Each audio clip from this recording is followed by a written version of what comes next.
In the land of P, the uncrowned king, driven by a fervent affection for his beloved Alpha of 15 years, ventured to Jianghu. Initially adopting an innocent facade, he later shed his disguise with reckless abandon. The path to winning his beloved's heart was fraught with challenges. Yet in his eyes, every aspect of Mr. Sheng was a divine mandate. The marital life was blissful, filled with tender moments and the joys of parenthood. Crying? What do you mean by crying? I'm unaware, my lord. If Mr. Sheng cherishes it, then I shall learn that I end this tale of wolves and rabbits. Shen Wenlang harbored a deep disdain for Omegas, while Gao Tu, a beta who secretly adored Shen for a decade while serving as his secretary, was, in truth, an Omega. Shen, with a sharp tongue, remained oblivious to Gao Tu's affections, leading to a heart-wrenching conclusion where his wife departed, leaving him to face the emotional wreckage of his actions. Chapter 1. Leading him into the trap. In a spacious living room, a figure clad in a black bathrobe lounged on the center of the sofa, one hand cradling his forehead, eyes shut in contemplation. The tranquility was interrupted by the faint sound of footsteps. "Boss," a young man spoke. He gradually opened his eyes, his alluring gaze directed forward, tinged with a hint of irritation at the disturbance. "Boss, I have uncovered some information," the young man quickly added, sensing his intrusion. "Speak." The irritation in his eyes flickered to curiosity, his long fingers lightly tapping. "Sheng Xiaoyu of Shengfang Group is currently researching targeted medication. I have no interest in that. Indeed, he has openly expressed his preference for those who are emotional, aesthetically pleasing, charming, with large eyes, rosy lips, and a fair complexion, essentially. Individuals of that ilk. Openly expressed? Yes, at a previous event, he was seen accompanying an Omega. Is it the kind of relationship I am imagining? Not quite. It was reportedly a matter of circumstance." He relaxed his brow. "How many?" "Only 3.3. Indeed, Sheng Xiaoyu has never been in a romantic relationship, so if you succeed, it will be his first. First love? I find that appealing." Hua Yong smiled, but his expression soon turned cold. He raised his hand, and Chang Yu understood his cue. The boss meets all of Sheng Xiaoyu's criteria, though the crying. Crying? What do you mean by crying? Hua Yong took a mirror, gazing at his fair face, rosy lips, and captivating eyes. "Your past is unique. Being so formidable, it seems little can sway your emotions." "He can," Hua Yong remarked, his gaze fixed on the grand portrait of Sheng Xiaoyu that adorned the living room wall. "However, I find myself unable to cry at present. Do you have any suggestions?" Hua Yong recalled that when he first met Sheng Xiaoyu as a child, he had vowed to become strong. Since then, he had not shed a tear, save for the one who could stir his emotions, Sheng Xiaoyu. And now, it seemed that Sheng Xiaoyu had a fondness for those who weep. "I'm unaware. If Mr. Sheng favors it, then I shall learn. Perhaps we could visit a hospital." "A hospital?" "Yes." "Boss, shall I arrange tickets to Jianghu?" Chan Yu inquired. "Yes, prepare them, but first, we shall visit Shen Wenlang." "Understood. I shall make the arrangements immediately." Hua Yong reclined on the sofa, gazing at the ceiling, murmuring, "I must feign innocence. You are mine. Asterisk, asterisk, I am preparing to depart. Asterisk, asterisk." In an office adorned with sophistication, a well-dressed man was perusing messages on his phone. He clicked his tongue. "So, soon? Mr. Shen, here are the documents you requested." Gao Tu entered, holding the files. Shen Wenlang glanced at Gao Tu, promptly covering his mouth and nose. "Did I not express my disdain for the scent of Omegas? Do you dare to come to work smelling like that? Do you wish to resign?" "My apologies, Mr. Shen." Shen Wenlang scrutinized Gao Tu's guilty demeanor. "Return home immediately, shower, and cleanse yourself before returning. The company has a strict policy against Omega scents." "Yes, I shall do so at once."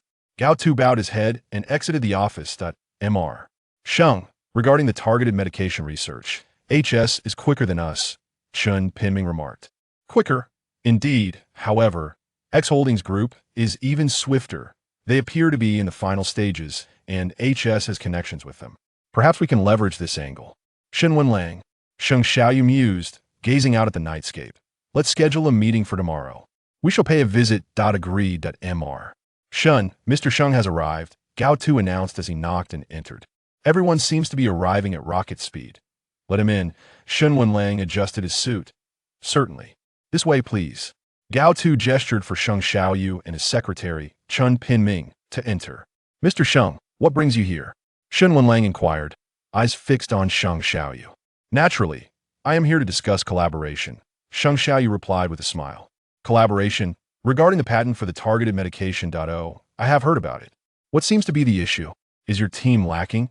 At this, Sheng Xiaoyu raised an eyebrow, then stated, make me an offer. What did you say? How much would it take to acquire this project? Mr. Sheng speaks boldly. Did you forget to brush your teeth before leaving? 300 billion. I wish to engage in this project. Sheng Xiaoyu understood he was here to negotiate, and he was well aware of Shen Wenlang's notorious sharp tongue. 300 billion? Do I appear to be someone in need of money? 600 billion. Doubling the offer? Gao Tu, show him out. Shen Wenlang suppressed his pheromones and commanded, please reconsider, Mr. Shen. Sheng Xiaoyu rose and slowly exited the office. As he stepped out, he encountered an individual clad in a white shirt, eyes slightly red, and an air of fragility. The person did not acknowledge Sheng Xiaoyu and proceeded directly to Shen Wenlang's office. Floral fragrance? Sheng Xiaoyu detected a subtle scent of orchids as he made his way to the elevator. Isn't Omega presence prohibited in Shen Wenlang's company? What was that individual doing just now? I will need to investigate. Indeed, Sheng Xiaoyu recognized the person. He had bumped into them on his way to the hospital. Another one departs, and yet another arrives. Shen Wenlang observed as Hua Yong entered. Hua Yong walked straight to Shen Wenlang's desk, extending his hand. What is it? Shen Wenlang leaned against the table. Your phone. You have him in your contacts. And? I wish to view his moments. Hua Yong stated coolly. Shen Wenlang rolled his eyes in exasperation, but leisurely handed over his phone. What do you intend to accomplish here? To pursue him. You came here to pursue him. He will come seeking you. I wish to serve as your secretary assistant, Hua Yong declared. You wish to be my secretary solely to pursue someone. Otherwise, why would I have traveled such a distance? Hua Yong scrolled through the moments. There are 2 additional posts since last time. Peeping Tom, you know what you should do? Fine. After becoming a secretary, what is your next plan? Step by step, I will lead him into the trap willingly. If you truly wish to pursue him, why not simply confess your feelings? That's not an option. Mr. Sheng has never been in a romantic relationship. He has only attended events as an Omega. Therefore, I must disguise myself as an Omega. Are you out of your mind? Shen Wenlang observed him with a perplexed expression. He has never experienced love. I intend to make him fall completely for me, to the point where he desires to mark me. Indeed, you are quite mad. Shen Wenlang exited the office and sought out Gao Tu. We have a new addition to the secretary department, Hua Yong. Consider her as my assistant and have her work for me. Understood, Mr. Shen. Gao Tu had merely caught a distant glimpse of Hua Yong, whose Omega essence was palpable. Why was it that Shen Wenlang felt no aversion? Was it that the individual before him was different? Chapter 2. I do not wish to cause him undue sorrow. Mr. Sheng, the doctor says your mother remains in a comatose state, Chun Pinming stated. Well, my father? Sheng Xiaoyu inquired. He is yet to return. And the mother and child? Sheng Xiaoyu asked. They are with Chairman Sheng. Chun Pinming sensed a palpable tension and hesitated to speak further. Sheng Fong had abandoned both Sheng Xiaoyu and his mother in Jianghu, neglecting the affairs of the corporation, while he frolicked with the 2 women. This neglect had persisted for quite some time. The disloyal ones. Once my mother awakens, they shall be the first to be cast aside, Sheng Xiaoyu declared. Indeed, we must pay another visit to Shen Wenlang. What is amiss with our research team? I squander 100 billion annually, Sheng Xiaoyu demanded. I'm not entirely certain. You are uncertain? As my secretary, how can you claim ignorance? Execute my orders, whether it requires personnel or funds. Ensure the targeted medication is developed, Sheng Xiaoyu commanded. Understood. After a brief moment of contemplation, Sheng Xiaoyu decided to visit the hospital and summon Secretary Chen. Let us proceed to the hospital to see my mother. Very well, Mr. Sheng. With a bouquet in hand, Sheng Xiaoyu entered his mother's hospital room. Placing the flowers beside her bedside, he gently took her hand and murmured, Mother, you must hold on. I am eager to witness how you will confront that unworthy creature. The doctor entered and said, Mr. Sheng, your mother's condition remains unchanged. Our primary objective is to maintain the status quo. She has been in a coma for so many years. Is there truly no hope of her awakening? Only with targeted medication. Understood. Sheng Xiaoyu tucked the blanket around his mother and requested, "Please ensure the nurse takes good care of my mother. Finances are not an issue." "Certainly, no problem." As Sheng Xiaoyu exited the room, he retrieved his phone and dialed Sheng Fong. "Hello, where are you?" "I am outside. Have you visited the hospital? Can you assist with the targeted medication?" Sheng Xiaoyu was reluctant to plead for help, especially from Sheng Fong, who had proven unworthy as a father. "I will see what I can do regarding the targeted medication," Sheng Fong replied. Sheng Xiaoyu ended the call, clearly hearing the sounds of others nearby. "Let us return to the company." "Very well, Mr. Sheng." Chen Pinming pressed the elevator button, and Sheng Xiaoyu noticed Hua Yong standing nearby, engaged in a phone conversation. "Could you lend me some money? I'm in dire need." Hua Yong's voice was quiet yet audible to Sheng Xiaoyu. After a brief pause, Hua Yong, visibly disheartened, lowered her phone. "Doctor, could you possibly grant me a bit more time? I will secure the funds shortly," Hua Yong pleaded with a nearby physician. Sheng Xiaoyu stepped inside, taking a position at the back of the room. "That is not feasible. Your sister's condition necessitates surgery, and our hospital requires payment up front, not to mention your previous outstanding balance." Hua Yong's eyes glistened with tears as she turned to the doctor, resignedly stating, "Very well, I will find a way." Observing the tear stains at the corners of Hua Yong's eyes, Sheng Xiaoyu glanced at Chen Pinming, who promptly offered her a tissue. "Thank you." Hua Yong accepted the tissue. Glancing at Chen Pinming, "Are you affiliated with HS?" she inquired. "I am the newly appointed secretary assistant." Sheng Xiaoyu regarded him and remarked, "Is the remuneration from HS insufficient? Did he not boast of his wealth? How could he allow a mere secretary assistant to be unable to cover her medical expenses?" "I have only just arrived.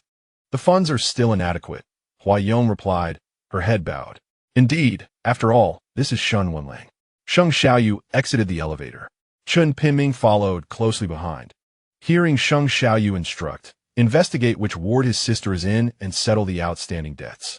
"Understood." Hua Yong slowly stepped out of the elevator, retrieving a business card from her pocket. She had yet to present it, pondering, perhaps next time. Instead of departing immediately, she lingered at a distance, observing until she caught sight of Chen Pinming.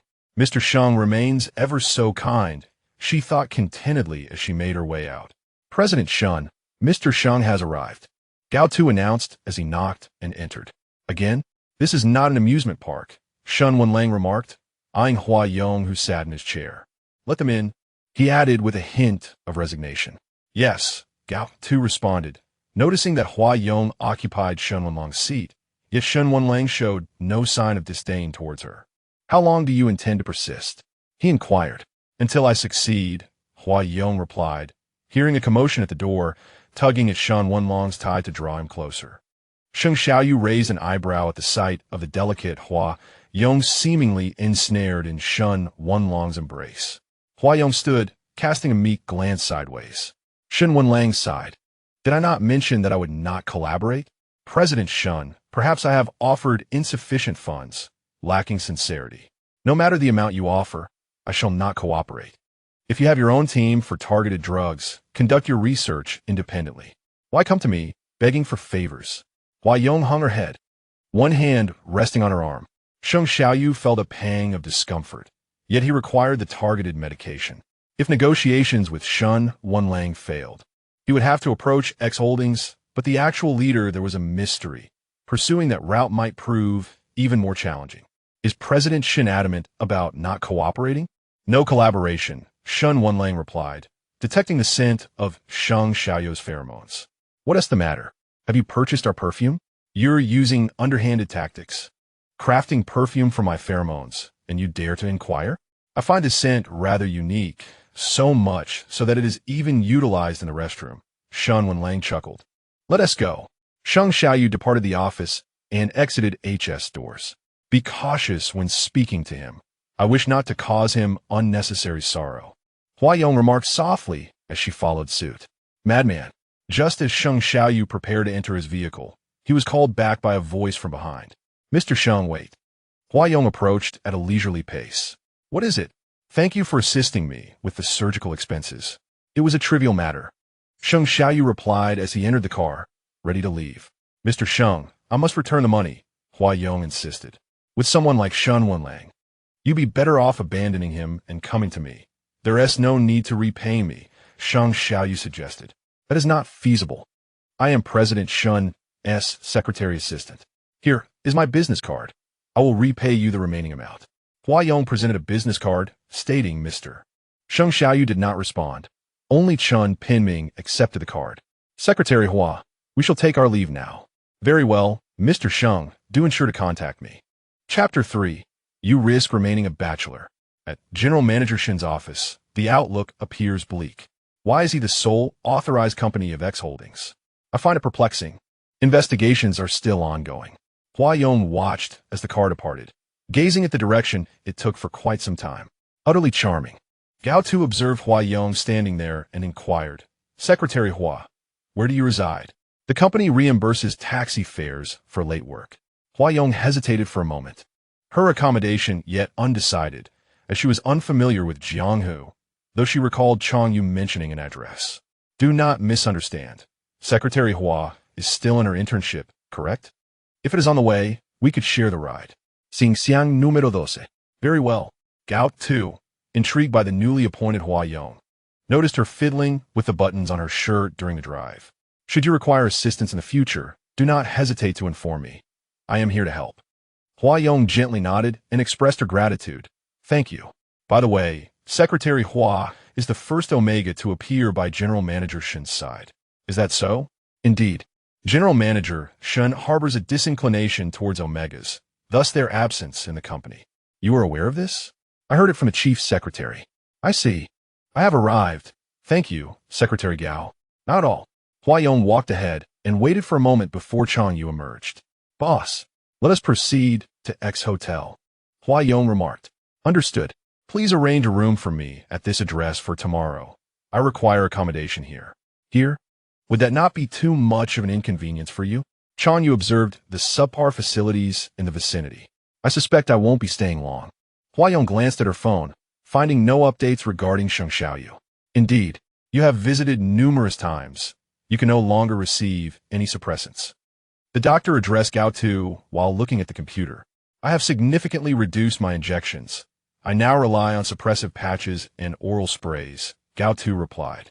This approach is unsustainable. Is there a specific reason? Because another person disapproves of Omegas. Disapproves? Yet you cannot disregard your own safety for one individual. I apologize. Doctor, honestly, you should consider bringing that individual to see a psychologist. Doctor, please prescribe me something. Very well, this cannot continue. You must remember this. Thank you for the reminder, Doctor. Brother? Gao King's petit Gao.Initially. Shaoqing, I'm already devising ways to manage the surgical fees. You need not worry. Surgical fees? Did you not pay them in full? What? The doctor has already informed me that surgery can proceed. Huh? Was it your colleague from the company who helped cover the costs? Gao Tu could think of no one else, recalling that Shen Wenlang was a classmate from high school, wondering if he had assisted. Hello, Chief Secretary? Gao Tu had just exited the hospital when he received a call. Secretary Gao, is the material needed for Monday's meeting with you? Is there anything you need? Mr. Shen just threw quite a tantrum. Could you please make a trip here? Are you heading to the office? It's not very convenient for me right now. Gao Tu is currently reeking of Omega. It would be disastrous if I went to the office. How about this? Secretary Hua lives quite close to you. Why not deliver it to her place? All right, I shall go at once. You truly are in a precarious state. This place is hardly larger than your own bathroom, is it? Shen Wenlang observed the new apartment that Huayong had just moved into. You wouldn't understand. Stop standing there and lend a hand. Why buy so many things if you want to use them? Who says that? There's someone at the door. Coming. Huayong opened the door to find Secretary Gao. I have come to deliver the documents, said Secretary Gao. Upon seeing someone standing behind Huayong, Gao Tu realized it was Shen Wenlang. Thank you, Secretary Gao. However, you don't seem to be in the best of spirits, Huayong remarked. Upon hearing Huayong's comment, Shen Wenlang stepped forward. Gao Tu instinctively hid his hands behind him, fearing discovery. HM? Such a strong scent of Omega. Shen Wenlang felt a wave of disgust wash over him. My partner is in his heat cycle, so I am accompanying him. However, Mr. Shen need not worry. I will clean myself up before heading to the office. That's good to know. It's quite unpleasant. Terribly filthy, Shen Wenlang commented. Gao Tu, feeling dejected, replied, I shall not disturb you further. I will take my leave. Secretary Gao, take care. All right. As Gao Tu turned to leave, he heard the door close behind him. You dislike the scent on me. Yet you can share a room with Secretary Hua. How many times have I mentioned that? It has become second nature. You know very well that the scent of Omega is what I detest the most. Is it truly the scent you dislike, or is it something else? The sage scent on Secretary Gao is rather pleasant as well, isn't it? I dislike it. Are you that upset? Did Secretary Gao offend you? With so many suppressants available, is it truly necessary to have a partner? Shen Wenlang inquired. Are you referring to this? I heard from the secretarial department that Gao Tu's partner has been with him for quite some time now. He is likely permanently marked. Strange. His permanent marking doesn't have much to do with you, does it? Shen Wenlang clicked his tongue and said, Enough, I need to leave. I cannot stay in this place. Why not? It's dirty, chaotic, and subpar. I find it quite cozy. It would be even better with Mr. Sheng around. Mr. Sheng, Mr. Sheng, how long have you been here? My ears are about to develop calluses from hearing you. You wouldn't understand. This demeanor makes it easy to remain single. If I remain single, so be it. I am quite fine on my own. Indeed, with such an attitude, solitude is your only companion, Hua Yong remarked. Return my phone. Stop staring at it. There is no need to check incessantly. It's not an imperial edict. Why the rush? I want to see if Mr. Sheng has posted anything today or reached out to me. This indicates your methods are ineffective. Unless you have a better solution, kindly refrain from speaking. I'm leaving. Hello? Xiaoyu, are you coming out to play? How long has it been since you've gone out? Not going. What is the matter? Is young Master Sheng in a bad mood? Even in a good mood, I want to go. I'm hanging up. Wait. What else is there? Last time I heard from Sean, you mentioned that you hadn't connected with HS. I didn't mean to keep it from you. But the head of X Holdings has already arrived in Jianghu just a few days ago. Really? Yes. And I heard he will also come to Royal Tian-Di-Hui.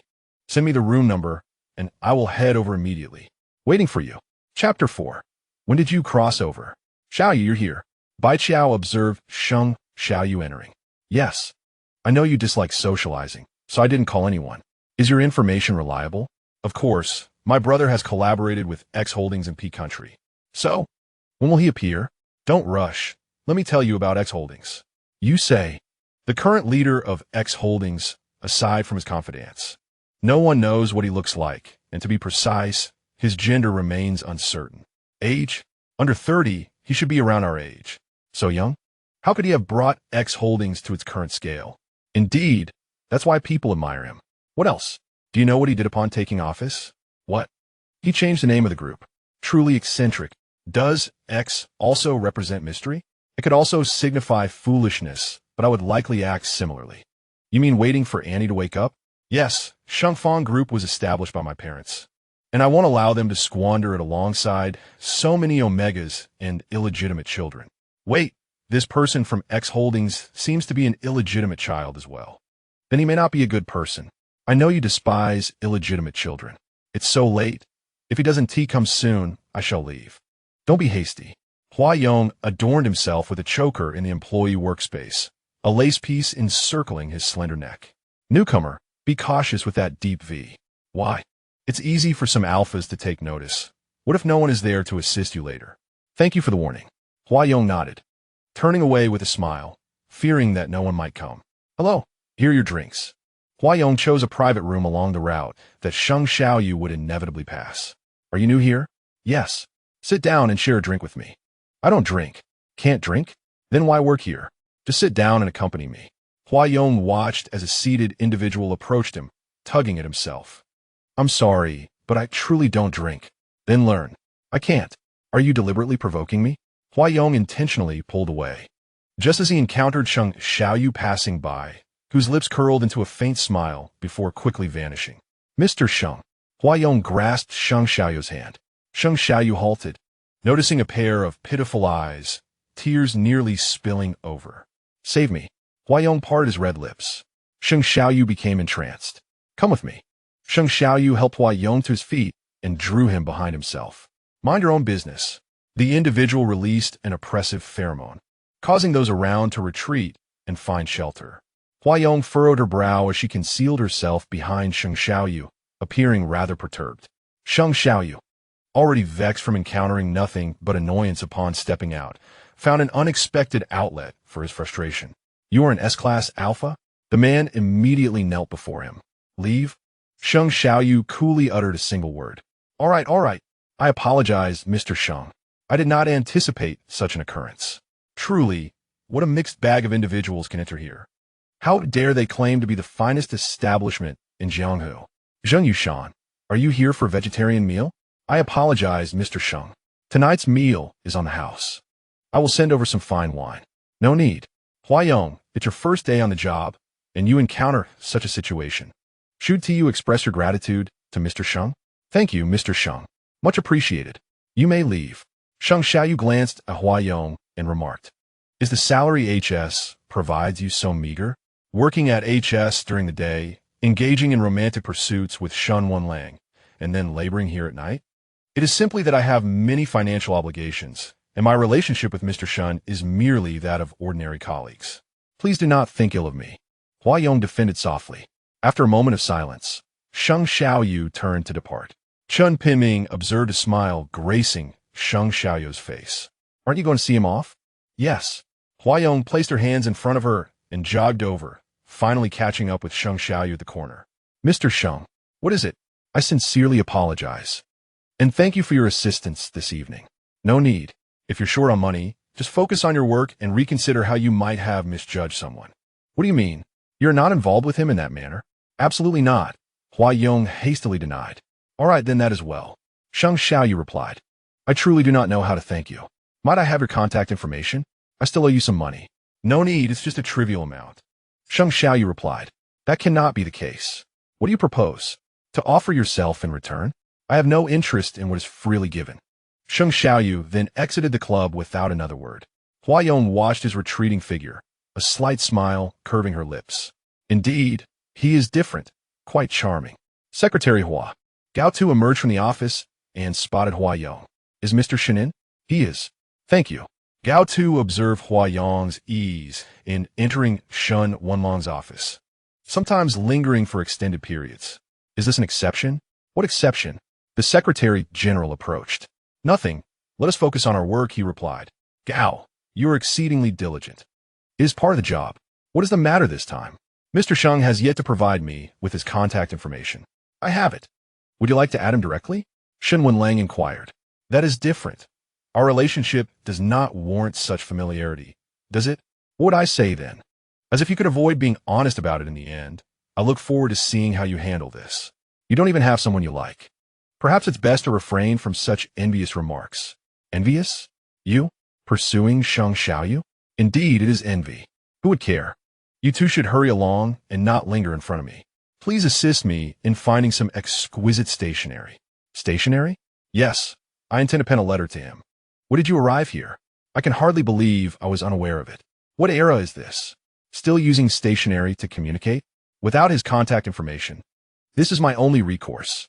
Do you possess a more effective method? Are my words of no consequence? How frustrating. Shen Wenlang exited the room, seeking out Gao Tu, and took a moment to inhale the fragrance that lingered on his attire. This is splendid. I shall continue to dress this way for work. Indeed. By the way, procure some beautiful stationery. Stationery? What purpose does it serve? In what context is it appropriate? Shen Wenlang replied directly, something akin to what kindergarten students use to pass notes. Very well. Although puzzled, Gao Tu acquiesced. Wait, I mean standard letter stationery. Understood. Purchase around 100 sheets. This lunatic will undoubtedly wish to write more. Shen Wenlang then returned to his office. Lunatic? Gao Tu queried, yet complied with the request. Chapter 5. Is it truly a date? Director Shen, I have procured the stationery. Gao Tu announced, entering with a box brimming with supplies. Excellent, bring it in. Of course. As Gao Tu entered, he noticed Secretary Hua seated on the adjacent sofa. Sipping tea, and offered her a greeting. Secretary Hua. Thank you, Secretary Gao. Huh? Gao Tu set down the box, slightly perplexed. If there's nothing else, you may leave now. Director Shen, I have a question to pose. What is it? Did you cover my sister's medical expenses? Gao Tu gazed intently at Shen Wenlang, eager for clarification. Shen Wenlang looked towards Huayong, who nodded in affirmation. Yes, I did. Is there an issue? Shen Wenlang inquired. I will repay you gradually. I greatly appreciate your assistance. Director Shen. Gao Tu felt a surge of relief. Not a problem. Take your time with the repayment, or even forego it if you wish. That won't do. I must repay you. Very well, take your time. You may leave now. Thank you, Director Shen. With that, Gao Tu exited the office. Had it not been for you, I would have settled the bill long ago, Shen Wenlang remarked, turning to Huayong. There's no rush. Mr. Sheng has already covered it, and your response was rather delayed. It was only upon my arrival that you decided to act. With so many meetings, business trips, and having to accompany this lunatic, I could hardly recall. Bring me the stationery. I need to write a letter. You are truly dull. How do you plan to deliver it? To his secretary. Not intending to meet him in person? There have been far too many opportunities to meet over the past few days. If we keep running into each other, Mr. She might think I'm being overly forward. Truth be told, I could discern that even without your admission. Silence, you who lacks a spouse. And you, as if you're any closer to winning him over. Huayong clasped her hands together and gazed upward, saying, I am certain I will surpass you in this endeavor. Right, hurry up. Once it's done, be gone. I don't abide by that dismissal. Mr. Sheng, this is a letter from Secretary Hua intended for you. Huayong. Sheng Xiaoyu accepted the letter. Indeed, as Sheng Xiaoyu opened the stationery, a cufflink slipped out. Thank you, Mr. Sheng, for your assistance last night. I am immensely grateful. This cufflink was accidentally dislodged when I bumped into you at the hospital, and I am returning it now. Huayong. Sheng Xiaoyu regarded the cufflink, placing it away, while discarding the letter directly into the trash. What is it? Do you require anything else? No, nothing further. Then you may leave. Understood. As Sheng Xiaoyu observed Chen Pinming exiting, he retrieved the discarded letter from the trash and placed it in the drawer, chuckling softly to himself. Huayong sat on the sofa in Shen Wenlang's office, glancing at his phone, which remained devoid of any messages. Why the long face? Shen Wenlang inquired. This is rather pointless. I shall take my leave, Huayong replied, rising to approach Shen Wenlang. If you wish to go, then go. There's no need to come here, just to leave. Return to your desolate abode, Shen Wenlang retorted. I am heading to X Hotel. What? Not returning to your cozy little nest? You were right. It truly cannot accommodate anyone. I told you so, yet you refuse to believe. Give me his phone number. I intend to call him tonight. What? Can't resist any longer? Who was it that said otherwise? Those words sounded quite charming. Remember to send it to me. I am leaving, Huayong stated. Understood. Is Secretary Hua off for the day? Yes, Shenzong. There is nothing else. All right. See you tomorrow. See you tomorrow. Kumin. Shenzong, here are the materials you requested, Gao Tu said as he handed them over. Shen Wenlang furrowed his brow. Why do you smell of Omega again? I apologize. Shenzong, I will step out now. I mentioned that scent is quite repugnant. Gao Tu paused at the threshold, recalling that Huayong had been present just moments ago. You may leave for the day. Thank you, Shenzong. Huayad Sheng Xiaoyu re-entered, passing by the spot where Huayong had been that evening. Though he did not encounter him. Xiaoyu has arrived. Quickly come in. Make room for Xiaoyu. You two sit further apart. Certainly. Wait, let's keep some distance, Sheng Xiaoyu remarked. Aren't you the one who despises the floral scent of pheromones? What has changed? Remembering Huayong's words from the previous night, Sheng Xiaoyu smiled and replied. It feels quite pleasant now. His phone rang with an unknown number, which he declined to answer, hanging up immediately. Shortly thereafter, a message arrived. Hello, Mr. Sheng. This is Huayong. I need to discuss something with you. Huayong called again, and Sheng Xiaoyu answered. Hello, Mr. Sheng. I obtained your number from the hospital regarding that payment matter. I still wish to discuss returning the money to you. Can it be repaid gradually? You are considering repayment? Yes, I do not wish to owe Mr. Sheng a favor. A favor? Yes, I am grateful for your assistance this time. May I treat you to a meal? Who is it that warrants your call? Bai Qiao asked Sheng Xiaoyu. Pushing Bai Qiao aside, Sheng Xiaoyu replied, All right, when shall we meet? Would tomorrow work? Tomorrow? I have prior commitments. Then we shall reschedule, whenever it is convenient for you. I will treat you to dinner. I have a banquet. You may come then, and I will send you the address in time. Thank you, Mr. Sheng. Who is this? Are you bringing someone along? You will find out when the time comes. Sheng Xiaoyu had to admit that when Huayong stated there was no relationship between him and Shen Wenlang, his previously subdued heart began to beat anew. Changyu. Huayong called out as he exited, glancing at Changyu in the living room. Boss, do you have any instructions? Tomorrow, I have a rendezvous with Mr. Sheng. Please purchase some attire for me, keeping in mind that the colors should be vibrant. White, pink, or pale yellow will suffice. In any case, choose whatever resembles a delicate white flower. Do not select anything too extravagant, as it may reveal my intentions. Indeed, boss, I shall procure them at once. Changyu, with a sense of trepidation, departed and only spoke once outside. Are you certain it is a date? Mr. Sheng is not particularly proactive. When will we become friends? Huayong gazed at the photograph of Sheng Xiaoyu, saved on her phone. Sir, entry is prohibited here. I am here to attend a gathering. Mr. Sheng has invited me. Huayong asserted. Without an invitation, entry is not permitted. I see. He did not provide me with one, Huayong replied, glancing around. Huayong, you have arrived. Sheng Xiaoyu announced as he emerged from within. Mr. Sheng, Huayong noticed a spark in his eyes. Apologies for not having the invitation ready. Not a problem. Let us proceed. Mr. Sheng, what is the matter? I did not realize we would be here. My attire is not particularly formal. Sheng Xiaoyu assessed Huayong's outfit. Though it was not an official suit, he found it quite appealing.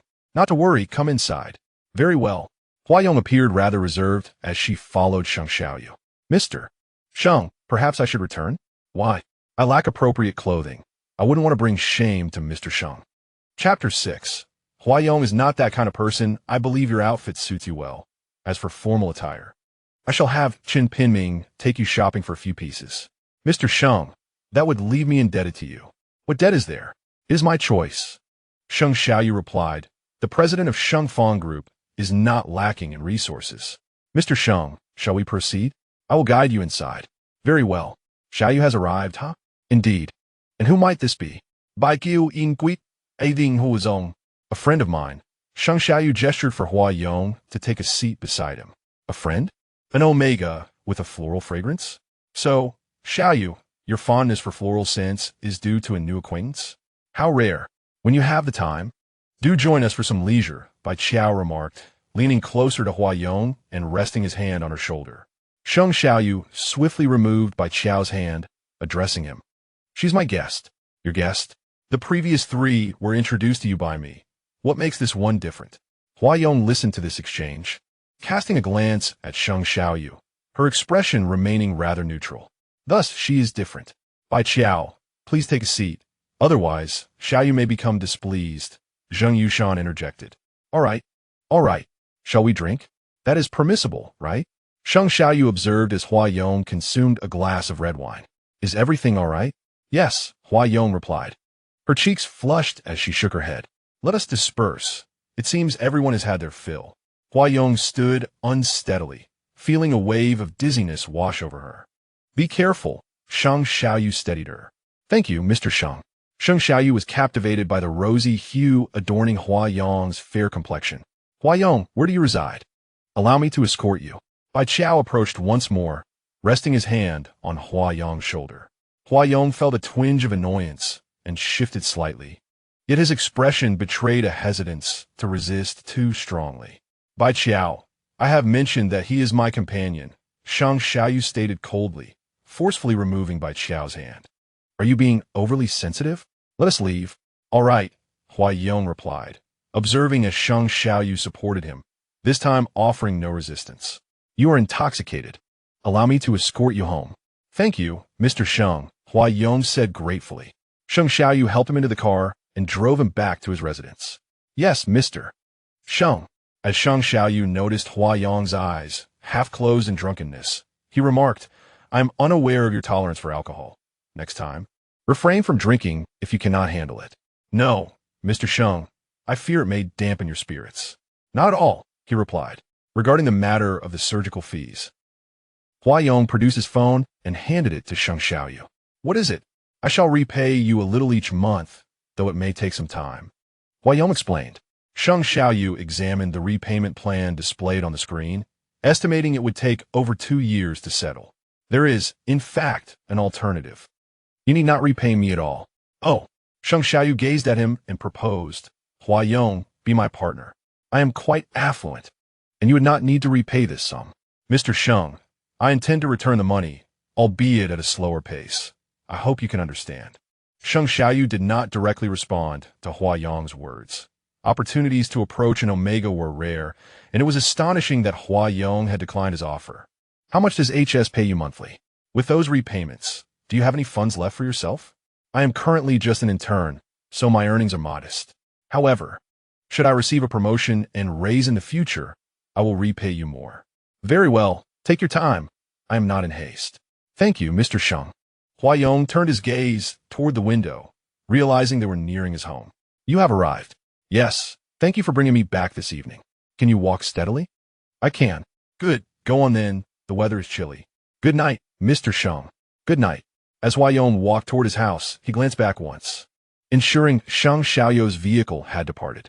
Boss, Chang Yu emerged from the room. Tomorrow, please contact the landlord. I intend to terminate the lease. Understood, boss. Also, provide her with some money. I need her cooperation for a little performance. Yes, boss. Chang Yu understood Huayong's intentions and complied. This way, please. Mr. Sheng, Guoming. Regarding the targeted medication, HS is the sole company authorized by X Holdings. To be precise, HS Technology and Progress are ahead of us. Are you suggesting we continue collaborating with HS? Given that we cannot meet or even trace the personnel from X Holdings, yes. Let me consider it. Perhaps we could start by poaching talent from HS? Poaching? If we could recruit individuals involved in HS research on targeted medications, it would benefit our project. I believe Secretary Hua would be an excellent candidate. Sheng Xiaoyu's mind conjured Huayong's visage, and he shook his head, stating, engaging in such actions is far too risky. Furthermore, Shen Wenlang would not allow it. Yes, Mr. Sheng, this is from Secretary Hua, Chen Pingming interjected. What is it? Money. Sheng Xiaoyu received a package, discovering it contained 20,000 yuan along with a note. Chen Pingming, what do you think Shen Wenlang will offer Huayong in terms of salary? It shouldn't be much, right? However, Secretary Hua appears to be quite favored by President Shen. Perhaps her remuneration is slightly less than mine, considering her recent arrival. Understood. Typically, individuals like President Sheng attract numerous followers. Secretary Hua could very well navigate this. Chen Pingming, Huayong is not that type of person, nor am I. Although Sheng Xiaoyu has inquired about Huayong, she has opted for a different approach, which I shall certainly respect. Sheng Xiaoyu, aware of Chen Pingming's salary, pondered how Huayong managed her finances while barely scraping by each month, uncertain of her daily sustenance. Ding! Sheng Xiaoyu glanced at his phone, noticing a message from Huayong. Mr. Sheng, thank you for accompanying me home last night. I baked some cookies and have ordered takeout for you. Please pick them up at the front desk. My cookies are there. All right. After a brief absence, Chen Pingming returned with the cookies. President Sheng, didn't you mention disliking sweets? This is different. Sheng Xiaoyu observed the cookies neatly packaged, accompanied by a note. Mr. Sheng, these are original flavor cookies. I hope you enjoy them. He tucked the note into his drawer, an action witnessed by Chen Pingming.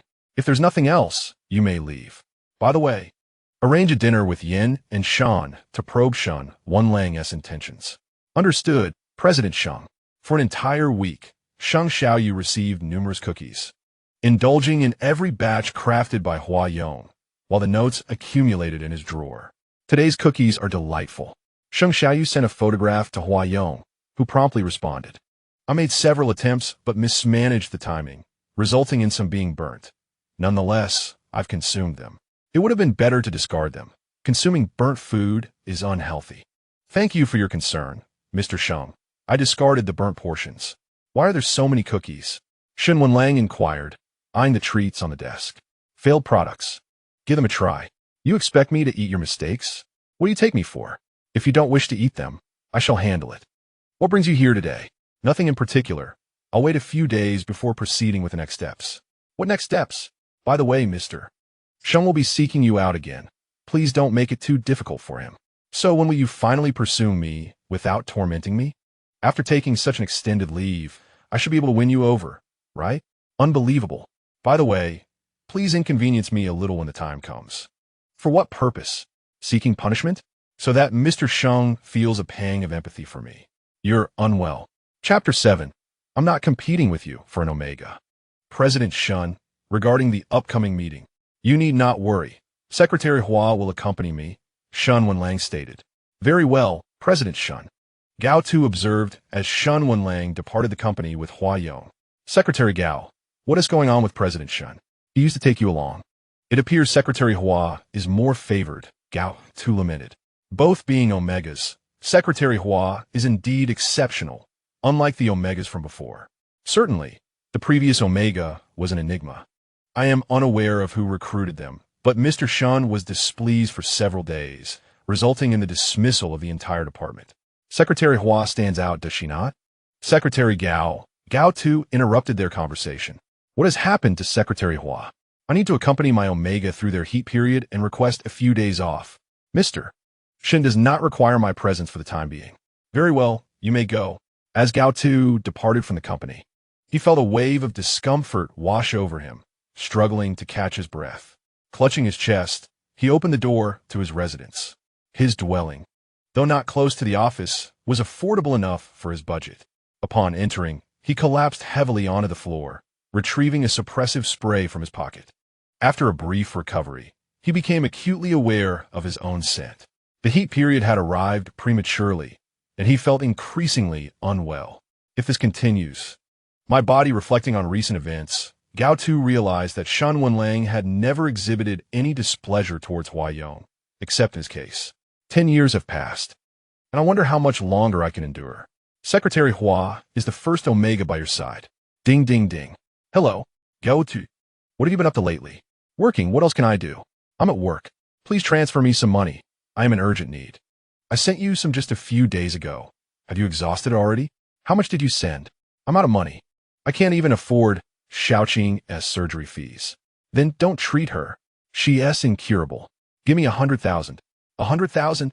I don't have that much. And besides, she is your daughter. So what? If you can't give me the money, what does it matter that she is my daughter? Hurry up and send me the money, or I will stir up trouble at your company. Don't. I will think of a solution regarding the money. Now that's more like it. After hanging up, Gao Tu glanced at his phone. He still had some money left, needing to repay Shen Wenlang and Gao Ming. With the remainder, he could barely scrape through this month. Mr. Shen, you've returned. The secretary said upon seeing Shen Wenlang entering from outside. Prepare some tea, Shen Wenlang instructed. Certainly, I will have Xiao Wang prepared immediately. And Secretary Gao, on leave. Another leave? Why? Still due to an Omega. Another Omega? How many times has this happened? According to relevant laws and regulations, it is reasonable. Understood. Hua Yong followed closely behind and cast a glance at Secretary Qin, saying, Goodbye, Secretary Qin. Goodbye, Secretary Hua. Once Shen Wenlang entered his office, he flung the documents onto his desk. What are you doing?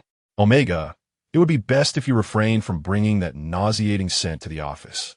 Shen Wenlang, I'm aware of what transpired, but are you not being a bit extreme? Hua Yong calmly seated herself in a chair. Extreme? When Mr. Sheng discovers your identity. I hope you remember the words you just uttered today. I'm not the same as Mr. Sheng. I have feelings for him. What about you? Secretary Gao appears harmless and is diligent in his duties, earning high praise from those outside, even from myself. However, the situation with Omega is concerning. Do as you wish. Hua Yong continued to scroll through Sheng Xiaoyou's social media posts. Look closely. Don't forget your reading glasses later. My affairs are of no concern to you. Is that so? Don't call on me next time you have an issue. That won't do. I'll pay a visit to Gao Tuesday. What? Concern for your subordinate? I call an inspection.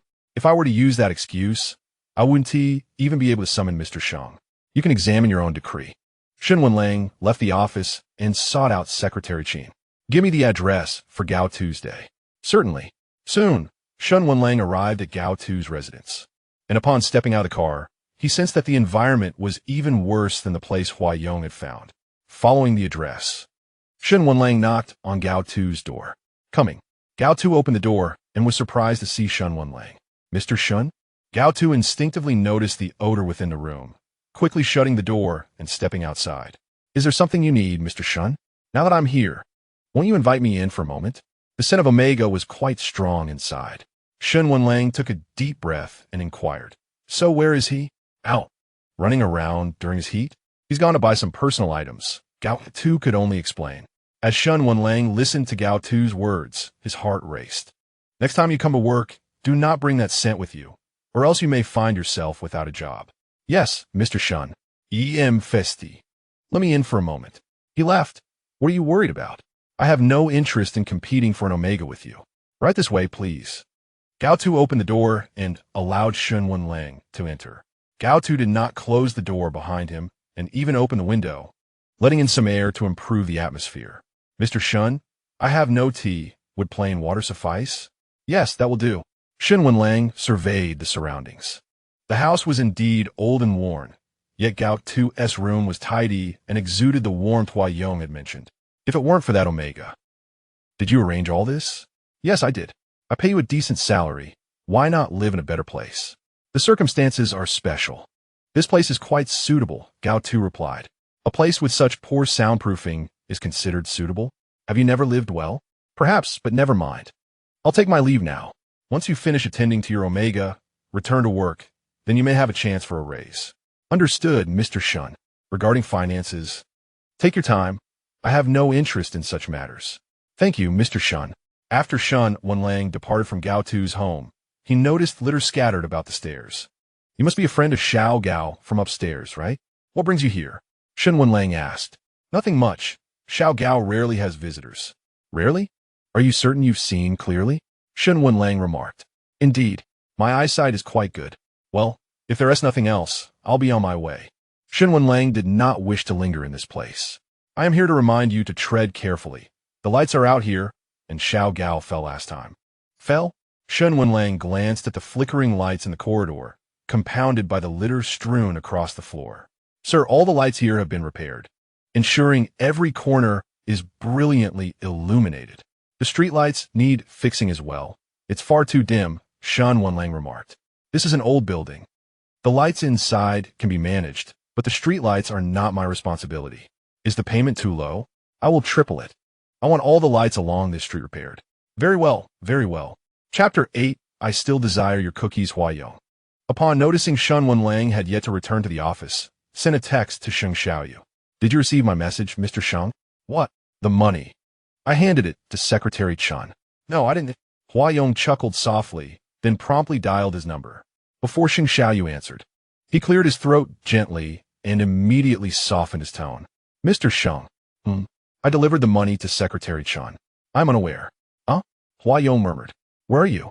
At the company, waiting for President Shen to conclude a meeting. It's so late. Do you still have to work overtime? Did they compensate you for it? Yes. But it's not much, Huayong replied. Sheng Xiaoyu recalled the matter's salary and said, You still owe me a meal. Yes, I owe Mr. Sheng a meal. If you have time, I would like to treat you. I'm available now. How long until you finish? Half an hour. I will come to pick you up. Sheng Xiaoyu stated. All right. Sheng Xiaoyu observed Huayong emerging from the company's entrance, donned in a new suit. That color suits you well, Sheng Xiaoyu remarked. Thank you, Mr. Sheng, for coming to pick me up at such a late hour.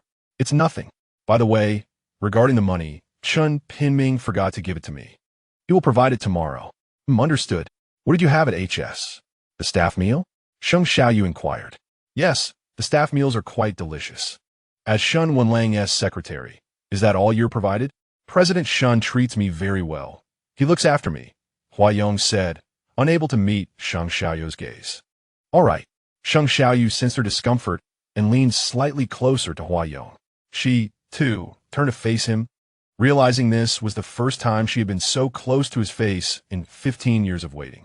A wave of nervous excitement washed over her. Huayong's alluring eyes lingered on Sheng Xiaoyu's, then shifted to his beautifully shaped lips. What's wrong? You're blushing so much. Sheng Xiaoyu adjusted the airflow beside Huayong. No, it's nothing. Let us go and eat. All right. Sheng Xiaoyu led Huayong to a fine dining establishment. This restaurant is quite nice, I frequent it often. Take a look and see what you would like to eat, Sheng Xiaoyu suggested. All right. Huayong glanced at the restaurant's decor, which appeared rather upscale. Sheng Xiaoyu noticed Huayong's unease and said, "You order first. Let us treat ourselves to a better meal." "Thank you, Mr. Sheng. But aren't you the one treating me? Why are you thanking me?" Huayong's expression revealed hesitation as she nodded and replied, "Yes, I am grateful for Mr. Sheng's words to me." "My words to you?" he inquired. "Indeed. Please proceed," she responded. Selecting a salad, Huayong smiled at the waiter as it was served, expressing her thanks. Sheng Xiaoyu observed the verdant salad before her and silently mused about Shen Wenlang's salary. Holding the menu, he asked, "Are you allergic to beef?" "No," she replied. "Very well." After placing an order via tablet, the dishes soon arrived. "Mr. Sheng, these dishes I ordered for you are quite delectable. Please indulge," she suggested. "No need. You are not overweight. There is no requirement for dieting. Please eat," she insisted. "Thank you, Mr. Sheng," Huayong said with a smile. Sheng Xiaoyu raised an eyebrow, feeling content as he continued his meal. "Mr. Sheng, I will settle the bill," Huayong said, noticing he had nearly finished. He nodded. She rose from her seat and made her way to the cashier. "Hello, I would like to pay the bill." "I apologize, sir, but Mr. Sheng has his account charged directly. The payment has already been made." "Does Mr. Sheng dine here often?" "Yes." "Alone?" "Mostly." "Thank you." Huayong lowered her head with a smile, turning away with an expression of regret, hands clasped before her. "Mr. Sheng, aren't I the one paying the bill? How has it already been settled?" "We can manage that next time. I will take you home," he replied.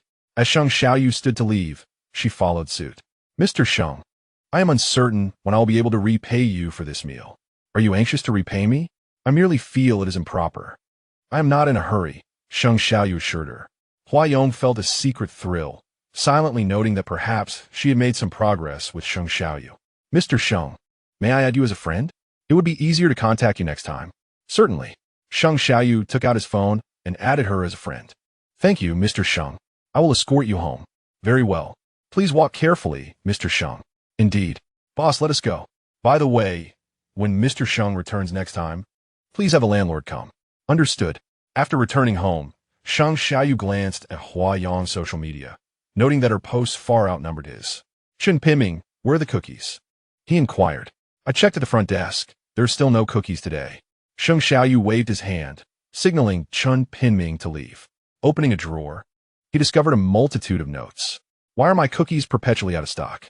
he pondered, looking at Huayong's posts, several of which detailed her overtime work and some instances of tardiness she enjoys sharing on social media. He mused. "Mr. Sheng, I apologize. I have been exceedingly busy lately." He heard her voice on the phone. "Hello, Mr. Sheng.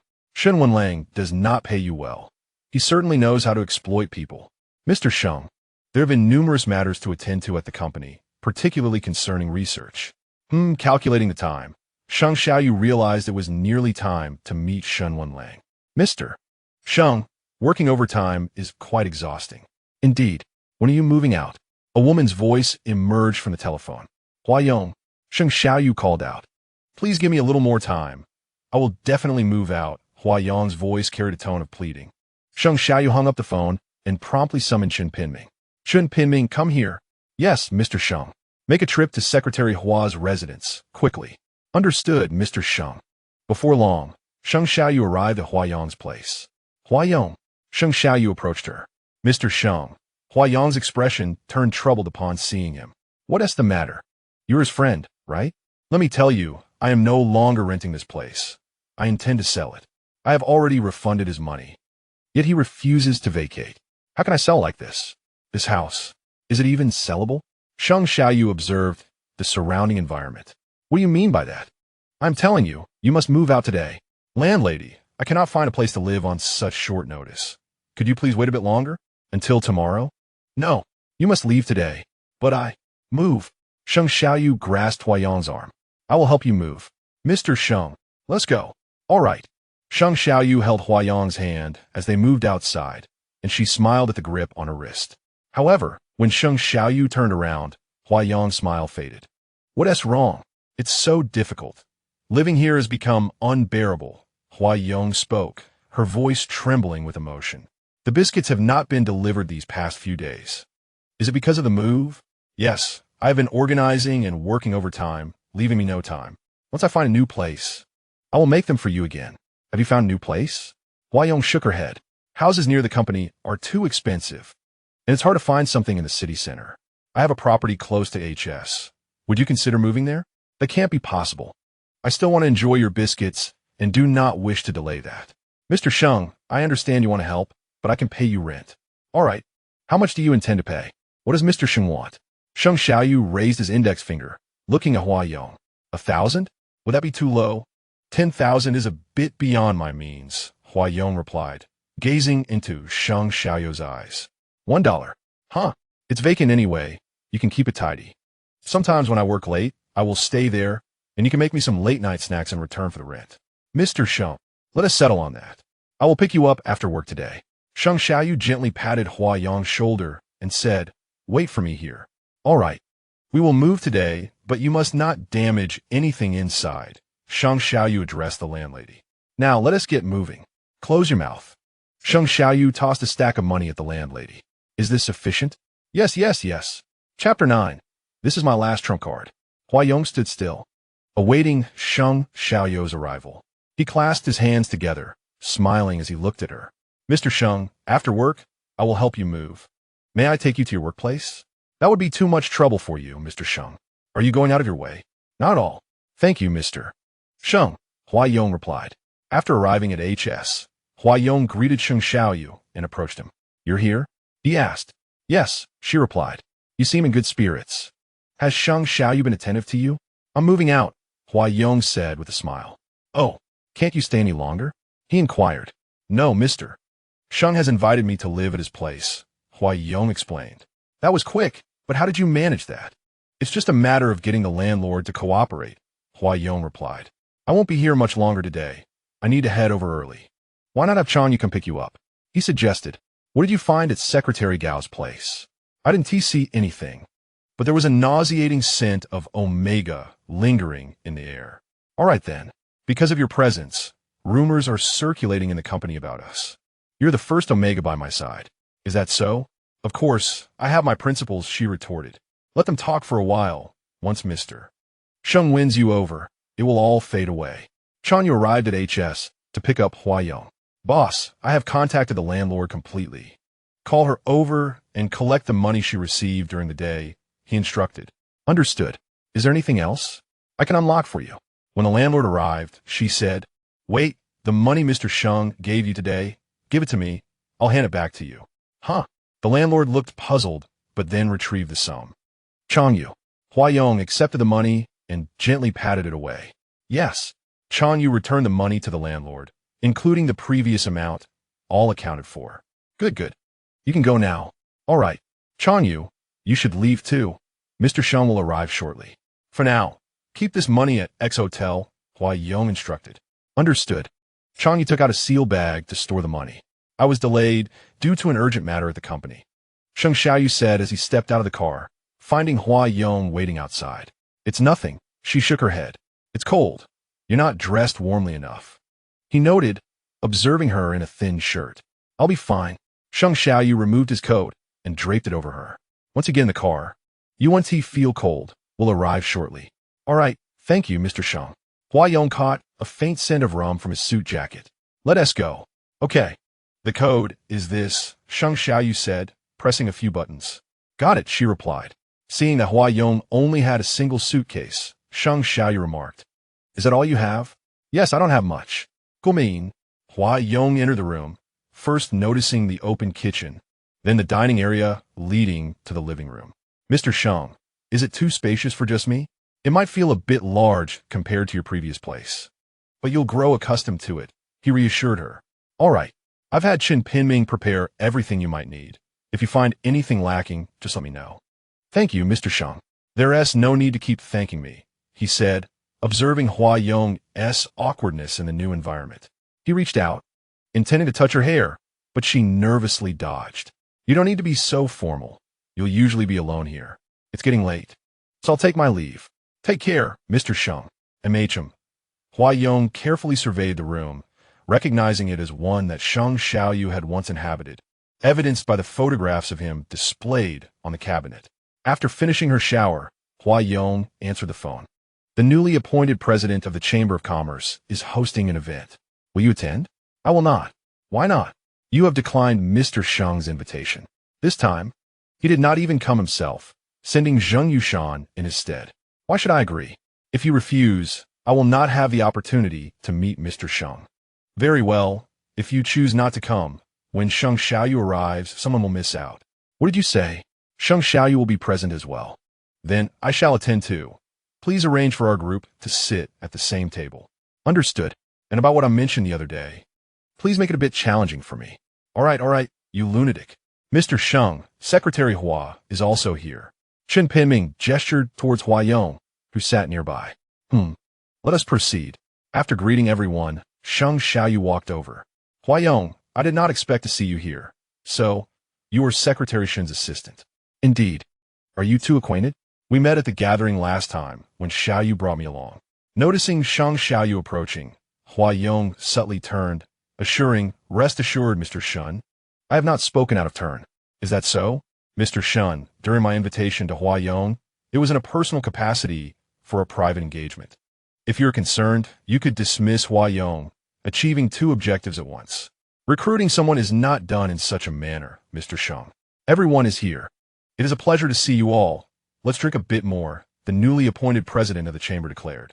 Shen Wenlang retorted, I am not feeling well today. Secretary Hua will drink on my behalf. After this, he glanced towards Sheng Xiaoyu, who appeared visibly displeased. Indeed, Mr. Shen is not suited for drinking. I shall take his place, Huayong remarked. Very well. As a junior, you must at least have 2 cups, right? Sheng Xiaoyu responded. I have witnessed Secretary Hua's drinking capacity. 1 cup should suffice. I will consume the rest. Oh, Xiaoyu, you seem to have a good relationship with Secretary Hua. It's acceptable. Thank you, Mr. Sheng. That is against protocol. I can manage on my own, Huayong insisted. Sheng Xiaoyu chose not to reply further. Huayong's hands were particularly exquisite, especially when holding the wine glass. The skeletal structure of her hands was remarkably beautiful, and after only a few drinks, her face flushed crimson. Mr. Shen, would you like me to escort you home afterward? Gao Tu. No need. I will take Secretary Hua home, he replied. Gao Tu glanced at Huayong, his eyelids involuntarily twitching, and nodded. Then I shall take my leave. Very well. As Gao Tu departed, he cast a look towards their group, noting how Shen Wenlang's gaze remained fixed on Huayong, who sat so close to him, stirring an uncomfortable feeling within Gao Tu's day. I shall escort him home now. You all may continue, Shen Wenlang said, helping the inebriated Huayong to her feet. All right, wait.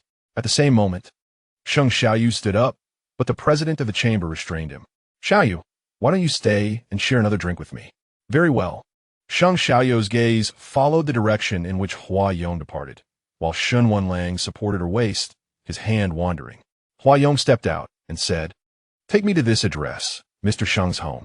I performed rather well, didn't I? Indeed you did. I forgive you for previously declining Mr. Sheng's invitation.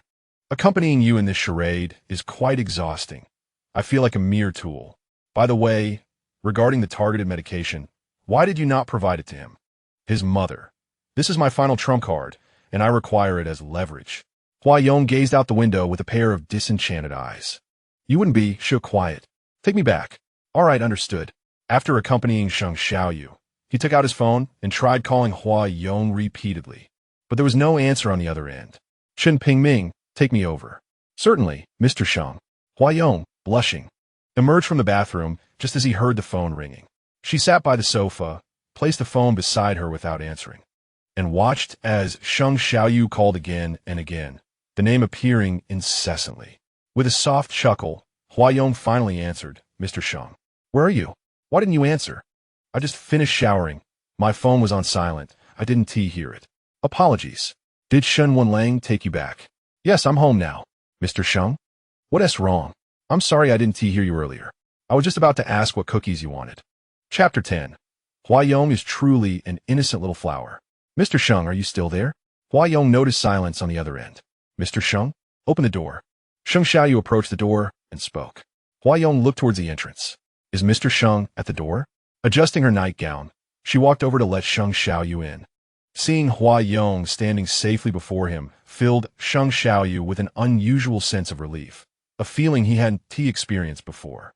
"Mr. Sheng, you've come?" Huayong stepped aside to allow him in. "MHM." Sheng Xiaoyu noticed that Huayong's collar was askew and inquired, "After drinking so much, are you all right?" "My head hurts," Huayong replied, supporting her head. "Come here." Sheng Xiaoyu placed the bag he was holding on the table. "Here's a hangover remedy. Remember to take it," he instructed. Huayong approached him, gazing into his eyes, and said, "Thank you, Mr. Sheng, for making a special trip to bring me medicine. Aren't you going to express your gratitude?" Sheng Xiaoyu remarked. "Mr. Sheng, would you like me to treat you to dinner again?" Huayong looked at him earnestly with her sparkling eyes. "If it's insincere, then forget it." A faint smile graced Huayong's lips as she watched Sheng Xiaoyu, gradually leaning closer to him. Sheng Xiaoyu observed Huayong drawing nearer. Captivated by her flawless skin, which could only be described as perfect, with a beauty mark at the corner of her eye that was just right, Huayong leaned in and kissed Sheng Xiaoyu on the cheek.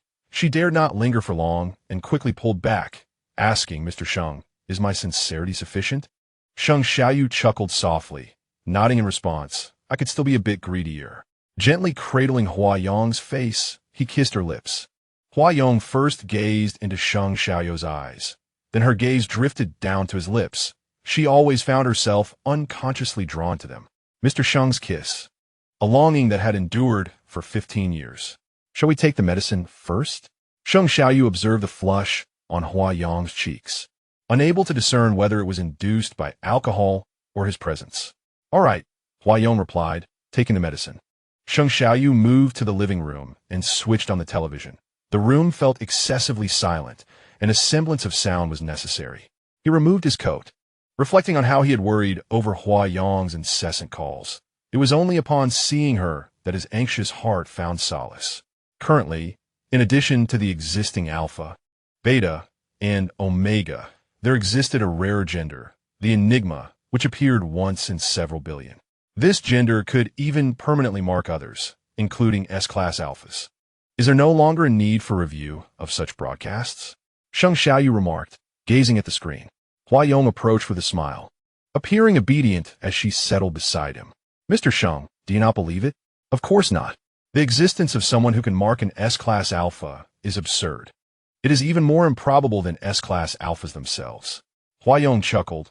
"If Mr. Sheng does not believe it, then neither do I. Is that so? Perhaps you should take a shower first," he suggested. "Do you wish for me to remain here?" "You mentioned I could stay over if it got too late," Huayong replied. "Well, that is true.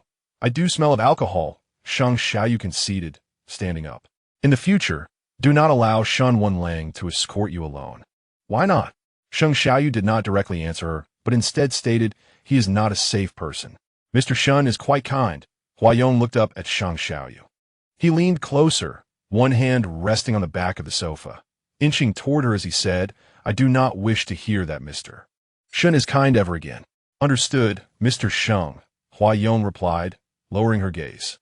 Only then did Sheng Xiaoyu relent, retreating into the bathroom to bathe. Huayong watched him enter, her fingers gently gliding over her lips, savoring the sweetness. The following morning, Sheng Xiaoyu awoke, dressed in the bathroom, and emerged. "Mr. Sheng, I have prepared breakfast for you. Please come and eat," Huayong called out. Upon approaching, he saw congee, soup dumplings, and noodles, none of which appealed to him, as he did not favor traditional Chinese breakfasts. "Mr. Sheng, I was uncertain of your preferences, so I prepared a bit of everything. This congee is my own concoction," Huayong explained with a smile. Sheng Xiaoyu reluctantly took a sip. "Did you sleep well last night?" she inquired. "Fairly well," he nodded. "I did not. I suffered from insomnia," Huayong confessed. "Why is that?" "Because my heart raced too quickly," she replied, casting her eyes downward to her hands. "Racing? Why?" "Because I was with Mr. Sheng." A look of delight spread across Sheng Xiaoyu's face. Huayong was like a pure, innocent flower. "Is that so?" He stood and approached her, asking, "What will happen in the future?" "Indeed, if I were to date Mr. Sheng, would I not be at risk of a heart condition? Will we only be able to date in the future?" Sheng Xiaoyu questioned. "Huh? Last night, you took the initiative to kiss me. Does that not confirm our relationship, Mr. Sheng? Huayong felt a rush of shyness at Sheng Xiaoyu's words. Although Sheng Xiaoyu was indeed in a romantic relationship with Huayong, this was not Huayong's ultimate goal. She could not ascertain whether Sheng Xiaoyu could genuinely harbor feelings for her, rather than merely indulging in a fleeting novelty. What's the matter? Feeling shy, Mr. Sheng? Huayong's bashful demeanor was undeniable, yet her desires were greater, compelling her to elicit more from Sheng Xiaoyu. Am I your first love? Yes, your first love, Sheng Xiaoyu replied. Should I speak candidly? From a moment he laid eyes on Huayong. He felt an unusual emotion. Among the Omegas he had encountered, Huayong was the most remarkable. Mr. Sheng, you should head to work, do not delay. And you? What will you do? I shall escort you. No need, Mr. Sheng. I can take the subway. It is quite close and convenient. Very well, do take care. Understood. Shen Wenlang glared at the contract in his hands, boiling with frustration, and tossed it onto the table. Are you utterly useless? What is the purpose of your employment here? If tasked with going undercover, you would fail miserably. I apologize, President Shen. I will rectify it immediately. Leave. If you cannot do your job, then leave. Shen Wenlang shouted. Sorry. Gao Tu observed the person emerging with a covered face, fully aware of the turmoil within. Secretary Gao, are you going in now? Yes. The documents I hold are crucial and need to be delivered to President Shen. Given his current fury, isn't it tantamount to courting disaster? I shall still deliver the documents. Gao Tu understood Shen Wenlang's nature all too well. During his student days, Shen Wenlang was an exceptionally radiant figure. Everyone knew he was difficult to approach, yet Gao Tu felt that Shen Wenlang had simply closed himself off. Over time, Gao Tu's admiration for Shen Wenlang had blossomed into affection.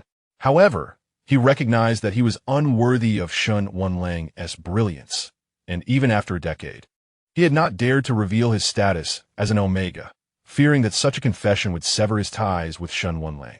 Chapter 11. A True Villain, Indeed? Guomin. Shen Wenlang's fury appeared to have subsided significantly. President Shen, here are the documents for your signature. Just place them there. Shen Wenlang observed Gao Tu standing quietly, awaiting his signature. Recently, how is your Omega faring? President Shen? That is unrelated to work. Concern from a superior for a subordinate. He is well. Thank you for your concern, President Shen. Upon hearing this, Shen Wenlang's temper flared anew, glaring at the contract. He remarked, Do you not realize there is a mistake in this text? I apologize, President Shen. This was provided to me, and I did not scrutinize it thoroughly. Is this how you handle your responsibilities as my secretary? Being dutifully devoted to that insufferable Omega at home, yet managing work in such a manner? President Shen, according to relevant laws and regulations, you cannot speak of Omegas in that way. Shen Wenlang regarded Gao Tu, who cautiously countered him. Amended. I do not wish to see you today. Yes, President Shen. Gao Tu felt as though he could scarcely breathe within that room. Secretary Gao, how are things? Are you all right? Yes, the documents were incorrect. I need to make some revisions. Very well. Huayong approached, intending to head to Shen Wenlang's office. When Gao Tu called out to her, Secretary Hua, he said, standing up. What's the matter? She inquired. Are you going to President Shen's office? Yes. Could you please help deliver these documents to him? Gao Tu handed her the papers. Of course, Huayong replied, taking the documents with an expression as refreshing as a spring breeze before departing. Secretary Hua is truly remarkable. Not only does she work directly in President Shen's office, but he never seems to lose his temper with her, someone remarked. Indeed, even Gao, who has been with President Shen for so long, does not enjoy such privileges. Well, it's clear that Secretary Hua possesses extraordinary qualities to have earned President Shen's trust. Let us focus on our own tasks, Gao Tu interjected. Exactly. Huayong re-entered with the documents in hand. Did you scold Gao again? Was that scolding? Shen Wenlang, upon seeing Huayong enter, put on a facade, especially in front of Sheng Xiaoyu, though he dropped the act in her presence. Even Gao dares not enter your office. You are quite terrifying, Huayong remarked. I didn't intend to say that, Shen Wenlang replied, struggling to find a different way to communicate with Gao Tu, but failing each time. Here are your documents. Huayong placed them on Shen Wenlang's desk, and then sat down on the sofa. Mr. Sheng, I have arrived at the office. The subway was quite crowded. I'll take you next time. That would be too much trouble, Mr. Sheng. Not at all. Huayong smiled at her phone. While Shen Wenlang understood that her smile was undoubtedly related to Sheng Xiaoyu. Are you and Sheng Xiaoyu in relationship? Isn't that wonderful? You have achieved your goal. Not really. I can't be certain that Mr. Sheng is entirely mine yet. What do you mean? Thus, my plans must continue, Huayong explained. You are quite cunning. Everything is worth it for Mr. Sheng's love. Just don't drag me into it. I'm clearly a good person, yet to Sheng Xiaoyu, I must seem like a villain. Rest assured, your image at your company is far from favorable. As for how Mr. Sheng perceives you, well, he likely doesn't think of you at all. Huayong continued, gazing at Sheng Xiaoyu's social media updates. How absurd. Shen Wenlang signed the contract, and then glanced toward the door. Given Gao Tu's character, he would undoubtedly comply with everything he said, which made it feasible that he would not enter today. Shen Wenlang stood up, preparing to step outside. Huayong noticed and said, You should temper your temper. They would like you much more. I do not require their affection, Shen Wenlang replied as he walked out, heading directly to the secretarial department. Gao Tu was immersed in his work, oblivious to Shen Wenlang's approach. Upon seeing Gao Tu, Shen Wenlang hesitated to directly engage him and instead reprimanded the head secretary, who happened to be passing by. Clearly, he had not intended to reprimand anyone initially. After a long day at the office, Sheng Xiaoyu was ready to leave, and Chen Pinming offered to drive him home. Take me to Huayong, he instructed. Yes, President Sheng. Chen Pinming could sense that Huayong held a unique place in Sheng Xiaoyu's life. Upon returning home, Sheng Xiaoyu immediately immersed himself in work. Seated on the living room sofa with his laptop, his expression grave, Huayong cast a glance at Sheng Xiaoyu while arranging fruit in the dining room. Mr. Sheng, she called out, why not take a moment to enjoy some fruit and rest? As she extended a fork towards him, Sheng Xiaoyu observed her and gently bit into the glistening grape she offered. Huayong's gaze lingered on Sheng Xiaoyu's lips, which remained as alluring as ever.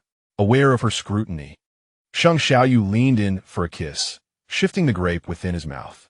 He pressed Huayong back onto the sofa, and the two of them lost themselves in an ardent embrace, with Sheng Xiaoyu guiding the rhythm of their kiss, which Huayong eagerly followed. As his hands roamed over her body, she placed her hand on his, halting his advances. At that moment, the phone rang. Hello, President Shen. Is it done? All right. I see. I'll hang up now. Yes, understood. Huayong ended the call. What is the matter? Sheng Xiaoyu inquired. President Shen wants me to go out, she replied. At this hour? Sheng Xiaoyu glanced at the clock. Yes, he mentioned an important gathering. How important could it be? Mr. Sheng, I will change my clothes and head over. Wait, don't go. But it's President Shen. President Shen? Does he not realize the time? I would never send my subordinates out this late. He truly is despicable, Sheng Xiaoyu asserted. Huayong remained silent for a moment, seemingly awaiting Sheng Xiaoyu's next words. You need to go. If he blames you, come to me. If he has any conscience left, he won't dismiss you or impose a fine. If he does, I'll pay you double. Then I want to go, Huayong replied. All right, Huayong, why don't you let me touch you? Sheng Xiaoyu asked. What? Huayong feigned ignorance. I've always felt you were tempting me. Yet when it comes to taking the next step, you always hold back. Why is that? Sheng Xiaoyu wasn't naive. He recognized her subtle gestures. Yet he understood that her hesitance stemmed from a desire to remain reserved. Mr. Sheng, I have a pheromone disorder, Huayong said, looking down at her hands. What? I cannot engage in intimate behavior, she continued. After hearing this, Sheng Xiaoyu regarded Huayong with a profound expression. She consistently managed to surprise him with fresh insights amidst his expectations. Chapter 12. Truly not so easy to pursue unless Huayong observed Sheng Xiaoyu without speaking, merely appraising him. Unless what? Unless Mr. Sheng is willing to permanently mark me. Mark? Yes. I can only proceed to the next step with someone who is willing to mark me permanently. Sheng Xiaoyu hesitated. He understood the implications of her statement. Yet he was uncertain of his own feelings. Huayong was indeed extraordinary, but was it to such an extent? Mr. Sheng. Yes? Indeed, one must not impose upon Mr. Sheng. The permanence of his mark holds great significance for him. Mr. Sheng Xiaoyu did not contest this notion. Presently, The situation is quite satisfactory. Being able to be in company with Mr. Sheng. Huayong reached out and embraced Sheng Xiaoyu, who slowly closed his eyes, only to gradually reopen them. Given Sheng Xiaoyu's current condition, it is indeed inappropriate. A subsequent step is necessary. In the office, Shen Wenlang observed Gao Tu pouring tea and instructed, "Prepare for the upcoming meeting. Shall I inform Secretary Hua?" Gao Tu. Since Huayong's arrival, Shen Wenlang had seldom summoned him for meetings or public appearances. "Do not concern yourself with him. I am speaking with you now. Did you not comprehend?" "Yes, Mr. Shen, I shall prepare at once," Gao Tu replied, feeling a surge of joy, for it at least confirmed that the rumors circulating in the secretary department were not entirely accurate. With a stern expression, Huayong entered Shen Wenlang's office. "What brings you here? Were you not supposed to attend class?" Shen Wenlang remarked, noting the displeasure etched on Huayong's face. "I shall postpone that. I intend to spend more time here with you," Huayong stated. "As you wish, just do not disturb me," Shen Wenlang replied. Huayong tilted his head slightly, gazing at Shen Wenlang. "Wenlang, is there anything I could interrupt? I am heading to a meeting. Will you accompany me?" Shen Wenlang asked. "Very well. I shall return home a bit later today." As Shen Wenlang stepped out of his office, he encountered Gao Tuesday, Mr. Shen. Gao Tu acknowledged, noticing Huayong beside him. "Secretary Hua." He greeted Shen Wenlang in return. "No need for you to attend. Secretary Hua will accompany me. Is the conference room prepared?" Shen Wenlang inquired. "Yes, it is ready," Gao Tu replied, bowing his head and stepping aside to let them pass. "Hopefully, your subsequent endeavors will not prove too arduous," Huayong remarked. "What do you mean?" Shen Wenlang asked, looking at him. "It is nothing," Huayong replied with a smile.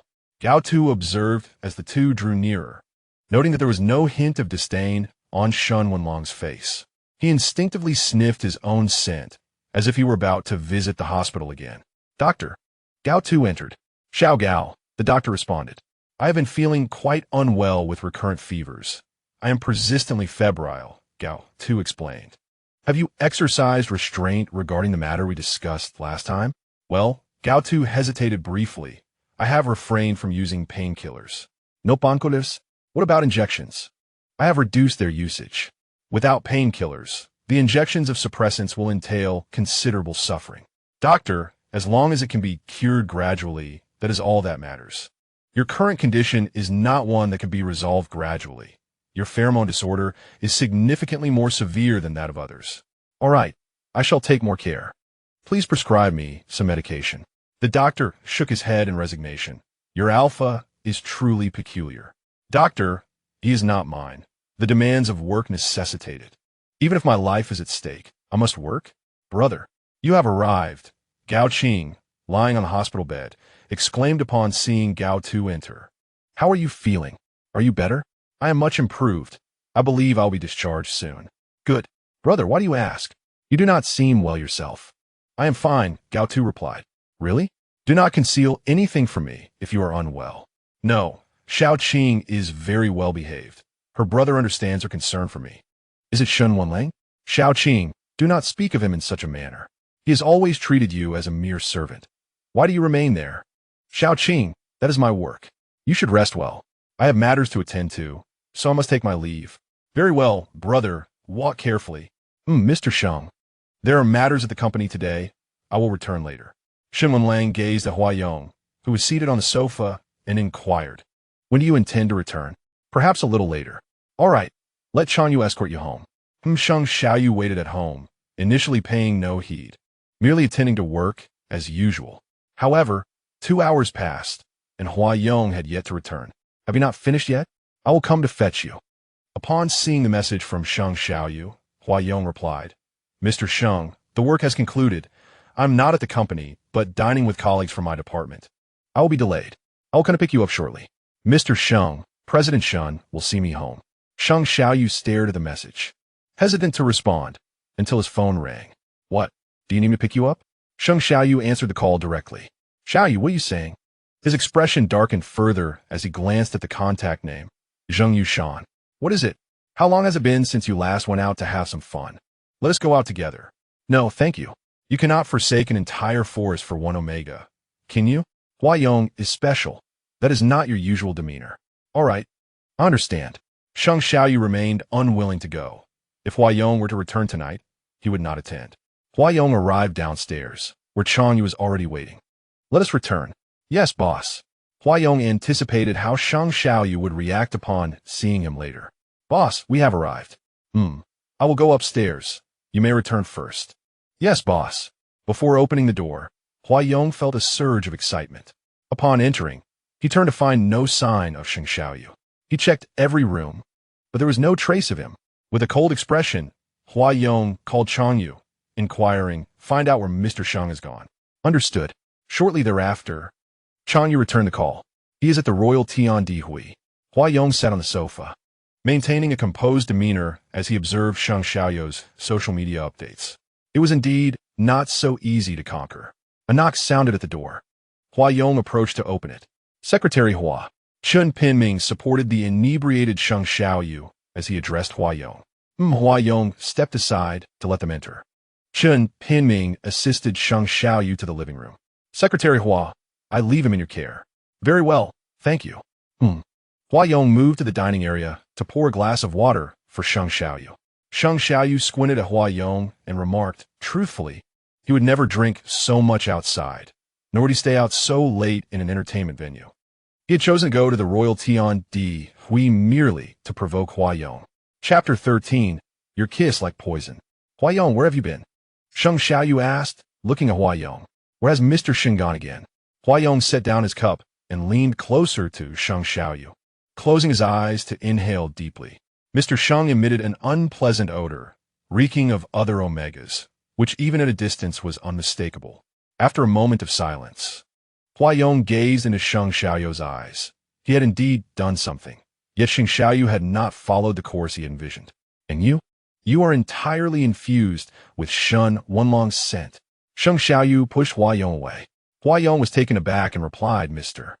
Sheng knows that I have no relationship with President Shen, does he not? Why then? Sheng Xiaoyu remained silent, and Huayong, feeling his absence, could not help but speculate. Mr. Sheng, please rest well. I shall retire for the night, Huayong said.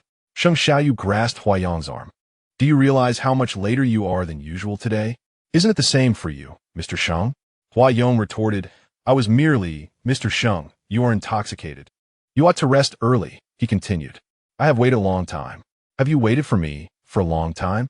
I apologize for keeping you waiting, Mr. Sheng. What are you being so sarcastic about? Sheng Xiaoyu inquired. It is nothing. I have simply become greedy, longing for Mr. Sheng alone. Huayong gently freed himself from Sheng Xiaoyu's grasp and walked directly into the room. Sheng Xiaoyu, dragging his weary body to the door of Huayong's room, hesitated before deciding to retreat to another room to sleep. When Huayong arose in the morning, he prepared breakfast for Sheng Xiaoyu but left before he could awaken. Upon waking, Sheng Xiaoyu noticed the breakfast laid out on the table. He sat down and took a few bites before losing his appetite. What kind of dreadful tea is this? Is it meant to ruin my throat? Shen Wenlang clicked his tongue and forcefully slammed the cup down, causing water to spill. President Shen, I apologize. I will brew another pot at once. Wait, where is Gao Tu? Did he not prepare this tea? No. Secretary Gao is on leave and has yet to return. On leave again? Why? It concerns his Omega partner and his sister, roughly speaking. Why are you still standing there like a wooden block? Can a block of wood even start a fire? I asked you to brew some tea, and you can't even manage that? Yes, I will do it immediately. Huayong entered Shen Wenlang's office with light footsteps. Wenlang, you seem quite irate. Let me guess, Secretary Gao? Huayong settled onto the sofa, observing him. What is troubling you? Aren't you supposed to attend your cooking class today? Were you not planning to prepare a heartwarming bento for your Mr. Sheng? Shen Wenlang remarked. Huayong's expression shifted, and in the absence of Sheng Xiaoyu's gaze, his eyes reflected a profound weariness of the world. I must rein it in, otherwise I shall never win his heart. He glanced at his hand and made a gesture. What? Is your plan so flawless that it leads Sheng Xiaoyu to unwittingly fall into your trap?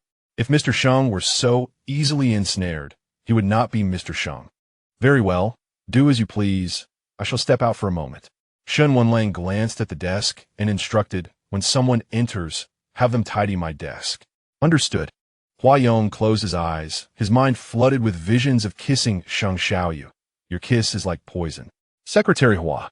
Secretary Wang entered with a freshly brewed cup of tea, just in time to overhear Huayong's words. Secretary Wang. President Shen has asked you to tidy up his desk. Understood. Shen Wenlang drove to the vicinity of Gao Tu's residence, which was not conveniently located, requiring him to park some distance away and walk the rest of the way. Gao Tu opened the door. Gao Tu, lying in bed, seemed to hear Shen Wenlang's voice. Gao Tu, President Shen? He stood up, intending to rest a bit longer before heading to the office. Gao Tu. Shen Wenlang's expression was not particularly pleasant as he scrutinized the room behind Gao Tuesday President Shen. Is there something you need? What about that Omega you must accompany? He has already left, Gao Tu replied. I'm festy. Shen Wenlang was reluctant to step into the room, overwhelmed by an unpleasant scent of sage. President Shen? The smell here is quite strong, isn't it? Although Gao Tu's pheromones had diminished significantly due to the wind, he feared that Shen Wenlang would still be sensitive to it. Hasn't he left? Yes. Isn't it permissible to have some water? Of course. Gao Tu allowed Shen Wenlang to enter. Do you need this? Why do you still carry that nauseating scent? Shen Wenlang noticed the suppressants on the cabinet. You wouldn't use it while with me. Shen Wenlang disdainfully remarked about the suppressants. Using this is far inferior to using inhibitors. It's exponentially better. Gao Tu's hand faltered as he retrieved the newly purchased white tea. President Shen, I bought some white tea. Let me brew you a cup. Gao Tu approached with a teacup, and Shen Wenlang took a sip. He quickly realized that it was indeed different from the tea brewed by the other fools at the company. Gao Tu didn't even possess a complete tea set. Now that he's gone, when do you plan to go to the office? Shen Wenlang inquired. President Shen, I will go soon. Then come with me. I need to return to the office, and you shall drive. Of course, President Shen. Gao Tu felt a flicker of hope that Shen Wenlang had come specifically to find him, yet he dared not nurture such hopes. Has Huayong left? Yes. Secretary Hua has already departed. Understood. Upon returning to the office, Shen Wenlang found it somewhat more relaxed without Huayong's presence. Hi, Secretary. You have finally returned. How did you brew that tea? Teach me, so that when you take leave, I can avoid some scolding. Secretary Wang inquired. It's quite simple. Gao Tu led Secretary Wang to the tea room. Is this all there is to it? Secretary Wang asked. Yes, that's it. It's just a bit tedious. As long as I'm not scolded, it's not tedious. Secretary Wang recalled that Gao Tu had arrived with Shen Wenlang. Did you come with President Shen? Yes. He came to find me. Gao Tu was still immersed in the fact that Shen Wenlang had sought him out. I see. What's wrong? Nothing. I'm just wondering if President Shen will be displeased now that Secretary Hua is absent. Why do you say that? Gao Tu asked. Because Secretary Wang had mentioned what he had overheard. Well then, Hi Secretary, I shall return to my duties. All right. Gao Tu had speculated that Shen Wenlang, a well-known wealthy bachelor in Jianghu, had never worried about whom he might be with until the emergence of Huayong.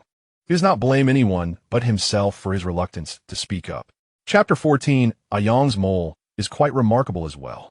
For an entire week, Sheng Xiaoyu returned home without encountering Huayong, and naturally, he did not enter her room at night. A Cold War? Upon entering, Sheng Xiaoyu noticed a note left on the table. Has she finally acknowledged me? He picked it up, only to find it filled with details pertaining to Shen Wenlang's work, from meetings to meals. Shen Wenlang is truly incompetent. Does he require reminders for everything? I did not come all this way to engage in hide-and-seek. I have no time for games. Sheng Xiaoyu tossed the note aside and exited.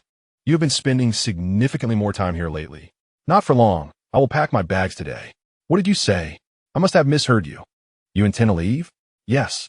You had better leave, Shen Wenlang remarked dismissively. Of course not. My Cold War with Mr. Sheng requires a bit more strategy. If Sheng Xiaoyu were to see you in your room in P Country, he would likely turn on his heel and depart, wouldn't he? My room? I can only take him there once Mr. Sheng is entirely mine. Huayong took out her phone and sent a message to Sheng Xiaoyu. Mr. Sheng, thank you for your care during this time. After some thought, I believe it is best for me to move out to avoid disturbing you. Wenlang, I am leaving. Go on. Make haste, Shen Wenlang instructed. Bring Gao Tu in. Understood. As Huayong exited, she spotted Gao Tu and said, Secretary Gao, Mr. Shen is looking for you. All right. Gao Tu entered the office, now infused with the floral scent of Hua Yong's pheromones, reminiscent of orchids, far more pleasant than the sage aroma he typically bore. Mr. Shen, please prepare another pot of tea for me. Certainly, Mr. Shen. Also, go purchase the white tea I often drink. Is the white tea insufficient? I recall the secretary's position was just filled. Keep the newly bought white tea at your place, so I may enjoy it during my next visit. Shen Wenlang's tone was devoid of emotion, yet it was an improvement compared to before. Huh? Do you not understand? After purchasing, submit for reimbursement. Shen Wenlang said in a feigned irritation. Understood, Mr. Shen. Not long after Sheng Xiaoyu left home, he received a message from Hua Yong. Huh? Sheng Xiaoyu promptly turned around and returned. Boss, should I come to pick you up? Chang Yu inquired. No need, I cannot leave. Understood.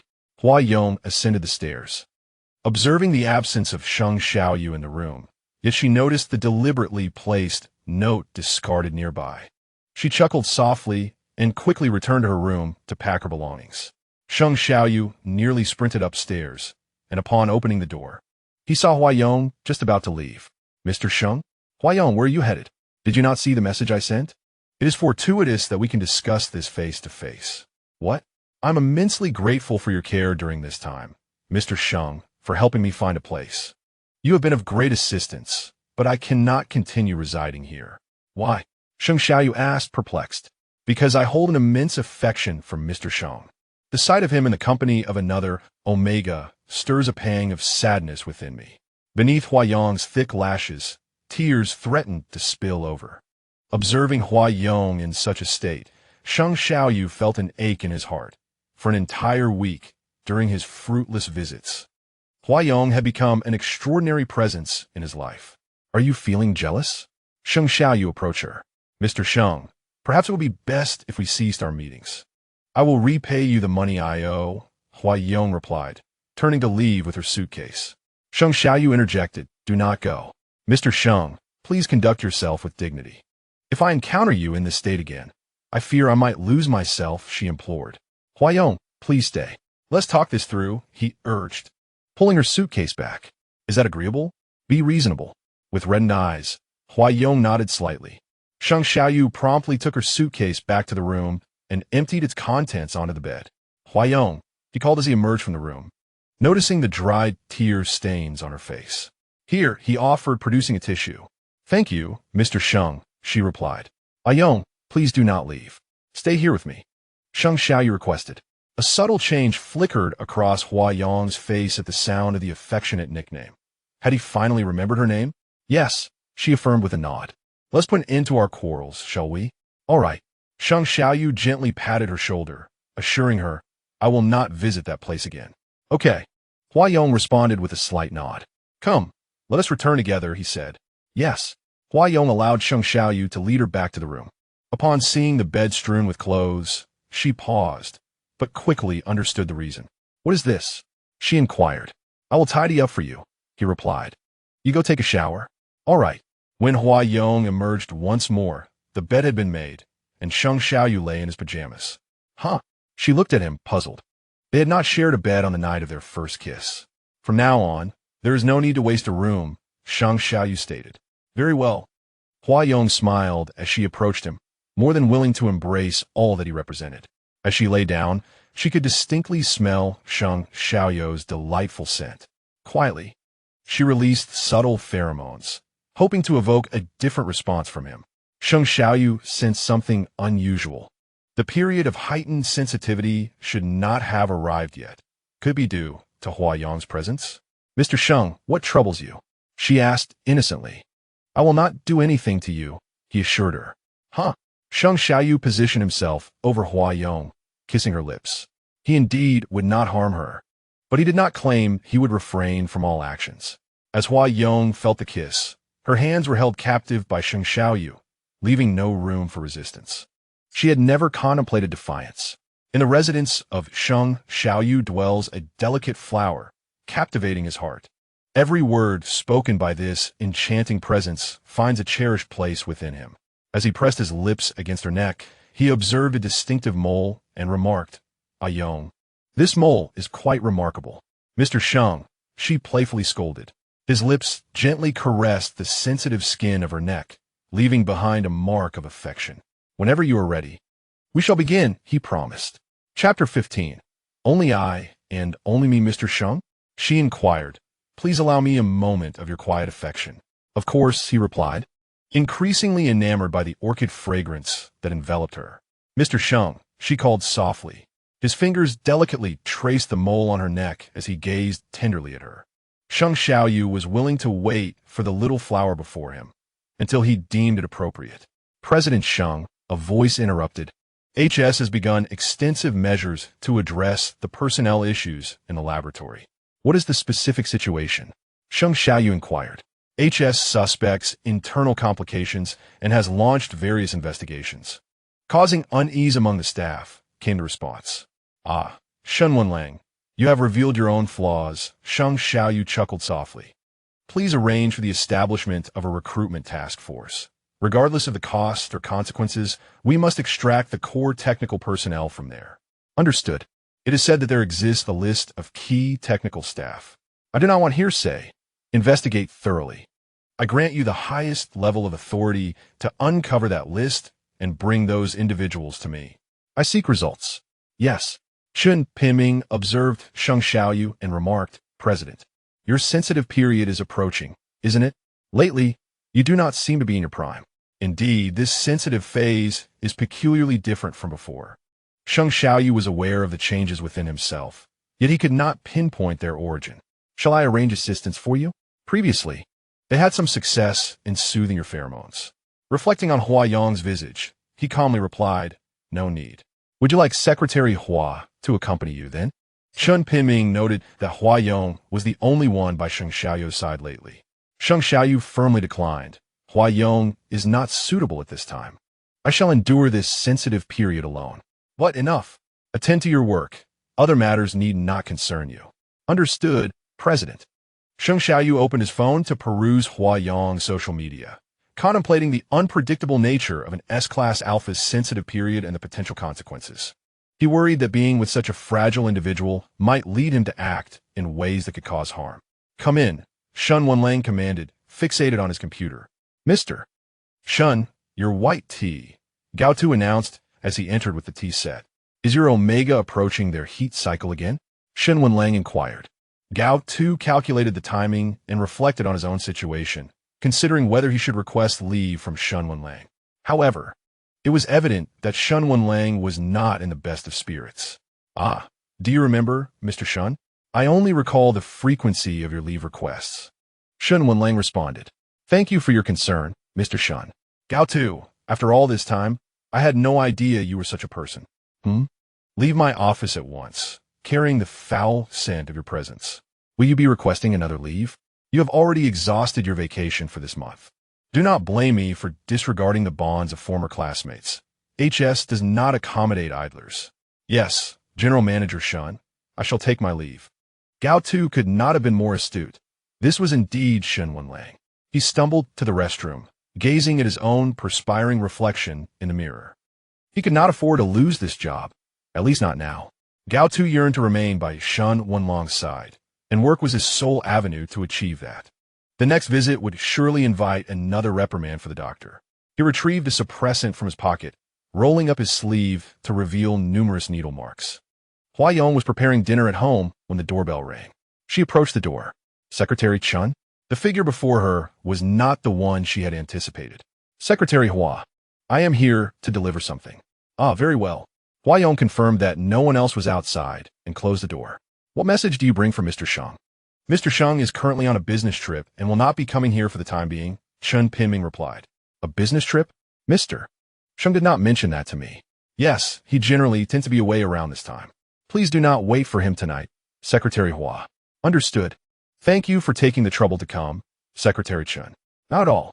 By the way, this is the book Mr. Sheng asked me to give you. Chen Piming handed the book to Hua Yong. What is this? Mr. Sheng believes you would appreciate it. Oh, this book. I had merely mentioned it to him once before. Mr. Sheng's previous coat. I was asked to retrieve it. What coat? The suit he wore back from the royal Tian Dihui.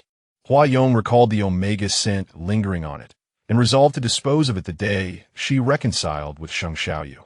I will search for it, Huayong said. Very well, I shall wait here. Huayong returned to her room. Chen Pinming noticed her briefcase resting on the sofa and discreetly placed a small listening device inside. Unbeknownst to him, Huayong was observing from a distance. Once Chen Pinming had finished, Huayong approached him. I couldn't locate that suit.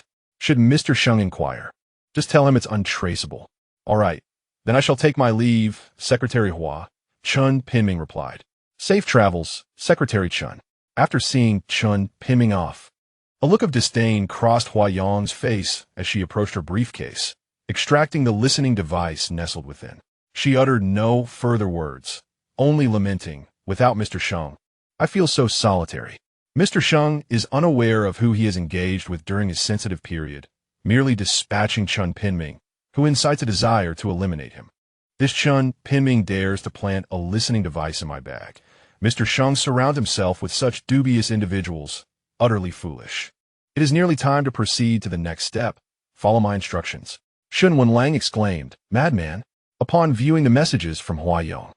Huayong made her way to HS, determined to ensure that Chen Pinming's eavesdropping would not go unnoticed. Huayong, Shen Wenlang remarked as she entered. Huayong adjusted his briefcase and stepped forward, and Shen Wenlang understood the implication without hesitation. Mr. Shen, there has been a grave incident of embezzlement in the laboratory recently. The company is investigating, and you will need to coordinate with various departments. Understood, Mr. Shen, replied Huayong. Pay close attention to the individuals on this list. Shen Wenlang instructed. Yes, understood, Mr. Shen. After speaking, Huayong walked over and placed the briefcase into a completely sealed, soundproof box. Huayong, your pursuit of affection is excessively complicated. Without such measures, you cannot win over all of Mr. Sheng's heart. He is already seeking solace elsewhere during his vulnerable period. And you remain idle here? From now on, in his time of need, it shall be only me. As Huayong entered, he noticed Secretary Gao's troubled expression. Is it him? Perhaps he is anxious about his Omega at home. To the point of madness, Shen Wenlang remarked, his tone significantly heavier. Huayong chose not to respond, merely observing Sheng Xiaoyu's social media updates, even unaware of his whereabouts. Chapter 16, A Decade Gao Tu. Do you require my assistance to return home? He inquired. Yes. Ido, Shen Wenlang replied. Very well. Gao Tu drove Shen Wenlang home. Although he had done so numerous times, Shen Wenlang had never invited him inside, and Gao Tu dared not hope for such an invitation. Shen Wenlang inhaled, detecting no trace of Omega's scent on Gao Tu. Yet according to the timeline, he should have returned home by now. Gao Tu, he called. Yes, Mr. Shen. Turn around. We are going to your home. What? Gao Tu asked, bewildered. Has your hearing deteriorated to the point where I must repeat myself? Shen Wenlang's impatience was evident as he gazed at Gao. Tuesday understood. Though Gao Tu did not comprehend Shen Wenlang's intentions, he complied obediently. I lost something during my last visit to your home. Mr. Shen, you need not make a special trip for this matter. I can handle it, Gao Tu suggested, reflecting that his home was always meticulously cleaned, and he had found nothing amiss from Shen Wenlang's previous visit. I need something belonging to Secretary Hua. Shen Wenlang offered a casual excuse. Understood. Gao Tu fell silent, recalling Secretary Wang's words about Secretary Hua in the office. While waiting at a traffic light, Gao Tu cautiously glanced at Shen Wenlang, who had closed his eyes in contemplation, utterly unaware of Gao Tu's gaze. For a moment, Gao Tu found himself entranced by Shen Wenlang. The honking of a horn from the car behind startled Shen Wenlang awake. He opened his eyes, irritation flickering as he gazed ahead. The light is green. Is your hearing gone, as well as your eyesight? My apologies, Mr. Shen. Gao Tu continued driving. When did your driving skills deteriorate? Is it the same with your Omega? I do not own a car, hence I do not drive. Gao Tu replied. Upon arriving at his home, he remarked, Mr. Shen, the lights here have all been repaired and are much brighter, and there is considerably less litter on the ground. Are you pleased? Shen Wenlang inquired. Yes, I'm happy. Although the living conditions are modest, the neighbors are quite pleasant. Gao Tu responded. Your happiness seems rather easily attained, Shen Wenlang observed. Gao Tu fell silent for a moment, refraining from further speech. Indeed, His joy was easily attainable, unlike that of Shen Wenlang and his companions. "President Shen, we have arrived," Gao Tu announced as he opened the door. "Where's that Omega?" Shen Wenlang inquired, surveying the room. "Huh? Not here. Not here," Gao Tu replied. "Oh." Shen Wenlang took his seat, confirming that the Omega was indeed absent, and the atmosphere of the room had become considerably more pleasant. "President Shen, could you describe the item belonging to Secretary Hua?" Gao Tu asked. "A pen, perhaps?" Shen Wenlang casually remarked. "Very well." Gao Tu nodded, noting that Hua Yong had merely misplaced a pen. In Shen Wenlang's presence, Hua Yong was certainly different. "Please prepare a pot of tea for me. The pen can wait." "Understood, President Shen." Quite nice," Shen Wenlang commented. "It's your favorite white tea, President Shen." "Good." Shen Wenlang stood, preparing to leave. "President Shen, aren't you going to look for it?" "It's likely not here. There's no need to search further." Just as Shen Wenlang was about to exit, he paused, recalling that he needed to visit the Secretary General tomorrow to discuss the company vehicle. "What?" Gao Tu appeared taken aback. Shen Wenlang regarded Gao Tu's bewildered expression with a certain gentleness. Those innocent eyes and full lips captivated him. "Don't overthink it. It will make work more convenient. I shall take my leave now. President Shen, allow me to see you off." "No need. Get some rest." "Very well, President Shen. Take care." Shen Wenlang waved his hand and departed. Gao Tu found himself perplexed, unable to comprehend why Shen Wenlang oscillated between varied states. Yet he was inexplicably drawn to the favorable moments, which had persisted for a full decade. Hua Yong was at home preparing dinner, unable to reach Changyu. Where had Mr. Sheng gone? Sheng Xiaoyu had just landed at the airport and was getting ready to head home when he received a phone call. He glanced at the caller ID and answered with an air of indifference. "What is it? Brother, where are you? Please help me." Sheng Xiaoqing's voice was frantic. "You dare contact me?" Sheng Xiaoyu replied coldly, staring ahead. "After all, we are brothers. I have no brother such as you. I'm not your sibling. But Dad will be unhappy. Do you wish to see him distressed to the point of heartache? His feelings have nothing to do with me. Aren't you together? Just take care of his anger." "Brother, I truly understand my mistake. You have helped me before. Can you assist me this last time?" Sheng Xiaoqing's voice was nearly pleading. "Where's Dad? He must not know. Where are you?" Sheng Xiaoyu asked. "I will send you the address. Please come." Sheng Xiaoyu hung up, intending to return home early to see Hua Yong, but now he would be delayed. "Brother, you're here. Please take a seat." Sheng Xiaoqing exclaimed obsequiously. "What is it this time? Or rather, how much do you need?" "Brother, I truly have no alternative. I cannot let Dad find out, otherwise he will cut off my allowance." "What about your mother? Aren't you both playing the loving mother-son duo anymore?" "Brother, I beg you, this really is the last time." Sheng Xiaoqing cried out. "How much do you require?" 10 million. 10 million? At the beginning of the month, my father would typically provide you with 20 million. So, here you are, telling me that 30 million has vanished by the third of the month? Brother, truly this is the last time. I cannot fathom what to call this. Please do not trouble me further." Sheng Xiaoyu stood up and said, "Wait a moment, Chun Pinming will transfer the money to you." "Thank you, brother, thank you." Hua Yong gazed intently at the fish soup in the pot, preparing it daily, yet Sheng Xiaoyu still had not returned. Frustrated, Hua Yong contemplated discarding the soup when suddenly a knock echoed at the door. It was here. Hua Yong opened the door to find Sheng Xiaoyu standing before him in casual attire, exuding a refreshing aura. "Mr. Sheng." Hua Yong's eyes brightened significantly. "You have returned. Did you miss me?" Sheng Xiaoyu smiled at him and embraced him directly. "I did." Hua Yong, enchanted, hugged back, noticing the absence of the Omega scent on Sheng Xiaoyu. "It's good to hear you miss me. What about Mr. Sheng? You haven't contacted me these past few days." "I've been quite busy. That's not what I meant." Hua Yong released his grip and looked at him. "I also missed you." Upon hearing this, Hua Yong chuckled. "Mr. Sheng, I made fish soup. Would you like to come and have some?" "Sure," replied Sheng Xiaoyu. Hua Yong moved to the kitchen to serve, while Sheng Xiaoyu wrapped his arms around Hua Yong's waist from behind. "Mr. Sheng, what's wrong? I feel a bit unwell." "All right, I understand." Sheng Xiaoyu let go and answered the phone. "Hello, Xiaoyu. I heard you returned. It must be quite unpleasant to go through the sensitive period alone, right?" "It's manageable." "Manageable? I found an Omega with the floral scent you've recently taken a liking to. Would you like to come over? No. Please refrain from involving me in such matters in the future. I did nothing but pacify the pheromones, Sheng Xiaoyu said, glancing toward Huayong. It's fine. I'll hang up. He may not be pleased. Huayong truly possesses an enchanting charm. If you were serious, it seems there would be no room for me. Do not harbor thoughts about him. Chapter 17.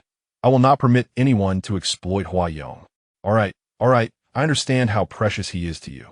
Huayong approached with a bowl in hand and asked, Mr. Sheng, is something wrong? Are you still busy with work? Not at all, replied Sheng Xiaoyu. Good. Huayong placed the bowl in front of Sheng Xiaoyu. Mr. Sheng, please try it and see if it tastes good. All right. Sheng Xiaoyu took a sip, observing his expression. Huayong inquired, Mr. Sheng, is it not tasty? Sheng Xiaoyu remained silent for a moment, prompting Huayong to lean closer. Shall I fetch another bowl? Wait. Sheng Xiaoyu interrupted, it's very delicious. Huayong, blushing with delight, encouraged, if it's good, please drink more. Ah Zong. Yes. Mr. Sheng. Huayong looked at Sheng Xiaoyu curiously. I believe I encountered a fishbone. Sheng Xiaoyu's face showed discomfort. How could that be? I meticulously removed them. Huayong leaned in with his large, bright eyes. Please check carefully, Sheng Xiaoyu urged. All right, but please do not move. Huayong placed one hand on Sheng Xiaoyu's arm and scrutinized his lips. Sheng Xiaoyu's lips were quite alluring, slightly upturned, even when he was not smiling. Mr. Sheng, it seems I did not see you, Huayong remarked with a keen gaze. Is that so? Sheng Xiaoyu, fixated on Huayong's lips, suggested, then let us experience it. By the time Huayong realized, she found herself cradled in Sheng Xiaoyu's embrace, seated upon his lap, and sharing a kiss. I apologize for the distress you've endured lately, Sheng Xiaoyu said. It's not distress. It's merely a bit of trouble at work, Huayong replied, her cheeks flushed. Although Sheng Xiaoyu did not bring it up, Huayong felt compelled to mention it. What is it? Did Shen Wenlang bully you? How many tasks has he assigned you?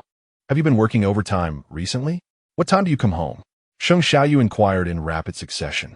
Mr. Sheng, why are you more anxious than I am? I worry about you. It's nothing much. It's just that President Shen has assigned some matters concerning internal corruption issues. Is that so? Sheng Xiaoyu recalled that Chen Pinming had mentioned this. Indeed, there are numerous matters to attend to. As your secretary, you need not shoulder the burdensome tasks. If Shen Wenlang causes you trouble, you need not endure it. I can support you. Mr. Sheng, I also require a job to sustain my livelihood. Are you not being rather audacious, daring to date the owner of a rival company? Sheng Xiaoyu remarked as he wrapped his arm around Huayong's waist. I have said nothing. Mr. Sheng is just Mr. Sheng. Be good. Tomorrow I shall escort you to the office. All right, Huayong replied, embracing Sheng Xiaoyu and savoring the fragrance that enveloped him. What fortuitous luck is this? Why are you so joyous? Has Sheng Xiaoyu returned? Shen Wenlang observed as Huayong entered. Yes, he has returned. No wonder.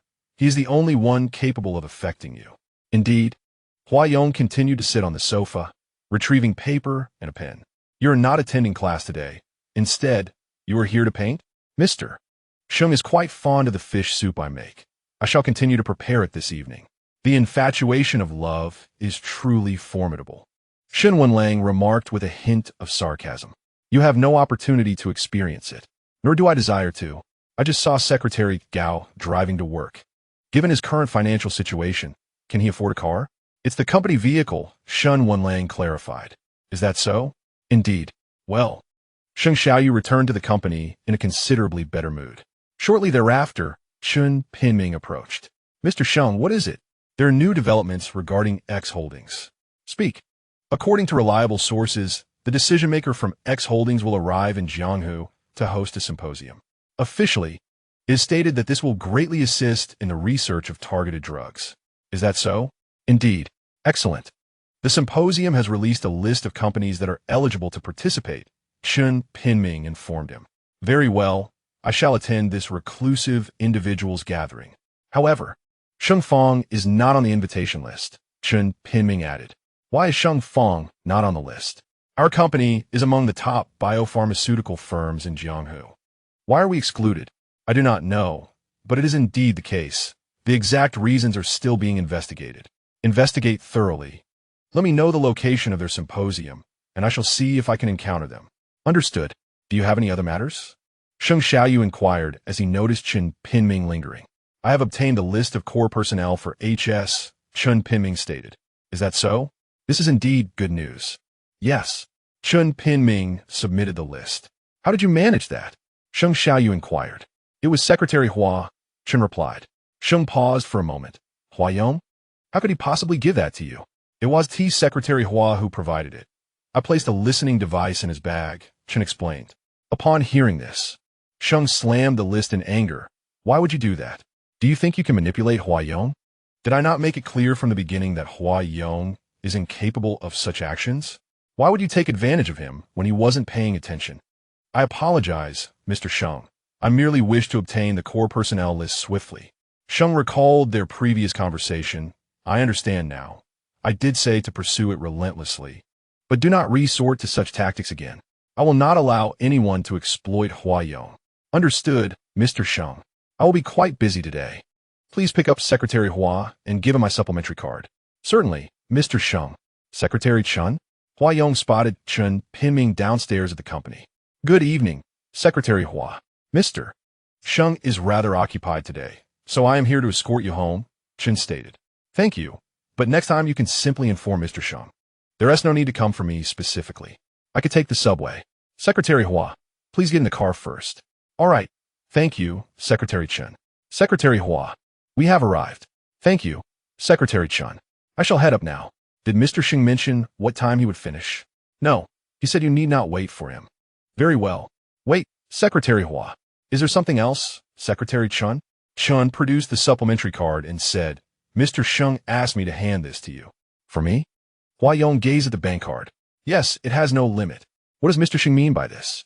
He will explain the specifics when he returns. All right, thank you. Secretary Chen. Once back in his room, Huayong scrutinized the card for a while. Is it truly for me now?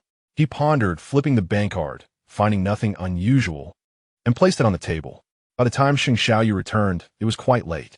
Upon entering, he found the room shrouded in darkness. After settling down and getting into bed, Huayong softly spoke, Mr. Sheng. Did I wake you? Though Sheng moved quietly, Huayong noticed. No, I was waiting for you. Huayong turned over and embraced Sheng Xiaoyu. Didn't I tell you not to wait? I couldn't sleep without you, Mr. Sheng. Well, I'm back now.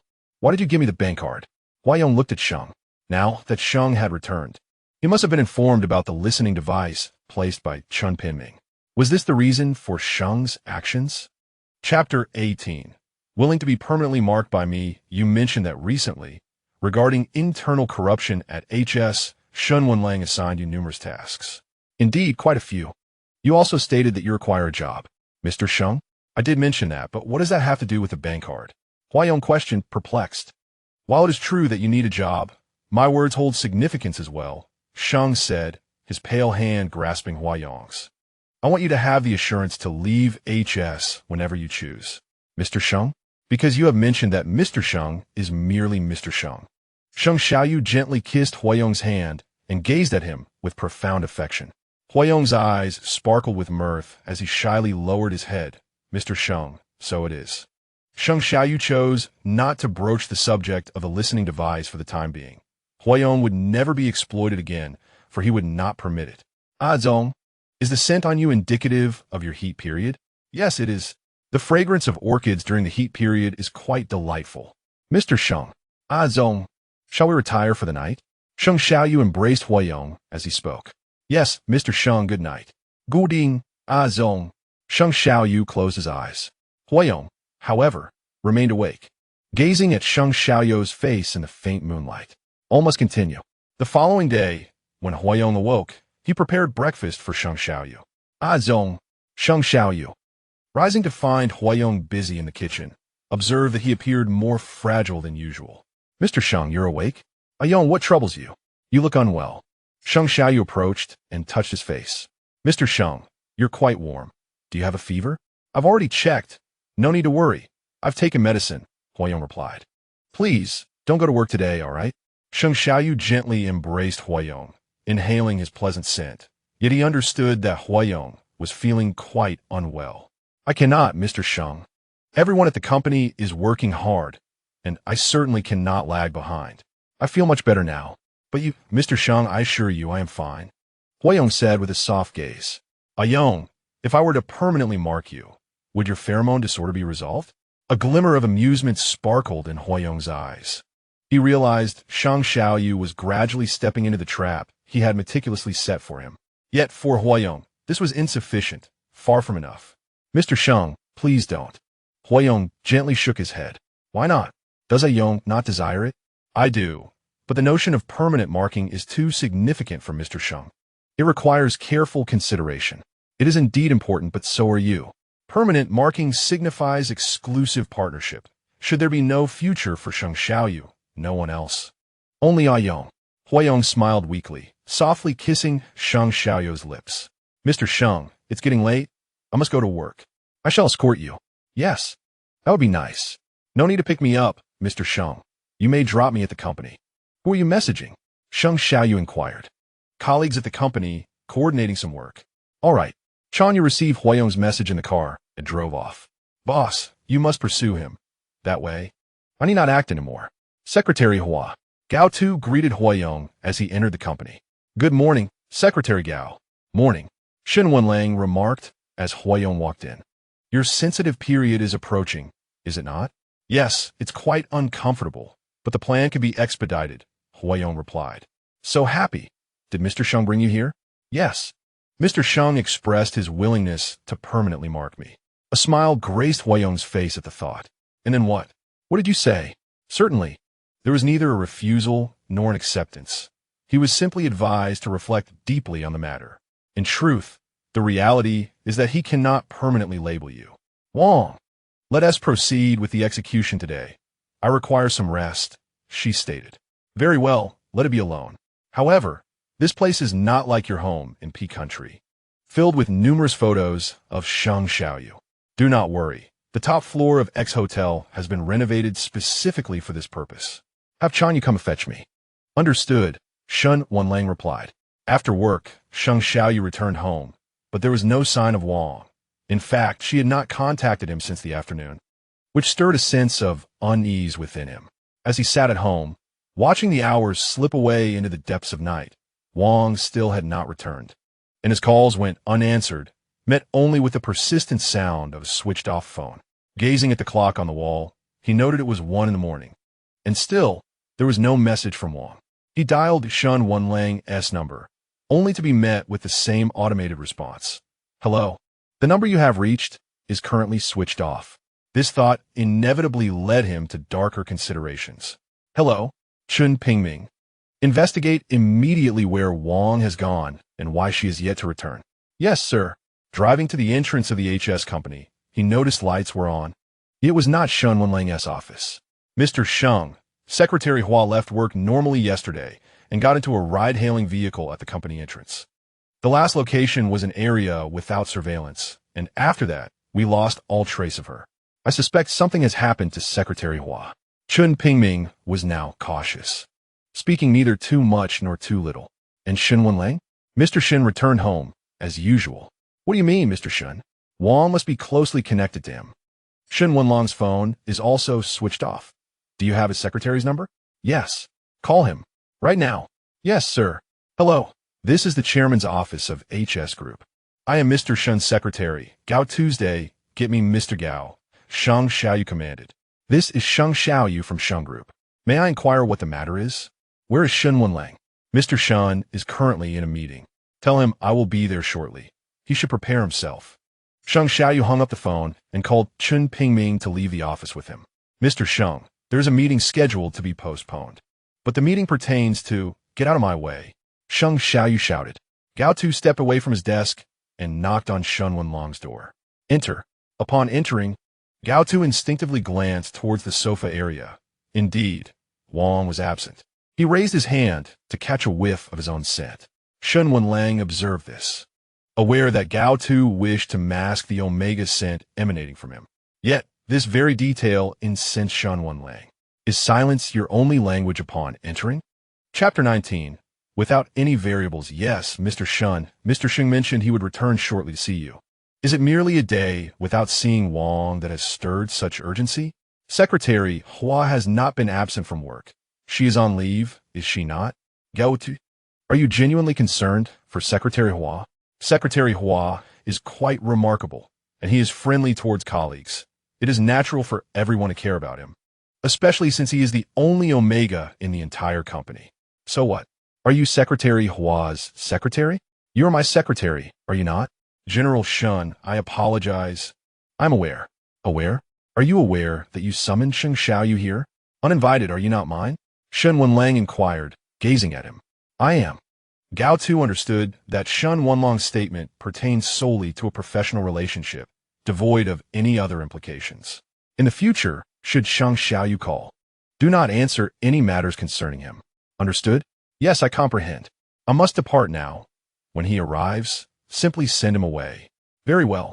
You shall accompany me. Yes. General Sheng Xiaoyu rushed to the company, only to find himself thwarted. General Sheng Chen Pinming dared not speak, observing Sheng Xiaoyu through the rearview mirror. This marked the first instance in a long while that Sheng Xiaoyu appeared so incensed. Secretary Chen, I demand to be at HS first thing tomorrow morning. Spread the word that I have left Jianghu. Otherwise, Shen Wenlang will not show up. Understood. Sheng Xiaoyu spent the entire day at the company in a foul mood. Just days prior, he had been in high spirits, yet now, aside from Chen Pinming, no one dared approach his office. What has come over General Sheng? Have you not heard? Secretary Hua from HS has gone missing. What? The Omega, who has been frequently seen with General Sheng? Indeed. Are there no tasks to attend to? Gossiping here? Have I been too lenient with you all lately? When did I become fodder for your idle chatter? If you do not wish to work, then be gone. Sheng Xiaoyu, as an S-class alpha, possessed keen hearing, and he emerged to shout at the group. Yes, yes. General Shen, we have arrived. You may return. Yes. By the way, ensure that everything I just mentioned is conveyed to the company. Yes, General Shen. In the luxurious Suite 9901 on the top floor of X Hotel, Huayong lay in bed clad in silk pajamas, moaning in agony as he struck the wall, blood seeping from wounds on his hands. Mr. Sheng, Huayong whispered softly, eyes closed. Contrary to Shen Wenlang's expectations, the room bore little evidence of Sheng Xiaoyu's presence. Huayong's rosy lips continuously called out for Mr. Sheng.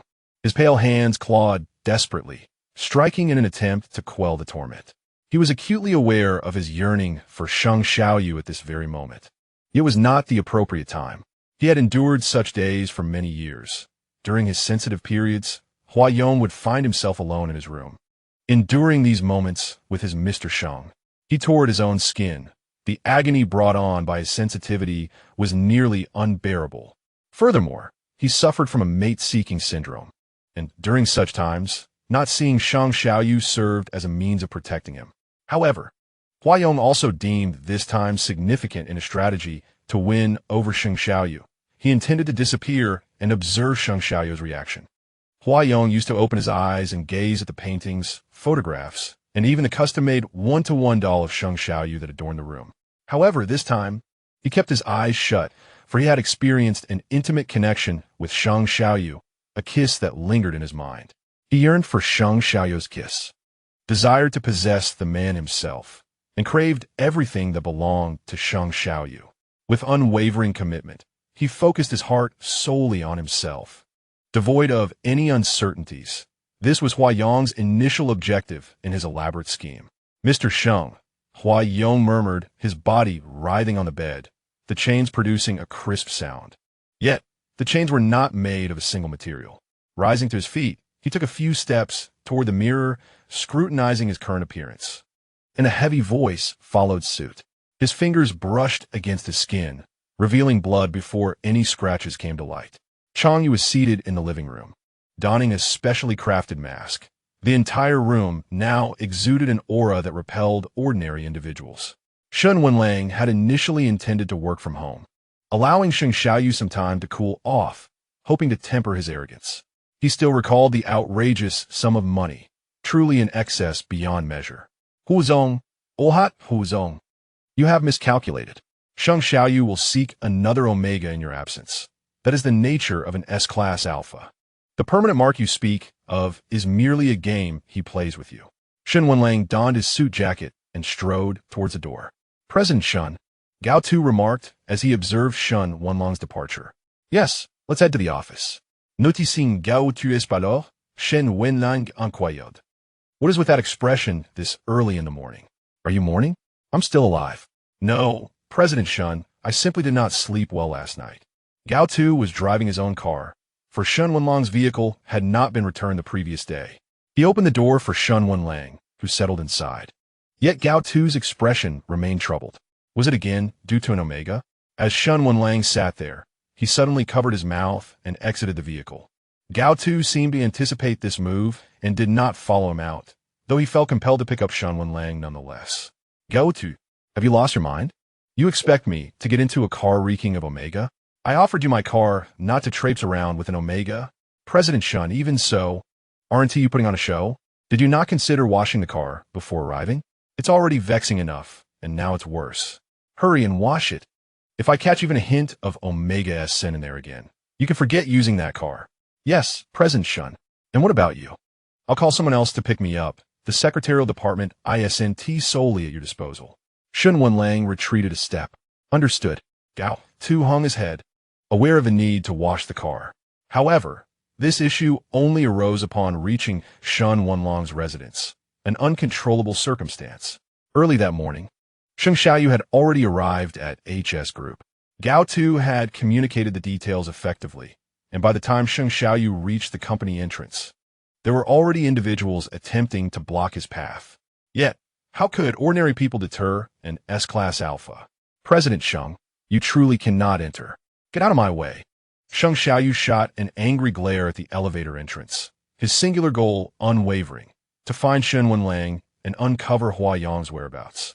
Sheng Xiaoyu exuded an overwhelming aura of dominance, rendering anyone incapable of obstructing his path.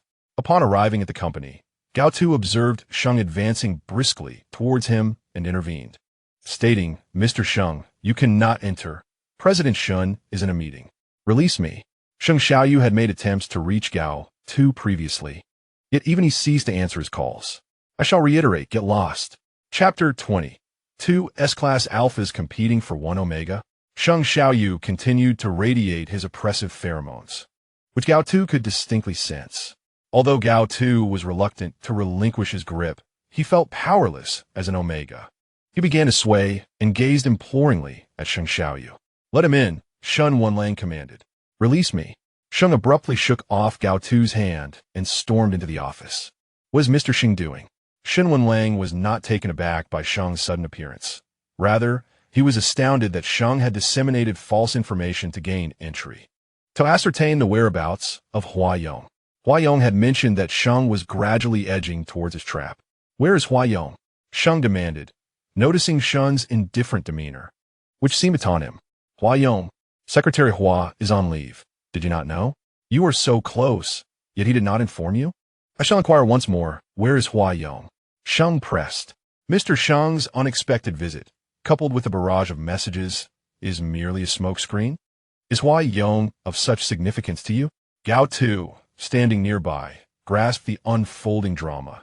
It was evident that Huayong had been growing closer to Sheng. Yet what was Shen's involvement? Two S-Class Alphas vying for one Omega?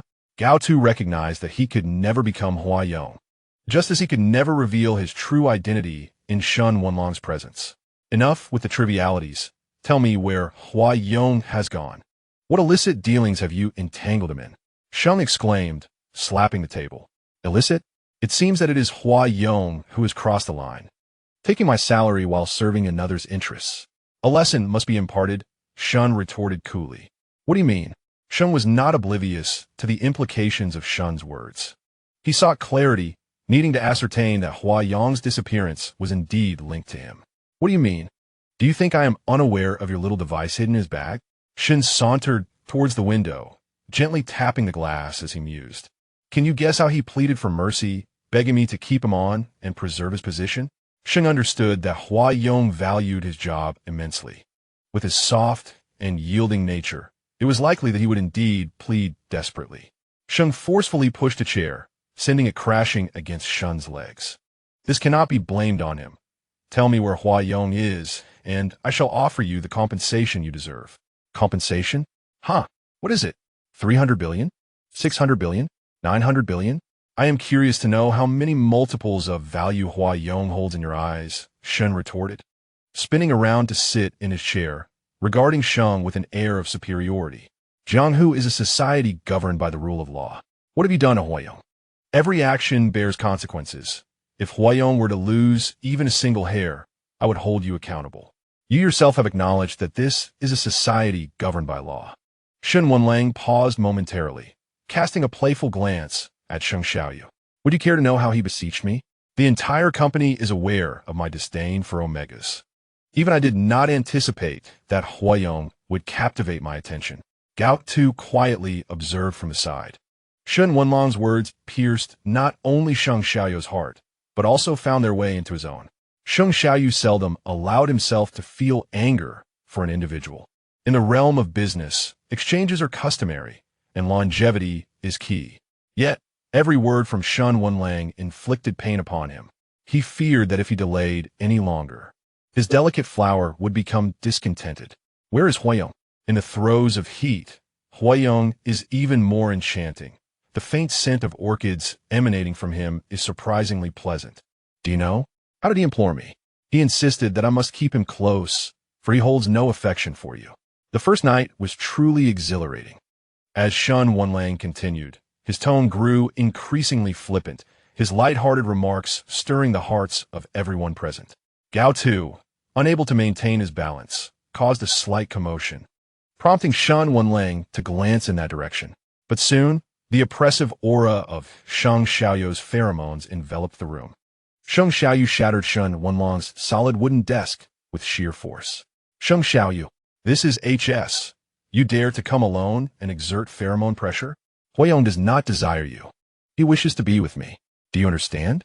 If you comprehend, then begone. He is not someone you can acquire with money, nor is the targeted drug. I intend to have both. You shall have neither. Do you grasp that? Shen Wenlang, too, released his pheromones. Only Gao Tu suffered, as the clash of two S-class alpha's pheromones proved detrimental to his Omega constitution. He slowly sank to the ground, his breathing becoming labored. Upon witnessing this, Shen Wenlang commanded, "Raiden, you are behaving like a rabid dog, snapping at everyone. Tell me where Huayong is." Sheng Xiaoyu paid no heed to Shen Wenlang's self-portrayal, consumed by the knowledge that Huayong awaited him. How could an Omega dare to defy an S-class alpha? On a warm bed, he lingers in my scent, does he not? Do you not notice how pronounced his fragrance is after work? Shen Wenlang chuckled. I do not believe a single word you utter. Sheng Xiaoyu retaliated with a punch. Naturally, Shen Wenlang did not shy away, engaging in a fierce struggle with Sheng Xiaoyu. The two of them grappled until Gao Tu's voice rang out from behind. Stop, stop. Gao Tu staggered forward, positioning himself between Sheng Xiaoyu and Shen Wenlang. Step aside. Mr. Sheng, please maintain your composure. Begone. Where is Huayong? Mr. Sheng. Secretary Huayong is not in the company. He is on leave. What Mr. Shen just said was in anger. I implore you to exercise restraint. Gao Tu. He is a mad dog, snapping at anyone in sight. Mr. Shen, gather your pheromones. Gao Tu truly cannot endure this any longer. He has lingered here for far too long, and if this continues, even with Shen Wenlang's eloquence, he would be unable to articulate the whereabouts of Huayong. He cannot even ascertain whether Huayong is indeed as Shen Wenlang described moments ago. However, it is improbable that Shen Wenlang would retain a corporate spy. As for other matters, one can only trust in Shen Wenlang's character, forged over a decade. Gao Tu, what troubles you?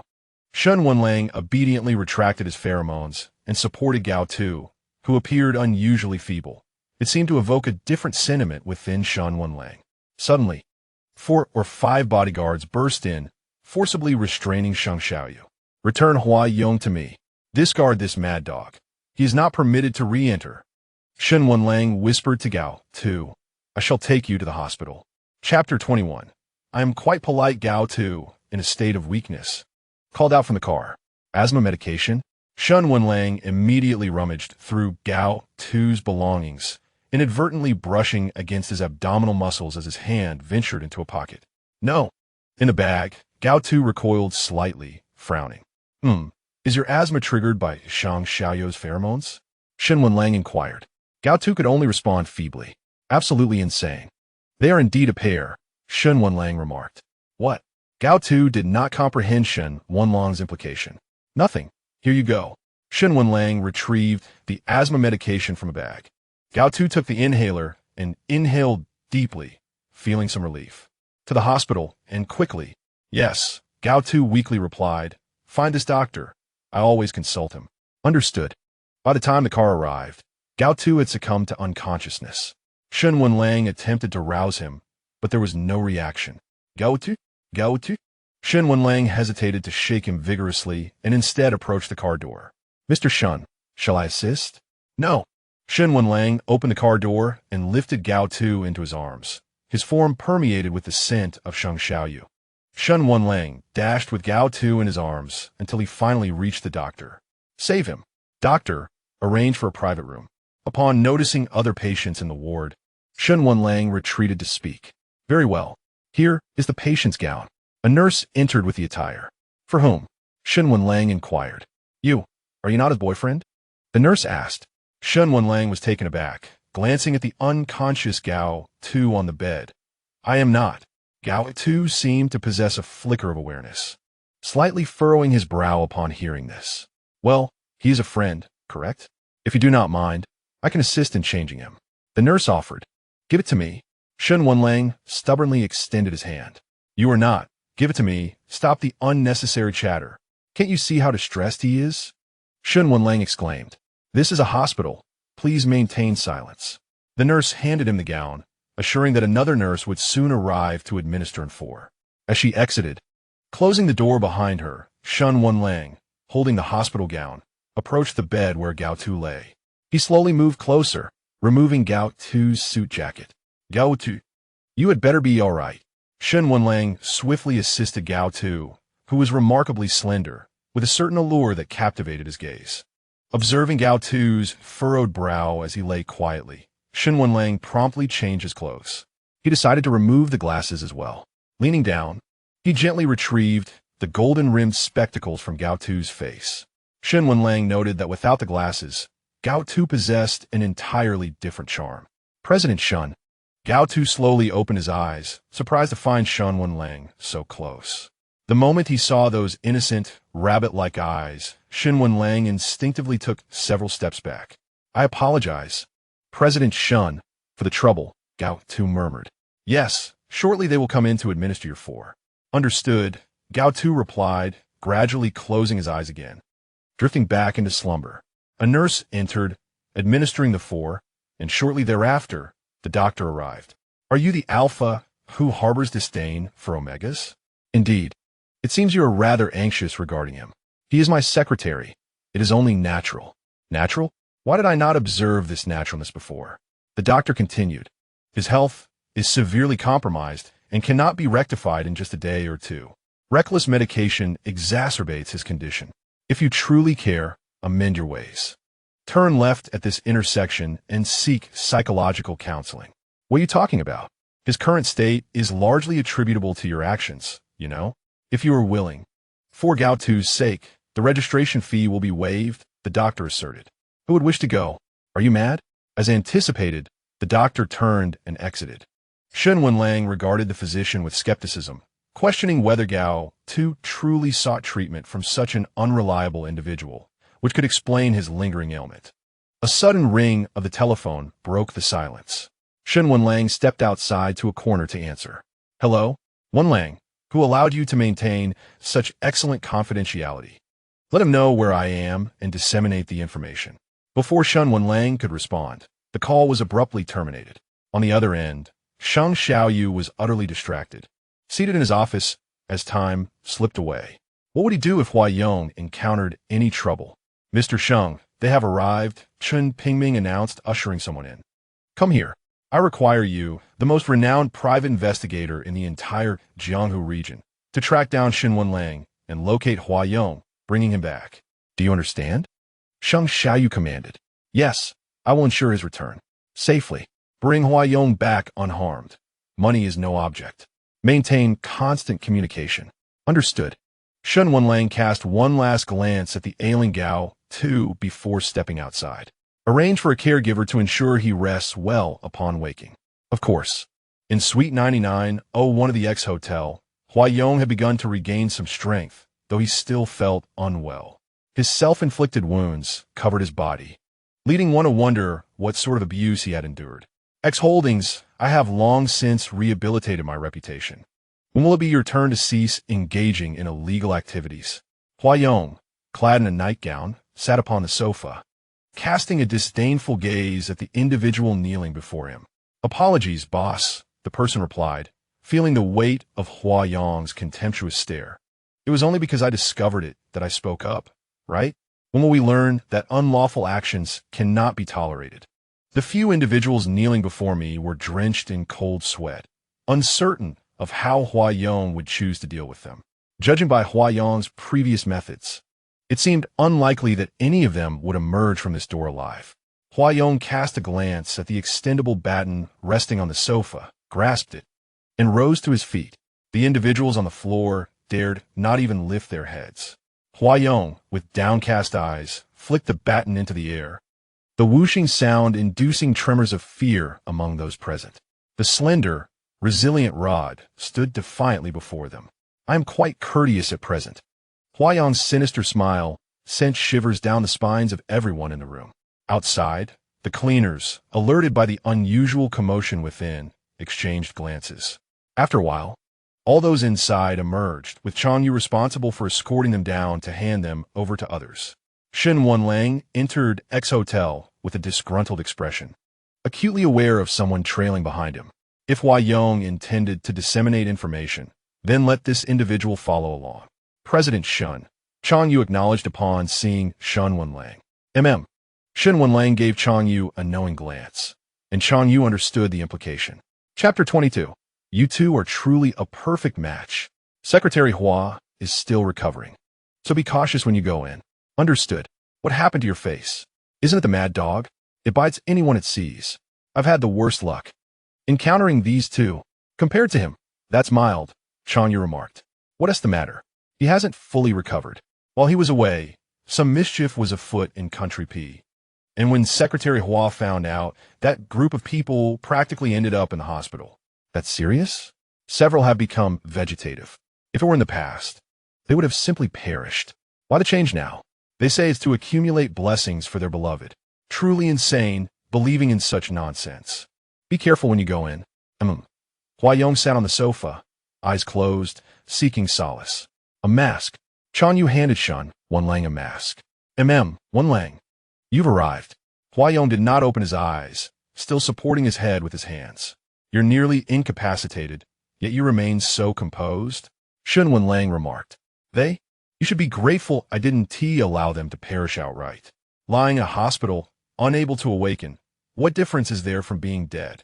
As long as the heart beats, it is not considered dead. Just remove those machines, and they will be. Wenlang, your temper shouldn't be directed at these matters. Huayong cautioned. I'm merely advising you to be gentler. Otherwise, how can I utilize these people? Your team has severely neglected their duties. And the subordinates acted without knowledge? This was a misstep. The marketplace is a battleground. A single error can lead to irreversible consequences. I have painstakingly cleared X-Holdings of its tarnish, and if anyone dares to smear it again, I will ensure they dwell in darkness forever, living a fate worse than death.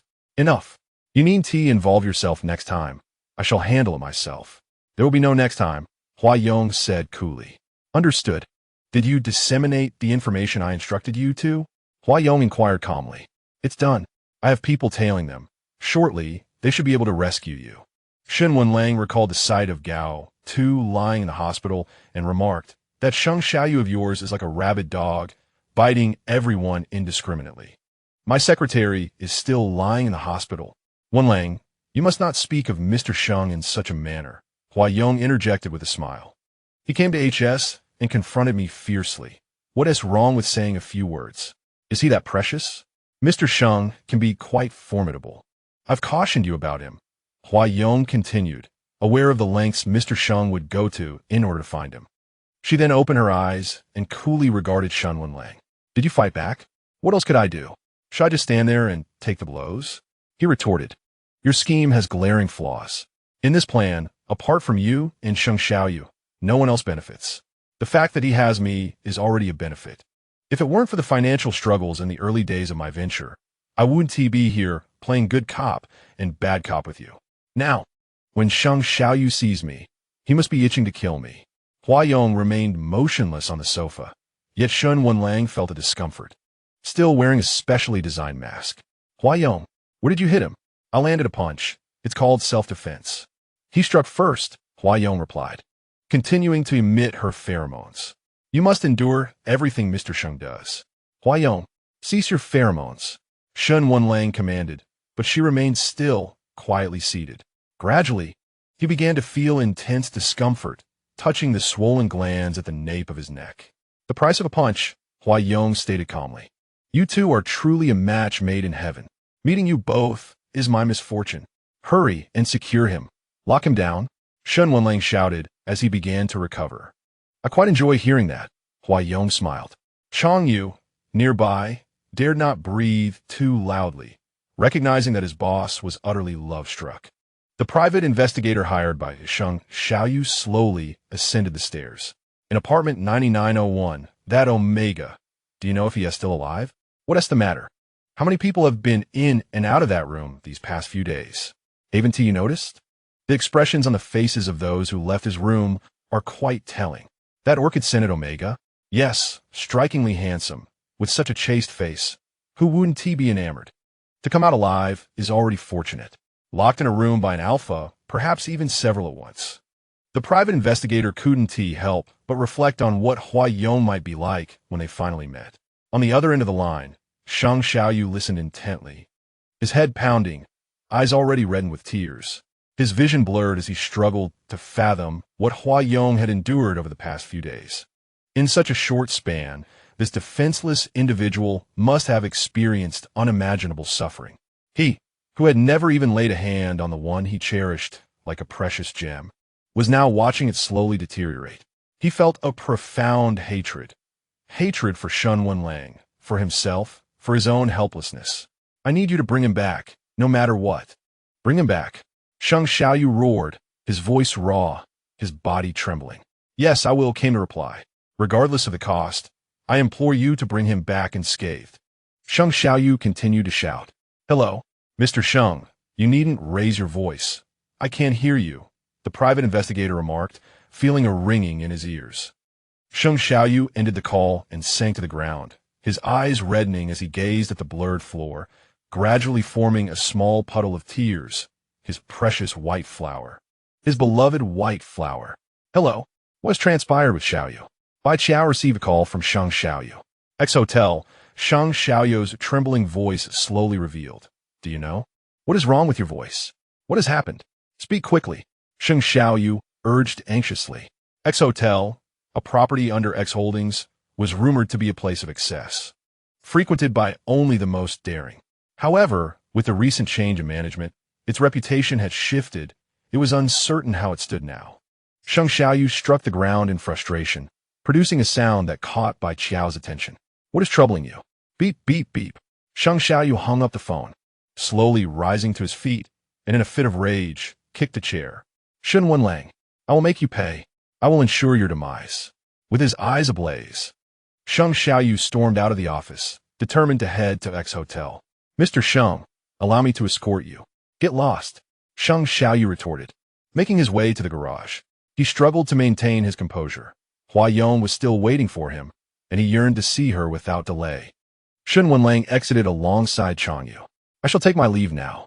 Very well. Shen Wenlang was also headed to the hospital, intending to check on Gao Tuesday. Chapter 23. The reward for restraining the mad dog Shen Wenlang's car was en route to the hospital. You have awakened? The nurse exclaimed upon seeing Gao Tu open his eyes. Who are you? Gao Tu glanced toward the figure seated in the corner. I am the nurse your friend has engaged. Gao Tu recalled that it was Shen Wenlang who had brought him to the hospital. Where was he now? He has left. Allow me to remind you to rest well after waking. Thank you, Gao Tu replied, surveying the room, which appeared notably larger than usual. Could you press the call button for me? I require a doctor. Of course. The nurse approached and pressed the button for him. You are awake? The doctor entered, observing that Gao Tu's complexion had improved significantly. Yes, I am awake, Gao Tu affirmed. You were quite serious this time. What transpired? Were you misusing suppressants again? The doctor inquired. No, this time it was an accident. Ah, you must be more cautious. I have already spoken to your friend. But he seems rather unaware of the situation, the doctor reflected. What did you tell him? Gao Tu asked, a hint of anxiety creeping into his voice. Had the doctor divulged information he had wished to keep private? Perhaps it was for the best. I suggested he consult a psychologist. That's it? Yes, nothing more. Doctor, he is unaware of my Omega status. I would appreciate it if you refrained from mentioning it should you see him. Is that so? Are you that fearful of him? Yes, thank you, doctor. I am fine. Please take care of yourself. I shall. By the time Shen Wenlang arrived from X Hotel, it was already quite late. What a waste of time with Huayong, he muttered as he waited at a traffic light, spotting a convenience store nearby. After parking the car, I casually entered and grabbed a few snacks along with some water before returning to the vehicle. Shen Wenlang silently regarded the 2 large bags resting on the passenger seat. Nurse, I am ready for discharge, Gao Tu stated as he hung up the phone, glancing at the bottle of medication. Very well, I will prepare your discharge paperwork. However, you must remain here for an hour for observation to ensure everything is in order before you leave. All right, thank you, nurse. All done. You can remove the 4 now. Thank you. Sir, here are your clothes. The caregiver approached with the garments in hand. Gao Tu glanced at the suit the caregiver held, and then at his own hospital gown. Did you help me change? Of course not. You were already changed when I arrived. A friend assisted you. The nurse interjected while tidying up. A friend? Yes, him. Gao Tu was momentarily stunned, realizing that Shen Wenlang had seen him in his nightwear. Once dressed, Gao Tu obediently sat in a chair, allowing time to pass slowly. Images of Shen Wenlang's sudden appearance flashed through his mind, causing his cheeks to flush. Gao Tu, Shen Wenlang noticing Gao Tu cited. President Shen, Gao Tu immediately rose. Why aren't you resting in bed? I feel fine now. I can go home, Gao Tu replied. Oh, Shen Wenlang set down his belongings and added, I'll escort you. Thank you, President Shen. Why is your face still so flushed? Are you sure you're all right? Yes, I'm fine, Gao Tu assured him. Suit yourself. It's not my discomfort, Shen Wenlang remarked, though he seemed reluctant to voice such words. By the way, President Shen, shouldn't you attend to the injury on your face? Gao Tu pointed out. Oh, I'm an S-Class Alpha. It's nothing serious, Shen Wenlang responded. Still, it would be wise to treat it. I'll take care of it later, he said. Looking at Gao Tuesday, make sure to eat everything. Don't let it affect your work later. Yes, President Shen. Eat before I return, he instructed. All right, President Shen. Shen Wenlang briefly addressed his injury with the nurse. Gao Tu glanced at the 2 bags, smiling faintly as he rummaged through them and pulled out a bottle of juice. This was the juice Shen Wenlang had given him in high school, which he had hesitated to drink and allowed to expire. Carefully, he opened the bottle, finally daring to taste what he once could not. Do you still enjoy this? Shen Wenlang re-entered, noticing Gao Tu had merely opened the juice. Gao Tu nodded, remaining silent. Not eating anything else? I'm not very hungry right now. Oh, let us go. I'll take you home. Shen Wenlang carried the bags as they walked together. What makes you smile? He inquired. Nothing, Gao Tu replied. As they navigated the narrow hallway, Shen Wenlang commented, I wonder why you can't just move to a different place? With such a high salary, you're nearly earning as much as the Secretary General. President Shen, I still have other expenses, Gao Tu replied. Shen Wenlang turned to gaze at Gao Tu, who looked up at him with a condescending demeanor. The generous salary I offer is not intended for you to squander on that Omega. No, Mr. Shen, I assure you, that's not the case, Gao Tu replied. It is best that it remains so. Shen Wenlang continued his stride. Allow me to open the door. Gao Tu retrieved the key and attempted to unlock the door, though the process was rather cumbersome, stalling repeatedly.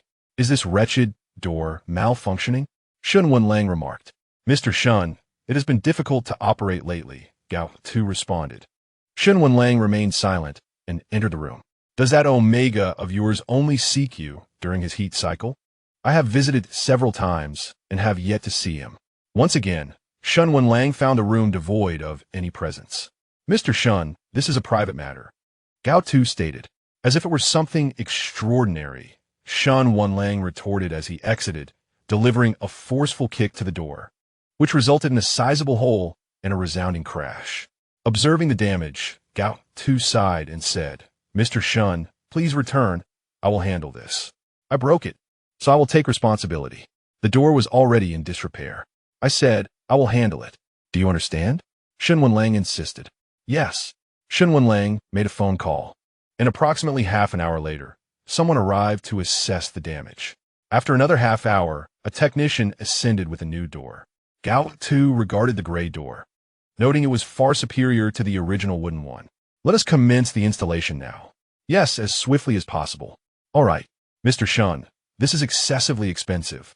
A simple wooden door would suffice," Gao Tu remarked, glancing at the security door. "Consider it a reward for thwarting that mad dog. Next time, it will be unnecessary." "It's not as if I cannot handle it," Shen Wenlang replied. In Chapter 24, Ayong forever remained the delicate flower in Mr. Sheng's heart. "Mr. Shen, the replacement is complete. You may set the password for the lock." "Oh, very well." Shen Wenlang approached, and Gao Tu followed suit as the technician briefly explained the setup before departing. Shen Wenlang inspected the lock and, with a swift motion, illuminated the digits. "You may set it now. The password," he instructed. "Yes, understood, Mr. Shen." Gao Tu attempted to configure the password, pressing a few digits. "Why is this taking so long?" Shen Wenlang reached over, uncertain of the password Gao Tu would choose, and pressed a button himself. After Gao Tu pressed a number, Shen Wenlang took his hand away, leaving Gao Tu's hand resting atop Shen Wenlang's. Startled, Gao Tu swiftly withdrew his hand. "The password is the time of your employment commencement," Shen Wenlang stated before departing. Once Gao Tu regained his composure, he glanced around, only to find that Shen Wenlang had vanished down the corridor. The private investigator arrived at door 9901, unlocked it, and noticed the living room was empty, prompting him to head towards the bedroom. Huayong lay on the bed, fully aware that someone had entered the room. He smiled and slowly closed his eyes, but moments later, his expression twisted in apparent agony. "Mr. Hua, you are Huayong, correct?" the investigator inquired. Observing the grievous injuries adorning Huayong's body, an unsettling sight that made him ponder how Mr. Sheng would react upon witnessing it. "Who are you?" Huayong's voice trembled as he opened his eyes to meet the investigator's gaze. "I am here on behalf of Mr. Sheng Xiaoyu to rescue you. We must leave swiftly."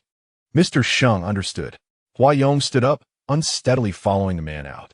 After Huayong exited the room, Chang Yu instructed, "Please tidy this room and restore it to its original state." "Yes." Upon arriving at X Hotel, Sheng Xiaoyu immediately spotted Huayong exiting the main entrance with a private investigator. In a frenzy, he rushed forward, arms outstretched to catch Huayong securely. Unable to meet Sheng Xiaoyu's gaze, Huayong kept her head lowered. "Mr. Sheng, I must leave now." "Very well, I will provide you with the money you need." Sheng Xiaoyu's eyes never strayed from Huayong. "All right, Ayong?" Sheng Xiaoyu called out to her, attempting to maintain his composure. Huayong did not respond directly, and he chose not to press further. He surveyed her form and noticed numerous injuries. Avoiding his gaze, Huayong's tear-filled eyes betrayed her discomfort under his scrutiny. Gently, Sheng Xiaoyu embraced Huayong, murmuring, "It's all right. It's my fault for arriving too late. Everything will be fine." "Mr. Sheng," Huayong spoke softly. "It's all right now. I shall take you to the hospital." Huayong tugged at the hem of Sheng Xiaoyu's attire, saying, "I do not wish to go to the hospital." Stunned for a moment, tears welled in his eyes as he replied, "You must go. I am worried about your injuries." "Mr. Sheng, I do not want to go," Huayong reiterated. "All right then, we shall not go. Let us return home," Sheng Xiaoyu repeated. Returning to the home she shared with Sheng Xiaoyu, it felt no different from when she had departed. Observing the many unfamiliar aspects of her return, he suggested, "Please rest in your room for a while, if you would." "I would like to take a shower," Huayong replied, lowering her eyes and pressing her lips together. "Ayong, be a good girl and wait for me a moment, all right?"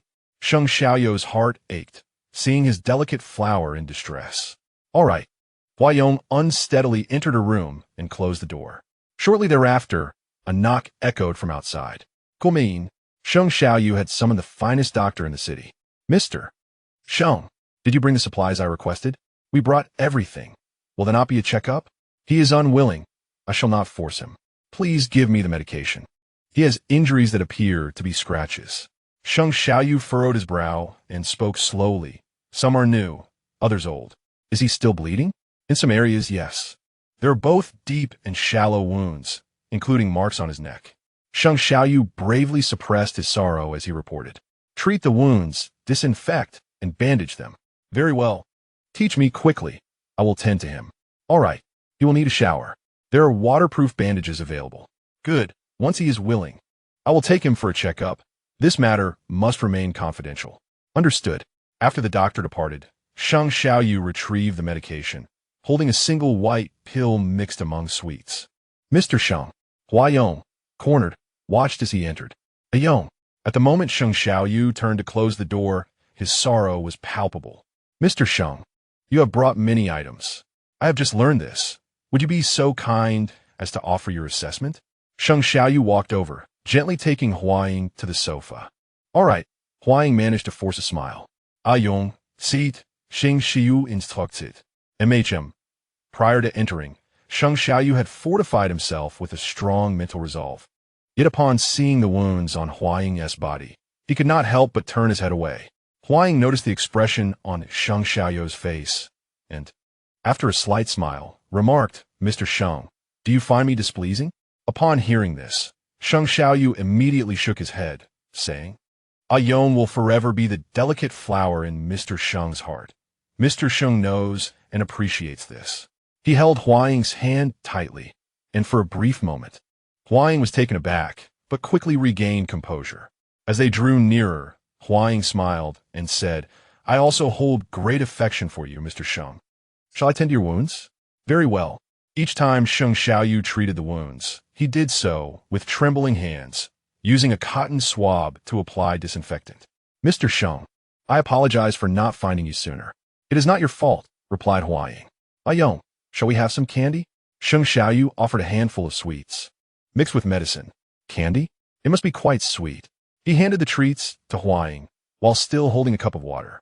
Despite the resemblance of the candies to the medicine, Huaying recognized the extent of Sheng Xiaoyu's care. All right. Huaying took one and placed it in his mouth. This candy is special. It must be swallowed first. Sheng Xiaoyu presented the water cup to Huaying, who drank eagerly and exclaimed, I have finished. It is very sweet. Good. Sheng Xiaoyu gently stroked Huaying's hair, looking at him as he said, These are waterproof. Go take a shower, and when you come out, I will help you bandage it again. All right. Chapter 25. Ayong's matters are not a burden for me. Huaying entered the bathroom alone, initially stumbling slightly outside, but straightened his posture upon entering. He smiled as he looked at the wounds that Sheng Xiaoyu had bandaged. There is still a trump card. Seeing Huaying emerge from the bathroom, Sheng Xiaoyu promptly approached to assist him in sitting down. Are you all right? This is my first time bandaging. Did any water get in? It would be troublesome if it became inflamed. Sheng Xiaoyu anxiously examined the wounds on Huaying's body. Huaying flinched, and Sheng Xiaoyu quickly said, I merely wish to check the wounds. I shall not do anything else. I have promised that if you are unwilling, I will wait until you are ready. Mr. Sheng, your bandaging is excellent. No water got in, Huaying reassured him. That's good. Let me re-bandage it for you. All right. What did Shen Wenlang do to you? Sheng Xiaoyu inquired tentatively. Upon hearing this, Huaying fell silent, his head drooping, looking quite dispirited. Ayong, let it go, I no longer care. You must not dwell on it either. I will deal with Shen Wenlang. Sheng Xiaoyu's eyes reddened as he gazed at Huaying, unable to fathom what he had endured, with the only thing he could do being to take care of him. Huaying looked at Sheng Xiaoyu's face and slowly said, Mr. Sheng, I have obtained the list of core personnel you requested. Ayong, the listening device in your bag was not placed there by me at Chen Piming's behest. However, I must admit, this situation is partly my fault. My desperation to obtain targeted medication is overwhelming. My mother has been diagnosed with pheromone gland cancer and urgently requires this treatment. Moreover, I am anxiously awaiting her awakening. She lies in the hospital while my father indulges in a life of excess. I genuinely need this targeted medication. Yet I would never resort to bargaining with you. Sheng Xiaoyu gazed at Huayong, gently caressing her cheek. I sincerely apologize. There will be no next time. Mr. Sheng, your mother. Once you have recovered, I will take you to meet her, all right? Yes, understood. And about Shen Wenlang, please refrain from visiting him again. The card I provided will suffice for your lifetime, including your prior request for employment. Once you are healed, you shall join me at the company. Yes? All right. After lulling Huayong to sleep, Sheng Xiaoyu entered the bathroom and noticed the nightgown that Huayong had left slightly ajar. He swiftly seized it and discarded it into the trash bin. Hello? Shen Pinming, keep an eye on Shen Wenlang for me. Understood. As Shen Wenlang descended from the car, he heard a commotion nearby. Gao Tu, why didn't you come pick me up? Just then, he was met with a punch. Sheng Xiaoyu. Shen Wenlang exclaimed upon recognizing him. Shen Wenlang, I will hold you accountable for every injury inflicted on Huayong. Sheng Xiaoyu clenched his fists, releasing a wave of oppressive pheromones. Ah, Hu Zong, have you forgotten? He never mentioned how he felt after returning, did he? Shen Wenlang replied with a smirk. Bastard.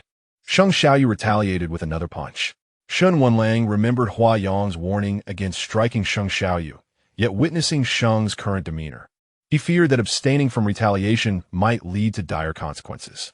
They soon engaged in a fierce scuffle. Mr. Shen, Gao Tu, arriving with the car, was taken aback by the sight of the two men brawling. Gao Tu, Shen Wenlang glanced in his direction. Mr. Sheng, this is HS. I must ask you to maintain decorum. You spoke of a society governed by law the other day. Do you truly believe you could eliminate me? Shen Wenlang retorted. Upon noticing the injuries on Shen Wenlang's face, Sheng Xiaoyu withdrew his pheromones. The punches just thrown were in retaliation for the wounds on Huayong. You'd best be prepared for what has to come. Come on, do you really think I fear you? Shen Wenlang called after Sheng Xiaoyu as he turned to leave. Mr. Shen, allow me to take you for treatment. No need, just head back. I can endure this. Shen Wenlang had no desire to become embroiled in Huayong's predicament. Were it not for the debt of gratitude he owed her. Mr. Sheng, what about your injuries? Shen Pinming inquired. It's nothing. Have you procured the items I requested? They are all here, Shen Pinming replied, holding breakfast and a mobile phone. Good. Sheng Xiaoyu activated the phone, inserted the SIM card, save his own number, and designated it as emergency contact. You may return now. I shall refrain from going to the company for a few days. Sheng Xiaoyu continued. Please keep an eye on company matters and contact me if anything arises. Understood, Mr. Sheng.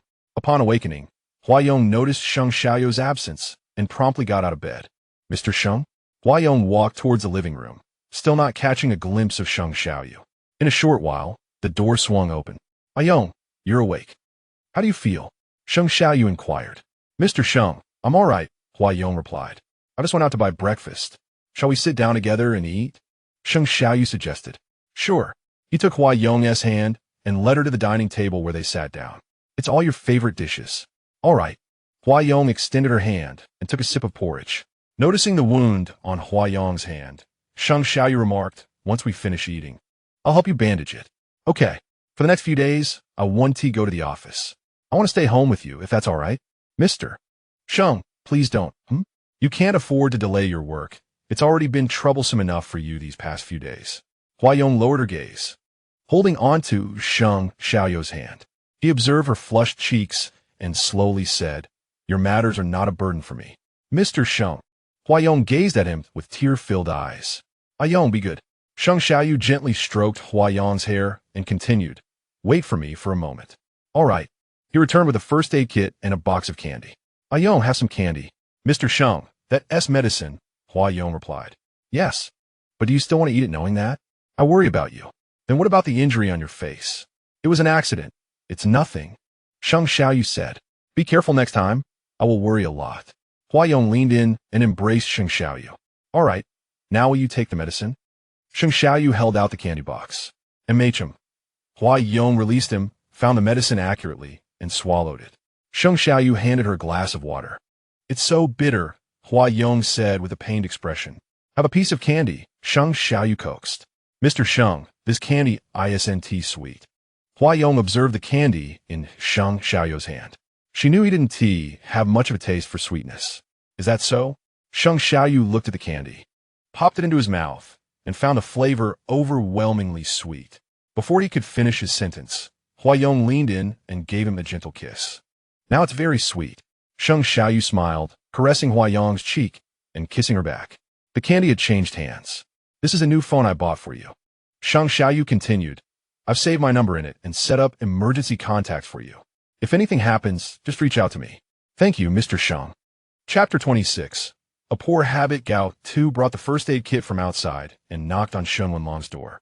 Come in, Mr. Shen. Gao Tu approached Shen Wenlang with the kit. Do you need me to bandage you? Since you've brought it in, why even ask? Shen Wenlang leaned back, closing his eyes. Gao Tu walked over, opened the kit, and hesitated for a moment before picking up a cotton swab. Are you not done yet? I still have work. Almost. Seeing Shen Wenlang's position, Gao Tu felt uneasy about how to proceed and leaned in slightly. Haven't you been with Omega lately? Shen Wenlang asked. No, Gao Tu. Well, remember that Omega.Shen everything in life. Shen Wenlang appeared exceedingly pleased with the response. Well, Mr. Shen, Gao Tu remarked after tending to Shen Wenlang's wounds, it's all done. You may step outside now. Mr. Shen, why does Mr. Sheng insist on seeking you out for a confrontation? Has Secretary Hua not returned to work yet? I believe the days of his leave have been exhausted, Gao Tu inquired. Secretary Hua, are you particularly concerned about him? Are you not aware of the reasons behind Mr. Sheng's aggression towards me? If you care so much for Secretary Hua, why has he not mentioned anything to you? Shen Wenlang's mood soured abruptly.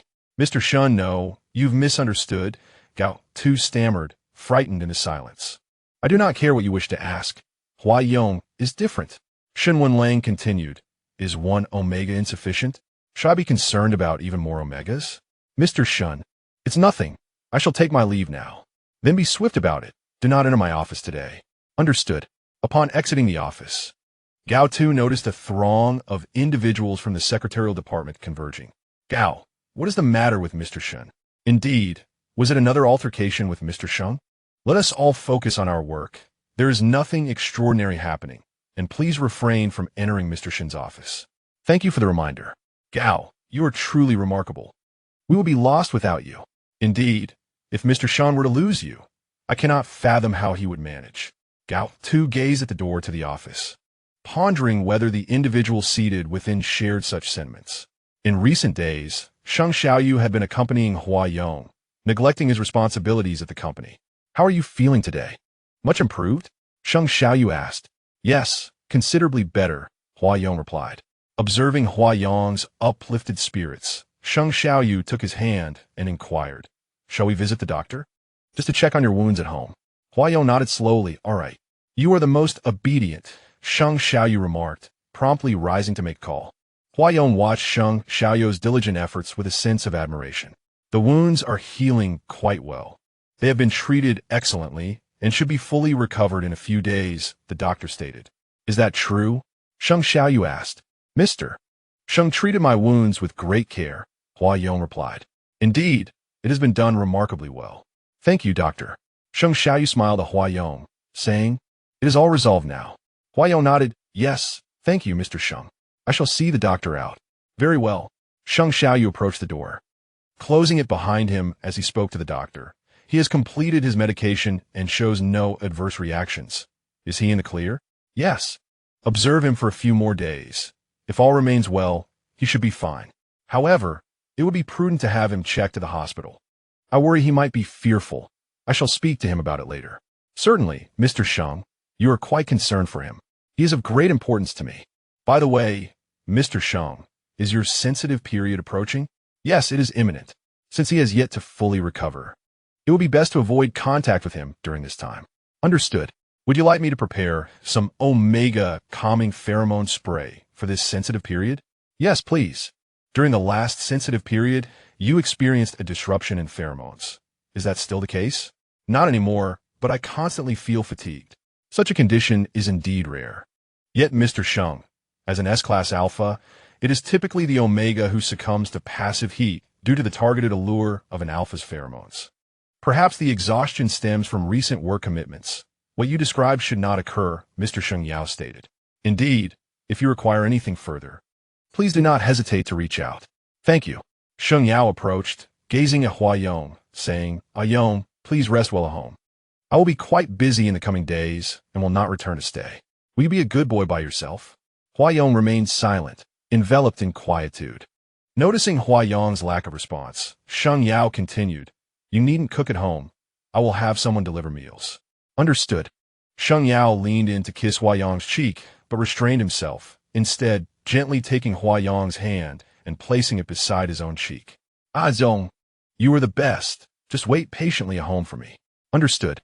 Once Sheng Yao departed, Hua Yong's gaze shifted to the cup of water on the table. Not returning home during the sensitive period? That is not a commendable habit. Hua Yong retrieved a pocket watch from his pocket, its value apparent. Many years ago, so. You were here? Found you. Run? Quite the runner. Aren't you? Do not come any closer. Young Hua Yong appeared slightly smaller than his peers. His voice youthful and innocent. Do not come any closer? Ha ha ha. You simply cannot face the light. Indeed. Are you calling for someone to back you up? Is there anyone? Of course not. What are you talking about? One individual shoved Hua Yong. He fell to the ground, unable to contend with the group, finding himself ensnared in an abyss of solitude. I see you are courting death. So loud. A cold voice emanated from beneath a nearby tree as a figure slowly rose. Book in hand approaching. Who are you? Mind your own business. Sheng Yao towered over Hua Yong, observing the tears cascading from the corners of his eyes and the expression of fear and helplessness. Are you all ganging up on one? So what? Do you know who I am? I cannot care less who you are. Sheng Yao released his pheromones, exerting pressure, causing the group to collapse to the ground. You're an S-class alpha? You had better understand. Should anyone dare to bully him again, this will be the consequence. Leave. Sheng Yao helped Hua Yong to his feet, retrieving a tissue from his pocket to wipe away the tears at the corner of Hua Yong's eyes. It is all right now. Thank you for your help. They were quite bothersome, and I believe you did nothing wrong. Sheng Yao reassured Hua Yong. The dulled corners of Hua Yong's eyes brightened instantly as he gazed at Sheng Yao. You do not possess the scent of pheromones. Are you a beta? I have yet to differentiate. What do you prefer? You should ask yourself what you wish to become. Chapter 27 Mr. Sheng cares for me. May I have your contact information? Hua Yong inquired, handing Sheng Yao a pen and paper. I do not reside here permanently. I assisted you this time, but next time you must cultivate your own strength. Only then will others fear you, remarked Sheng Xiaoyu as he wrote down X. Where are you? I am at Xiaoyu. It's time to leave, came a voice from the distance. I shall take my leave. Perhaps we shall meet again. Sheng Xiaoyu turned and dashed away, clutching his book.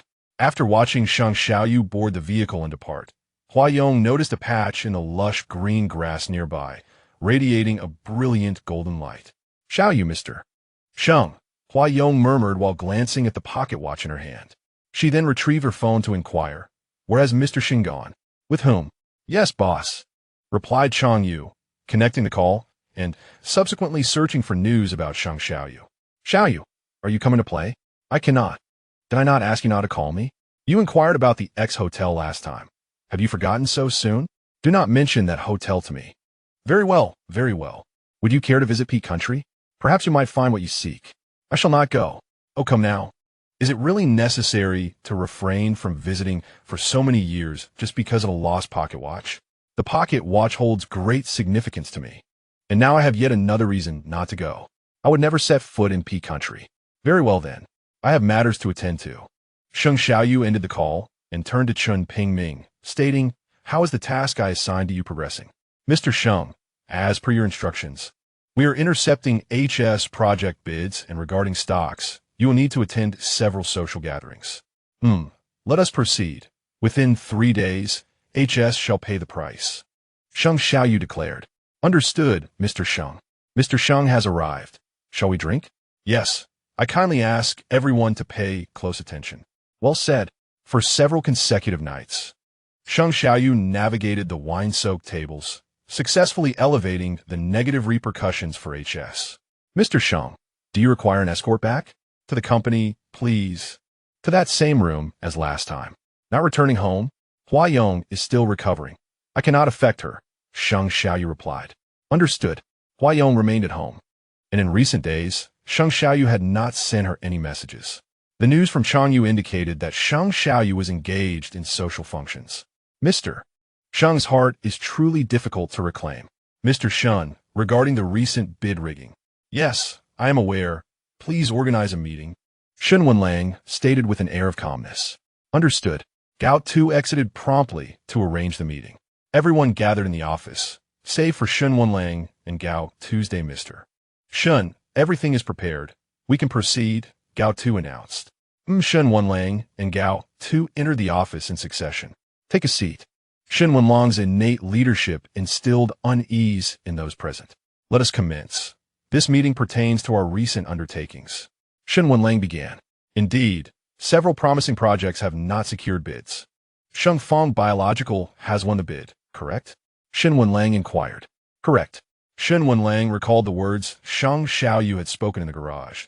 It had all become clear. Gao Tu, you take the floor, Shen Wenlang directed. Understood. Gao Tu immediately turned to the assembly, presenting the forthcoming plans with professional acumen. We will conclude the meeting, Shen Wenlang declared. Understood. As others departed the conference room, only Gao Tu remained seated within.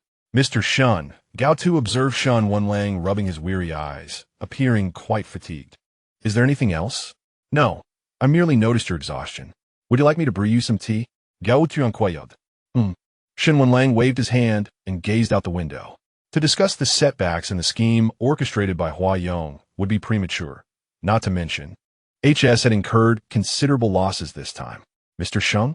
Upon hearing a commotion from outside, Hua Yong promptly approached. I have returned. Sheng Xiaoyu looked at Hua Yong, feeling rather unwell these past few days. However, he was pleased with HS' current situation.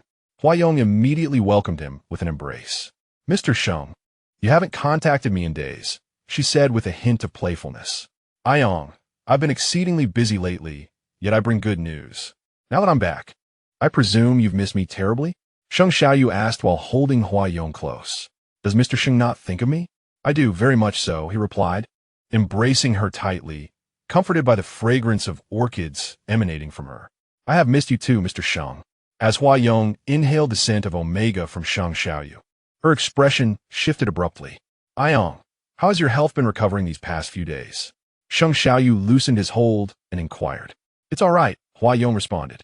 Later that night, in the expansive bed, Sheng Xiaoyu held Hua Yong as they drifted into slumber. Hua Yong slowly opened her eyes and softly asked, Mr. Sheng, are you asleep?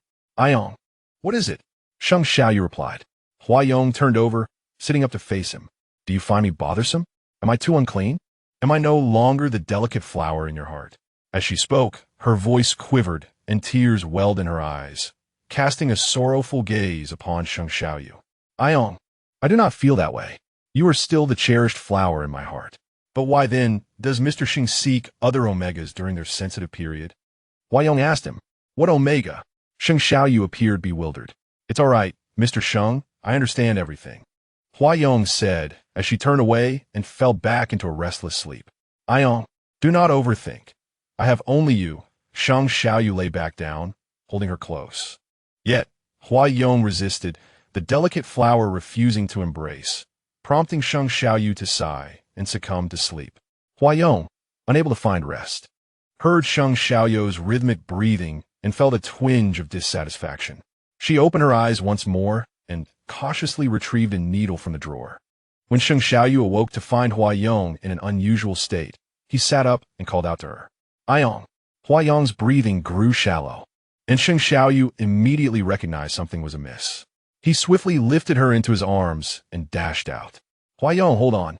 Do not fall asleep. Mr. Sheng? The doctor had just exited the examination room and saw Sheng Xiaoyu, drenched in cold sweat, cradling Hua Yong. Save her. Understood. Sheng Xiaoyu remained by her side throughout the night, watching over her until dawn when Hua Yong finally awoke. As Hua Yong opened his eyes, he was greeted by the sight of a pristine white ceiling, and upon shifting his gaze, he beheld Sheng Xiaoyu. This time, Hua Yong remained silent, merely observing as Sheng held his hand. He took out his phone and captured this moment in a photograph. Early in the morning, Shen Wenlang arrived at the office, overwhelmed with a plethora of work. Upon seeing the photograph sent by Hua Yong, a wave of frustration surged within him. Chapter 28. What uses pure love here? Hearing a commotion, Sheng Xiaoyu opened his eyes. You're awake? He said, gripping Hua Yong's hand tightly. Yes, Mr. Sheng, Hua Yong replied with a slight nod. Yong, I did not go out with any other Omegas. Please do not misunderstand. Sheng continued to explain, concerned that Hua Yong's misconceptions might lead to turmoil. He could not bear the thought of losing Hua Yong. It's all right, Mr. Sheng. I understand, Hua Yong said, lowering his gaze. As he caressed Sheng Xiaoyu's hand, his eyes began to glisten with unshed tears. Yong, there is nothing to worry about. I have eyes only for you. Is that clear? Sheng assured him. Yes, understood. You are the most obedient, Sheng smiled, rising to embrace Hua Yong, inhaling the fragrance of orchids that surrounded him. The broken image of Hua Yong upon his return was a sight Sheng never wished to witness again. Mr. Sheng, Hua Yong murmured. Yong, I have matters to attend to at the company shortly. Please behave and undergo your checkups at the hospital. I will arrange for someone to protect you. So you need not fear, Sheng said. Very well, Mr. Sheng's work is indeed important, Hua Yong replied, meeting Sheng's gaze. Sheng pressed a gentle kiss on Hua Yong's forehead. Be good. I will come back once I am done. I will wait for you. After leaving the hospital room, Sheng immediately called for bodyguards to come. He had not changed out of his pajamas since arriving at the hospital the previous night. Mr. Sheng, he instructed, ensure that no one enters this room without my permission. Understood? That includes doctors. Accompany them if they need to enter. Yes, Mr. Sheng. Furthermore, for Hua Yong's subsequent examinations, guarantee his safety and report to me every half hour. Understood, Mr. Sheng. Afterwards, he returned home to change before heading to the office. Wenlang, you are jealous, Hua Yong texted Shen Wenlang while lying in bed. Seated in his office, Shen Wenlang was still listening to Gao Tu report on work progress. Upon seeing the message, he immediately called Hua Yong. Hua Yong. Shen glanced at Gao Tu in the office, saying, You may leave for now. I will call you back when needed. Gao Tu pursed his lips. Recognizing the call was directed at Hua Yong. Yes, Mr. Shen, he replied, exiting the office. Wenlang, Mr. Sheng still cares for me, Hua Yong confessed. Stop being ridiculous. Don't mention him. He is utterly insane. Yesterday, for my sake. That man who is so concerned about his image, didn't he even change his clothes before bringing me to the hospital? Insane? What? Hospital? Yes, I am at the hospital. Indeed, I am in the hospital. I shall soon confront you regarding the accounts. After concluding the call, Shen Wenlang stepped outside and noticed Gao Tu still lingering there. What are you doing standing here? He inquired. I am waiting for Mr. Shen's summons, replied Gao Tuesday. Keep an eye on what was just discussed. I have matters to attend to, Shen Wenlang stated. Mr. Shen, would you like me to accompany you? Gao Tu asked, though he had not intended to offer, as escorting Shen Wenlang was part of his duties. No need, Shen Wenlang replied, considering that it was inappropriate for Gao Tu to see Hua Yong. Very well, Mr. Shen. Take care.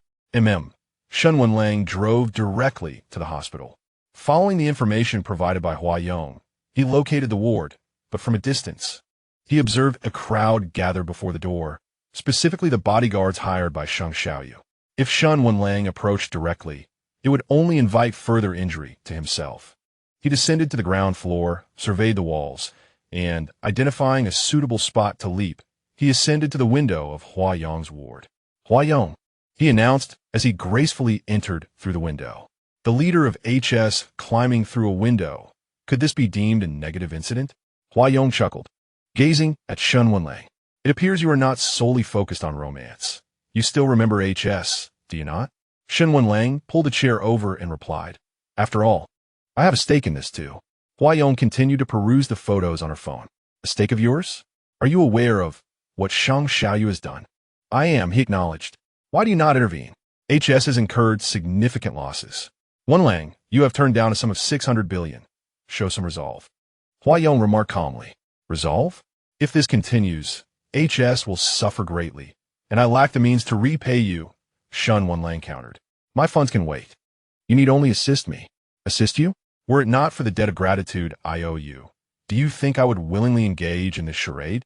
Do I appear to be a villain? Irrelevant. Mr. Sheng is of utmost importance. Again with Mr. Sheng. He is currently reporting his own misdeeds. claiming my company has issues. A classic case of the thief shouting to catch the thief, indeed. Mr. Sheng is quite astute. Your injuries and HS losses are merely retribution for me. Huayong smiled. Retribution? Do I have a vendetta against you? The animosity lies between you two, does it not? Can you keep a watchful eye on Sheng Xiaoyu? Mr. Sheng has his own agenda, which I cannot obstruct. I am truly exasperated. Remember to transfer the losses incurred by HS to me, Shen Wenlang insisted, handing Huayong the contract. Huayong did not divert her gaze from her phone, even for a moment. Huayong, listen to me. Wenlang, the project that could have been awarded was stolen. Is your responsibility. Blaming others is futile. It's time to optimize the company's personnel. HS must not collapse, she asserted. Do you think I desire this? Forget it. I will have Chong Yu take care of it. Shen Wenlang, hearing her words, felt indifferent. He glanced at the ward and asked, what brings you here? After such a lengthy absence, you only now inquire. It is truly challenging to have a wife, Huayong replied. Cease with the wife talk. I have no need for it. I have increased the dosage of the pheromone modifier. Huayong finally set aside her phone and regarded Shen Wenlang. I understand that Sheng Xiaoyu did not return during the vulnerable period, correct? Given Mr. Sheng's profound affection for Omega, I should reconsider my approach. Are you aware of the peril that increasing the dosage may pose? If I cannot attain the entirety of Mr. Sheng's heart, my existence is devoid of purpose. Huayong suddenly remarked with a quickening pace. Shen Wenlang appeared momentarily taken aback. He recognized the lengths to which this madman had gone for Sheng Xiaoyu, even to the extent of forsaking his own life. He could not fathom how one could willingly sacrifice their life for another. He is not pure. What use is your pursuit of innocent love? I still possess a trump card. Mr. Sheng will make a choice, and I shall win his affection. Your trump card is exceedingly precarious, Shen Wenlang cautioned. Only through such risks can one gain more. Chapter 29.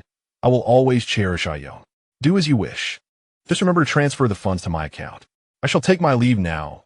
Shen Wenlang continued as he prepared to descend from the window. Though this time he miscalculated, Huayong reacted with remarkable swiftness, seizing Shen Wenlang's wrist. The money will arrive. You must assist me in the subsequent matters. Huayong stated coldly. Helping you navigate these few steps has already resulted in injury and financial loss. Who knows what Mr. Sheng might do next? You owe me a favor. You must help me, and only then will I assist you.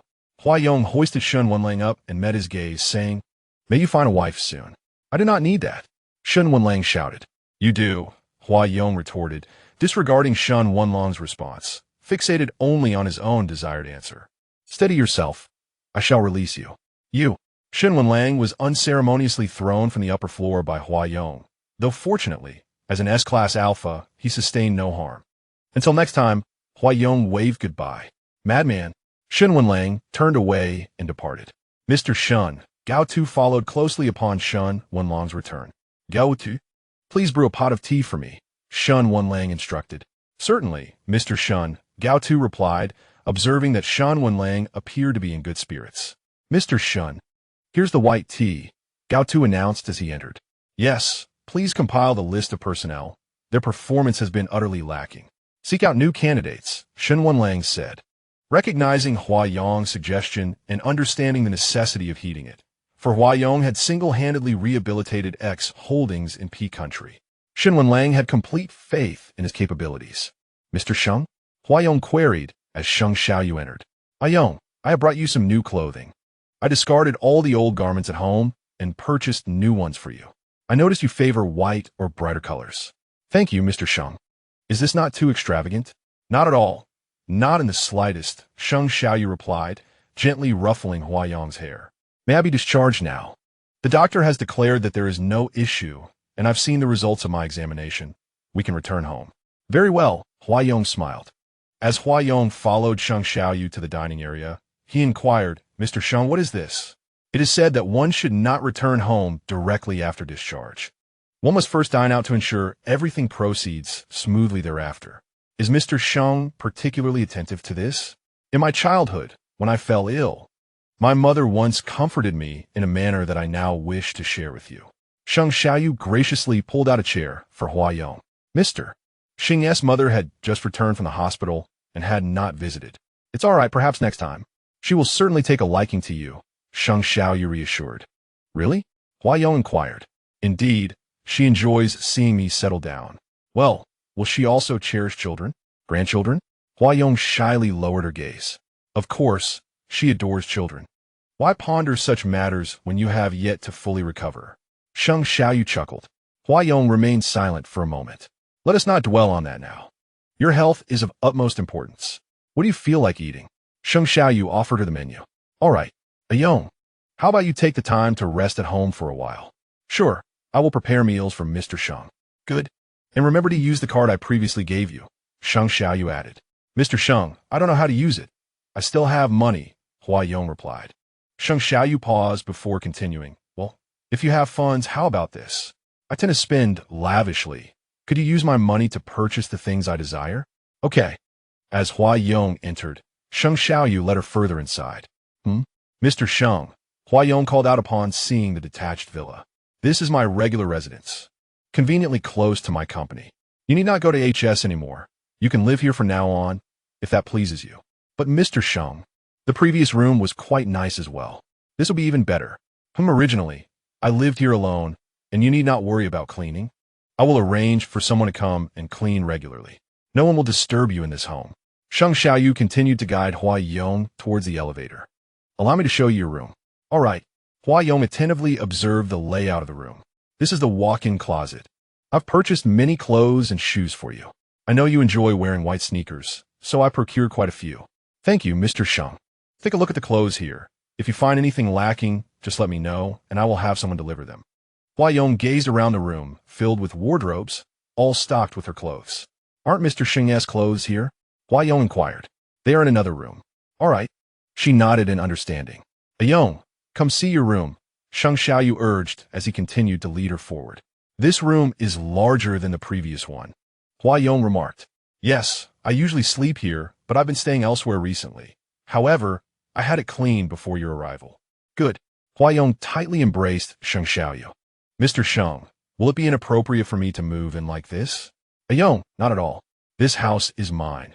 The main residence is elsewhere, so you need not worry. I meant, in terms of status, will Ayong dislike me?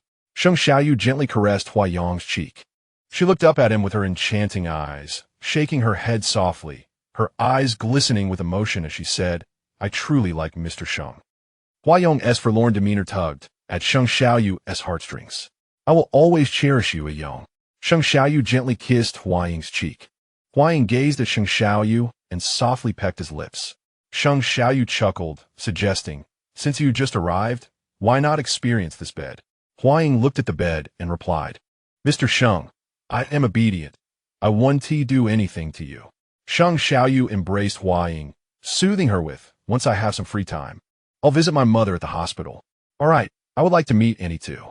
Gao Tu approached the clock-in machine, marking the end of his workday. Though in truth, he had been working overtime for quite some time.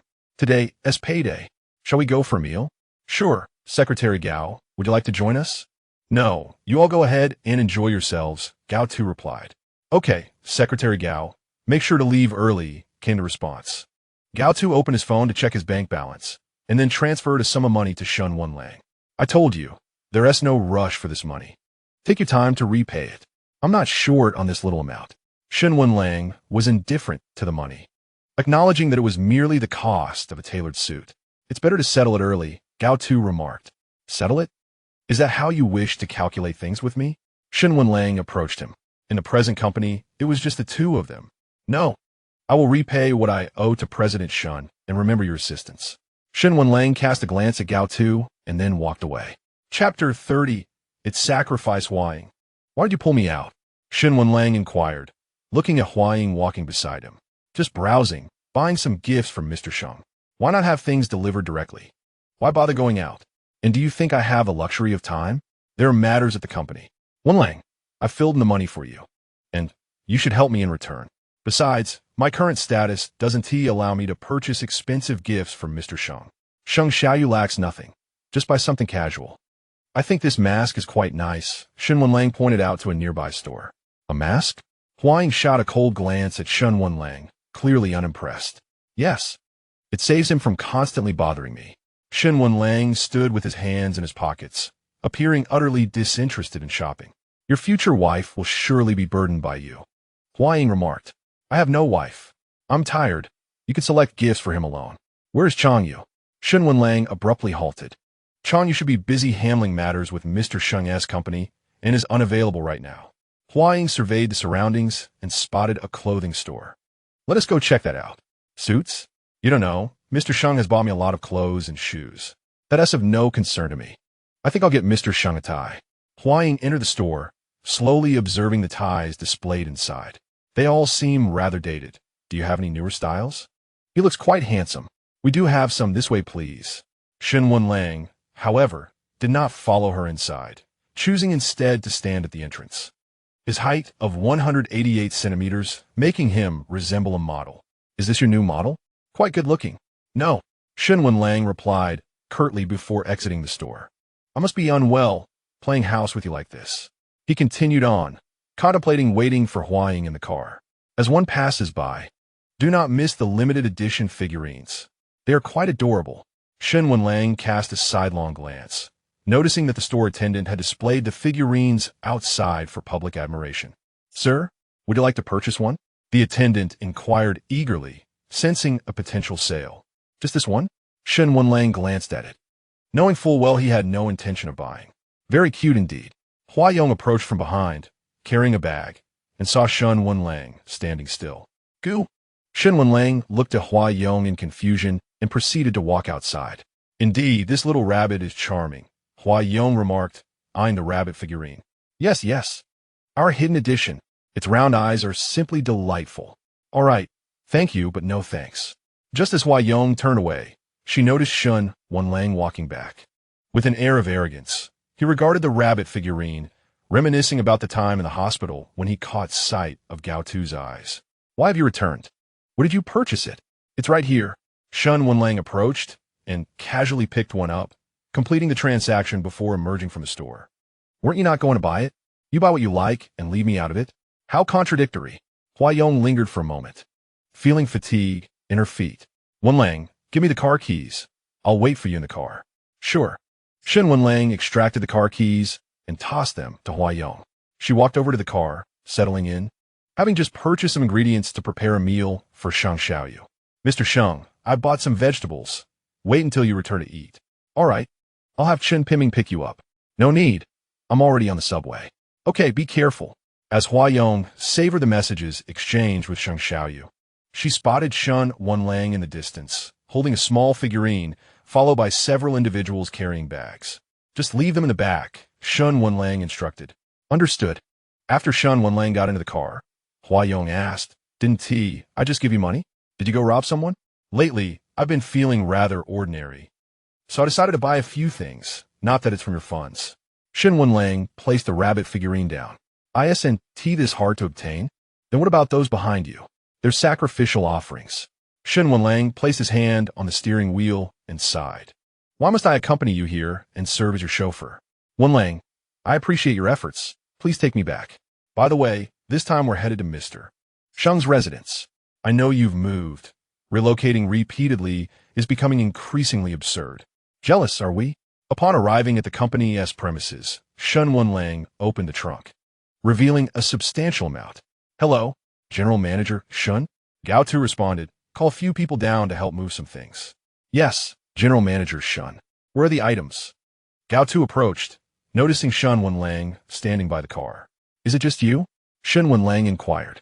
The other colleagues will come down shortly. I happen to be free. Have I assigned you too little work? Shen Wenlang opened the car door, retrieved the rabbit figurine, and tossed it into Gao Tu's arms. No, General Manager Shen. Gao Tu caught the figurine with both hands. Company benefits, one for each person. Without looking back, Shen Wenlang departed. Gao Tu gazed at several bags in the trunk. Indeed sufficient for each person. Wow, Secretary Gao, where are all these? Right? How adorable. I know this one. I bought it too. It's been quite popular lately. Yes, but I've never managed to draw the rabbit, the hidden version. He noticed the rabbit in Gao Tu's hand and remarked, this is it. What? Gao Tu? Looking at the rabbit he held. The hidden version, it's quite rare to obtain. Could you give that to me? Secretary Gao? This was given to me by General Manager Shen. Gao Tu instinctively withdrew his hand, concealing the rabbit. All right. As Gao Tu examined the rabbit and glanced at Shen Wenlang's office, he pondered the peculiar company benefits lately. First a bottle of juice, now figurines. Heavens! Secretary Gao. This rabbit is the only one in the entire company. Indeed, General Manager Shen's good brother. Only one? Goming. Shen Wenlang looked at Gao Tu as he entered and asked, "What is the matter?" General Manager. Nothing much. Those figurines have already been distributed. Secretary Gao. I could buy it from you. Upon hearing a voice from outside, Shen Wenlang frowned. No exchanges and no sales. Understood? I 1T exchange it. And certainly 1T sell it, Gao Tu replied. Then leave. I will assign you more work. Yes, General Manager. What about X Holdings? I didn't see anyone at the last conference. Secretary Chong has contacted me. He mentioned that now is not the right time, Chun Pinming stated. Since I learned of the news from Bai Chiao, I haven't seen the person behind it. How elusive can one be? Mr. Sheng, perhaps waiting a bit longer will yield an opportunity. I can't wait. My mother is in the hospital and cannot afford to wait either. Sheng Xiaoyu rose. Where is Sheng Xiaoqing wasting time lately? He is still frequenting the same places. It won't be long before he comes looking for you. Trash is just trash. Revolting. Chapter 31. The game is not yet over, Mr. Sheng. Huayong found that moving from the kitchen to the door of the previous house only required a few steps. But now it took quite a while to reach. Huayong. Sheng Xiaoyu's mood lifted considerably upon seeing Huayong. Mr. Sheng, you seem a bit troubled? Huayong embraced Sheng Xiaoyu. It's nothing, just company matters. The person hiding behind X Holdings has been elusive, causing me some headaches, Sheng Xiaoyu explained. Perhaps he is busy? Busy? I think he is just too ugly to show his face in public. Sheng Xiaoyu caught a whiff of the aroma wafting from the room. What have you cooked today? It smells delightful. Mr. Sheng, come here. I've prepared many delicious dishes for you, Huayong said sweetly, leading Sheng Xiaoyu forward. With a swift motion, Sheng Xiaoyu pulled Huayong into his embrace. Ayong, let me hold you for a while. All right, Mr. Sheng. After their meal, Sheng Xiaoyu continued to peruse company documents while Huayong descended from the room, hand behind her back, observing him. Mr. Sheng. What is the matter? Are you very busy? Not too much, you say, Sheng Xiaoyu replied, closing his laptop and setting it aside. Mr. Sheng, could you please close your eyes for a moment? Sheng Xiaoyu smiled at Huayong and slowly shut his eyes. Huayong placed a box before Sheng Xiaoyu, indicating that Mr. Sheng could now open his eyes. When Sheng Xiaoyu did so, all he beheld was the box held delicately by Huayong's hands. What is this? He inquired. A gift for you. The best I can offer at this moment, Huayong replied. Curious, Sheng Xiaoyu opened the box and discovered a tie inside. "The? I believe this style suits you quite well, Mr. Sheng," Huayong remarked, retrieving it and skillfully knotting it around his neck. Is that so? Sheng Xiaoyu smiled as he observed Huayong's earnest effort. I cherish all that you give me. Wonderful. I was worried you might not like it. Huayong stepped forward, embracing Sheng Xiaoyu. Never. As long as it's from you. I adore whatever it may be. Good, she said, and with a bashful peck on his lips, their connection deepened. Ayong, he murmured. She replied, leaning closer. Not enough, he said, drawing nearer. Huayong grasped the tie, pulling him toward herself. And soon they were lost in a kiss upon the sofa. Ayong, I have some free time tomorrow. Shall I take you to meet my mother? Sheng Xiaoyu proposed. That sounds great. By the way, I haven't visited your sister yet. She's there too. Shall we see her as well? He continued. My sister needs to rest well at the moment. It would be best not to disturb her, Huayong replied. Without a hint of doubt, Sheng Xiaoyu nodded. All right. We can visit her another time. The following day, Sheng Xiaoyu arrived at the hospital with a bouquet of flowers. Mother, I have come to see you. He greeted as he entered the room, a routine he followed even in the absence of a response. Aunt, Huayong added, observing the still figure on the bed. Only the sounds of breathing and a heartbeat filling the silence. I have brought someone with me. Her name is Huayong, Sheng Xiaoyu said, placing the flowers down. Once you wake, I shall introduce you properly. Hello, Aunt. I am Huayong, she greeted softly. Xiaoyu, a voice called from the doorway, as a figure entered, surveying Sheng Xiaoyu and then Huayong. Father, Sheng Xiaoyu stood, noticing Sheng Fong, who also carried a bouquet. "What is this?" Sheng Fong asked, eyeing Huayong. "My Omega." Sheng Xiaoyu introduced proudly. "So, you're in a relationship now?" "Indeed." "Hello, uncle. I'm Huayong," she smiled, extending her hand. Sheng Fong nodded curtly. "What brings you here?" Sheng Xiaoyu asked. "She lies here. Is it not natural for me to come see her?" "You wish to see her now after all this time?" Sheng Xiaoyu challenged. "Xiaoyu, when you reach my age, you will understand that one person alone is never enough. Life craves passion," Sheng Fong replied. "I do not understand. Nor do I require it," Sheng Xiaoyu retorted, furrowing his brow. Huayong cast a glance at Sheng Fong, then quietly exited and closed the door, recognizing that this was not the moment to involve herself in their familial matters. "As for this Huayong, if you truly care for her, I will not oppose it. Just ensure you nurture your relationship," Sheng Fong stated. "I do not need your counsel on this matter. By the way, last time Xiaoqing asked you for money, correct?" Sheng Xiaoyu looked at Sheng Fong, realizing he was aware of the situation. "I understand. Do not give him any more money. I've already provided for him this time," Sheng Fong stated. "You have given him money? You are enabling his ceaseless demands. While money may be trivial, are you not aware of the damage he has inflicted on the company's reputation? The company is entrusted entirely to your management. He possesses nothing. It is only right for me to offer some financial support, is it not? Must I express my gratitude to you for this?" Sheng Xiaoyu gazed at him intently. "I merely came to take a look. I did not intend to quarrel with you. I shall take my leave now." With that, Sheng Fong strode toward the exit. "Uncle." Huayong, seated in a chair, greeted Sheng Fong as he emerged. Sheng Xiaoyu followed him out, carrying the flowers that Sheng Fong had brought and unceremoniously discarded them into the trash bin.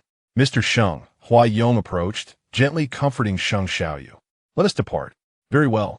When Sheng Xiaoyu headed to the company, Huayong summoned Chang Yu to his residence. "Boss," Chang Yu remarked, observing Huayong's arrival. "Mr. Sheng has cooled off for a while. It is time to rein him in. Please arrange a meeting with his secretary, stating that someone from X Holdings wishes to see him." "Understood. Will the boss be making an appearance?" "Yes, but it will be somewhat different." "Got it." "What?" "The representatives from X Holdings are willing to meet," Chun Piming announced. "Splendid. When and where?" "Tomorrow afternoon, in the reception hall at X Hotel." "Very well." Sheng Xiaoyu was reluctant to appear in such a place, yet he felt compelled to attend. Secretary Hua, Gao Tu, observed as Huayong re-entered the company. "Long time no see, Secretary Gao." Huayong smiled at the rabbit figurine on Gao Tu's desk. "Is Mr. Shen in?" "In his office. Thank you for your hard work." "Secretary Hua has returned?" "My goodness, it's true." Wenlang. Huayong knocked on the door and entered without hesitation. "How dare you come here? Did Sheng Xiaoyu not send anyone to accompany you? Your presence here could create quite a stir. Do you not realize that Sheng Xiaoyu is as inescapable as a stubborn adhesive? You must not speak of Mr. Sheng in such a manner." "Tomorrow afternoon. You will accompany me to meet him," Huayong insisted. "I refuse to go." "Do not drag me into your pursuits," Shen Wenlang retorted. "The meeting is not yet over. Do you think I will allow you to leave early? Was the matter not made clear during our last encounter at the hospital?" "Huayong, can you move a bit faster? Avoid unnecessary detours. Sheng Xiaoyu is already yours. That is insufficient. What if Mr. Sheng's affections wane in the future? I cannot bear it. If I do not take action, he will forget me." Chapter 32. "Mr. Sheng, please do not be angry with me upon waking." Shen Wenlang glanced at Huayong, who sat beside him. "At last, you're no longer clad in those pristine garments. Your current attire aligns more with your true self." Huayong raised her hand, admiring the glimmering cufflinks on her black shirt. "Mr. Sheng favors such clothing, so I shall wear it." "Are you truly going to meet him like this? Will you openly reveal your identity and tell him that you have been playing a game of stepping into a trap all along?" "Of course not, Mr. Sheng has labored tirelessly for the sake of the targeted medication."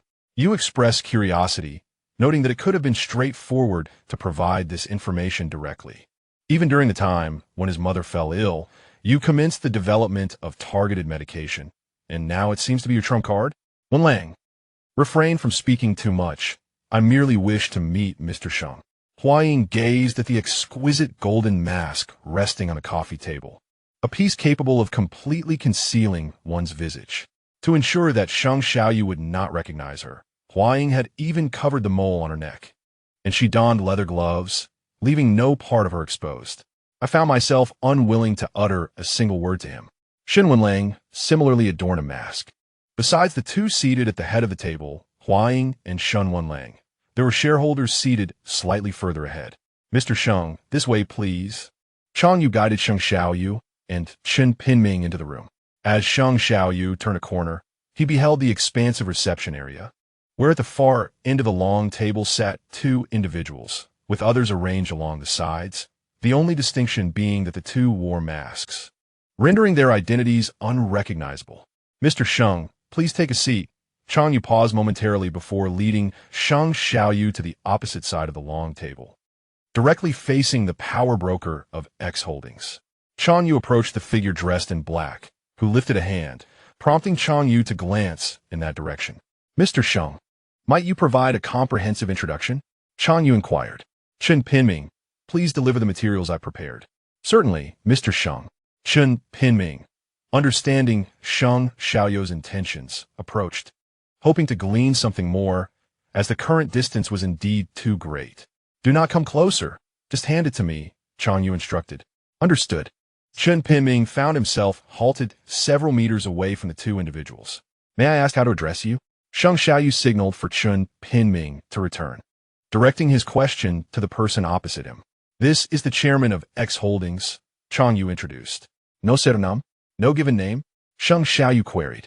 Mr. Sheng, you aren't here merely to inquire about names, are you? Chang Yu reminded him.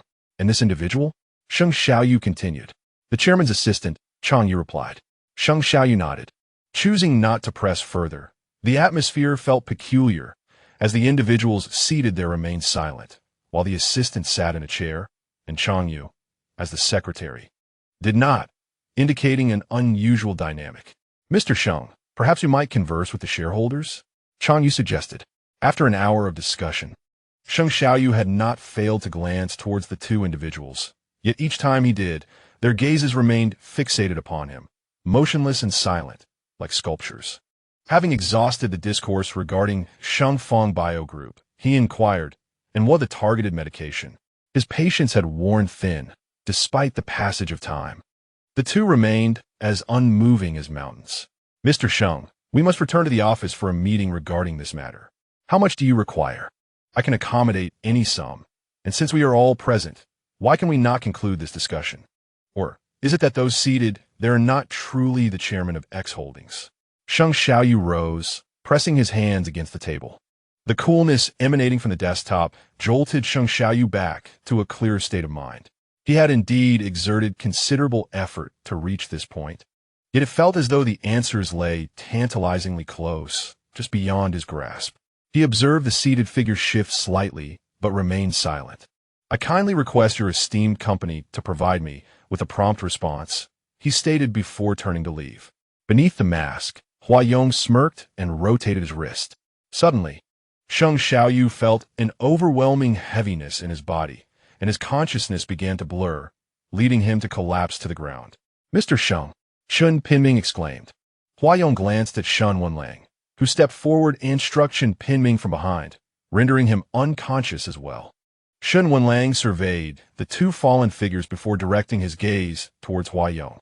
Only then did Hua Yong rise and approach slowly, peering through the partially ajar opening at Sheng Xiaoyu, coldly commanding, disperse. Yes. The individuals seated promptly stood in unison. What about this one? Shen Wenlang inquired. Chang Yu will take him away, Hua Yong replied, removing his mask and placing it upon the table. Understood, boss. Is that sufficient? May I take my leave? Shen Wenlang also removed his mask, stating directly, You may go.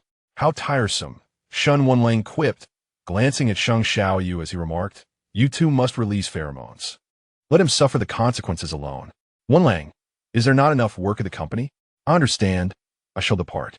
Hua Yong regarded Sheng Xiaoyu with a gentle gaze before effortlessly lifting him and striding forward. Mr. Sheng, please do not be angry with me upon awakening. Hua Yong tenderly caressed Sheng Xiaoyu's cheek. Shen Wenlang drove directly back to the company, and, as he passed by the secretary's office, noticed that Gao Tu was absent. Where's Gao Tu? He had to return home unexpectedly. What was the matter? It seems to be a family issue. The specifics are unclear. You seem quite informed about his affairs. Did he confide in you? I happened to run into him. Enough. Attend to your own matters, Shen Wenlang retorted, turning away without returning to the office and driving towards Gao Tu's residence. After so many visits, I ought to see that Omega at least once, Shen Wenlang mused, furrowing his brow. Gao Tu. He called from outside, but received no reply. Gao Tu, are you not home? He shouted again, knocking on the door. Oh dear, must you knock so loudly? It's quite disruptive. A neighbor emerged. It is still daytime. Even renovations are permissible and lawful. Is it too much to call out a few times? How much would it take to silence you? Shen Wenlang retorted. Who needs your filthy money? Young Gao nearly fell over upon returning, and I was the one who helped him. All right? Do you really think a bit of money makes you impressive? Fell over? Shen Wenlang released pheromones as he regarded her. Hiss, you are an S-Class Alpha? Young Gao's door is a coded one. You would have to pick the lock to enter. I suppose. Only then did Shen Wenlang realize that this door was the new one he had installed himself, complete with a code. He pressed a few numbers, and the door swung open, revealing Gao Tu lying on the bed. Gao Tu. Shen Wenlang rushed forward, overwhelmed by the strong Omega scent permeating the room, which elicited an involuntary grimace from him. Shen Wenlang observed as Gao Tu gradually opened his eyes. What troubles you? Why is there such a heavy scent of Omega in this room? President Shen. Gao Tu struggled to rise from the bed, his voice weak. He just left. Please, do not enter. Chapter 33. I shall ensure his heart breaks before his life does. Shen Wenlang's expression darkened instantly. He may enter, but I cannot. You permit a repugnant individual to come in, yet I am barred? Or is it that my disdain for Omega renders me the repulsive one? That's not the case. President Shen. Gao Tu hurriedly attempted to clarify. Enough. How can you linger on thoughts of someone who abandoned you to your own devices? Shen Wenlang stood and strode toward the door. President Shen. Gao Tu yearned to explain everything, to unveil the secrets that had long tormented him. Yet he feared the ramifications of such revelations. He could only sustain the fragile relationship with a web of deceit. This loathsome place. My presence here is merely a courtesy. Yes, President Shen. Enough. Lie down and refrain from speaking. Shen Wenlang covered his mouth and nose as he approached, forcefully pressing Gao Tu back onto the bed. Gao Tu could not recall what transpired afterward. He vaguely heard Shen Wenlang making a phone call outside. After a while, the room was filled with the sound of numerous footsteps. President Shen, everything has been taken care of. He should rest for a while to recover. But his health is indeed quite poor. A comprehensive examination at the hospital is advisable. Understood. The doctor summoned by Shen Wenlang was not the one Gao Tu had previously mentioned. Shen Wenlang felt the former doctor was unreliable. The current physician echoed that Gao Tu's condition was alarming. After a moment, Shen Wenlang cursed. The person is absent, yet this foul scent lingers, constantly vexing. Shen Wenlang. Gao Tu murmure. Hearing Gao Tu call him by name rather than his title for the first time in ages, Shen Wenlang approached and tucked the covers around him, observing him without obscuring his mouth and nose. Why are you sweating so profusely? Shen Wenlang remarked, noting the perspiration on Gao Tu's forehead, disdainfully grabbing a towel from the side to wipe it away. Shen Wenlang remained until nightfall, yet the Omega never made an appearance, and Gao Tu did not awaken. Gao Tu, you are just as foolish as he, believing that a lover is everything. Shen Wenlang spoke softly, even though Gao Tu could not hear him. Rising, Shen Wenlang cast one last glance at Gao Tu before preparing to leave. It was late, and Gao Tu needed to rest, for his presence served no purpose. As Shen Wenlang turned, he noticed the neatly placed rabbit.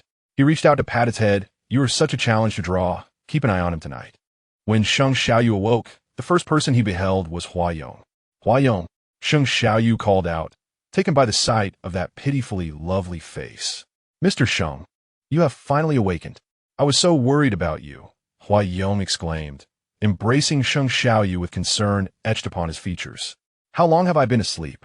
Sheng Xiaoyu surveyed his surroundings. He was in his own home. You have been asleep since the afternoon, Huayong replied, glancing at the clock on the wall. It is already 9 o'clock in the evening. How did I return? Secretary Chan brought you back.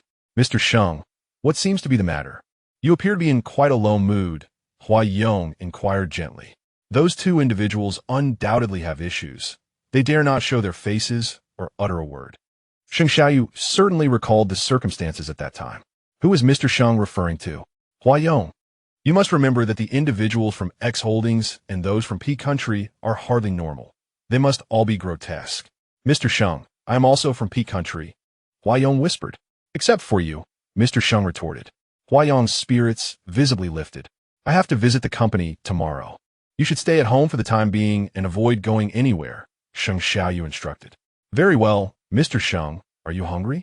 I prepared a meal for you. Yes. That sounds good. Let us eat, he replied. Come in, Shen Wenlang called out while perusing some documents. Gao Tu entered, carrying a pot of tea. Mr. Shen, I have brewed it for you. Just place it there, Shen Wenlang replied without lifting his gaze. Mr. Shen, last night, Gao Tu began but was interrupted. This is the company, Shen Wenlang interjected. Yes, Mr. Shen, I will take my leave. After hearing the door close, Shen Wenlang set down his documents and gazed out the window, uncertain of what to say or why a certain heaviness resided within him. Mr. Sheng, Chen Pingming remarked upon seeing Sheng Xiaoyu return to the company. The individuals from X Holdings were obscured. Did you see anything when you approached them? No, everything was concealed. Even their hands. Indeed, they are not to be seen. They mentioned holding a meeting, correct? Yes. I just received an invitation for us to discuss the specifics further in a few days. Very well, we shall go again. Dad, what brings you here so suddenly?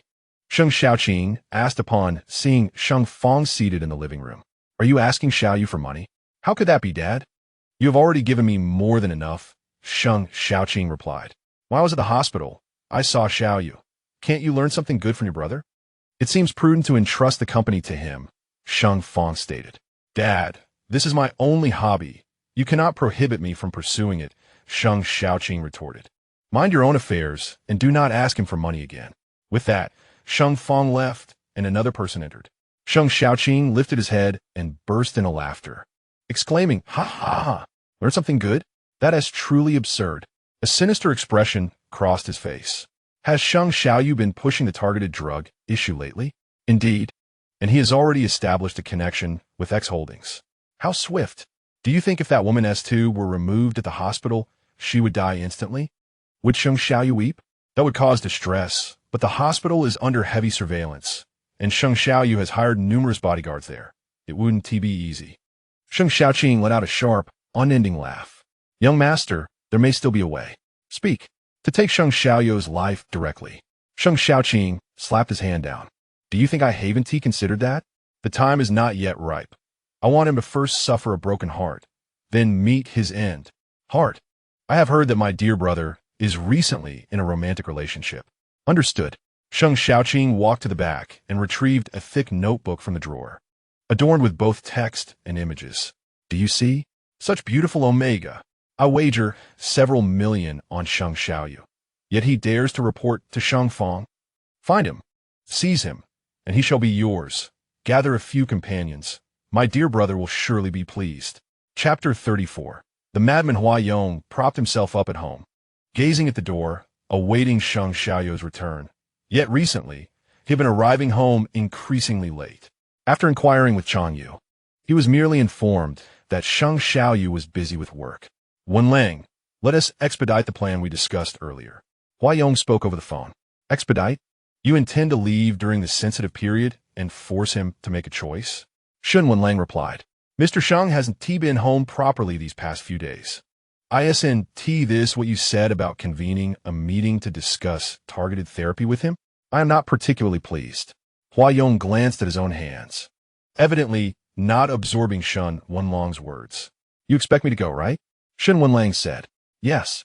Damn it, this is truly the last time. If I cannot catch up with him, then there is nothing I can do. Shen Wenlang continued. This is your trump card, as he stated.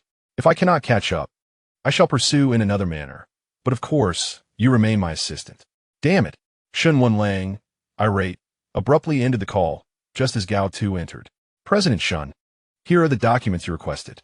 Place them here. Shen Wenlang's phone buzzed with a message from Huayong. Yes. You should also attend the gathering at X Hotel. Gao Tu, accompany me to a banquet in a couple of days. In a couple of days? Yes, the night after tomorrow. President Shen, I have some concerns. Things have been quite unstable lately, and I was planning to request leave. What is the matter? Are you taking leave to accompany an Omega? Shen Wenlang set down his phone and stared intently at Gao. Tuesday, President Shen, I wish to take leave. Why? Because he is unwell. Since Secretary Hua has returned, let him accompany you, President Shen. Frustrated over Huayong's situation and Gao Tu's request for leave to tend to an Omega, Shen Wenlang felt his patience wearing thin. He slammed his hand on the table. Gao Tu, do not forget, you have exhausted your leave for this month. Furthermore, what does Secretary Hua's return have to do with you? Even if that Omega were to perish, you must accompany me. Do you understand? President Shen, I understand. Gao Tu exited the office. After that day, he had not seen Huayong again. Should he insist on going, he could only continue with injections. Yet his health would deteriorate further. Huayong, in the coming days, I will need to work overtime at the company. Will you be a good boy at home? Don't go anywhere. Stay within this house. Sheng Xiaoyu walked in, observing Huayong seated on the living room sofa, engrossed in a book. Yes, Mr. Sheng's work is of utmost importance. Huayong, be good. Sheng Xiaoyu sat down beside him. Once this busy period passes, I shall make it up to you. All right. Mr. Sheng, my fever period is approaching, so it is safer to remain at home. Is that so? Shall I arrange for a doctor? No need, Mr. Sheng. You should focus on your own matters. Huayong gently took Sheng Xiaoyu's hand and placed it beside her cheek, saying, Mr. Sheng's mother is of great significance, and targeted therapy is equally important. Huayong, you are truly wonderful. Sheng Xiaoyu embraced Huayong tightly. After his departure, Huayong naturally informed Chanyu in advance. Boss, let us head to X Hotel. When you meet Wenlang, kindly speak to him politely on behalf of Mr. Sheng. Understood. Did you see that? Yes, I did. Then why aren't you hurrying to catch up? One person playfully thumped another's head. Boss, it seems someone is following us. Upon noticing something amiss, Chanyu remarked.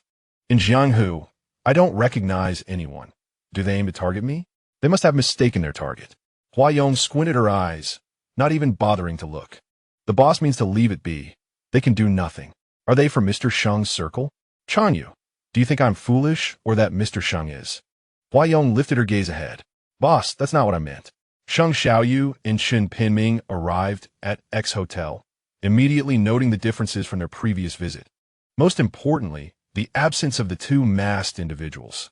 Mr. Sheng, let us proceed for now. We'll wait a bit, Sheng Xiaoyu suggested. All right. After walking for a while, Sheng Xiaoyu sat down and surveyed the entire banquet, saying, Did anyone mention this was a banquet? No. They merely stated it was a meeting to discuss detailed particulars. Sheng Xiaoyu felt deceived and stood up abruptly. Mr. Sheng, what is wrong? Have you ever seen a place for work discussions hosting a banquet? Never. Oh, is that not Mr. Sheng? Shen Wenlang approached with a glass of wine in hand. Shen Wenlang, Sheng Xiaoyu smiled and remarked, What is the matter? Was the gift I sent you last time insufficient? Mr. Sheng can employ the tactics of a base scoundrel, yet you cannot harm me. It's merely superficial. Shen Wenlang retorted, raising his hand and slightly pinching his fingers. Is that so? You are indeed magnanimous. How could I possibly match your generosity? Even after what Huayong has endured, you still hide away, reluctant to engage? Rest assured, he is not as admirable as you believe, Shen Wenlang laughed. Shen Wenlang, get lost. Sheng Xiaoyu threw a punch, releasing a wave of pheromones in a show of dominance. Is this the magnanimity of Mr. Sheng? Shen Wenlang wiped the corner of his mouth, predictably enduring another punch. It seems my previous lesson was insufficient, Sheng Xiaoyu continued, gripping his collar and shouting. Gao Tu dared not approach, gradually feeling overwhelmed, swaying as he stepped back. This is X Hotel. Do you intend to act against me here? Are you unaware of the connection between HS and X Holdings? Shen Wenlang remarked. You. Sheng Xiaoyu noticed onlookers turning their attention toward them and released Shen Wenlang, warning. You wait. Next time it won't be so simple. I'll wait. Don't be too slow. Any delay means missing out on good food and company. Shen Wenlang turned and saw Gao Tu wearing an unsatisfactory expression. Sheng Xiaoyu, remember, you are not the only one seeking retribution from me. Shen Wenlang dragged Gao Tu azid. Mr. Sheng, let us commence the meeting, Sheng Xiaoyu stated. All right, what troubles you? Shen Wenlang observed his disciple, who was perspiring profusely. President Shen, I need to use the restroom, Gao Tu stated. Go ahead, Shen Wenlang replied. The last time Shen Wenlang saw Gao Tu, he was unsteadily departing. Noticing the red wine spilled on his attire, Shen Wenlang contemplated changing. However, upon seeing a waiter pass by, he grabbed a bottle and consumed several glasses in quick succession. What a bunch of lunatics. This is absurd. Let's go. The door was locked. Unlock it. Someone who entered the room exclaimed. Chapter 35. His waist is so slender. Are you certain the photograph he provided us is accurate? He asked, trembling. Absolutely. Then why does he appear this way? The person pointed at Huayong. He's merely waiting for me. Allow your brother to cherish you properly. The two individuals approached each other, fists clenched. Huayong appeared distressed, but made no further movement. What are you doing? Huayong opened his eyes, his pupils shimmering with a pinkish-purple hue. Of course, we are. Before they could finish their sentences, Huayong's pheromones overwhelmed them, causing them to faint. Do you think you're worthy? Huayong rose and strode directly towards the door, where his companion, Sheng Xiaoyu, awaited downstairs. Why is it taking so long? Should I check on Huayong? Shen Wenlang had unknowingly consumed several glasses and was beginning to feel lightheaded. He strolled towards the restroom, only to find it empty. Gao Tu? Shen Wenlang picked up his phone, intending to call Gao Tuesday. Sounds of heavy breathing echoed from within the supply room, accompanied by a trembling figure huddled in the corner. Ding, ding, ding. Shen Wenlang regarded the supply room, the noise emanating from within. He opened the door, finding no one inside, but was met with an overwhelming scent of Omega. It reeks of Omega. Who's there? Come out. Gao Tu was too frightened to respond. The room was dimly lit, and he could barely see, silently praying that Shen Wenlang would leave. Gao Tu, where are you? You brought an Omega here. Gao Tu, speak. Shen Wenlang stood motionless, his voice slowly fading. Just as Gao Tu assumed Shen Wenlang had departed, he stood up, only to collide directly with a broad chest. Hiding? Quite adept at evasion, aren't you? Shen Wenlang seized his wrist from above. Gao Tu dared not make sound, yet found himself unable to escape Shen Wenlang's grasp. Omega. Shen Wenlang forcefully pushed Gao Tu onto the bed, an unexpected heat coursing through his body. Gao Tu was pinned down, unable to move. You're truly filthy. Shen Wenlang's words pierced Gao Tu's heart like a dagger. Truly filthy, yet you still press yourself against me. Gao Tu had initially thought Shen Wenlang would merely scold him, but to his astonishment, Shen Wenlang's lips descended upon his own. Gao Tu was rendered speechless, unable to fathom that after secretly harboring feelings for Shen Wenlang for 10 years, he had never contemplated the prospect of a kiss. Yet, in this moment, Shen Wenlang initiated the kiss. Should he indulge in this kiss? But is it right? Shen Wenlang, in his current state, was utterly uncontrollable. Shen Wenlang grasped Gao Tu's waist and flipped him over, momentarily taken aback by the slenderness of his form. Gao Tu pressed his lips together and closed his eyes. The individual Shen mentioned must be Huayong, right? Gao Tu attempted to struggle, yet found himself utterly restrained. Even as pain surged through him, disbelief lingered. Tears welled in Gao Tu's round eyes, soaking the pillow beneath him. Secretary Chong, are those two not coming today? Sheng Xiaoyu inquired. The boss is quite busy with official matters. I beg your understanding, came the reply. Why have you summoned us today? What is it you wish to discuss? Mr. Sheng, please remain calm. Just sit for a moment. Someone will come to connect with you. After Chong Yu departed, the expansive reception room was left with only Sheng Xiaoyu. Once again, he felt deceived. Rising from his seat, he glanced at the documents he had brought more than once and strode toward the exit. Hey, have you noticed? Notice what? That person. The new face. Could they be from X Holdings? I'm not sure. I've never seen them before. Hearing this, Sheng Xiaoyu called after them. Where did you say you encountered this person? Just behind us. They just came from that direction. All right, thank you. Sheng Xiaoyu turned and walked down the lengthy corridor, which was devoid of any presence. I visited X Holdings so many times, and your demeanor grows increasingly dismissive. Do you hear me?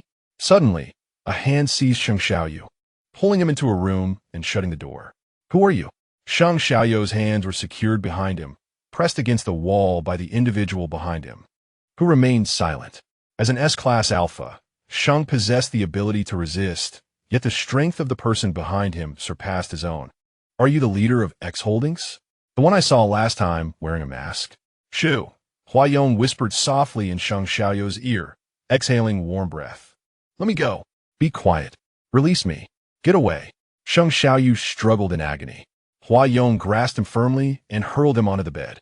Just as Sheng attempted to rise, Huayong forcefully pressed him down. Get off me, you bastard. Huayong raised his hand, discarding his clothing onto the floor. Bastard. Huayong crawled closer, inhaling deeply before smiling. What a lovely shirt. Did you wear it just for me? Get lost. I'll kill you. Shen Wenlang lay beside him, and Gao Tu felt a wave of relief wash over him. Quietly, he picked up his clothes, the torn suit, and dressed himself anew. As dawn broke softly, the room brightened slightly. Gao Tu cast a hurried glance at Shen Wenlang before swiftly exiting the room. When Sheng Xiaoyu awakened again, it was already midday of the following day. He gazed at the injury on his wrist, the vivid red mark, and the pain that accompanied it jolted him to alertness. He recognized the room. It was the same one he had awakened in last time, but certainly not the one from the previous night. Shen Piming, come and fetch me, ex-hotel. Yes, Mr. Sheng. Seeing that he was dressed in fresh sleepwear, Sheng Xiaoyu felt a wave of nausea, but he had no alternative clothing available. Take me to the hospital, he commanded. Understood. Shen Piming dared not look too long or ask too many questions. There was nothing amiss. It was merely the first time experiencing such a situation. The doctor, sensing the low pressure emanating from the individual beside him, quietly remarked, I shall prescribe some medication for you. Sheng Xiaoyu was unable to sit fully in the chair, opting instead for a precarious perch. Upon returning home, he gazed around the room, frowning at the absence of Huayong. He had yet to formulate an explanation for her regarding the unutterable matter. Mr. Sheng, having been out for so long, I wish to return home. My parents miss me. Please do not worry these past few days.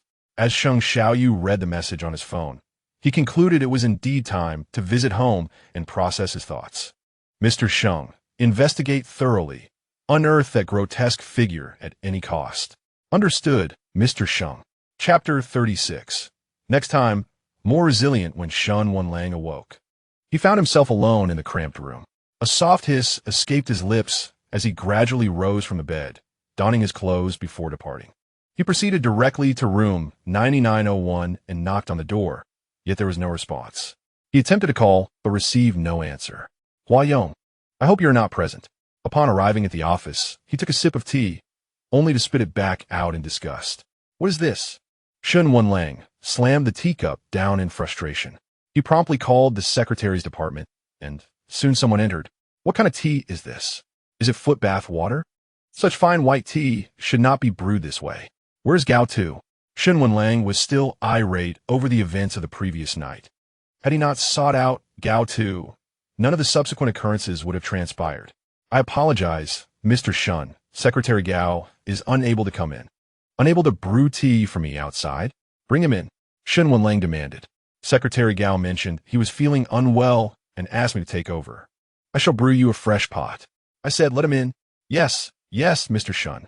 Gao Tu had no intention of working that day, but the previous night's events had provided him some relief.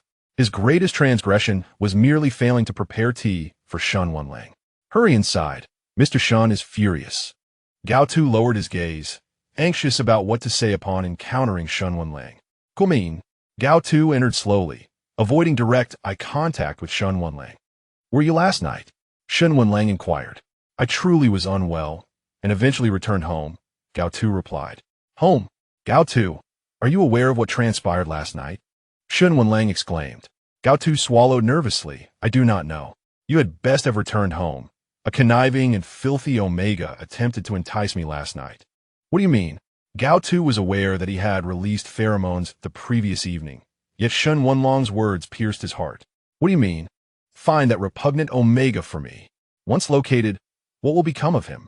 Gao Tu asked anxiously. Eliminate him, Shen Wenlang declared. Is there no sentiment at all? Gao Tu inquired quietly, looking down. Sentiment? Who are you conversing with? Throughout the expanse of Jianghu, who is unaware of my disdain for Omega, are you attempting to convey a knight's worth of affection to me? Am I not the one suffering here? General Shen, please check at X Hotel and assist me in locating that individual, Shen Wenlang instructed. Understood, General Shen. Seated in his office, Sheng Xiaoyu completed his morning tasks and retrieved a pill from his drawer, consuming it with a thoughtful gaze. The flavor was familiar, and he found himself engrossed in contemplation over the pill box. General Sheng Chun Pinming entered, reporting, I found nothing. Coincidentally, the surveillance at that location is faulty. Aside from the corridor, I reviewed all the other footage, but I did not encounter any new faces as you described. Understood. Sheng Xiaoyu tightened his grip on the pillbox. General Sheng, your mother requires your presence. Very well. When Sheng Xiaoyu arrived at the hospital, he unexpectedly ran into Sheng Xiaoqing. What brings you here? Sheng Xiaoyu inquired, scrutinizing him. I came to see Andy. That is unnecessary. Sheng Xiaoyu extended his hand, pushing Sheng Xiaoqing aside. Brother, are you treating me as a stranger? Sheng Xiaoqing's two subordinates had yet to return, and he had hoped to encounter Sheng Xiaoyu at the hospital, but seeing him in such a state was disheartening. Leave, Sheng Xiaoyu stated tersely. Brother, I truly came to see her. I even brought flowers, Sheng Xiaoqing said, holding up a bouquet. If you're going to pretend, at least put in some effort. Why bring red roses? Sheng Xiaoyu observed him with a fixed gaze. I bought the wrong ones. I bought the wrong ones. Sheng Xiaoqing promptly discarded them into the trash bin. Upon entering, do not speak. Sheng Xiaoyu instructed. Understood. Sheng Xiaoyu insisted on silence from Sheng Xiaoqing, and he himself remained equally reticent this time, even more so than before. General, a doctor entered from outside. Before the doctor could finish speaking about his mother's condition, Sheng Xiaoyu interrupted. You may leave. Huh? Sheng Xiaoqing pointed to himself, confused. Otherwise? Oh. Sheng Xiaoqing exited, only to be restrained by a bodyguard outside. Speak. The doctor continued. Your mother's current condition is not favorable. If this persists, it may worsen. Understood. When Sheng Xiaoyu finally emerged, he discovered Sheng Xiaoqing still lingering outside. Not leaving yet. Brother, aside from visiting Annie, I also came to congratulate you. Congratulate me on what? On your significant other, brother. You're in a relationship, aren't you? Sheng Xiaoyu nodded. Where is she? Why not bring her out to meet? She's gone home and is busy. I see. I shall take my leave now. You should do the same. Understood. As Sheng Xiaoqing observed Sheng Xiaoyu's retreating figure, he slowly made his way to the stairwell and opened his phone. Hello? What kind of person have you found for me? Not to mention if you succeeded. I have yet to see anyone. Surely not.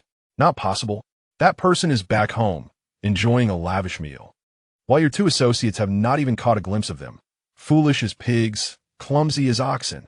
If you cannot locate them, you truly are a rarity. Chun Pinming, where is the patient you helped Huayong with last time? Room 201. Very well. Sheng Xiaoyu walked toward the patient's room. Guoming, a young girl lay on the bed, seemingly well cared for. Who are you? Your brother's partner is named Sheng Xiaoyu. Has my brother started dating? The young girl exclaimed in astonishment. Did he not mention it to you? No. She shook her head. He will tell you. This is something I brought for you. Sheng Xiaoyu placed the item on the bedside table, noticing the screen displayed the name Gao Qing. Your name is Gao Qing? Indeed. Did my brother not inform you? No. Sheng Xiaoyu thought little of it and said, take good care of yourself. If anything arises, feel free to contact me. Here's my number. All right, thank you. Mr. Sheng, I am returning to my country. Could you come to pick me up? Huayong sat on the sofa in the living room, sending a message to Sheng Xiaoyu. Of course. What time will you arrive? Tomorrow at 10 in the morning. All right, I shall be on time. Huayong smiled as she read the message, feeling much better after a few days. Knock, knock, knock. Huayong walked over to open the door. It's you. Huayong, you have finally awoken. Guoming. Huayong stepped inside. Do you have any idea what I have been through these past few days? Shen Wenlang shouted. What you experienced is of little concern to me. I am far more interested in what Mr. Sheng has gone through. Sheng Xiaoyu. The moment I spoke with him, he hit me. Nothing good happened that day. Huayong approached, examining Shen Wenlang's face. You seem to be recovering well. Next time, you'll be harder to hit. Chapter 37. Who has plucked the nerve of your love? Huayong, mind your words, Shen Wenlang exclaimed. ISNT at you who should be cautious with your speech? Huayong sat down, observing that her injuries this time were significantly fewer. Do you know what transpired that night? She paused before continuing. Wenlang. 2 people entered my room that night. What? 2 rather foolish individuals, Huayong replied. Did they seek death by entering your room? Indeed. Thus, I secretly sent them abroad. They left without applying for a visa and will not return for a while, she explained. Haven't you turned over a new leaf? Where did you send them? I have. I merely arranged for them to go on vacation, but whether they will return is beyond my knowledge, Huayong stated calmly. You have not changed at all. Wenlang, I have changed significantly. If it were the old me, I would have let many more people go. Let's not dwell on that. Do you know I was set up that night? Set up? Huayong looked at him. Sheng Xiaoyu punched me, and Gao Tu then felt unwell and went to the restroom. It was while I was searching for Gao Tu that I was ambushed as the president of HS. Why would you seek out a secretary? Huayong paused before saying, Oh, I see. Secretary Gao treats you quite differently. What are you implying? He is my secretary. Of course, I would seek him out. And then what happened? I entered a room and spent the night with a filthy Omega, falling victim to despicable schemes. As Shen Wenlang recalled this, he slammed his hand down on the armrest of the sofa. Wenlang, why don't you acknowledge that it was someone else who set you up? You were safely in your room, yet you went inside and awoke the next day to be accused of being the one who was schemed against? Are you aware of the intensity of Omega's scent in that room? Do you realize that he relies on high compatibility, or is an Omega in his heat phase? Isn't that rather calculating? So what? I have come to know. I had Gao Tu investigate, yet he found nothing. X Hotel is your establishment. Could you show me the surveillance, or assist me in my inquiry? I'll help you with this minor task, and in return, you might assist me with a small favor tomorrow. What? Take me to the airport, Huayong stated. You are leaving? Shen Wenlang's face could hardly contain his delight. Wenlang, there is no need for that expression. The matter is not yet resolved. Huayong continued. I informed Mr. Sheng that I would be visiting my parents these days, and he will pick me up at the airport tomorrow. Chanyu has been managing company affairs. You will drive me. Parents? Airport? Is this another ruse? How can this be considered deceit? I refuse to be a chauffeur, and I certainly do not wish to be seen by Sheng Xiaoyu. Concerning the surveillance issue, I find it quite difficult. Huayong closed her eyes. You. Shen Wenlang stood up abruptly. What time? 9 o'clock. Take me there. Understood. Huayong entered the room, gazing at the wardrobe, and remarked, Ah, the first time with Mr. Sheng, I ought to preserve this garment well. I'm not particularly adept at this. So I hope Mr. Sheng can be forgiving regarding that night. Has Gao Tu not reported to work? Shen Wenlang inquired upon returning to the office. Mr. Shen, he has taken leave. Another leave? With the onset of a new month, Secretary Gao's absence is justifiable. Did he mention where he was going? The hospital? I believe he is visiting his sister. Very well noted. Brother? Gao Qing observed Gao Tu entering, looking even more haggard than before. Xiao Qing, brother, you've come. Yes. I have no pressing matters lately. Just wanted to check on you. Good, brother, please sit down. Gao Tu took a seat and looked at her, asking, what is the matter? Have you entered into a romantic relationship? Gao Qing noticed Gao Tu's reaction was quite unusual. Why the sudden inquiry? Your partner came to see me. He is an S-grade alpha, Gao Qing replied. What? Gao Tu furrowed his brows. Is it Shen Wenlang? Indeed. You never introduced him to me. He appears quite amiable, bought me many things, and encouraged me to contact him should I need anything. What does that imply? He provided me his contact information, Gao Qing remarked, holding up her phone. Sheng Xiaoyu. Gao Tu glanced at the note. Yes. He told me that day he is your partner, named Sheng Xiaoyu. Standing outside the door, Shen Wenlang overheard everything clearly, causing the bouquet to drop to the floor. Gao Tu turned back. Mr. Shen, please come out. It's him again. Xiao Qing refrained from making baseless claims. Gao Tu stepped outside and closed the door. Mr. Shen, what brings you here? Had I not arrived, I would remain unaware of when my secretary became involved with Sheng Xiaoyu. I hadn't anticipated your fickleness. Mr. Shen, there is a misunderstanding here. A misunderstanding? I heard everything distinctly. Sheng Xiaoyu is visiting your sister and claims to be your partner? Mr. Shen, it is truly a misunderstanding. I assure you that my relationship with Mr. Sheng is innocent. Innocent? How amusing. Shen Wenlang turned to leave. Still you? It is not yet time for tomorrow. You have no need to arrive so soon. Huayong opened the door and looked at Shen Wenlang, saying, Your Mr. Sheng is truly remarkable. He certainly knows how to attract attention. What is the matter? Upon hearing this, Huayong's expression shifted. I went to the hospital and heard Gao Tu say that Sheng Xiaoyu is her partner. Huayong's face darkened at this revelation. What? Are you silent now? The person you have your eye on is truly disappointing, and your judgment is even worse. Wenlang, who took out the nerve for you to fall in love? What? Are you scolding me? Shen Wenlang replied. It's quite an accomplishment for HS to be under your management for so long. Mr. Sheng went to the hospital while I was absent to visit my sister, whom I mentioned earlier. Huayong was now preoccupied with more pressing concerns. Yet she had not received any inquiries from Sheng Xiaoyu regarding Gao Tu. Shen Wenlang paused for a moment and replied nonchalantly, Oh, I almost forgot. Mr. Sheng must have seen the name on the display screen. Did he look for you? No. Isn't that good? Let's find an opportunity to clarify things tomorrow, Huayong suggested. Clarify your identity? After laying such a long trap, now you want to play the honesty card? Your trump card hasn't even been revealed. Just explain the situation with Gao Tu. Why did you go to the hospital? Huayong inquired. Isn't it just to show concern for a subordinate? I preferred your previous reasoning. Whose judgment is lacking? Whose character is in question?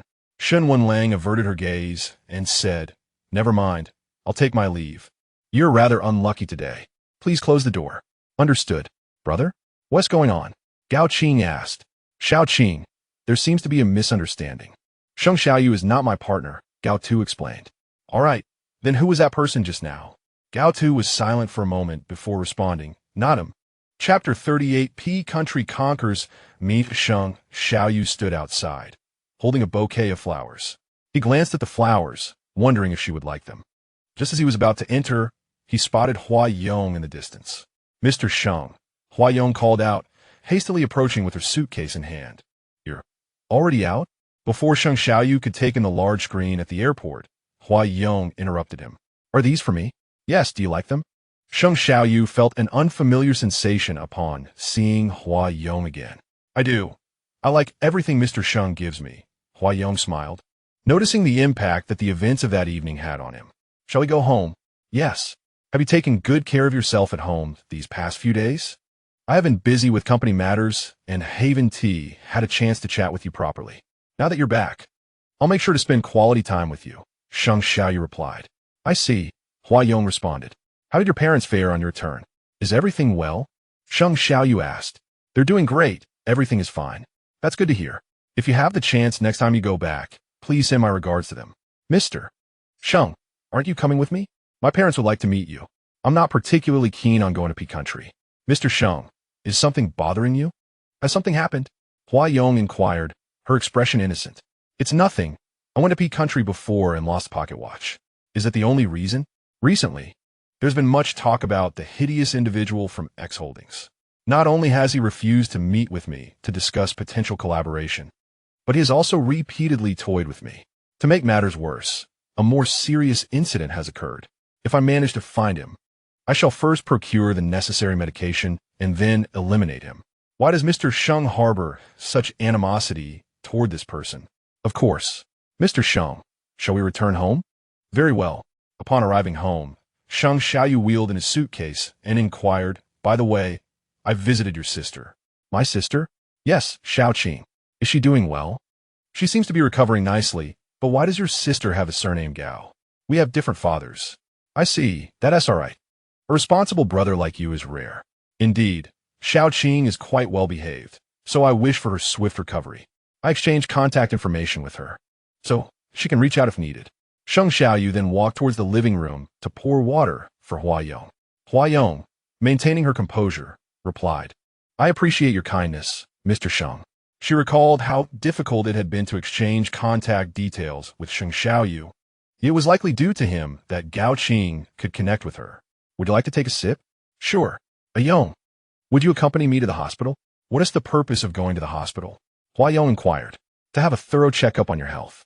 Given that I made a prompt decision to undergo my own examination, it seems prudent for you to do the same. Mr. Sheng, are you still concerned? Huayong's eyes began to glisten, as if tears were about to cascade down her cheeks. Not at all. Sheng Xiaoyu lowered his gaze, questioning his own right to express concern. If you wish for me to undergo an examination, I shall comply. All right, let's schedule a time for tomorrow. Okay. May I first visit the company? Sheng Xiaoyu gazed at her and said, if you're tired, you should rest at home. If you're not, you can accompany me to the office. You just said you would spend quality time with me. Ayong, there's an impromptu meeting. Would you like to join me? But wouldn't it be inappropriate for an outsider to hear the content of your company's meeting? You're not an outsider. Sheng Xiaoyu took Huayong's hand and they left the house. Wow, what a stunning Omega. Mrs. Sheng is so beautiful. Thank you. Huayong nodded, delighted by the compliment. Shall we go in? Sheng Xiaoyu led Huayong into the conference room. Mr. Sheng, who is this? My personal assistant. Understood, Mr. Sheng. Let us begin. Throughout the meeting, Huayong hardly absorbed any of the discussions. Her gaze remained fixed upon Sheng Xiaoyu, whose striking handsomeness was worthy of her 15 years of secret admiration. Let us take a 15-minute break. After announcing this, Sheng Xiaoyu turned to Huayong. Are you tired? Not at all. I'll just step into the restroom. Okay. Sheng Xiaoyu nodded in response. As she entered the restroom, she pushed the door open. Mr. Sheng is not very pleased. Tomorrow, X Holdings will announce you as the provider of targeted medication. Directly give it to them? Tell him according to the conditions I previously outlined. Are you going to disappear for several days again? Once I finish, I'll find a time to inform you. Come pick me up. I might be killed by him. This is not important. Everything is proceeding as planned. Madman. Wenlang, you are my last card, and you are a crucial step in this process. You must assist me in executing it well. With no further news from Shen Wenlang on the other end of the phone, Huayong left the restroom. What took so long? Are you feeling unwell? Sheng Xiaoyu inquired. No, just had to wait in line for a while. Ah, understood. Sheng Xiaoyu pondered, recalling that when he had gone, he rarely had to wait. Was a restroom insufficiently equipped for Huayong? It's over now. Let me take you out for a meal, Sheng Xiaoyu stated. All right, Huayong replied. Chun Pingming. Go find someone to reconfigure the unplanned area into a restroom. Arrange for construction. Understood, Mr. Sheng. Let us go. Sheng Xiaoyu took Huayong's hand as they exited. Mr. Sheng. Huayong felt a surge of joy from what he had just said. Is something wrong? Is it too troublesome for you? Concerning the restroom? Yes. If you have to wait in line, I cannot allow you to keep doing so. This is also a shortcoming of the company, Sheng Xiaoyu explained. I thought it was because of me. It is indeed because of you. Mr. Sheng, am I your special assistant? Yes, as a special assistant. You need to do nothing but accompany me. Is that all? Indeed, that is sufficient. Will I be compensated? Of course. How much do you wish for? Mr. Sheng, I was merely jesting. I was not. Sheng Xiaoyu brought Huayong to the hospital. Given that he had visited before, he could not see the same doctor, so he opted for a different one. Conduct a full-body examination. All right, there are quite a few tests to be done, which will take some time. That is fine. I'll stay with him. Chapter 39. The medicine you desire can only be obtained by Huayong. Sheng Xiaoyu held a stack of examination forms, standing outside while accompanying Huayong through the tests. Suddenly, his phone rang, and he answered it. Hello, what is the matter? Mr. Sheng, X Holdings has announced that they can provide the targeted medication to us. Is that so? Really? After having toyed with me so many times, have they finally had their fill? Sheng Xiaoyu was skeptical. It's true, however what? X Holdings has delegated all authorization matters to HS, meaning we must procure the medication from HS. What? Sheng Xiaoyu had long abandoned seeking solutions through HS, having focused entirely on X Holdings, only to find himself backtracking now. Mr. Sheng, at this moment. I understand. Sheng Xiaoyu hung up the phone. Huayong approached from behind. Mr. Sheng, I've completed the examination. We can move on to the next item. Very well. Why does Mr. Sheng look so grim? Has the test result come out? Huayong asked, perplexed. No. It's just work-related matters. I can handle myself. Sheng Xiaoyu firmly grasped Huayong's hand, feeling an unsettling premonition deep within him. Is there anything I can assist with? No. Sheng Wenlang. All right, Mr. Sheng, am I truly of no use? A Yong. No, a Yong is simply the best. However, this matter I can resolve. Very well. I place my trust in Mr. Sheng. When Hua Yong entered once more for her examination, Sheng Xiaoyu made a phone call. Oh, why is Mr. Shen calling me? Shen Wenlang, you know precisely why I am calling you, Sheng Xiaoyu stated, striving to restrain his emotions. I have not forgotten that punch at X Hotel, nor all that preceded it. X Holdings has entrusted the authorization of the targeted drug to you. Indeed, what of it? Let us discuss cooperation. Whatever conditions you require, I can provide. Sheng Xiaoyu declared. Apologize to me, Shen Wenlang responded. Apologize for what? For all the times you struck me. Shen Wenlang gazed at the teacup on the table. Sheng Xiaoyu took a deep breath, which Shen Wenlang discerned. If Mr. Sheng is unwilling, I believe it best that we refrain from discussing this cooperation. Wait a moment. Sheng Xiaoyu fell silent for a while. Shen Wenlang sought an apology for the wrongs done to Hua Yong. He had not forgotten, and to apologize now would imply that his prior actions were erroneous. For the sake of the targeted drug, it was merely a matter of words. At worst, he could beat Shen Wenlang once he obtained the medicine. Mr. Shen, I apologize for my previous actions. Shen Wenlang felt a wave of satisfaction. Had it not been for Hua Yong's presence, the drug would have been delivered to Sheng Xiaoyu long ago. Excellent. When will someone be in touch with me? Do not rush. What I have just mentioned is merely an appetizer. What do you mean? Sheng Xiaoyu discerned that it was indeed not so simple. Of course, there are conditions attached. Money is not an issue. Whatever amount you desire is available. Sheng Xiaoyu asserted. Who desires your filthy money? If you toss it outside my company, I would still have to disinfect it. Then what is it that Mr. Shen desires? Hua Yong. The cold voice from the other end of the line was clear to Sheng Xiaoyu, and his heart trembled. Aside from this, I can grant you anything. No, I want only this. Exchanging Hua Yong for the targeted drug is quite advantageous. Mr. Sheng, you cannot be so foolish as to miscalculate this. A person like Hua Yong can be laid upon a bed by anyone. What? Do you actually feel a sense of pity? I observed clearly during the last incident at X Hotel. Enough! Sheng Xiaoyu roared, his voice echoing throughout the entire floor. TSK, Mr. Sheng is still too young. He cannot comprehend such an inequitable exchange. The one lying in the hospital bed is your mother, and the medicine you seek can only be obtained through Hua Yong. Get lost. Sheng Xiaoyu hung up the phone and smashed his device. Keep it down. This is a hospital. I apologize. Sheng Xiaoyu steadied his emotions. Mr. Sheng? Hua Yong emerged, distinctly sensing the change in Sheng Xiaoyu. Hua Yong, let us return home, Sheng Xiaoyu said, holding her closely. But the examination is not yet complete. There are blood tests and such. No more. We are going home. We are going home. Sheng Xiaoyu now believed that staying outside was exceedingly perilous. Mr. Sheng, what is wrong? You have been different since we returned from the hospital. It is nothing, a Yong. From this moment forth, you must remain by my side. Mr. Sheng, your words sound rather strange. A Yong, I speak to you with utmost seriousness. Wherever Mr. Sheng is, I shall be, Hua Yong said with a smile. Sheng Xiaoyu embraced Hua Yong, reflecting on the words spoken by Shen Wenlang, which forced him to choose between his mother and Hua Yong.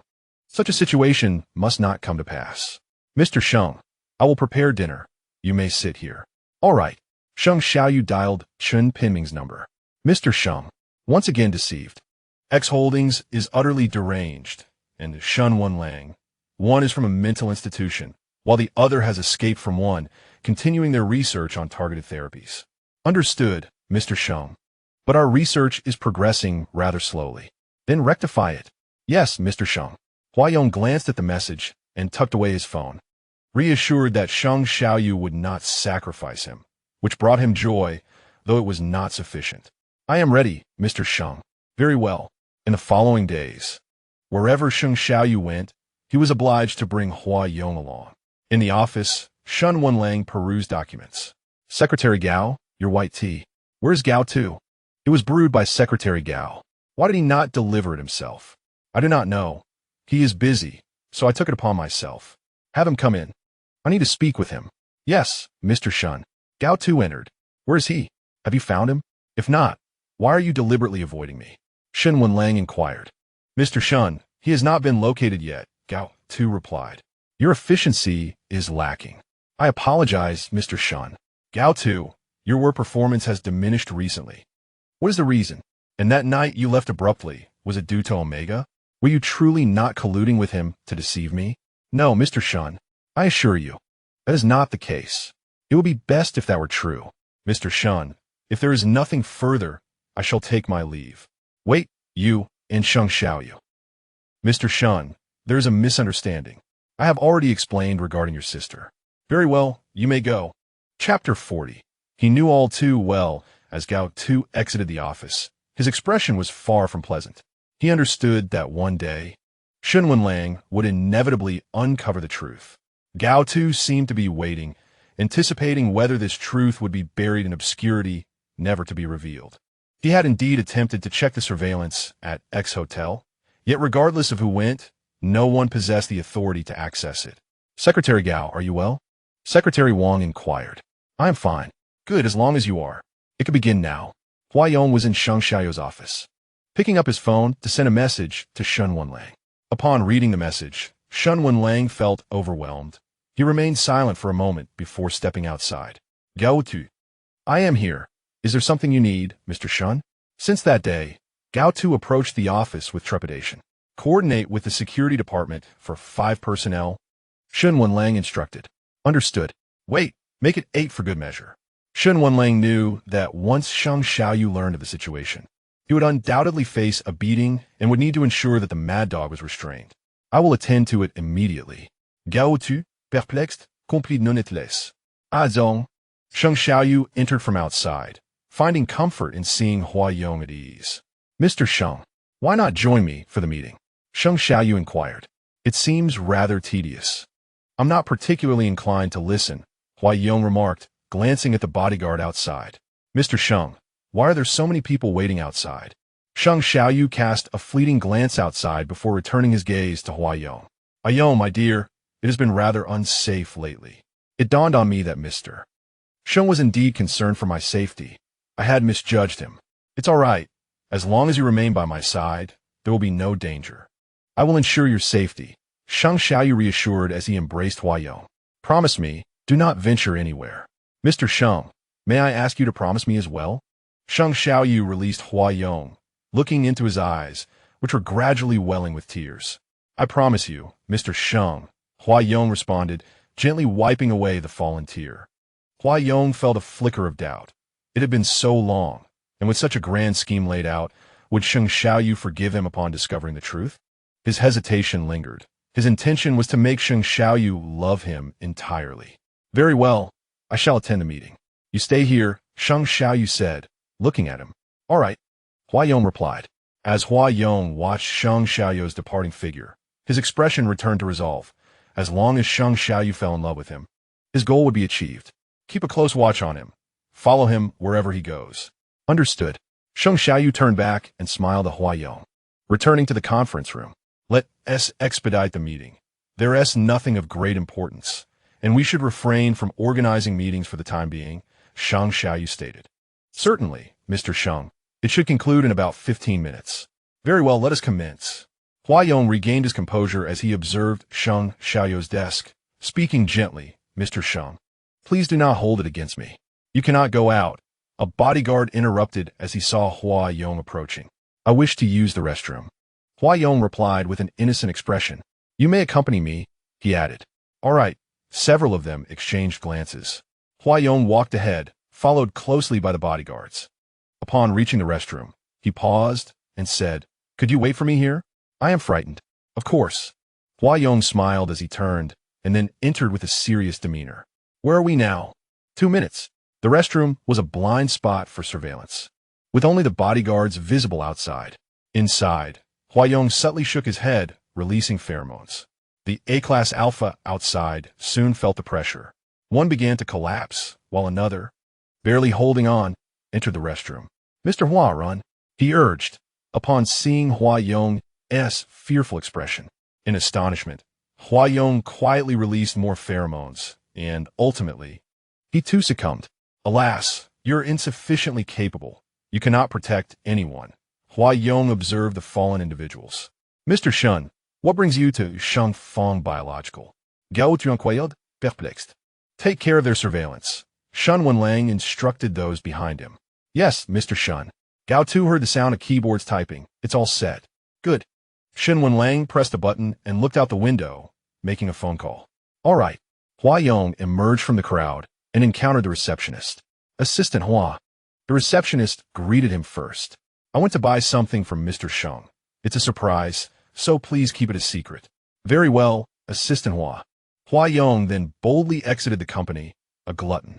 Gao Tu, noticing Hua Yong approaching from a distance, was momentarily taken aback. He hadn't expected Shen Wenlang to arrive here and take Hua Yong away. Get in the car. All right. Hua Yong greeted Gao Tu as well, Secretary Gao. Nice to see you again. Secretary Hua, likewise. Let us head straight to X Hotel.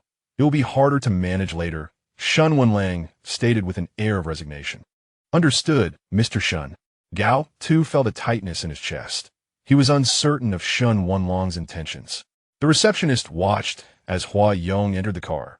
No, not just one car, but several. Why did Assistant Hua choose to enter that one? Wait, do you see who is sitting in the front? A nearby person nudged her arm. Shen Wenlang, this is bad. The surveillance is down, someone exclaimed, staring at the monitor. Their hearts raced as they dashed into the conference room. Just as they were discussing the implementation of what young Master Sheng had yet to finish, they noticed the two intruders. Mr. Sheng, what is happening? The surveillance is down. Furthermore, Hua Xiao didn't wait for them to finish speaking. He dashed out toward his office. There were no bodyguards at the door, nor was there any sign of Hua Yong inside. Panic seized Sheng Yao as he sprinted outside, spotting a fallen bodyguard in the restroom. He called out to those behind him, "Where is Hua Yong gone?" Assistant Hua said she was going to buy something for you, and then got into Shen Wenlang's car. Sheng Yao's fury ignited. His phone buzzed with a message from Hua Yong. Mr. Sheng, I am aware of your recent activities, and I am grateful to spend some time with you. However, your mother is more important. I do not wish to see you distressed. Thank you, in any case. As Sheng Yao rushed outside, he tried to call Hua Yong, but she had already turned her phone off. Chen Pinming, prepare the car. Sheng Yao commanded. Yes. Grabbing the keys, he sped off in his car, the velocity increasing rapidly. He knew precisely where Shen Wenlang would take Hua Yong. He was all too aware. Chapter 41. Who told you to choose from me? Drive slower, Shen Wenlang instructed. Understood. Gao Tu eased the pace. We've arrived, Gao Tu announced. As Shen Wenlang stepped out, Hua Yong was about to exit the vehicle when a sudden screech of brakes echoed from afar, leaving evident skid marks on the road. Hua Yong smiled slightly, then quickly composed himself. He had arrived sooner than he anticipated. Mr. Sheng, Gao Tu remarked, observing Sheng Yao rushing down from his car. Instantly, 7 or 8 vehicles stopped at the entrance of X Hotel. Shen Wenlang. Sheng Yao charged forward and landed a punch on Shen Wenlang. Clutching his face, Shen Wenlang understood the blow was significant and retaliated without hesitation. Blood trickled from the corner of Sheng Yao's mouth. Are you useless? Stop him, Shen Wenlang ordered. Shen Wenlang, don't you dare touch him. Sheng Yao released a wave of phenomenal pressure, causing those who approached to collapse to the ground. Gao Tu has come to understand the situation, reluctantly supporting himself against the car door and keeping his distance. It was he who sought my assistance. Sheng Xiaoyu, I have warned you before. He is simply not worth it. Shen Wenlang forcefully seized Hua Yong's wrist and declared, tell him why you are here. Mr. Sheng, you should leave. This way, you can obtain the medicine, and your mother will be saved. Hua Yong, you knew all along, didn't you? You've been pretending with me for all these days. Mr. Sheng, I'm sorry. A tear slipped down Hua Yong's cheek, his face a portrait of sorrow, his lips trembling. Do not cry. There will be a time for that. Shen Wenlang tightened his grip on Hua Yong's wrist and led him through the door. Shen Wenlang, return Hua Yong to me. Sheng Xiaoyu charged forward, grasping Hua Yong's hand, his eyes pleading, come home with me. Mr. Sheng, he cannot. Shen Wenlang shouted, yanking Hua Yong toward himself. You have no say here. Sheng Xiaoyu kicked Shen Wenlang away. Ouch! Shen Wenlang winced, clutching his stomach, relieved that the kick had not landed in a vital area. Gao Tu, Shen Wenlang called out from behind. Gao Tu? Shen Wenlang noticed Gao Tu's pained expression and asked, "Is your asthma acting up again? You came to Shengfang merely to fetch Secretary Hua?" Gao Tu shot a glance at Shen Wenlang. Shen Wenlang had never seen Gao Tu regard him with such an expression. This was not his concern. Gao Tu averted his gaze, slowly rising to his feet. "This does not involve me. I shall take my leave." "You're leaving? It's time to clock out."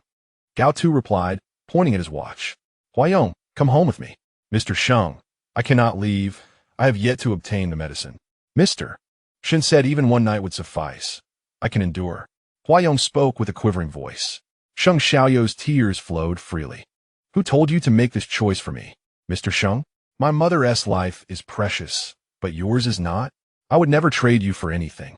I have said, trust me, I can obtain the targeted medication. Why do you not believe me and insist on making this choice?" Sheng Xiaoyu's heart raced, his grip on Huayong tightening. "Mr. Sheng, this method is the quickest. I do not need it. Huayong, I do not require your understanding. Do you comprehend? I only want you. Please do not leave me. I beg you." Huayong's eyes shimmered, trembling at his words.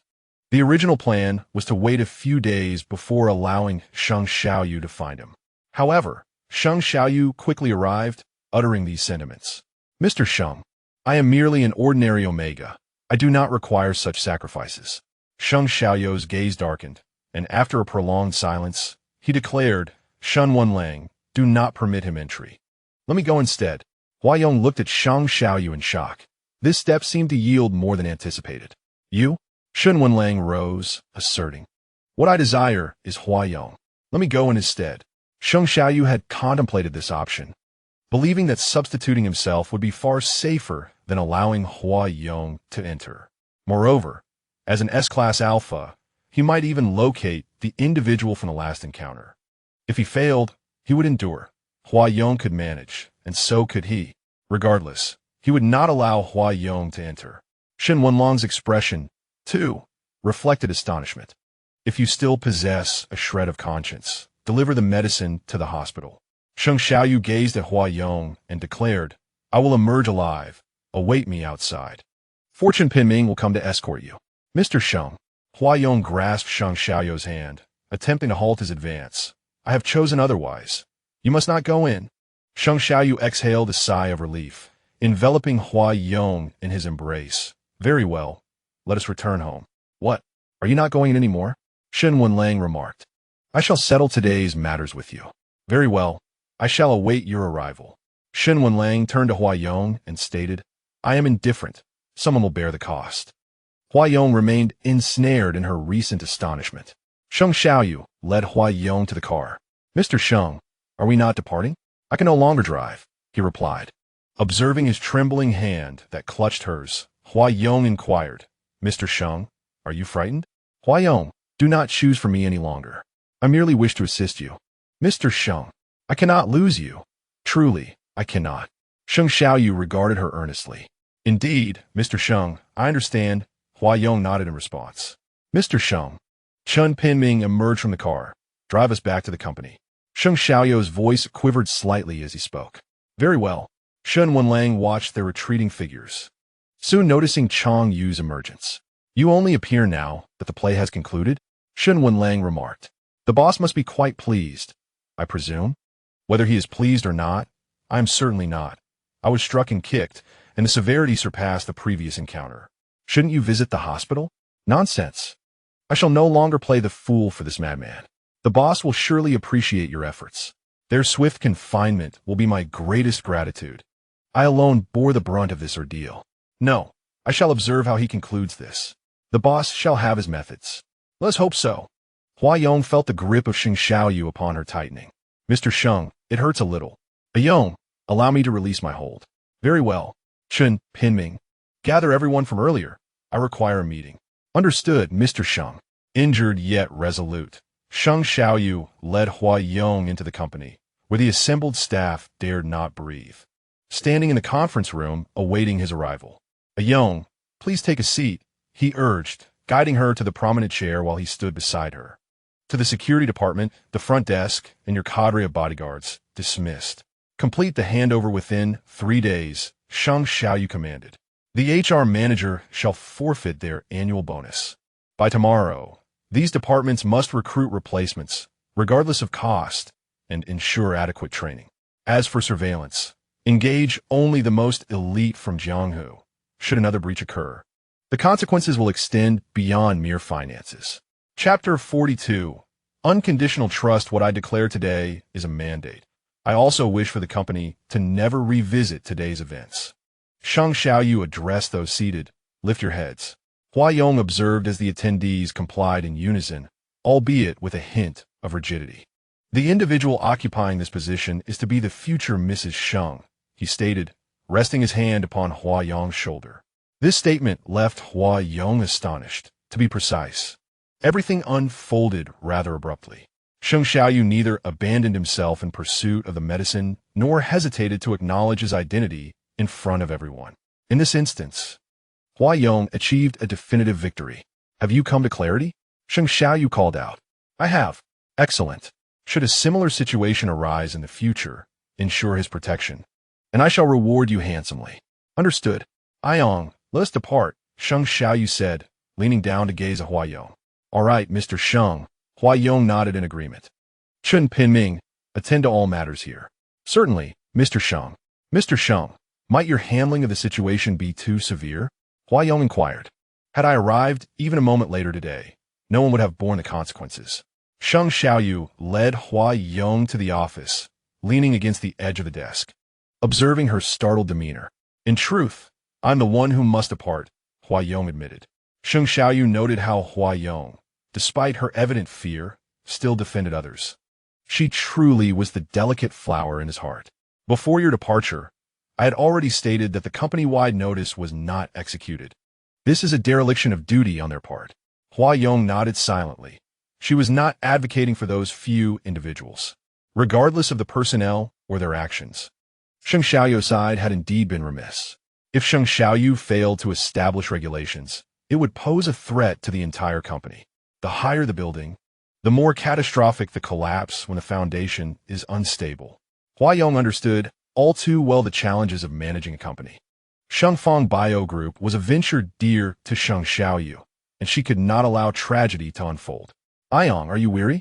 Sheng Xiaoyu observed the unscathed Hua Yong standing before him. A bit, she replied. Let us return home and rest well. Holding Hua Yong's hand, Sheng Xiaoyu glanced over her once more. Is something wrong, Mr. Sheng? Did that scoundrel hurt you? No. Hua Yong shook her head. That is good. Mr. Sheng has been hurt, Hua Yong said, reaching to touch the corner of Sheng Xiaoyu's mouth, where blood had already dried. I'm fine. Sheng Xiaoyu, sensing Hua Yong's relief at surviving the ordeal, embraced her tightly. Mr. Sheng, what does the future Mrs. Sheng signify? Hua Yong asked. Ayong, let us discuss this matter later. If you would grant me some time to prepare, Sheng Xiaoyu replied. All right, Hua Yong said with a smile and a nod. When Shen Wenlang returned from the hospital, it was quite late. He arrived home to find it devoid of any extra occupants, for he preferred solitude. Thus, he had arranged for regular cleaning services. That lunatic Sheng Xiaoyu, one is mad, the other is a top-tier madman. It pains me greatly. Shen Wenlang gazed at his bruised reflection in the mirror.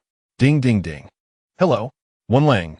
Well done, Hua Yong said, sitting contentedly on the sofa while calling Shen Wenlang. You dare to call me? Is he not present? Mr. Sheng has gone to take a shower. No matter. I shall hang up. Wait. What now? By the way, do not forget what Sheng Xiaoyu said earlier. He will undoubtedly come after me. I mentioned that someone would foot the bill, and that someone is you. I recently observed Mr. Sheng meandering about, and I fear that he may become too fierce and strike you again. Hua Yong chuckled. You.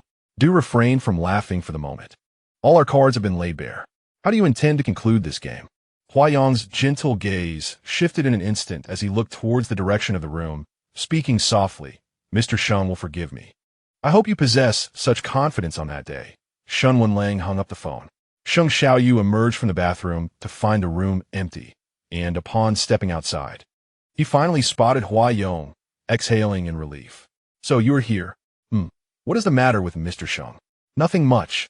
Who were you conversing with on the phone? A friend. He is concerned for my well-being.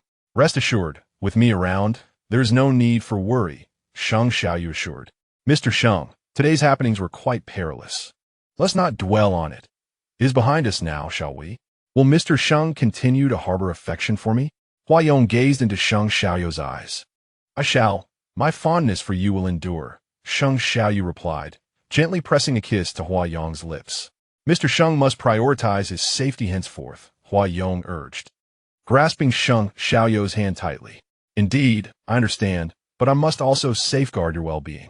As Hua Yong looked into Sheng Xiaoyu's sincere eyes, she recalled Shen Wenlang's words. Mr. Sheng, should you ever discover that I have deceived you, what would you do? She inquired. You must have your own reasons. Share them with me when you are ready. Sheng Xiaoyu said, resting his forehead against Hua Yong's. Mr. Sheng, I trust you wholeheartedly, unconditionally. Shen Wenlang's mood grew increasingly irritable due to Hua Yong's phone call. Wait a moment, did Gao Tu actually call me by name today? Shen Wenlang thought, his mind finally registering the thought. After work, he left home, pondering where he had been left. Beep, beep, beep. Gao Tu could hear sounds outside, the sound of a code being entered. Who is it? It's me, open the door. Gao Tu turned on the light and approached the door, opening it directly. Why the delay? Shen Wenlang remarked, observing Gao Tu in his slightly worn pajamas. What brings you here so late, President Shen? It's almost time. Is it forbidden for me to visit if nothing is amiss? Has the code changed? Shen Wenlang inquired. Gao Tu glanced at the door lock and replied, It hasn't changed. Perhaps you entered it incorrectly. Oh, are you alone? Shen Wenlang asked, scanning the room. Yes, just me. Did you abandon me during the day? Shen Wenlang turned to Gao Tu. President Shen, my presence there was of no use, and it was indeed time to finish work. Why did you not stand in my way this time? Because your reasoning was excessive. Gao Tu's voice was barely a whisper. What? Have you lost your voice? Speaking so softly. How am I to hear you? It's nothing, President Shen. You should return early. Secretary Hua is still awaiting you. Gao Tu, unaware of the events that transpired afterward, simply stated, Secretary Hua. Yes. Isn't Secretary Hua your superior? Moreover, Hua Yong has long since resigned. Do your records not get updated? Chapter 43. I no longer wish to endure such experiences as the sole Omega within the company. Shouldn't Secretary Hua be regarded as a special case? Gao Tu. Shen Wenlang found himself momentarily at a loss for words. He could not divulge Hua Yong's situation, as Sheng Xiaoyu remained unaware. President Shen, you must be weary. Perhaps it would be best for you to retire early for some rest? Gao Tu suggested. Gao Tu, are you so eager to usher me away? Shen Wenlang retorted. That is not my intention, President Shen. This place is unpleasant, and I must inquire why the incident at X Hotel remains unresolved. President Shen, as I mentioned previously, please grant me a little more time. Very well, just a little more time. Safe travels, President Shen. Gao Tu observed as Shen Wenlang departed, before moving to close the door behind him. What should he do next? Gao Tu glanced around the room and slowly sank to a seated position. Shen Wenlang had arrived at the office only to be informed that the company was under investigation once again. It was truly exasperating. Upon entering his office, Shen Wenlang was soon approached by a member of the secretarial team. President Shen, shall we organize a meeting? Is that even question? Everything previously discussed was in vain. Understood. I will prepare immediately. Shen Wenlang picked up his phone and sent a message to Hua Yong. Sheng Xiaoyu has begun to act again. Mr. Sheng is quite swift in his movements. Be ready with the funds this time. Wenlang, we have already had one incident. I offered you advice, and we cannot afford to err again. What do you say? It seems you have not grasped the lessons well, while Mr. Sheng has made significant adjustments throughout the company. I do not care how Sheng Xiaoyu operates. Just remember to transfer the funds. Receiving no further messages from Hua Yong, Shen Wenlang decided to call directly. Hello, you're still answering. I see you're not beside him. Mr. Sheng has gone to a meeting. I am in his office. He even changed the lock on the door, Hua Yong replied with a chuckle. Enough with the laughter. I need to know about the funds. Aside from that, when will you provide me with the surveillance footage? Shen Wenlang asked. Hua Yong paused before responding. Do you truly wish to know? Are you trying to evade my question? I have helped you immensely and endured numerous beatings. This was the condition you agreed to. Very well, I can provide it, but you must meet me tonight at HS. Will Sheng Xiaoyu allow you to leave? Of course not. But I will charm him into letting me fetch some food to bring home. There should be no danger.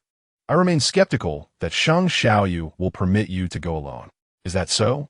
You need not coordinate the targeted medication with this side. X Holdings will manage that, as Mr. Sheng is heading to X Hotel. Do you intend to meet during the gap? Yes, Mr. Sheng will never allow me to go to X Hotel. Very well, just be prompt. I still need to identify that individual. Ensure that Secretary Gao remains. Gao Tu? Why? I find Secretary Gao quite astute. Astute? He has been investigating for days?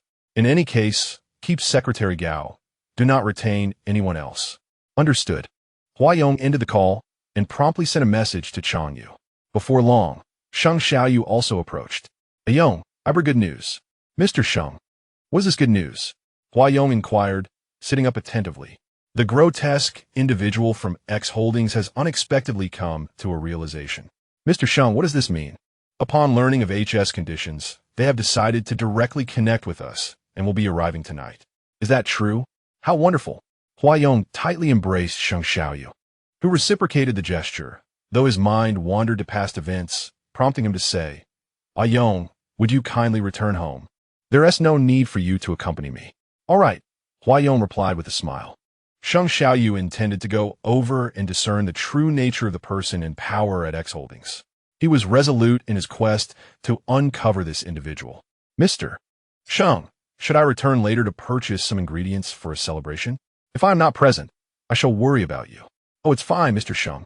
I know you've stirred up quite a commotion with HS, Hua Yong whispered in his ear. I will assign a few people to accompany you, Shang Xiaoyu insisted. No. Seeing those people standing outside makes me feel as if I am imprisoned. It's quite unsettling. Yong, I cannot allow you to go alone, Shang Xiaoyu continued. I wish to avoid such experiences. All right, then we shall not purchase anything. We can dine together when you return, Mr. Sheng, Hua Yong suggested. Indeed, I may be late today. Please stay at home and rest if you feel tired. Understood. After Shang Xiaoyu escorted Hua Yong home, she waited for over 10 minutes before stepping outside. Boss, Chang Yu appeared at the door. Delay Mr. Sheng's return. Do not let him come back too soon. Understood. First, take me to HS. Boss, I've already dealt with the surveillance in the vicinity. It will be restored upon your return. Well done. Gao Tu, you stay? Shen Wenlang called to Gao Tu's day. Take care, Secretary Gao. Yes, we shall be on our way. Gao Tu entered, inquiring, is there something you need, General Shen? Please, have a seat. We shall wait for the arrival of others. All right, General Shen. An hour slipped by, with Gao Tu anxiously seated on the sofa, his nerves fraying. The office door swung open, and he instinctively turned to look. They have arrived, Shen Wenlang announced, rising. It was only when Gao Tu laid eyes on the individual that astonishment crossed his face. Secretary Hua, he greeted. Secretary Gao, Hua Yong replied. Gao Tu pondered whether Shang Xiaoyu had not taken Hua Yong with him the previous day. Well, the person is here. When shall I receive the surveillance footage? Shen Wenlang inquired. Gao Tu felt his tension heighten. Do not rush, Hua Yong said as she approached him and settled beside him. Could I possibly remain calm? I am eager to find him and eliminate him. Gao Tu was so tense that beads of cold sweat formed. Hua Yong offered him a tissue from the table, saying, I have that photograph, and it captures the entire figure.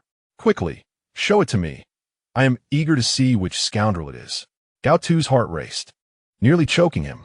I shall only show it to Secretary Gao, Hua Yong smiled. Why? Shen Wenlang questioned. Because Secretary Gao is quite reliable. Reliable? You have misjudged him, Shen Wenlang remarked. Hua Yong cast a glance at Shen Wenlang and chose to remain silent. All right, show it to him and let me know once you're done. Hua Yong sent the photo to Gao Tu's day. As Gao Tu examined the image, though its clarity was somewhat lacking, his face and attire were distinctly visible. Why are you silent? Shen Wenlang inquired. I need to investigate further, Gao Tu replied, his voice trembling. Let me see it.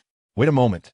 Since Secretary Gao wishes to investigate, let him do so, Hua Yong remarked, then continued, Secretary Gao, please conduct a thorough inquiry. I must take my leave. It is quite late. Chapter 44. Is there still a matter of exchanging life for life? Mr. Shen, I shall take my leave as well. I will diligently look into this photograph. Gao Tu promptly shut off his phone and rose to his feet. Aren't you going to see me off? Shen Wenlang asked. I will wait for you downstairs. Gao Tu replied with a slight bow and swiftly exited. Upon reaching the ground floor, Gao Tu found that Hua Yong had already entered a vehicle. Secretary Hua, wait, Gao Tu called out, hastening his pace. Hua Yong lowered the window and regarded him. Secretary Gao, is there something else? Why did you give me the photograph? Wasn't it meant for Mr. Shen? Gao Tu question. I merely provided you with this photograph. As for the outcome, I have little interest, Hua Yong stated. Thank you, Gao Tu responded, perplexed by Hua Yong's true intentions. Yet it was evident that the photograph had not been delivered to Shen Wenlang. Gao Tuesday Shen Wenlang approached from behind. What did you discuss with him? Nothing much. Just a brief conversation, Gao Tu replied. Let us go, take me back. Of course, Mr. Shen. Sheng Xiaoyu had been at X Hotel for at least an hour without encountering anyone. The most he had been told was to await in the reception area. He gazed at the end of the long table, recalling the two masked individuals who had occupied those seats. He had yet to discern their identities. First, I was toyed with by HS and then by X Holdings multiple times. These lettered companies are quite lackluster, Sheng Xiaoyu lamented. Mr. Sheng. Chang Yu's voice resonated from the entrance. Sheng Xiaoyu looked at him. I thought your company wouldn't send anyone. Mr. Sheng, X Holdings has always honored its commitments. Chang Yu approached, carrying a box. Did you come alone? Mr. Sheng, X Holdings is fully aware of HS actions. Thus, we are here to express our sincerity. Sincerity? What is in that box? Sheng Xiaoyu queried, eyeing the container. These are targeted medications, Chang Yu revealed, opening the box. Sheng Xiaoyu stared at the contents, momentarily dazed. The medication he had sought for so long, which had eluded his grasp despite extensive efforts, was now before him. Mr. Sheng? My recommendation is to expedite this medication to the hospital, Chang Yu advised. Sheng Xiaoyu hesitated. His mother had been in a deep slumber for many years, and he had been waiting all this time. Initially, Sheng Fong mentioned that the company would establish a research department dedicated to the development of targeted medications. But it was only upon taking over the company that he discovered this department was merely a facade. The reality of Sheng Fong's marital discord had emerged only after his mother fell asleep. Initially, Sheng Fong concealed some details, but later he ceased to hide them. Sheng Xiaoyu grasped the box and strode out. Mother, wait for me. Boss, he has headed to the hospital. What expression does Mr. Sheng possess, I wonder? He appears remarkably composed. Chang Yu is uncertain about the accuracy of his own words. Very well, I understand now. You may conclude your work for the day. Hua Yong settled onto the sofa, perusing the chat history on her phone. I am heading to the hospital now. I will arrive home a bit late. All right, I shall wait for you. When Sheng Xiaoyu arrived at the hospital, he first went to see his mother. Mother, I have procured the medication. You shall awaken soon. He gently took her hand, speaking softly. When you awaken, I will have good news to share. Sheng Xiaoyu lingered in the ward for nearly an hour before he departed. Mr. Sheng, the doctor was waiting at the door. Here are the medications. I entrust your mother to your care. Very well, rest assured, Mr. Sheng. How long until she regains consciousness? Sheng Xiaoyu inquired. It depends on the specific circumstances, but it shouldn't be too long. Understood. Please inform me at the earliest moment she awakens. Yes, of course, Mr. Sheng. When Sheng Xiaoyu returned home, it was already past midnight, and the lights in the room were all extinguished. Mr. Sheng? A gentle voice resonated within the room. Ayong, have I disturbed you? Not at all. I was waiting for you, Mr. Sheng. I was not very comfortable sleeping without you. Hua Yong turned over and switched on the wall light. Ah, Zong, I have acquired the targeted medication, Sheng Xiaoyu announced. Really? That's wonderful. Has it been sent to the hospital? Hua Yong inquired joyfully. It has been delivered. Is Mr. Sheng displeased? Hua Yong asked. The targeted medication is on the verge of costing me 2 significant individuals. My mother has been in the hospital for many years, and the doctors have long warned that without the targeted medication, she will not have much time left. And who is the other person? Hua Yong asked, puzzled. It is you, Ayong, in this day and age, who still exchanges lives. I merely wish to assist Mr. Sheng. No need, Ayong. You truly do not have to do anything. Sheng Xiaoyu embraced Hua Yong and said, let us sleep now. It is getting late. Once my mother awakens, I will introduce you to her. All right, what is my future mother-in-law's disposition like? Hua Yong asked shyly.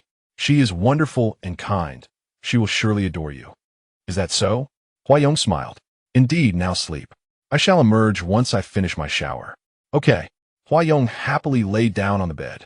Sheng Xiaoyu observed Huayong's adorable demeanor and smiled before finally entering the bathroom. Mr. Shen, we have arrived, Gao Tu announced. Understood. Shen Wenlang replied as he alighted from the vehicle and made his way home. Gao Tu likewise began his journey back. Hello. Gao Tu received a phone call as soon as he arrived home. Gao Tu, have the salaries been dispersed? Opening the door and stepping inside, Gao Tu replied, the hospital fees still need to be settled, and I must repay my debts each month. I genuinely have no money left. Then I shall visit your company. I have already informed you. There are no jobs left, hence you have no wages to claim. I do not require much this month. Just give me 20,000. Gao Tu fell silent for a moment before responding, if I provide this 20,000, can you promise not to ask me for more? I am your father. Do you dare refuse me? I will ensure you have no peace. In a fit of anger, Gao Tu abruptly hung up the phone. Is the life Gao Tu is living truly one of comfort? Gao Tu gazed at the balance on his card, a sum of 20,000 remaining. Adding another 20,000, along with the hospital expenses, left him with 1,000. That should suffice, right? Shen Wenlang examined the transaction details on his bank card before shutting his phone. Even if he were to receive 20,000 each month, it seemed unreasonable for him to reside in such a manner. Shen Wenlang pondered, was he merely pretending? Or perhaps he had spent it on an Omega. Upon arriving at the company, Shen Wenlang found no sign of Gao Tu, who had not even come to pick him up that morning. Where could Gao Tu have gone? Secretary Gao had taken leave. Another day off? Why? Secretary Gao mentioned he initially had no intentions of taking leave, but it appeared his sister was facing some issues, and he would come back once things settled. Oh, understood. Shen Wenlang spent the morning in the office, noticing that his teapot was devoid of tea. Consequently, he ventured outside, discovering the company eerily empty, with no one at their desks, including Gao Tu's day. What was wrong with the elevator? He spotted a maintenance sign at the elevator entrance and turned towards the stairwell. The stairwell was enveloped in darkness. As Shen Wenlang opened the door, a beam of light pierced through.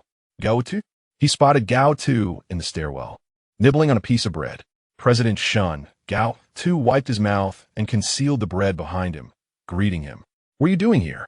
Eating? President Shen. I apologize. I will leave at once. Gao Tu immediately moved towards the exit. Wait, why are you eating here? Have you fallen on hard times? Chapter 45. Has love made you lose your mind? Gao Tu remained silent, initially able to scrape by this month, but an unexpected event occurred at the hospital. You walking out like this is truly embarrassing for me, Shen Wenlang remarked at Gao Tu's day. I assure you, no one will see me, Gao Tu responded. Assure? Is that your guarantee? Shen Wenlang grasped Gao Tu's hand that held the bread. I am sorry, President Shen, Gao Tu bowed his head. Come with me. Shen Wenlang released his grip and exited the stairwell. Understood, President Shen. Seated in the office, Shen Wenlang observed Gao Tu standing somewhat awkwardly. Sit down. Yes, President Shen. Before long, there was a knock at the door. Shen Wenlang gestured for Gao Tu to answer it. President Shen, I will get it.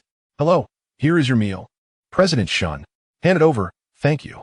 Gao Tu glanced at the two meals. All right, here is your meal, President Shen, Gao Tu said as he presented it. Place it there. Yes, President Shen, I will step out now. Sit down. Go to the sofa over there, Shen Wenlang instructed. Sit down. This portion is for you. President Shen, that seems inappropriate. Do you think I'm the kind of person who would let my secretary go hungry? Or am I merely a personal secretary? Shen Wenlang gazed into Gao Tu's eyes, which mirrored the caution from that day at the hospital, now tinged with even more wariness. Not all. Thank you, President Shen. Gao Tu felt a surge of surprise, not expecting Shen Wenlang to invite him to dine with him. Shen Wenlang had little appetite, taking only a few bites before setting the food aside, while he observed Gao Tu eat, quiet yet clearly relishing the meal. Gao Tu, the company has a cafeteria, and everyone receives a meal allowance each month. Why are you still eating bread? Mr. Shen, I find myself in need of considerable funds. In reference to Omega? Shen Wenlang furrowed his brow and inquired. It is not concerning my sister. Rather, I require a different imported medication, which is rather expensive, hence my oversight. Given that a change in medication is necessary, why do I still receive my monthly payments punctually? Debts owed to Mr. Shen must, of course, be repaid. Shen Wenlang remained silent, merely observing him. Gao Tu, feeling uneasy, suggested, Mr. Shen, may I step out to dine? I fear I may disturb you here. He swiftly gathered his belongings and exited. As he neared the door, Shen Wenlang remarked, I have topped up your meal card for this month. Refrain from consuming bread in the stairwell. It is unsanitary. Thank you, Mr. Shen. I shall account for it in my repayment. Secretary Gao. I did not see you in the cafeteria. Ah, Secretary Gao is dining at her seat. Wow, Secretary Gao, your meal appears quite different. Is it? I purchased it from the cafeteria. Indeed. Let's not interrupt Secretary Gao's meal. Agreed. Gao Tu observed the food, indeed noting it was dissimilar to his usual fare. Hello, Mr. Sheng. Your mother's condition has improved significantly. She's been receiving effective treatment these past 2 months, and barring any unforeseen circumstances, she should awaken this month. Is that so? Very well, I shall visit shortly. Understood, Mr. Sheng. Mr. Sheng, what is the matter? Huayong inquired. The hospital has informed me that my mother will awaken this month, Sheng Xiaoyu replied. That is wonderful news. We shall finally see Auntie, Huayong exclaimed with a smile. Indeed, these past 2 months have been filled with good tidings, Sheng Xiaoyu remarked with evident joy. As Sheng Xiaoyu prepared for a meeting, Huayong remained in the office. Wenlang, Mr. Sheng's mother, is about to awaken. Is that not splendid? You will meet your future mother-in-law ahead of time, Shen Wenlang responded. Huayong stood by the window with her phone, saying, What you mentioned earlier holds true. This is indeed an excellent conclusion. With your prowess, how could it possibly end poorly? Wenlang, perhaps we should revert to the previous plan. Shen Wenlang paused and exclaimed, That will be fatal for you. Only that method yields any efficacy. Huayong, have you lost your senses in this romance? Did you not assert that Sheng Xiaoyu would forgive you? Now you wish to undergo a procedure. How can that be? Do not remain silent. If you perish after navigating so many scenarios, what does my participation in this charade amount to? Huayong replied calmly, I understand. These past 2 months have been too comfortable, which is the life I desire. Sorting out your affairs is what you truly seek. Wenlang, what is the situation with Secretary Gao? Gao Tu? Lately, he seems to be deliberately avoiding me. Is that so? Has he not mentioned the surveillance matter to you? By the way, why did you provide it to him? It has been ages, and I have yet to see any results. Such a waste of my time. If that individual escapes, will you assist in capturing him? I can help you find a wife. Get lost. Shen Wenlang angrily ended the call. Gao Tu sat in the office, having been frequently plagued by nausea and discomfort lately. Uncertain of the cause. Secretary Gao, what troubles you of late? Secretary Wang kindly approached to inquire. I am uncertain whether Gao Tu has finished speaking, as he hastily covers his mouth and rushes to the restroom. Where's Gao Tu? Inquires Shen Wenlang, emerging from the office. He went to the restroom. He appears to be feeling unwell. What do you mean? Secretary Gao has been experiencing nausea lately. I wonder if it might be a gastrointestinal issue. How could that possibly be gastrointestinal? Shen Wenlang retorts. Mr. Shen, are you aware of something? No, but why are you so idle? Why are you still standing there? Shen Wenlang remarks before departing. Before Shen Wenlang reaches the restroom, he hears the sound of retching. Gao Tu, trembling, supports himself against the sink. When he raises his head again, he sees Shen Wenlang standing behind him, covering his mouth and nose. Mr. Shen, Gao Tu says, wiping his mouth with a handkerchief. They say you have gastrointestinal issues. How can that be? That is not true. I am perfectly fine. Gao Tu, do you truly believe I am blind? Mr. Shen, it's merely a minor ailment. I will see a doctor soon. Hurry up. Do not let this interfere with your work. Yes, Mr. Shen. Gao Tu proceeds directly to the hospital and explains his situation to the doctor, who orders tests. While awaiting the results, Gao Tu visits Gao Qing. Brother? You seem to be unwell lately. Not at all. I'm doing great. Gao Tu forces a smile. Really? Indeed, I am truly well. If it weren't for Shen Wenlang's meal card, he might have lost considerable weight, first with the hospital matters and then with Gao Ming's gambling losses. All right. Do you have something to tell me? I am about to be discharged. Yes. Xiao Qing is grown up and knows how to help her brother now. I will. You are pregnant. Chapter 46. Hello, nice to meet you. Please take care of me. This statement detonated in Gao Tu's mind like a bomb, incessantly reminding him of that fateful night, which he has never been able to forget. How can this be? Gao Tu clutches his trousers tightly, trembling as he gazes at the doctor. According to your test results, you are indeed pregnant. Gao Tu feels an overwhelming heaviness in his head. He has been feeling nauseous for several days, but had never considered this possibility. Is that true? Could it be a misdiagnosis? If you are uncertain, would you like to have the test repeated? The doctor suggests. Yes, I will have it done again. Gao Tu would rather believe in a malfunction of the precision instruments than accept this outcome. Upon completing the test, he returns directly to the consultation room. Gao Tu. The results are accurate, the doctor states. How can this be? Gao Tu seems to have absorbed the news slightly better than before. However, I must tell you that this child cannot be kept. Why? Gao Tu abruptly raises his head to look at the doctor. Your health is poor. It is generally very difficult to carry a pregnancy. And do you have an alpha partner? No, my partner and I have separated. Gao Tu is compelled to lie. Will you endure the entire pregnancy alone? Do you understand how challenging that will be? Moreover, you may not be able to protect yourself or the child. Doctor, I must keep this child. Please help me. Keeping this child will inflict significant harm upon you. Even if it is harmful, I must keep it. That was the sole connection that belonged exclusively to Shen Wenlang and them. Why not heed the advice? Without the soothing pheromones, how did you endure these past few months? Let alone the day of delivery? There will always be a solution. Thank you, doctor. Gao Tu rose and made his way to Gao Qing's hospital room. Brother, what happened to you while you were out? Xiao Qing. Gao Tu gazed at Gao Qing, acutely aware that his current job could scarcely sustain him. He required nourishment, and Gao Qing needed financial support. Moreover, Gao Ming would come asking for money, and he still had debts to repay to Shen Wenlang each month. What troubles you? I'm fine. The doctor said my condition is excellent. Brother, no one who is truly fine would explain their situation in such a manner, Gao Qing remarked. Sensing something amiss. I'm genuinely all right. The doctor mentioned I've merely been burning the candle at both ends. I've been working overtime lately, but I'll make sure to rest properly from now on. That's good. Don't overexert yourself. I'll be discharged soon and will assist you. All right. Xiao Qing is the best.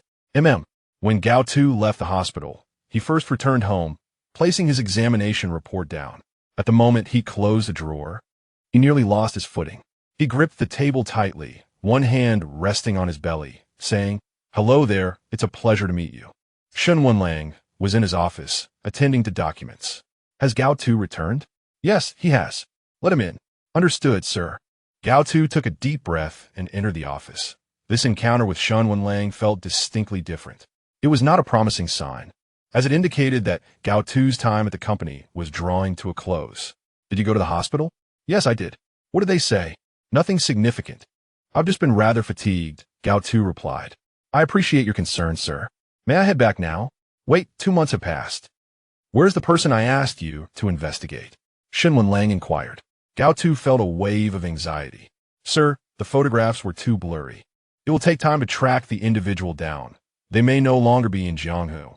Gao Tu, did I not instruct you to expedite the investigation? Now you tell me they might be in Jianghu? How can you be so certain? Are you orchestrating everything? Sir, it's not like that. No one would be that trivial, least of all me, Gao Tu replied. As Shen Wenlang listened to Gao Tu's words, a name flashed in his mind, evidence that indeed someone could be that trivial. How could it be otherwise? If you cannot locate him, you will find it impossible to extricate yourself. Yes, sir, I would do my utmost. You may leave. Gao Tu remained still, looking at Shen Wenlang, saying, Sir, if that Omega is pregnant and carrying your child, would it not be a different matter? Gao Tu, whom are you addressing? You suggest that filthy Omega bears my child? Do you wish for death that much? He and his wretched offspring must both perish. Shen Wenlang's words struck harder than those of the doctor.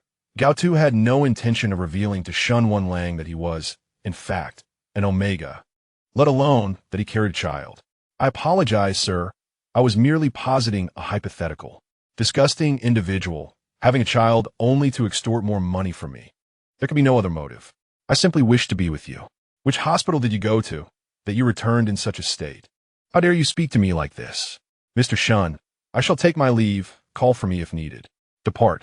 Gao Tu exited. And it was only at the end of the workday that he returned to escort Shen Wenlang home. Gao Tu, I do not wish to hear about what transpired during the day, Shen Wenlang remarked. Understood, Mr. Shen. Upon arriving home, Gao Tu opened the drawer, gazing at the reports within. How he longed for it to be merely a dream. Yet it was not. The events of that night were all too real, and the outcome was undeniable. Perhaps it is best to resign sooner rather than later, Gao Tu mused. Mr. Sheng, you seem to be in excellent spirits lately. Indeed. Zong, once I resolve matters at home, I shall take you to meet my mother, if that pleases you. Yes, that sounds delightful, Huayang replied. Unknown to Huayang, Sheng Xiaoyu was preparing a proposal to present after all matters had concluded. Sheng Xiaoqing, having received word, was aware that the individual lying in the hospital was soon to awaken. Hello, brother. Shall we meet? I'll treat. Bring along my sister-in-law as well. For what purpose? To make an acquaintance, of course. I have yet to meet my sister-in-law. No, brother, come on. She will eventually marry you. Is it not reasonable for me to meet her? Where? Tomorrow. I shall send you the address. All right. Huayang embraced Sheng Xiaoyu from behind and inquired, Mr. Sheng, what troubles you? Would you accompany me tomorrow to meet someone? Who? Sheng Xiaoqing. He wishes to meet my sister-in-law, Sheng Xiaoyu replied. Huayang's face lit up with joy as he gazed at Sheng Xiaoyu. Very well. What is it? Are you shy? Mr. Sheng, should I prepare a red envelope for our first meeting? Why? In case he addresses me as sister-in-law? No need. Soon, he shall not be family. Sheng Xiaoyu playfully pinched Huayang's cheek, saying, just a meeting. Once my mother awakens, he will no longer belong to the Sheng family. Time passed swiftly. Chapter 47. He is indeed a vital element in my new strategy. Brother, you've arrived. Sheng Xiaoqing greeted the two at the door. Indeed, Sheng Xiaoyu replied, leading Huayang inside. He graciously pulled out a chair for Huayang, who smiled and took a seat. So this is my sister-in-law? Sheng Xiaoqing inquired. Hello, I am Huayang. She introduced herself, fully aware that the man before her harbored ill intentions, and that Sheng Xiaoyu had previously tasked Chanyu with an inquiry that bore fruit. Greetings, greetings. Sheng Xiaoqing, he responded. Have we ordered yet? Sheng Xiaoyu asked. Yes, sister-in-law. Please take a look and see if there is anything else you desire, Sheng Xiaoqing suggested. Thank you, Huayang replied, surveying the bright surroundings filled with patrons, noting the presence of cameras. It appeared that Sheng Xiaoqing had no intentions of taking any drastic actions. Order more. It's no trouble, Sheng Xiaoyu encouraged. Very well. Brother, you are quite kind to your sister-in-law, Sheng Xiaoqing remarked. Indeed. Brother, mother must be waking soon, correct? This statement caused both Huayang and Sheng Xiaoyu to direct their gazes toward him simultaneously. Not all. Please do not misunderstand. I merely meant to say that should she awaken, I would also like to take a look. There's no need for that. Simply tend to your own affairs, replied Sheng Xiaoyu. Indeed, come, let us eat, he continued. Mr. Sheng, I shall step away to the restroom, Huayang said, turning slightly. I shall accompany you, he offered. No need. You stay here and keep him company. I will return shortly. Very well. Sheng Xiaoyu kept his gaze fixed on the direction in which Huayang had departed. Brother, do you care for him? Sheng Xiaoqing observed. Yes, Sheng Xiaoyu replied, turning to look at his brother. Is today merely a simple meal? Certainly not. The obsequious demeanor of Sheng Xiaoqing had vanished once more. Sheng Xiaoyu was accustomed to such behavior. Why is that? Is it because my mother is about to awaken? Or perhaps due to your financial losses? Neither, Sheng Xiaoqing chuckled, regaining his sycophantic expression. Brother, sister-in-law is truly wonderful. Do you not intend to marry her? What does that concern you? I wish to assist. Would I not help my brother in his marriage? You? Indeed. Is that your intention? Indeed. You must inform me when the time comes. I shall surely present you with a grand surprise, Sheng Xiaoqing declared. Understood. From a distance, Huayang, with his keen hearing, had naturally caught wind of this exchange. Mr. Sheng intends to marry me? Huayang was momentarily taken aback. What would become of that matter? Should he broach it himself? Or wait for Sheng Xiaoyu to discover it one day? He approached, observing the gaze with which Sheng Xiaoqing regarded him. An idea struck him.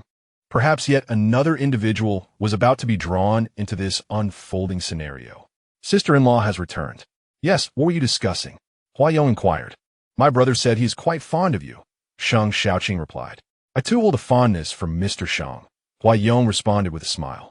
Sheng Xiaoyu remained silent, merely casting a glance at Sheng Xiaoqing. Had he truly changed? How does this meal strike you? Sheng Xiaoyu asked, directing his attention to the seated Huayong. I find it satisfactory, Huayong answered. Indeed, he is prone to squandering money, Sheng Xiaoqing commented, gazing ahead at the road. It poses a challenging dilemma. Let us hope he has amended his ways. Mr. Sheng is still too kind, Huayong remarked. Not excessively so. Huayong smiled, remaining silent. Seizing the moment when Sheng Xiaoyu stepped out for a meeting, Huayong called Shen Wenlang. It's you again. What is it? Wenlang, you seem rather displeased. Seeing your name on my phone brings me no joy. Wenlang, I have devised a new scheme. Before he could finish, the call was abruptly terminated by Shen Wenlang. Huayong redialed. You hung up on me? Are you unwell? One scheme concludes and another begins. I will not accompany you any longer, Shen Wenlang stated. I merely wish to inform you. Very well, I shall refrain from attending. Mr. Sheng's brother is the mastermind behind the two individuals from 9901. And then? Will you not eliminate him? He is a crucial element in my new scheme. The timing is not yet right, Huayong replied. What scheme? Mr. Sheng took me to meet him today. As I was about to leave, Sheng Xiaoqing inquired about marriage. Marriage? Does he intend to marry you? What a foolish notion. Shen Wenlang remarked. Wenlang, is there something wrong with Mr. Sheng marrying me? Hurry and speak. I have matters to attend to. I suspect Sheng Xiaoqing plans to make his move when Mr. Sheng proposes, Huayong interjected. And so, I can then protect Mr.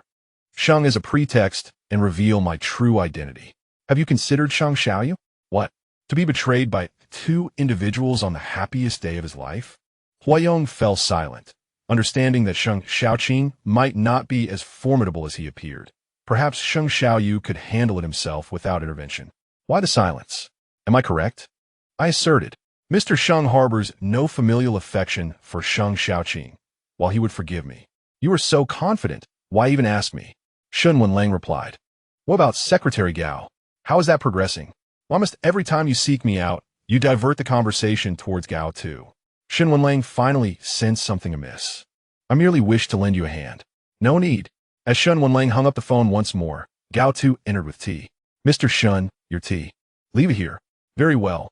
Gao Tu furrowed his brow slightly and exited the office in haste. Shen Wenlang followed, witnessing Gao Tu rush into the restroom. Vomiting again? Have you truly seen a doctor? A quack, perhaps? Mr. Shen, I am fine. However, I would like to request leave, Gao Tu stated. Gao Tu, you have exhausted your leave for this month. Unless you have a valid reason, you cannot take more. Upon hearing Gao Tu's request for leave, Shen Wenlang's mood soured further. According to company policy, if a partner is pregnant, I am entitled to maternity leave, Gao Tu said, slightly bent over, leaning against the nearby wall. Upon hearing this, Shen Wenlang's pupils dilated slightly as he approached Gao Tu. That filthy Omega is pregnant? Yes, during this time, I need to be with him. Gao Tu, are you serious? Indeed, Mr. Shen. Get out. Return to where you belong, Shen Wenlang said coldly. Thank you, Mr. Shen. After Gao Tu left, Shen Wenlang finally emerged. Secretary Wang. The restroom sink is broken. Send someone to repair it. Yes, Mr. Shen. Secretary Wang entered the restroom, initially thinking it was merely cracked, but discovered it was entirely shattered. A sight most unsightly. Chapter 48. I hold great affection for Mr. Sheng when Gao Tu returned to work. It had been a week since his last day. Secretary Gao, you returned to work so swiftly? Yes, I came back to work. You are quite the dedicated employee. I heard your Omega is pregnant. Should you spend more time with him? His condition has stabilized recently. I can come to work, as there are matters that require my attention. Stop embellishing your dedication. As Shen Wenlang exited his office, he observed Gao Tu standing there conversing. Mr. Shen, Gao Tu greeted as was customary. Shen Wenlang did not respond directly, merely glanced at him before returning to his office. Secretary Gao, you're unaware, but this past week, the atmosphere in the company has been exceedingly tense. Oh, what has transpired? Mr. Shen, it seems someone has provoked him. On the very day you intended to rest. He informed me that the wash basin in the restroom was malfunctioning and requested someone to repair it. Upon inspection, I found it shattered with water gushing out, nearly flooding the office area. Gao Tu recalled that it was around that time he had mentioned to Shen Wenlang his desire to take a break. Secretary Gao, you appear rather composed. Not all. Let us resume our duties. Very well. Gao Tu returned to his tidy workspace, contemplating how much longer he could remain there. Ever since he had gauged Shen Wenlang's intentions and realized the profound importance of the child he carried. Within his drawer lay a resignation letter, untouched. Huayong. Shen Wenlang directly called Huayong. What is it? That elusive Omega, Gao Tu, is pregnant, Shen Wenlang stated. Oh, what does that imply? Unless it pertains to Mr. Sheng. I have little interest. Huayong, were it not for you providing him with that photograph, he would be on leave for various reasons, and I would have no way of locating him. Why are you so eager to find him? Besides, Secretary Gao's matters hardly concern you. I have nothing further to discuss with you. When the call ended, Huayong distinctly felt discomfort in her ears. Will they realize that Secretary Gao is an Omega? How foolish, Huayong muttered. Ayong, has Mr. Sheng concluded his meeting? As Huayong spotted Sheng Xiaoyu entering, she approached him. Ayong, let us depart. Where to? Huayong inquired. To the hospital. My mother has awakened, Sheng Xiaoyu replied. Is that true? Your mother is awake? Indeed, she is awake. Come with me to see her. Wouldn't it be better if you met her first? Huayong asked. I have much to discuss with my mother, but I wish to introduce you to her. By the way, when can you bring your parents over? I would like to meet them as well. Sheng Xiaoyu looked at Huayong. Let us defer that matter for now. P country is quite distant. We must meet eventually. I will await your decision. Holding Huayong's hand, Sheng Xiaoyu remarked, My mother is a wonderful person. Although she is an Omega, my grandfather is an S-class Alpha, and, at the time, my mother adored my father. They later founded this company together. My grandfather cherished my mother greatly, and she still holds a significant share in the company. In my childhood, I had the pleasure of meeting my grandfather, who also doted on me. However, after my mother fell ill, my grandfather passed away, and my father remarried during that time. The Sheng Xiaoqing you met is not my biological brother. Mr. Sheng's family situation appears quite intricate, Huayong commented. Your family must be relatively straightforward, correct? We should meet them sometime. Unbeknownst to Sheng Xiaoyu, Huayong's familial circumstances were even more convoluted. As Sheng Xiaoyu pushed open the door, a woman seated on the hospital bed slightly lifted her head to glance towards the entrance.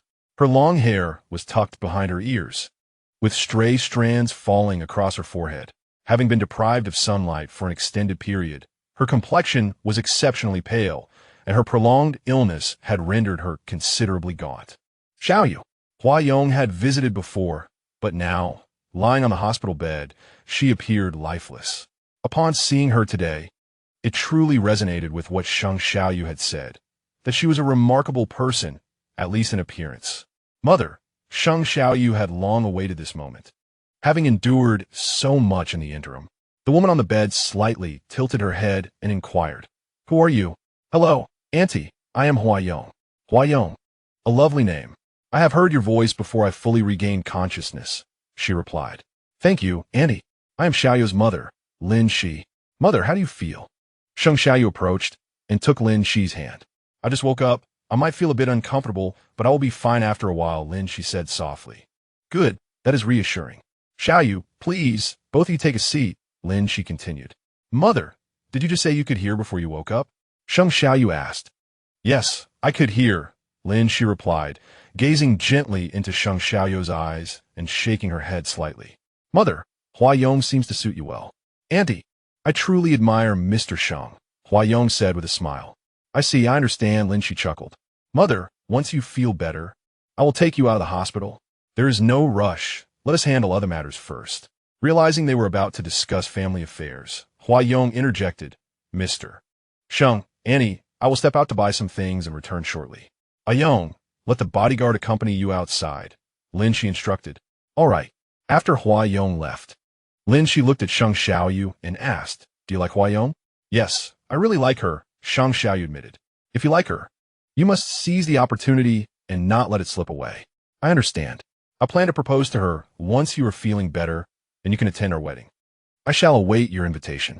As for the company matters, everything is going well, and things have returned to normal. Yes, shall you? I trust you with the company. Please return to the main residence and fetch the divorce agreement from my room's drawer to present to the lawyer for a revised version. Mother, you are aware of it? Yes, I know. I was initially troubled, but now I have come to terms with it. Follow my instructions and account for every expense meticulously. Understood, Mother. I will take care of it right away. Go ahead. Should he seek you out, let me know. He would not dare face me. You need not worry. Very well. Sheng Xiaoqing gazed at the glass of red wine on the table until someone walked in. Awake at last. How could one possibly intervene? What is my dear brother up to now? The next step must be to prepare for the divorce, I suppose. Divorce? That is splendid. Sheng Fong holds shares in the company. It would be unacceptable not to extract more from her. What I've gathered suggests that Sheng Fong may very well need to leave with nothing. Sheng Xiaoqing remained silent. Lin she had awakened too swiftly for her to act against her. Yet, all of this was a consequence of Sheng Xiaoyu's insistence. Had he not persisted, none of these subsequent events would have unfolded. Chapter 49. Is Mr. Sheng himself also involved? He possesses other companies, albeit none as renowned as Sheng Fong Biotechnology. What is our next course of action? At his wedding, what does it matter if Lin she awakens? She is but an Omega. Can she truly resist me? Given the current circumstances, Sheng Xiaoyu might not even permit you to go, would he? There must be a way. When Sheng Xiaoyu emerged, he spotted Hua Yong seated in a chair. Mr. Sheng, Hua Yong stood up. Come, accompany me home to retrieve something. Very well. Remember, do not let anyone inside. Understood. Mr. Sheng, are we not heading home? We're going back to the main residence. My mother asked me to fetch some documents. All right. Hua Yong continued. When did Mr. Sheng move out? I moved out upon reaching adulthood. My room remains there. You can take a look later. Sound good. Hua Yong smiled cheerfully. He had met Sheng Xiaoyu when he had just started university, making a special trip from Country P to see him, but matters at the company had not been settled, and they had yet to meet officially. Are you truly that happy? Of course. I am delighted, Hua Yong replied with a smile. Once Sheng Xiaoyu parked the car, he led Hua Yong inside. It's beautiful here, Hua Yong remarked. Do you like it? Of course. It's a place where Mr. Sheng has stayed. It hasn't been inhabited for quite some time. If you like it, I can arrange for someone to come and clean it when I have the chance. That sounds good. Mr. Sheng, will your mother stay here after her discharge? I prepared another home for her, not too far from our villa.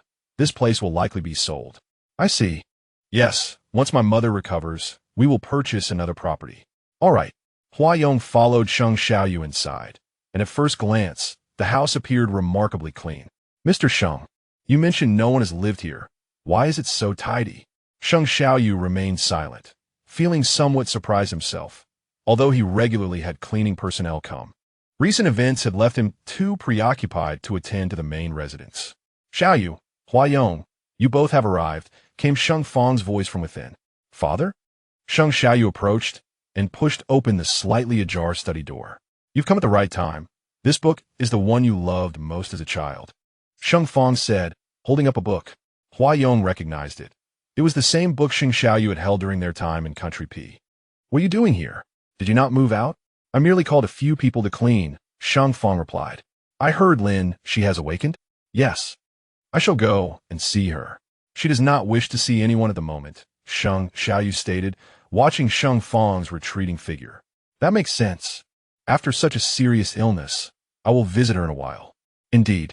Sheng Xiaoyu observed Sheng Fong leaving. Goodbye, uncle. Yes. After hearing the door close, Hua Yong approached. Uncle seems a bit pitiable. Yong, do you know? Sometimes, people like him can put on a facade even more convincingly than an Omega, Sheng Xiaoyu remarked. Yes, mister. Sheng, I understand. Hua Yong nodded and took Sheng Xiaoyu's hand. Where's your room? The first room on the left on the second floor, Sheng Xiaoyu replied. All right. I will go take a look. Sheng Xiaoyu made his way to their room in search of the divorce agreement. Hua Yong swiftly ascended the stairs and opened the door. The interior was meticulously arranged, displaying a style reminiscent of the place they currently resided in, suggesting that Sheng Xiaoyu still held a fondness for this home, albeit for reasons that precluded his return. Hua Yong approached and gazed at the photo frame on the table. Lifting it with care, it depicted Sheng Xiaoyu at 18 years of age. As she scrutinized the photograph, she noted the brightness of his smile, a stark contrast to the composure he now possessed. "I have seen this before," Hua Yong remarked with a gentle smile, continuing to observe the other decorations in the room. "Ayong, are you still looking?" Sheng Xiaoyu inquired as he entered. "Mr. Sheng, this photo is beautiful. May I take it with me?" Hua Yong tilted her head slightly. Holding the frame aloft, Sheng Xiaoyu smiled indulgently, replying, "You may take anything you desire from here." "What about you, Mr. Sheng?" Hua Yong asked, clasping his hand. "I am already yours," Sheng Xiaoyu responded, planting a kiss on her forehead. Hua Yong, feeling a rush of shyness, lowered her gaze. "Shall we leave for now? We can come back later to move things," she suggested. Agreed. After work, Gao Tu first visited the hospital to see Gao Qing. "Brother, you're here?" she exclaimed. "Yes. I brought you some fruit," he replied. "Thank you, brother." "Gao Tu, you've come," Gao Ming said, turning to face him, causing Gao Tu's heart to race with unease. "Father, what are you doing here?" Gao Tu turned to Gao Qing. Gao Qing shook her head, saying, "I don't know." "Come outside," Gao Tu instructed. "All right." He stepped outside. "Gao Tu, I need money. Until I have it, I will keep searching for you." "I am exhausted," Gao Ming asserted. Gao Tu opened his phone, showing his balance to Gao Ming, a few hundred yuan, nothing more. You spend money recklessly. Where has it all gone?" "You took it." "Is that all you took?" "Furthermore, isn't your boss your classmate? Borrow some from him." "That's impossible. When I ask you to borrow money, you say it's impossible." Gao Ming raised his hand and slapped Gao Tu, leaving a bright red mark on his face. "I'm telling you, I need money, 100,000 this time. I don't even earn that much. How could I possibly give you that? I don't care how you manage it. You must borrow it from me, otherwise, your sister has to undergo checkups regularly. Don't forget, she is your child as well. All I see is money." As Gao Tu watched Gao Ming's retreating figure, he resolved to find a time to leave this place, ensuring Gao Ming could not locate him, nor would Shen Wenlang ever discover the truth. Gao Qing, lying in her hospital bed, overheard the conversation and began sending several messages. Upon seeing them, Sheng Xiaoyu promptly transferred funds. Hua Yong had not mentioned this matter to him. Was it out of fear? "Ayong, yes. If something is troubling you, you must tell me." "Mr. Sheng, what is wrong?" "Em fine. That is good to hear," Sheng Xiaoyu replied. After a moment of contemplation, Hua Yong asked, "Who just messaged you?" "It was no one." "Mr. Sheng, your silence saddens me." Hua Yong turned away, her voice tinged with a hint of tears.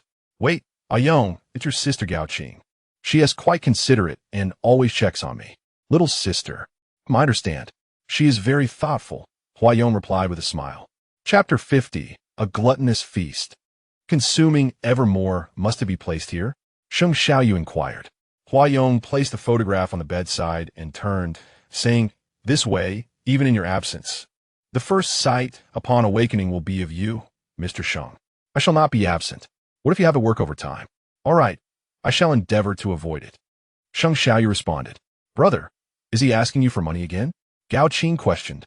"Xiao Qing, you are fine here. As for him, I will handle it." "Brother, is money insufficient?" "No, brother, do not deceive me. I have heard it." "Xiao Qing, I will find a way. You need not worry. I have some money here. Take it for now." Gao Qing immediately transferred funds to Gao Tuesday. "Where did you acquire this money?" Gao Tu asked, staring at the text on his phone. "I borrowed it from Brother Sheng." "Return it to him at once." "I have no connection with him whatsoever," Gao Tu insisted. However, Brother Sheng did not say so. "Xiao Qing, matters are not as simple as you perceive. Return the money to him." Gao Tu promptly transferred the funds back. Brother Sheng mentioned he would visit me tomorrow. You could discuss anything with him." Gao Qing sulked, pulling the covers over herself. Gao Tu gazed at her helplessly. After Sheng Xiaoyu entered the bathroom, Hua Yong first sent a message to Shen Wenlang. "Gao Qing has messaged Mr. Sheng. I am unsure of the specifics. Please investigate." "Here we go again." "Investigate. The matter is not resolved yet. Do you wish for me to be exposed?" "You're insane." Shen Wenlang cursed under his breath, donned his clothing, and headed to the hospital. Upon his arrival, Shen Wenlang did not find Gao Tu, but instead saw Gao Qing lying on the hospital bed. "It's you?" Yes. "What brings you here?" "What did you message Sheng Xiaoyu?" Shen Wenlang asked. What? Why would I tell you? Your brother is my associate. If you send messages to a rival company, I have the right to know what you are discussing. Does Gao Tu possibly have suspicions of leaking company secrets? Do not slander my brother. Then speak up. Stop stalling. Shen Wenlang said, taking a seat. I merely borrowed some money. Borrowed money for what? That is my personal affair. I have the right to withhold it. Quite the principled one. Shen Wenlang stood and exited, sending a message to Huayong. Borrowing money. Huayong glanced at the message, pondered for a moment, and then typed a few words in response. Has Secretary Gao encountered financial difficulties? How would I know? His Omega is pregnant. Does that not incur substantial expenses? You pay him too little. His salary is nearly on par with the head of the Secretary Department. How could I be underpaying him? Clearly, he is a glutton, consuming ever more. Then there must be other reasons. I shall visit tomorrow. Do as you wish. As Sheng Xiaoyu emerged from the bathroom, he glanced at his phone. It was a message from Gao Qing, the intent being to dissuade herself from going over. Sheng Xiaoyu looked at Huayong and inquired, Has something happened with your sister? Mr. Sheng, I wish to visit her tomorrow. Very well, I shall accompany you. No, Mr. Sheng, I prefer to converse with her privately. Understood. I will attend to other matters tomorrow and send someone to follow you. Thank you, Mr. Sheng. Gao Tu awaited in the hospital room, eager to clarify matters with Sheng Xiaoyu and return the money he owed. Just then, someone opened the door to the room, prompting Gao Tu to rise instantly. However, it was not Sheng Xiaoyu who entered. Shen Wenlang observed Gao Tu's eager demeanor and remarked, What this? Did you expect someone else? Noticing Huayong beside Shen Wenlang, Gao Tu replied, No one in particular. Huayong inquired, Did Gao Qing message Mr. Sheng yesterday? Who are you? I'm Secretary Hua. Mr. Sheng is a kind man. If you require anything, feel free to approach me, Huayong said. I apologize, Secretary Hua, but I was unaware of this situation. However, I must return the funds Mr. Sheng entrusted to me. How much did Mr. Sheng provide? 100,000. Here you go. Huayong replied. You may seek his assistance, but I must be informed in advance. Gao Qing was taken aback by the unfolding circumstances, sensing the complexity of the relationships involved. Secretary Hua, that will not happen, Gao Tu stated. I shall take my leave. Huayong walked straight out. Shen Wenlang approached Gao Tu and remarked, You seem to spend your salary rather quickly. Is it due to that Omega? Does a pregnancy necessitate such expenses? Gao Tu coughed abruptly, looking at Shen Wenlang. Mr. Shen, please refrain from making such assumptions. Am I mistaken? If there is nothing further, I would appreciate your departure. You must return the money Secretary Hua gave you, understood? What? Gao Tu stared at Shen Wenlang in astonishment. Secretary Hua still owes me money. You need to return the 100,000. Understood. That's good to hear. Shen Wenlang turned and exited, noticing Huayong waiting outside. That is Mr. Sheng's money. Huayong remarked. Or should you ask him to return it to Sheng Xiaoyu? In your dreams? Why are you the only one here? I've said having too many people around is unwise. This is a hospital, after all. Why should Gao Tu owe you anything? You're overthinking it. He owes me far more than just this. Shen Wenlang directly pulled out his phone and transferred a sum to Huayong. Here's the money for your Mr. Sheng. I believe I owe Mr. Sheng something, which would be more beneficial for us. This way, we won't settle accounts too quickly, Huayong replied with a smile. Perverse. Huayong shot him a cold glare. You're hardly better off than I am. I must see Annie now. You may leave. Does she wish to see you? Of course, I am quite well liked. They simply fail to see your true self. Huayong began to stride ahead, disregarding Shen Wenlang's words. You cannot enter, a bodyguard announced, blocking Huayong's way. Mr. Sheng, I have arrived, Huayong spoke in her phone. Let her in, Sheng Xiaoyu instructed. Yes. Ensure the safety of both individuals. Understood. Auntie. Huayong entered, bringing a bouquet of sunflowers for Lin Shi. Lin Shi lay on the hospital bed, gazing out at the sunlight, and upon hearing the voice, turned back to say, Auntie, here are the sunflowers I brought for you, Huayong remarked. They are lovely, Lin Shi replied. Observing Lin Shi's improved condition, Huayong asked, Auntie, would you like to go outside and bask in the sun? Would that be too much trouble for you? Lin Shi's expression noticeably shifted upon hearing this. Yes, please wait for me here, Huayong said. All right. Chapter 51, Not Wishing to Let Mr. Sheng Suffer. Gao Qing watched his tranquility return to the hospital room, staring blankly at Gao Tu's brother. What Omega do you have? Xiao Qing, who is pregnant? Gao Qing inquired, observing the evasive gaze of Gao Tu's. Is it you? Gao Tu lowered his head and replied, Xiao Qing, this was an accident. Once you recover, we will leave this place, all right? Brother, how could you deceive me? I'm sorry, Xiao Qing, but there are reasons I cannot disclose. Whose child is it? Gao Qing pressed. Xiao Qing, you don't need to know so much. But do you not realize? Without an alpha's comforting pheromones during your pregnancy, how will you cope? Moreover, your health is fragile. How will you endure? Let us discuss this matter later, shall we? Please, let's not keep this child, all right? No, that's out of the question. Gao Tu responded firmly. If you choose to keep it, you must tell me whose it is, Gao Qing said earnestly. Gao Tu fell silent, choosing not to reply. Huayong brought in a wheelchair. Auntie, it's ready. I'm sorry for the trouble, Lin Shi said. Not at all. The sun is splendid today, Huayong replied. All right, let us go out for a while. Lin Shi walked in a long time and stumbled slightly at first. Auntie, let me assist you, Huayong offered, steadying Lin Shi. Thank you, she replied. It's no trouble. Huayong pushed the wheelchair outside, only to be stopped by the bodyguards at the door. Mr. Hua, you cannot go out like this. Annie hasn't had sunlight in a long time. I wish to take her for a stroll downstairs. Leave two of you here, and let the others accompany us. The guards exchanged glances but remained silent. Huayong felt pleased. The guards at the door were not the same as before, but he knew he could not entirely represent Sheng Xiaoyu at this moment. Huayong still called Sheng Xiaoyu. Mr. Sheng, I wish to take Annie downstairs for some sunlight. Ayong, please stay in the hospital room, Mr. Sheng replied. He understood that Annie had been confined too long. Let her breathe some fresh air. Mr. Sheng, allowing them to follow 1T cause any issues. All right, let them accompany you. I will come by shortly. Understood. Huayong pushed Lin Shi ahead, flanked by bodyguards on all sides. As Lin Shi stepped outside, the warm sunlight enveloped her, filling her with an indescribable warmth, no longer confined to the cold, sterile hospital room. Huayong, thank you. I'm very happy, Lin Shi said. I'm also delighted to be with you, Auntie, Huayong replied. Are you and Xiaoyu doing well? We are well. That's good. I have not fully recovered yet. Once Xiaoyu has settled matters, I shall treat you to a meal. Please take care of your health, Aunt. Everything else can wait. Huayong, I wish to tell you that you must cherish your time together. If Xiaoyu ever makes you feel wronged, do not hesitate to confide in me. Aunt, why do you not ask me if I have ever made Xiaoyu feel aggrieved? Do you? Huayong paused for a moment and replied, no. The way I see you both reminds me of my younger self. As long as you lead a good life, that is all that matters. Do not turn out like his father. Aunt, I understand. Ah, Zong. The voice of Sheng Xiaoyu came from ahead. Mr. Sheng.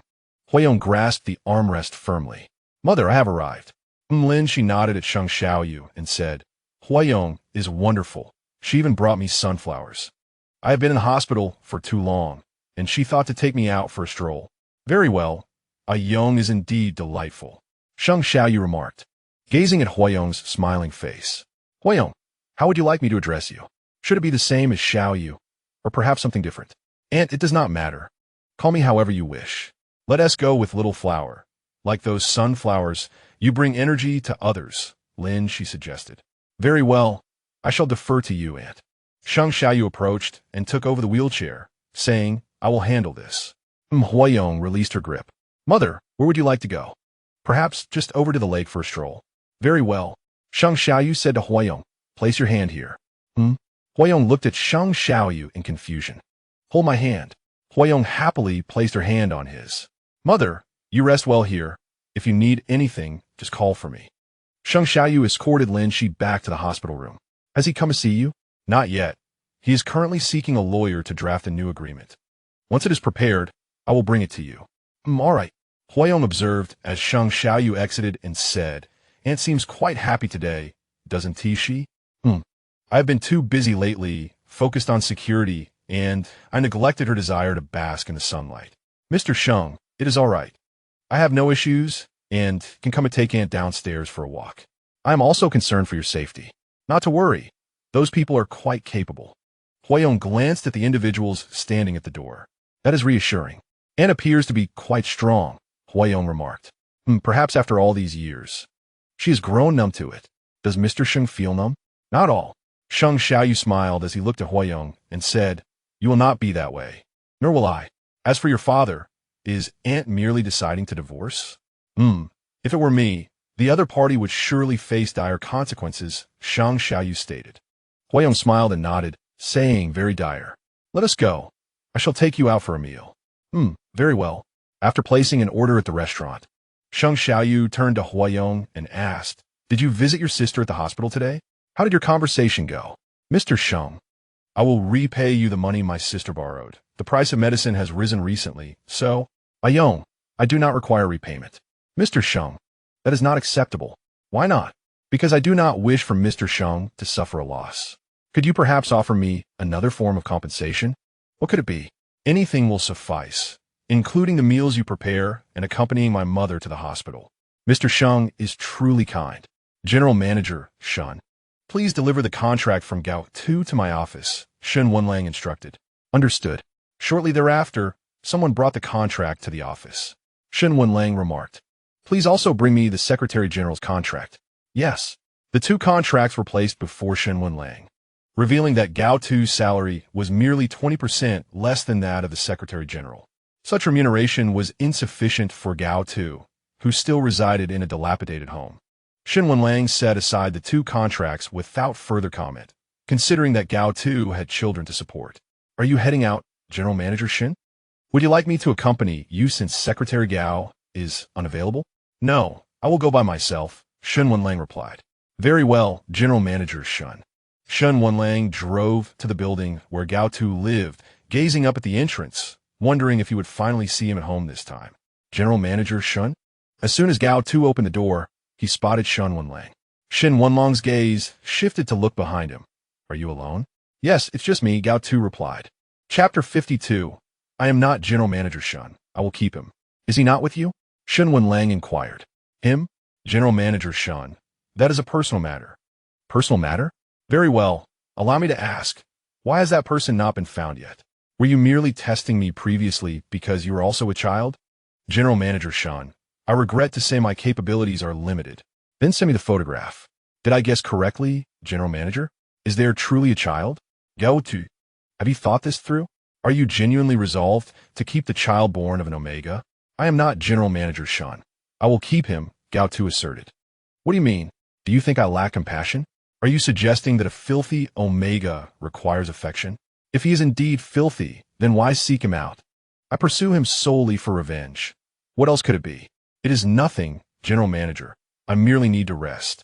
"As you wish." Shen Wenlang departed without closing the door behind him. Gao Tu retrieved the medical report from his drawer, gazing at the results. He placed a hand on his abdomen and murmured, "I must leave this place soon." "Xiaohua, you have come," Huayong greeted as she arrived at the hospital. "Yes.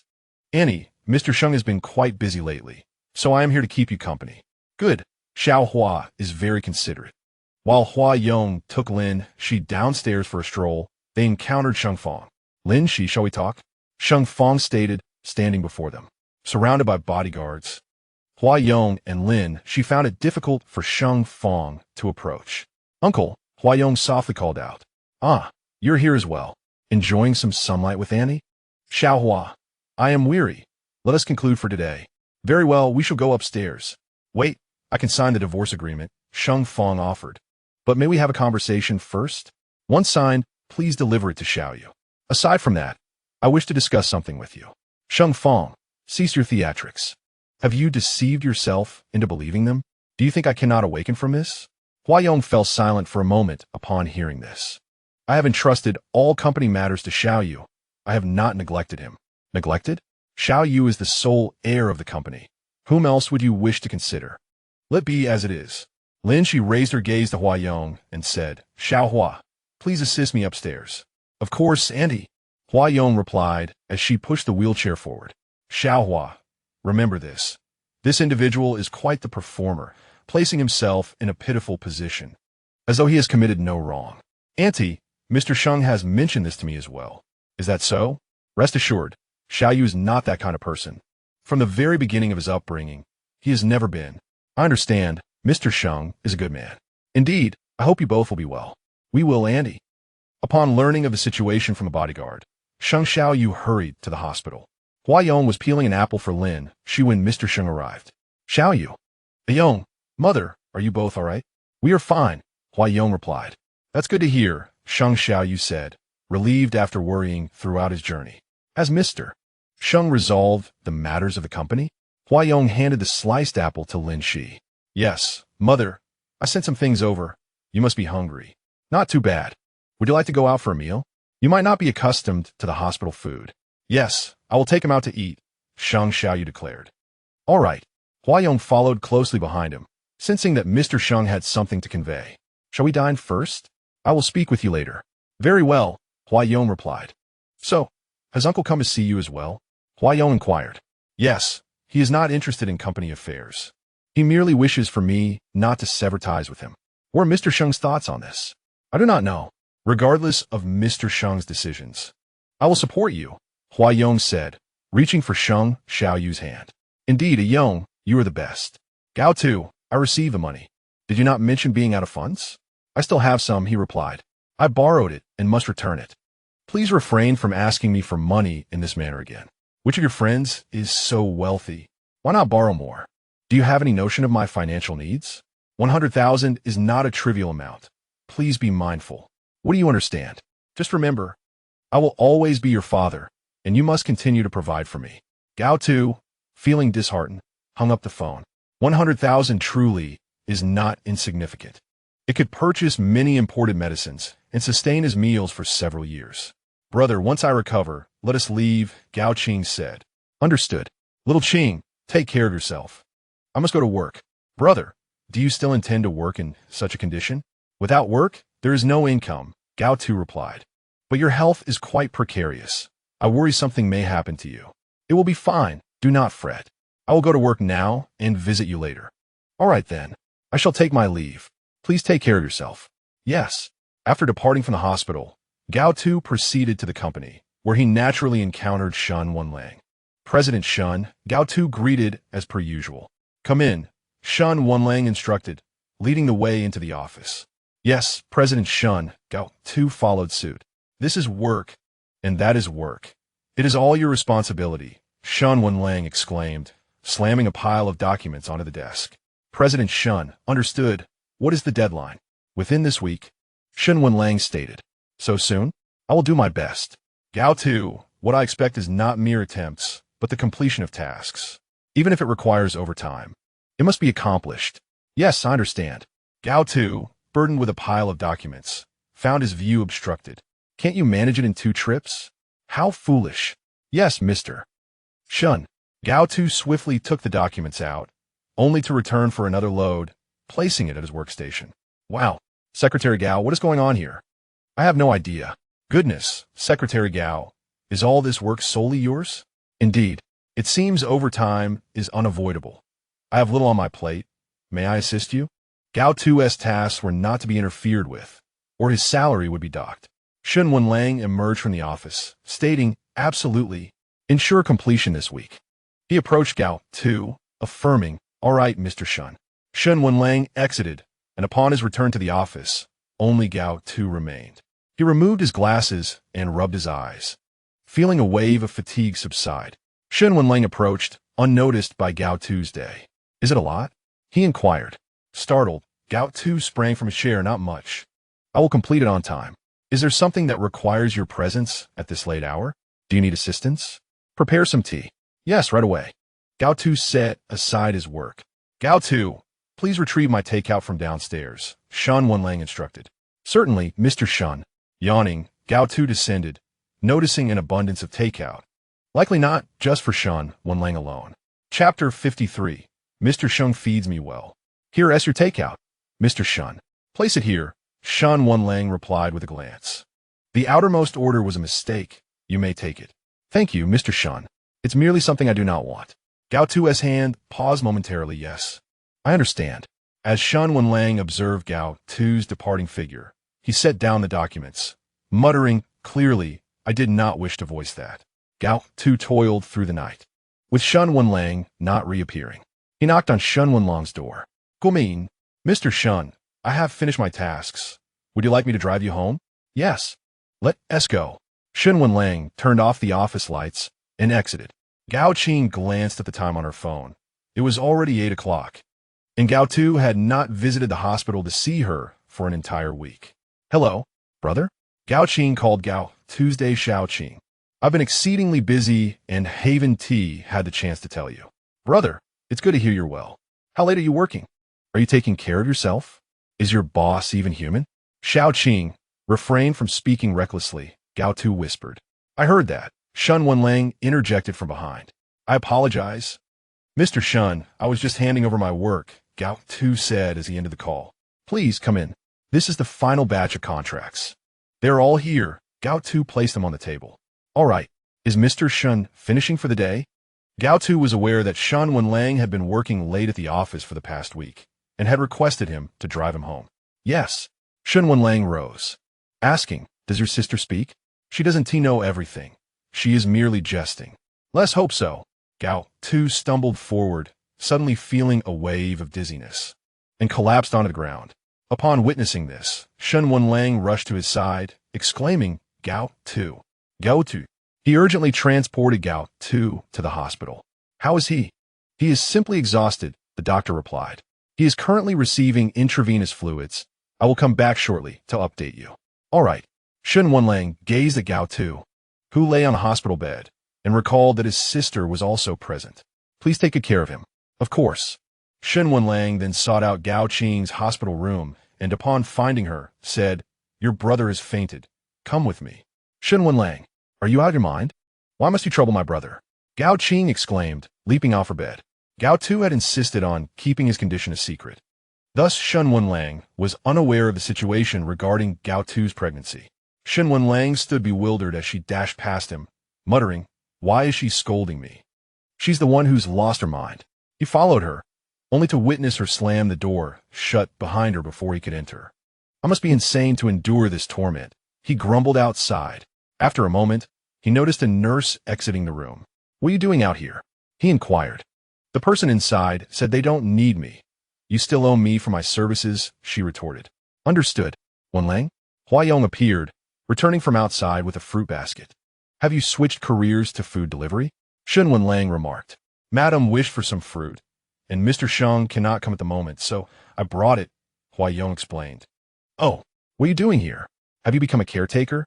Huayong stood at the door, peering through the window at the unconscious Gao Tuesday. I'm not as idle as you. I must be going, Shen Wenlang replied. Wait, Wenlang, how did you manage to wear down Secretary Gao like this? Huayong inquired. The man should see a psychiatrist. I merely arranged for some overtime and offered a bit more pay. Overtime?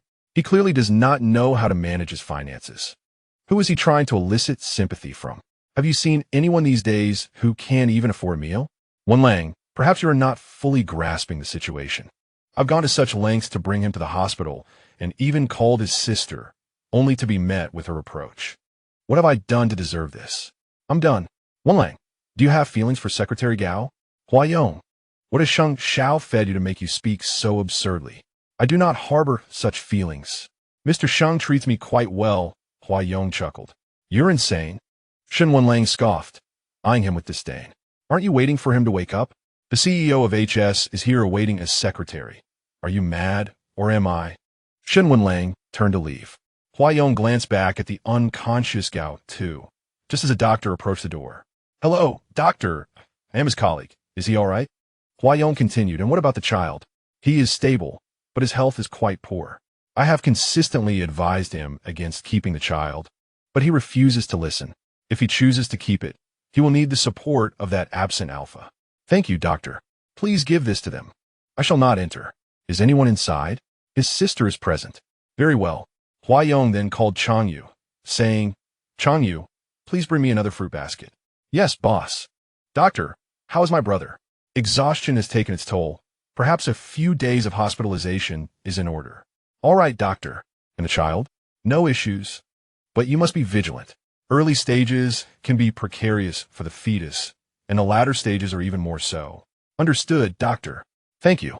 With that, Gao Tu opened his eyes, gazing at the stark white ceiling. Brother, you finally awakened, Gao Qing whispered softly. Little Qing, where am I? The hospital, brother. What happened to you? The doctor said you were overworked. I've been putting in quite a bit of overtime lately. Is the baby all right? Gao Tu, placing a hand on his abdomen. You're still concerned about the child? Aren't you supposed to be attending to yourself? Little Qing?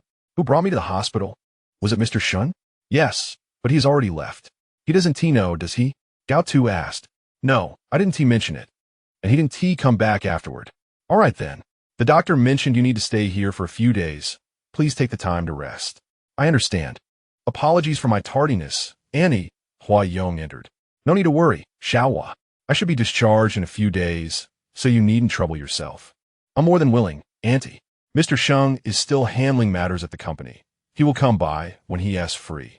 It's quite all right. Take care of your own affairs. Auntie, Mr. Sheng has arranged for your accommodation post-discharge. Very well. The next day at work, Shen Wenlang noticed Gao Tu's absence. Mr. Shen, Secretary Gao has taken a leave of absence. Who inquired about him? Wang's secretary found himself momentarily at a loss for words. It was unusual for Shen Wenlang to ask so pointedly. Understood, Mr. Shen, I spoke out of turn.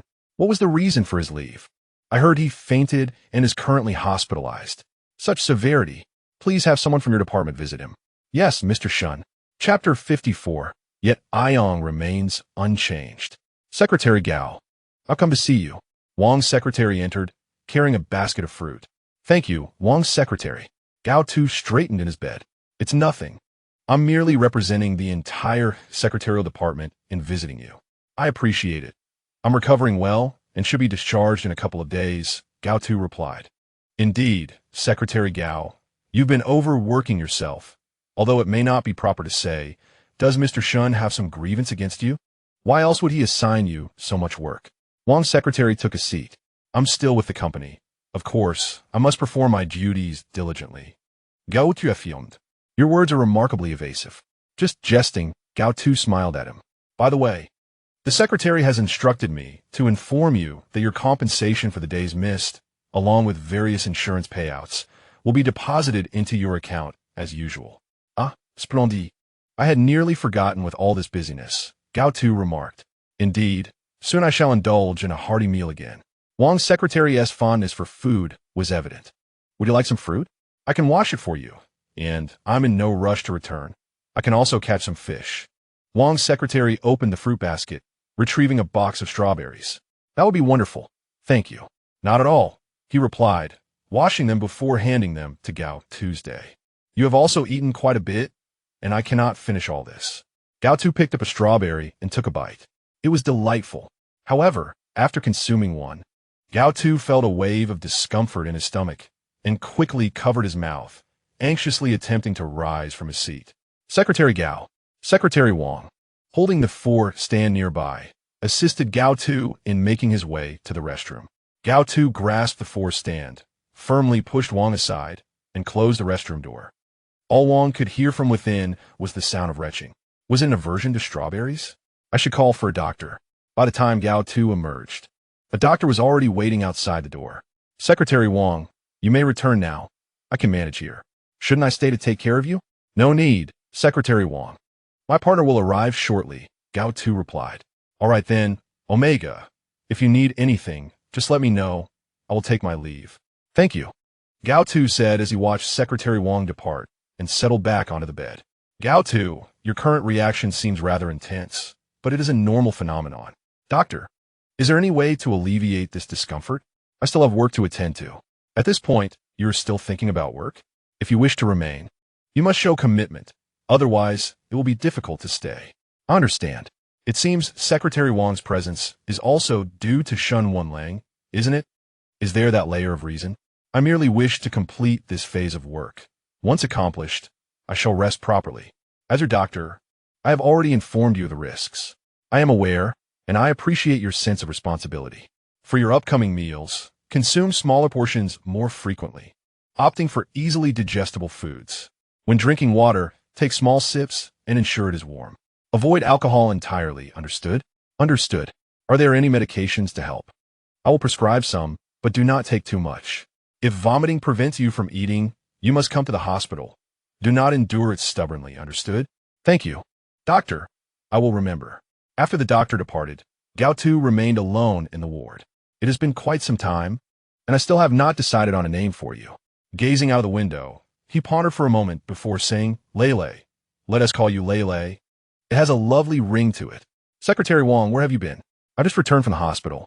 Oh, how is Gao Tu? He seemed fine at first, but after eating a bit, he began to vomit. Not sure why. He probably needs a few days to rest. Vomiting? That is troublesome, Shen Wenlang remarked somberly. I initially intended to stay longer, at least until Gao Tu felt better, but he mentioned that an Omega would be coming over shortly, so I decided not to linger. An Omega? Another Omega? Shen Wenlang inquired. Yes, Mr. Shen, I must return to my duties now. Shen Wenlang entered his office, gazing at the pay slips arranged on the desk. Gao Tu, the ailing one. Mother, this house is not far from where we currently reside, and everything has been prepared for you, Sheng Xiaoyu said, opening the door with Lin Shi. All right, good. All the items were purchased by Ayong. He is quite attentive. If you need anything else, just inform the auntie. She will go buy it. Auntie, have you already hired someone? The arrangements have been made. The bodyguards are in place, and the surveillance is thorough. Xiaohua, if there are no pressing matters, do come find me for a chat. Very well, auntie. Mr. Sheng, you have returned? Huayong remains in the kitchen, seemingly preparing some snacks. Ayong, my parents' affairs have finally reached a conclusion. Sheng Xiaoyu entered, embracing Huayong from behind. You've worked hard, Mr. Sheng. Huayong retrieved a cookie from the baking tray, tilting her head slightly to feed it to Sheng Xiaoyu. Delicious, Sheng Xiaoyu continued. In truth, I'm not particularly fond of sweets. Huh? Mr. Sheng, if I've made so many, I shall cease making them. Huayong intended to set the baking tray aside. However, someone changed my palate, revealing that taste can indeed evolve. Mr. Sheng, there are many things that could change. Huayong smiled gently. Indeed, but Ayong remains unchanged. Sheng Xiaoyu gazed at Huayong's cheek and kissed her softly. Mr. Sheng. Huayong turned to face Sheng Xiaoyu. What is it? Your face is quite flushed, Sheng Xiaoyu observed. Huayong's gaze drifted from Sheng Xiaoyu's eyes to his lips, the alluring curve of his mouth captivating her. Her delicate, pink fingertips brushed against his lips, finding them quite beautiful. Is that so? Yes, they are indeed lovely. Huayong placed a gentle kiss upon his lips before pulling away, casting a bashful glance at Sheng Xiaoyu. Sheng Xiaoyu wrapped his arm around Huayong's slender waist and kissed her deeply. While Huayong admired the beauty of Sheng Xiaoyu's lips, little did she know that he found her lips even more enticing, especially as she carefully tested his responses each time. A low sound echoed throughout the room. Ah zong. Sheng Xiaoyu observed Huayong's flushed face, tenderly ruffling her hair. Mr. Sheng, I feel a bit anxious. I haven't done anything. Mr. Sheng, I made plenty of cookies. I will bring some for Annie tomorrow. Oh, so they're not solely for me. Mr. Sheng will have some too. I plan to visit Annie tomorrow. Perfect for her taste. Very well. I shall not tease you further. I will escort you there tomorrow. Chapter 55. Mr. Shen is quite kind. Xiaoqing, you should rest well. There is no need to keep running over here. Gao Tu flipped through the documents, not noticing any response. Secretary Gao is indeed diligent, still working even in such circumstances. Shen Wenlang remarked as he stood at the door, observing Gao. Tuesday, Mr. Shen, you have arrived. Gao Tu intended to rise, but was halted by Shen Wenlang. Why do you stand as soon as I arrive? Do you not see that you are on 4? Yes, I see. Gao Tu, you mentioned Xiaoqing? Your sister, correct? I heard she is an Omega, Shen Wenlang inquired. Mr. Shen, Gao Tu instantly recalled Secretary Wang's visit earlier in the day. An unpleasant scent lingered. Mr. Shen, this is a hospital. Many Omegas are present. Do you think I am unaware? What brings you here, Mr. Shen? Or was there another task at hand? Gao Tu, are you such a workaholic? Very well, when you return, head directly to my office. Understood, Mr. Shen. Shen Wenlang still had not seen Omega, one must admit. Gao Tu was exceptionally adept at concealment. What brings you here? Just as Gao Qing was about to open the door, she spotted Shen Wenlang emerging from within. Is your family running the hospital? Am I not allowed to visit? Brother, I've come to see you. Honestly, they should implement facial recognition technology. Otherwise, an assortment of random individuals keeps wandering in. Who are you referring to? Gao Tu, did you teach her to speak this way? Shen Wenlang inquired. Of course not, Mr. Shen. My apologies. Shen Wenlang cast a glance at Gao Tu and strode out without further comment. I truly am in the wrong. Xiaoqing, please refrain from speaking of him in such a manner. Brother, given his behavior, what harm is there in my saying a few words? He is unaware of this matter. Let pass. How could it just be forgotten? By the way, brother, our father has been visiting the hospital recently, but he is unaware of your hospitalization. You mustn't let him see you. What does he want from you? Money? What else could he possibly say? Do not give him anything. I will handle his affairs. You focus on your recovery. I understand. In any case, once I am well, we should leave this place swiftly. Yes, indeed. As Gao Tu spoke, his gaze grew increasingly uncertain. He did not wish to depart, but ever since Shen Wenlang declared he would not keep the child, he felt compelled to leave. Brother, are you very troubled? No. Xiaoqing, you should return quickly. All right, call me if you need anything. Understood. Gao Tu rested in the hospital for several days, and when he finally returned to the company, he was still impeccably dressed as he made his way inside. It sounds better to drive slowly for now, Gao Tu remarked. Secretary Gao, you're back. Secretary Gao, we're so glad to see you. How do you fare? Is your health all right? I'm well. Thank you all for your concern. Just let him in, came Shen Wenlang's voice from within, the door remaining ajar. I shall enter first. Good luck, Secretary Gao. What is the matter? Mr. Shen has been in a particularly foul mood lately. I see, thank you. I fear for Secretary Gao. His prospects appear grim. Secretary Gao shares a unique bond with Mr. Shen. A unique bond? I say it's only with Secretary Hua. Shoo, don't mention Secretary Hua. He has become romantically involved with General Manager Sheng. Do you think Mr. Shen's mood could possibly improve? Gao Tu overheard all this chatter before stepping into the office. Your salary. Lay a note on Shen Wenlang's desk. Thank you, Mr. Shen. Gao Tu glanced at the number on the paper. Mr. Shen, is this an error? What do you mean? It's significantly more than expected. That's your overtime pay. Shen Wenlang replied. HS does not shortchange anyone. Thank you, Mr. Shen. Gao Tu observed the salary figure and said, I will return some of this to you shortly. As you wish. Gao Tu then exited the office, and colleagues began to gather around. Is Secretary Gao all right? Yes, Mr. Shen is quite well, Gao Tu responded. Is the office toxic? Secretary Gao goes in for a moment and comes out like this? Gao Tu gazed towards Shen Wenlang's office, feeling a momentary wavering in his heart. The warmth bestowed upon him by Shen Wenlang lingered in his memory, a cherished sentiment he found himself reluctant to forsake. Gao Tu, come with me. Shen Wenlang emerged directly from his office. Yes, President Shen, Gao Tu replied, promptly gathering his briefcase and following suit. We are headed to a social gathering, Shen Wenlang stated. Understood, President Shen. What is the address? Upon settling into the car, Shen Wenlang acutely perceived the vehicles outside whizzing past at a rapid pace. He frowned and remarked, You left the hospital without fully recovering? Why drive so slowly? Even a paramecium has made more progress since the last century. President Shen, for safety's sake. Rest assured we have ample time, Gao Tu responded. Your sister will be receiving a lawyer's notice in a few days. What? Gao Tu reduced the car's speed. Still driving slowly? What are your intentions? She has berated me more than once, defaming my character, Shen Wenlang asserted. President Shen, she did not mean it. She merely expressed concern over my health and spoke out of turn. Before my discharge, she even asked me to convey her apologies to you. With such an attitude, who would believe her? President Shen, it is the truth. Understood, drive faster. Yes, President Shen. It has been a while since we last met. Let us indulge in the festivities today. Of course. And who is this? My secretary, Gao Tuesday Good. Make sure you enjoy a few drinks as well. Gao Tu now comprehended why he had been brought along. Would Shen Wenlang truly allow him to partake in drinking? As others drifted away, Gao Tu confided, President Shen, I have not fully recovered and cannot drink. You are overly concerned. Hua Yong will outpace you in that regard. Indeed, Secretary Hua is quite remarkable, Gao Tu conceded. Stepping back with his head bowed, Gao Tu supported the inebriated Shen Wenlang as they made their way towards the parking area. President Shen, we will return shortly, Gao Tu said with difficulty. When Gao Tu laid Shen Wenlang down on the bed, he heard the name Hua Yong slip from his lips. President Shen, I am not Huayong. Gao Tu's eyes betrayed a hint of disappointment. Rest well, President Shen. He gently tucked him in before departing. It seems you were right. Huayong.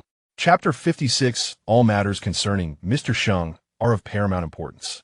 Mr. Sheng, the venue you requested has been reserved as per your specifications. Do I have any arrangements this afternoon? None. Very well. I shall visit this afternoon to assess if any adjustments are necessary. Understood, Mr. Sheng. You may leave for now. I will call for you shortly, Sheng Xiaoyu instructed. Yes, Mr. Sheng. Sheng Xiaoyu opened his phone to message Huayong. I will be home later than usual. All right. I will await your return at home. Chang Yu, is Mr. Sheng working overtime at the company? Huayong inquired over the phone. No. He has already left the office. Is there a social gathering? Currently unclear. Follow him discreetly. Do not let him notice you. Understood, boss. Sheng Xiaoyu arrived at an outdoor venue, already imbued with the ambience of a wedding. We need to arrange more roses. This is insufficient. Also, ensure the red carpet is laid straight to the end. Yes, Mr. Sheng. The floral archway I desire should be the most exquisite, adorned with roses in shades of white, pink, and yellow, while red roses should blanket the entire venue, creating an effect reminiscent of a sea of blossoms. Very well. I shall have a proposal prepared forthwith.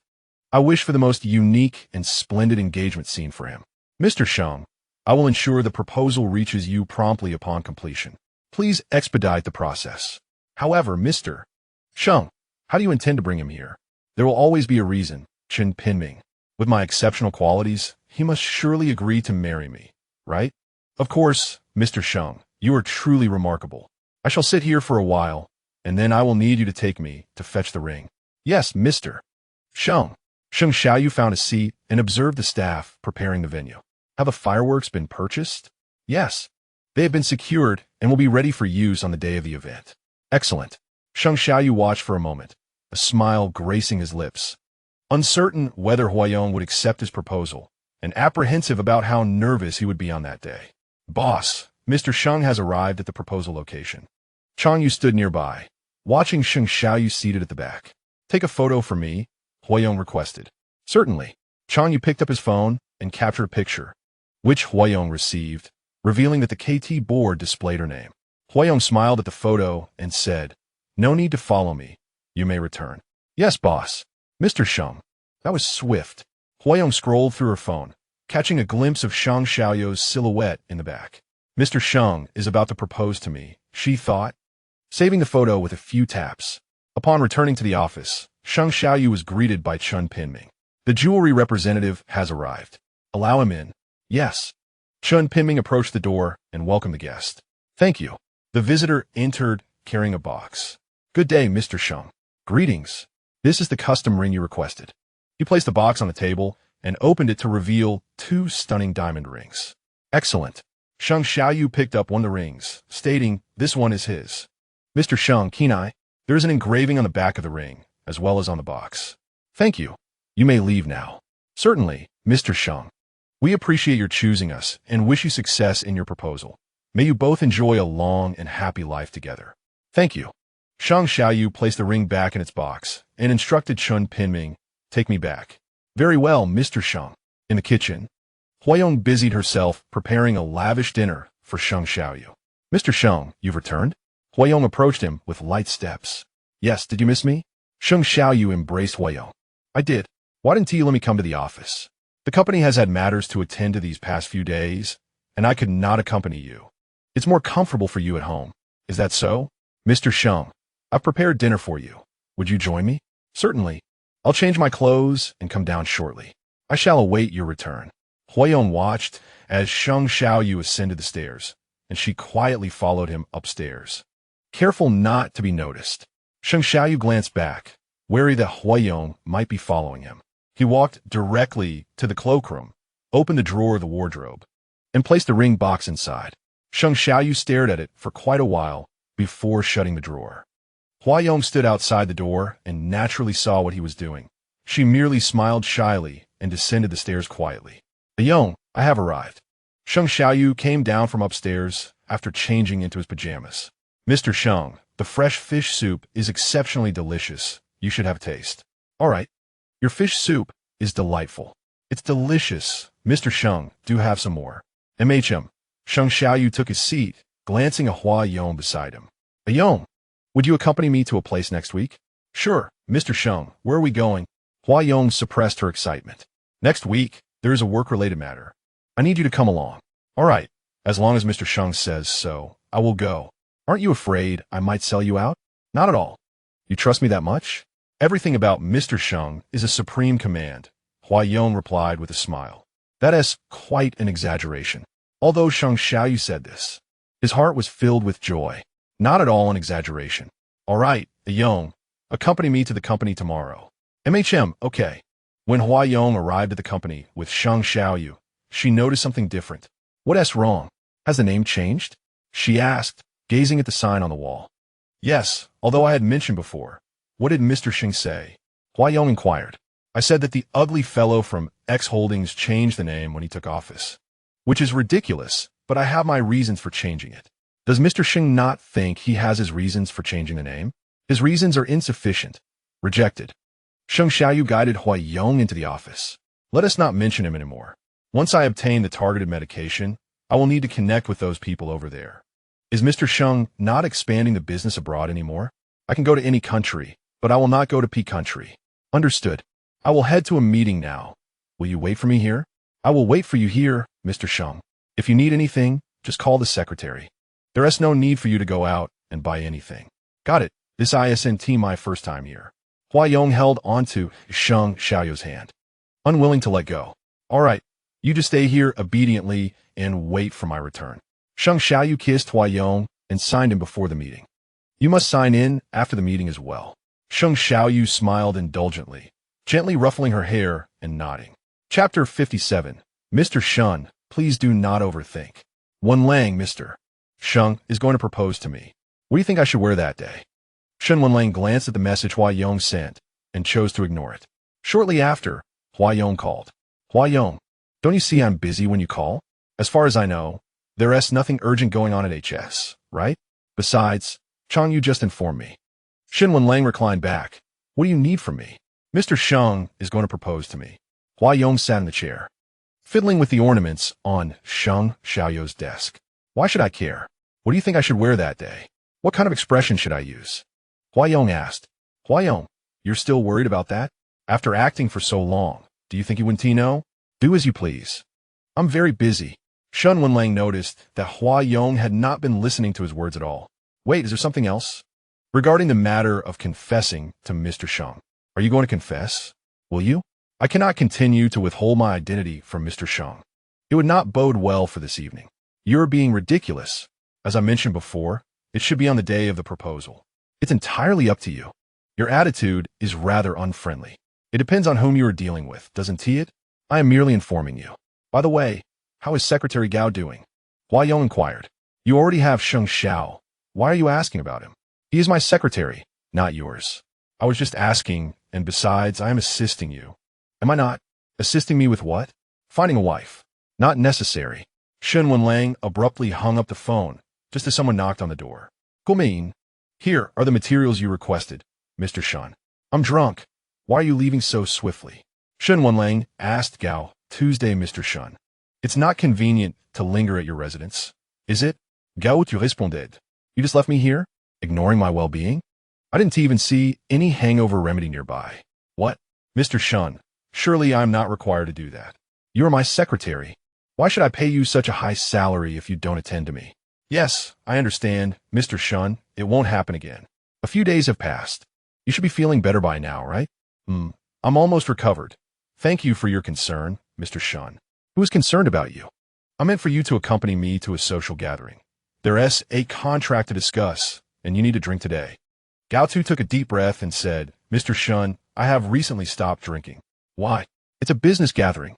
You tell me you don't drink? Mr. Shen, I truly do not drink. The reason? Yes, it's him. He dislikes me drinking, so I have given it up. Gao Tu replied. Shen Wenlang rose, gazing at Gao Tu with a hint of resentment. Whatever he says, you comply with. Are you also planning a wedding after the child is born? Mr. Shen, please do not overthink. Get out. I do not wish to see you. Yes, Mr. Shen. Shen Wenlang exited the office alongside Gao Tu, striding ahead and addressing Secretary Wang, saying, "You are to accompany me outside." "All right, Mr. Shen." Gao Tu watched their departing figures and returned to his chair. "Secretary Gao, what happened?" "Mr. Shen, didn't T take you along?" "I'm not suited for such outings." "Huh? Why not?" "Indeed, why? I have recently stopped drinking, so I am not going." "I see. It's probably for the best that Mr. Shen has left. What will you have for lunch?" "I'll treat you." "Shall we invite Secretary Gao as well?" "No. I prefer lighter meals lately. I need to visit the hospital after work." "Ah, then never mind. Everyone else must attend." "Okay. Gao Tu, where are you?" "I am at home." Shen Wenlang hesitated in the car for a moment before approaching again. The lights were off. "At home?" "Nonsense. Mr. Shen, I simply went to bed early." Gao Tu opened the door to find Shen Wenlang's tall figure standing at the entrance, a strong scent of alcohol wafting toward him. "It's only 10 o'clock. Shen Wenlang exclaimed, holding up his phone. "Mr. Shen, you seem to have misread the time. It is already 1 o'clock, Gao Tu remarked. "Is there a matter that requires your attention? You are aware that I do not have a housekeeper. So, prepare a hangover soup for me. If you cannot, then let that Omega do it." "He is not here, Mr. Shen." "Gao Tu, allow me to enter. Are you going to keep me awake all night?" "It's utterly unbearable." After hastily apologizing, Gao Tu assisted Shen Wenlang into the room. "Mr. Shen, I need to step out to procure some items. Hurry. Delays will result in a salary deduction." Gao Tu slowly shook his head and exited. "Gao Tu, Omega, I shall find you, and I will not be disbelieved." Shen Wenlang wobbled, surveying his surroundings. He noticed the suppressive patches arranged outside and the oral spray used by Gao Tu's day. It was a chaotic mess. Shen Wenlang approached the nearby cabinet, pulled open a drawer, and discovered the examination report lying within. He had been drinking, and his vision was somewhat blurred. However, the results indicated a pregnancy. Indeed, it was not a falsehood. Shen Wenlang held the report for what seemed an eternity, gazing at the images. Before ultimately discarding it onto the floor, he stared at the ceiling, rendered speechless. When Gao Tu returned, the room was empty, save for the report lying discarded on the ground. Gao Tu approached and picked it up. "Did you see it?" A wave of anxiety washed over Gao Tu. He both desired to be seen and wished to remain hidden. Shen Wenlang would undoubtedly insist that he not keep the child. "Mr. Shen, where are you?" "Gao Tu, I am home. You have yet to drink your hangover soup." "Gao Tu, do you truly harbor feelings for that Omega?" "I detest Omegas," Shen Wenlang stated. Gao Tu was momentarily taken aback. Why had Mr. Shen thrown the report on the floor? Shouldn't he be grateful that I discarded the trash for him? No refuse should remain in a drawer. "Gao Tu, I saw it." "Saw what?" Gao Tu's heart raced violently, as if it might burst. "Pregnant." Gao Tu heard a noise on the other end of the line. "Mr. Shen? Mr. Shen?" Gao Tu, oblivious to the sounds emanating from the phone, promptly stepped outside. Upon reaching Shen Wenlang's doorstep, he attempted to call out his name. "Mr. Shen." Shen Wenlang. Uncertain of what to do, Gao Tu could only call Huayong. Huayong was embraced by Sheng Xiaoyu when the vibrating sound reached her ears. She glanced at her phone, then stood and walked outside. "Secretary Hua. Secretary Hua. I apologize for disturbing you at this late hour. It seems Mr. Shen has fainted at home, but I do not know the code to his residence. Do you happen to know it?" "I will tell you." "Very well." Sheng Xiaoyu's hand searched beside him, only to find emptiness. "Ah, Zong, Mr. Sheng." Huayong re-entered the room. "What is the matter?" "Nothing, just a trip to the restroom." "Very well. Shall we sleep?" Good night, Mr. Sheng." Huayong nestled back into bed, enveloped in Sheng Xiaoyu's embrace. Chapter 58. A young Wen Ti make me feel jealous, would she? As Gao Tu entered, the living room was exceptionally bright. His gaze fell upon Shen Wenlang, who was seated on the sofa. "Mr. Shen?" Gao Tu approached, calling softly. "It's so noisy." Shen Wenlang murmured with his eyes closed. "Mr. Shen, it's me, Gao Tu," he replied, standing nearby. "Gao Tu, what brings you here?" Shen Wenlang inquired. "I heard you might have fallen during our phone call, so I came to check on you," Gao Tu said, his expression obedient. "Oh, since you're here, why are you just standing there?" "Go make me some hangover soup," Shen Wenlang said, having regained much of his awareness after returning. "All right, Mr. Shen. I'll get right on it," Gao Tu responded, having brought the necessary ingredients from home. He stood in the living room for a moment, surveying his surroundings. Over there. Shen Wenlang indicated a direction. Understood, Mr. Shen. Please wait a moment, Gao Tu said as he headed towards the kitchen. Upon entering, Gao Tu noted how new everything appeared. It seemed Shen Wenlang never cooked. Watching Gao Tu's retreating figure, Shen Wenlang momentarily lost himself in thought before turning to look at the table in the living room. The inspection report he had seen at Gao Tu's home lingered in his mind, refusing to fade. Mr. Shen, it's ready, Gao Tu announced, bringing a bowl of soup. Place it there. How did you get in? Shen Wenlang queried. I called Secretary Hua and asked. Gao Tu replied, a glimmer of disappointment flashing in his eyes. Gao Tu, you should head back, Shen Wenlang said. Mr. Shen, do you not have anything to say to me? Gao Tu pressed, hoping to ascertain whether Shen Wenlang had noticed the name on the report. If he had, his demeanor would likely be different. What is there to say? Should I also contribute to the wedding expenses now that you're pregnant? Shen Wenlang snapped, visibly irritated. That is not what I meant, Gao Tu replied. Regarding the work matters, if you take leave because of this, I will deduct your salary. Mr. Shen, maternity leave lasts for several months. But you need not worry. I will fulfill my duties before I depart. Leave, Shen Wenlang commanded. Understood. Please take care, Mr. Shen. No need for your concern, Gao Tu said as he slowly retreated, casting one last glance at Shen Wenlang's home before exiting. Shen Wenlang gazed at the steaming bowl of hangover soup on the table for a while before finally drinking it. Meanwhile, Hua Yong was accompanying Sheng Xiaoyu in a meeting when his phone incessantly buzzed, causing him to grow somewhat impatient as it interrupted his focus on Sheng Xiaoyu. Ayong, Sheng Xiaoyu remarked, noticing the sound of messages on Hua Yong's phone, a hint of jealousy in his voice. Who is sending you so many messages? Mr. Sheng, I need to step out and reply, Hua Yong said, holding his phone. All right, Sheng Xiaoyu nodded. Returning to Sheng Xiaoyu's office, Hua Yong reviewed the messages from Shen Wenlang. Before he could finish reading, Shen Wenlang's call came through. Hua Yong, you know, Mr. Sheng can get jealous easily. What do I care? What does he want? Secretary Gao visited your home yesterday. I know. You do. What is going on between you and Secretary Gao? I have a meeting to attend. Are you at his place for a meeting? It seems more like you're just there to see him, Hua Yong teased. Speak up while I still possess patience. Yesterday, at Gao Tu's residence, I chanced upon that examination report. Did you notice the delicate arch of Hua Yong's brow? Indeed, she is truly pregnant. Would he jest about such a matter? Secretary Gao is not the type to indulge in frivolity. Do not pretend to know him so well. You mentioned that he would take maternity leave because of that Omega. Who will brew my tea? Hua Yong slightly furrowed her brow. Did you truly see the report? Of course. What did you observe? Hua Yong, do you think I am illiterate? I can read the words pregnant quite clearly. It is indeed challenging for you to find a wife. Never mind. Once I resolve my matters, I shall assist you. Who needs your help? You're insane. Shen Wenlang promptly terminated the call. Where's Gao Tu? Shen Wenlang inquired upon exiting. Secretary Gao mentioned he would arrive a bit later today. Increasingly lax. I shall deduct half a day's salary. Shen Wenlang remarked. Very well, Mr. Shen.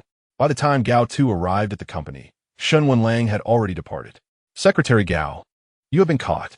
What do you mean? When Mr. Shen left this morning, he noticed your absence and deducted half a day's salary from you. All right, I understand. Gao Tu began to attend to work matters, unaware of who had kept him awake the previous night. The next time Gao Tu visited the hospital, it was for a health check. Doctor, is the baby all right? Yes, but you must take extra care. The forthcoming period will be quite challenging, and you mustn't overexert yourself. Is it acceptable to work normally?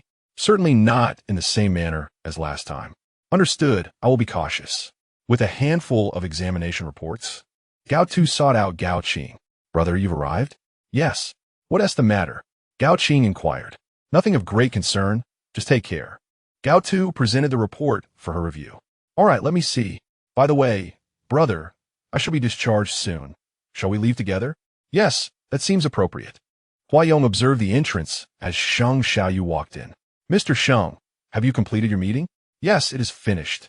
Who has been sending you so many messages? Sheng Xiaoyu asked. It was my parents. They were inquiring about my well-being here. Hua Yong took Sheng Xiaoyu's hand. Have your parents been in P country all along? Should we consider bringing them over? Sheng Xiaoyu contemplated the proposal for his engagement next week. Mr. Sheng, let me discuss it with them first, shall we? Moreover, I have already mentioned it to you previously. What did you discuss? Haven't you introduced me to them? Sheng Xiaoyu's tone carried a hint of jealousy. I have indeed. They're quite fond of you. That is reassuring. Mr. Sheng, are you feeling a bit jealous? Not at all, Sheng Xiaoyu asserted, standing upright. I had thought Mr. Sheng might be envious, Hua Yong teased, playfully shaking his arm. Sheng Xiaoyu lifted Hua Yong into his arms, placing her on the desk, his hands supporting her as he gazed into her eyes. Yong, you wouldn't make me jealous, would you? I would not, Hua Yong replied, wrapping her arms around Sheng Xiaoyu's neck with a smile. Has my brother already begun his actions? Sheng Xiaoqing inquired. Indeed, the divorce agreement has been thoroughly addressed. My finances, murmured Sheng Xiaoqing. Our next plan is. Lin she awakened too swiftly. I am now uncertain whether Sheng Xiaoyu will extend another invitation to me. Chapter 59. Do not be anxious. Is my plan destined to falter? Surely not. My dear brother is remarkably capable, and having grown up by his side, I have learned to strike at his most jubilant moments with the most devastating blow. Yes, by the way, let us not summon those two inept individuals as we did last time. I dread becoming the subject of ridicule. Agreed. Sheng Xiaoyu observed Sheng Xiaoqing making a phone call. Feeling somewhat helpless, this matter remained unresolved. Mr. Sheng, will you not answer? Sheng Xiaoyu accepted the call, inquiring, what is it? Brother, when is your proposal? I wish to present a gift. No need, you need not attend. Why not, brother? Although they have divorced, we grew up together, and I have reformed my ways. Sheng Xiaoyu stepped aside, reiterating, no need. Brother, this is rather ungracious. I merely wish to convey my blessings. Hua Yong had already discerned the conversation's content and approached, asking, where's Xiaoqing off to? Mr. Sheng, please acquiesce. Indeed, sister-in-law, I always knew you were the best. Sheng Xiaoyu affectionately gazed at Hua Yong, gently caressing his cheek. Your sister-in-law has spoken. You should go. Great. Brother, remember to send me updates. Understood. Sheng Xiaoyu ended the call, kissing Hua Yong's lips. Mr. Sheng, Yong has always been wonderful. And you, Mr. Sheng, are equally admirable. Hua Yong smiled at Sheng Xiaoyu. If Xiaoqing does not attend, my own plans shall unravel. Hua Yong was reluctant to clarify his identity with Sheng Xiaoyu that day, yet the longer he waited, the more impatient he became, and so would Sheng Xiaoyu. The words of Shen Wenlang had crossed his mind more than once. Sheng Xiaoyu observed Hua Yong deliberating over his attire in the cloakroom for an extended period and approached him, asking, what is the matter? Mr. Sheng, shall we consider today a date? Sheng Xiaoyu nodded. Indeed. I wish to wear something beautiful. Yong looks splendid in anything. Really? Truly. Shall Mr. Sheng step out first? I shall change. Very well. Dressed in an elegant black suit, Sheng Xiaoyu waited outside for Hua Yong to emerge. Hua Yong specifically chose a black shirt and tailored trousers from Sheng Xiaoyu's wardrobe. Mr. Sheng, I am ready. As Hua Yong stepped out, a smile graced his face. Why the black attire today? Sheng Xiaoyu gazed intently at Hua Yong, who, adorned in dark hues, exuded a unique charm. I wish to compliment Mr. Sheng. You look exceptionally handsome today. Is this tie a gift for me? Hua Yong pointed to Sheng Xiaoyu's tie. Indeed. Are you suggesting we are in matching outfits? Sheng Xiaoyu mused aloud. Precisely, though there are too few such garments in the wardrobe. We shall go shopping for more when we return today, Sheng Xiaoyu declared, taking Hua Yong's hand. Very well. Hua Yong continued. Mr. Sheng, is mother at home? She is home. Why do you ask? I have prepared some pastries and wish to bring them to my aunt, but let's discuss that later, suggested Sheng Xiaoyu. Lin, she is indeed at home, and considering her health, it would be best to take Hua Yong directly to see her. All right, I shall heed Mr. Sheng's advice. Where are we going? You'll find out when we arrive, Sheng Xiaoyu replied, feigning mystery. With that, Sheng Xiaoyu opened the car door for Hua Yong, who gazed at the splendid weather. The sunshine was delightful, warming the heart. Hua Yong turned to Sheng Xiaoyu and remarked, having been with you for so long, I have never seen you angry or lose your temper. Why would I? You are wonderful, and so is Mr. Sheng. Why the sudden inquiry? I'm merely curious about what Mr. Sheng looks like when he is angry, Hua Yong said, looking at him. Sheng Xiaoyu paused for a moment. He was certain that Shen Wenlang knew all too well how he appeared when upset. Ayong, you witnessed it at the company before. But that was directed at someone else. What is it? I would never be angry with you. Sheng Xiaoyu reassured her. All right, shall we depart then? Yes, the seatbelt, please. Good. As Sheng Xiaoyu drove, he stopped not far away and said to Huayong, wait for me. All right, she replied, patiently waiting for him to open the door for her. Come down. Okay, Mr. Sheng, where are we? Where are we headed? Ayong, since this is a date, let us keep it a bit mysterious. Would you please wear this? Sheng Xiaoyu said, holding a ribbon in his hand. All right. Huayong responded as she stepped out of the car and turned back. Once the ribbon was tied, Sheng Xiaoyu took Huayong's hand and said, follow me. Yes, Huayong tightly grasped his hand. Although she was already aware of what was about to unfold, the thought of Sheng Xiaoyu's proposal still filled her with a mix of nervousness and excitement. As they reached the venue, Huayong noticed an increased number of people nearby. Friend Sheng had invited stood by, offering their blessings. Mr. Sheng, it smells wonderful, Huayong remarked. We shall arrive shortly, Sheng Xiaoyu replied with a smile, guiding her toward the entrance. Mr. Sheng, have we arrived? Huayong sensed Sheng had halted. Yes, we have. Allow me to remove this, he said. All right. Once Huayong regained her vision, she paused for a moment before surveying her surroundings. Chanyu had shared some details with her previously, yet today felt far more complete. The ground was blanketed in roses, creating a veritable sea of flowers. The archways were constructed around them, leading up to the stage, adorned with delicate fabrics fluttering in the breeze, exuding an aura of romance. The lights twinkled, and a backdrop read, Marry Me. On one side of the stage, balloons were ensnared in a net, seemingly waiting to be released. They stood at the entrance, where a red carpet stretched all the way to the stage, embellished with flower petals. Before them stood a floral arch, meticulously arranged and breathtakingly beautiful. Huayong was momentarily taken aback. Sheng Xiaoyu had indeed put considerable thought into this proposal. Sheng Xiaoyu observed Huayong, who was speechless in her astonishment, choosing to remain by her side without rushing to inquire. Huayong glanced around and spotted Sheng Xiaoqing. At this moment, she felt an uncertain pang, questioning whether she should allow him to disrupt this beautiful moment. Mr. Sheng, what does this mean? Have we taken a wrong turn? Huayong inquired. We are not mistaken, Sheng Xiaoyu replied.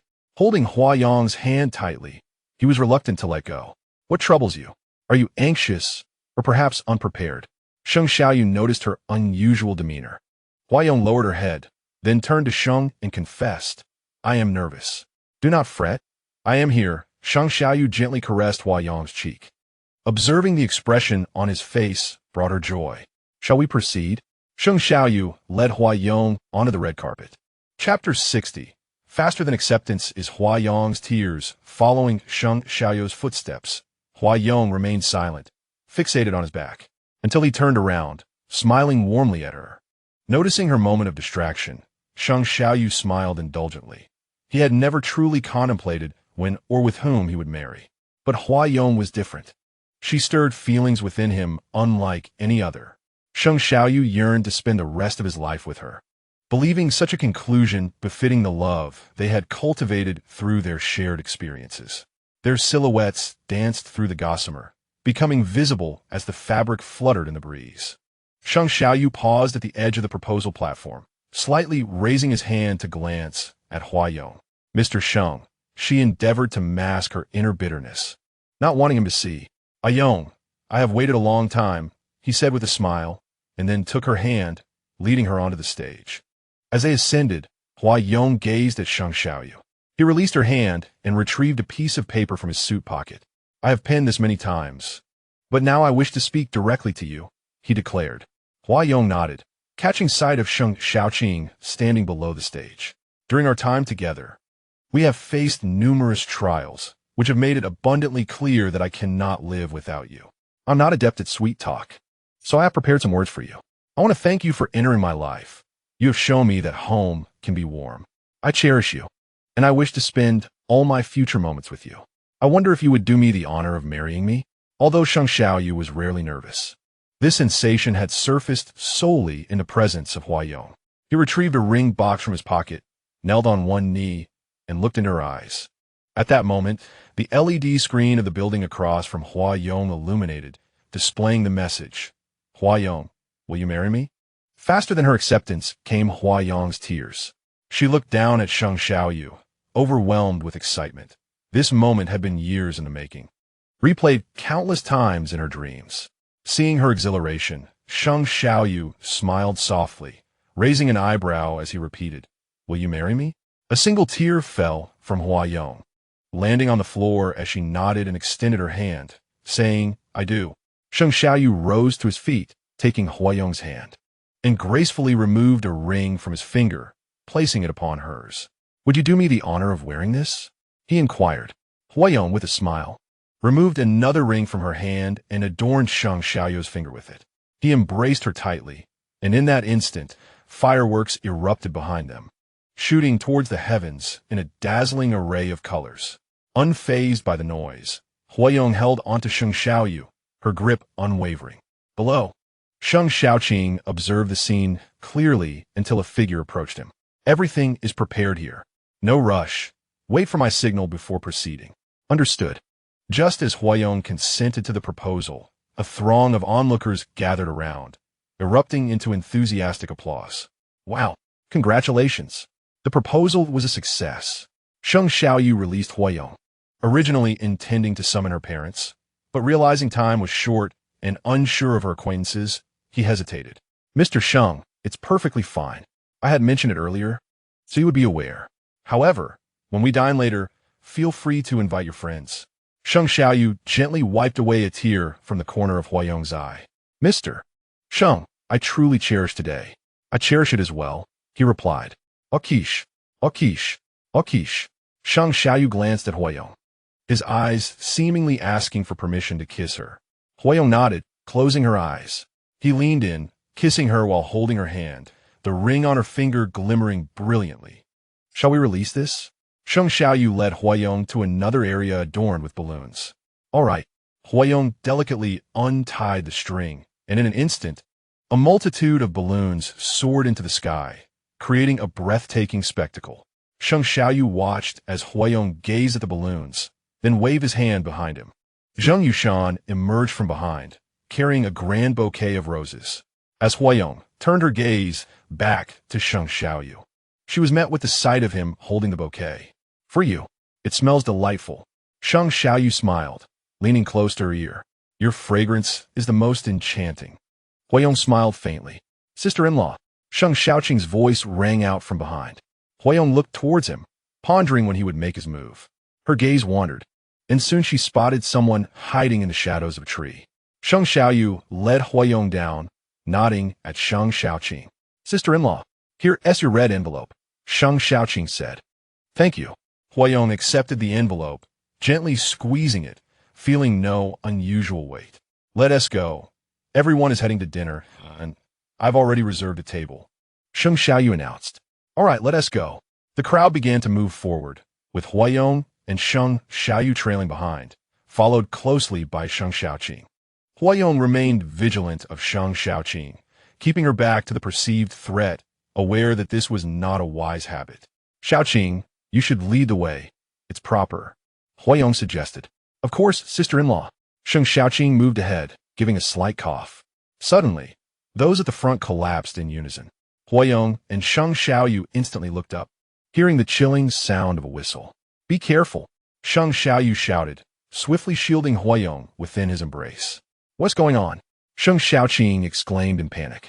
Emerging from the shadows of the trees, a group of over a dozen individuals encircled them. Mr. Sheng, it seems they have been administered a tranquilizer, Hua Yong remarked. Be cautious, Xiaoqing. Keep your distance, Sheng Xiaoyu advised. All right, brother. Who are you? Why have you come here? Who sent you?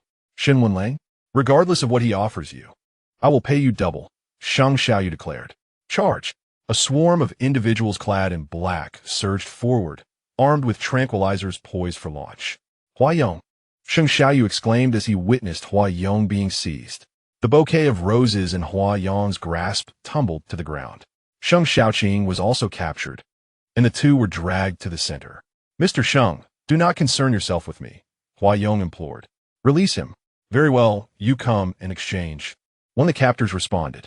Sheng Xiaoyu rushed forward, unleashing his pheromones in an attempt to exert pressure, yet the surrounding individuals remained largely unaffected, their faces masked by specialized coverings. Huayong appeared distressed, her brow slightly furrowed. Attack! At the command, several darts of tranquilizer were launched towards Sheng Xiaoyu. Mr. Sheng, run! Huayong shouted. Chapter 61. He is now your deceased husband. Sheng Xiaoyu, possessing remarkable agility, dodged several tranquilizer darts.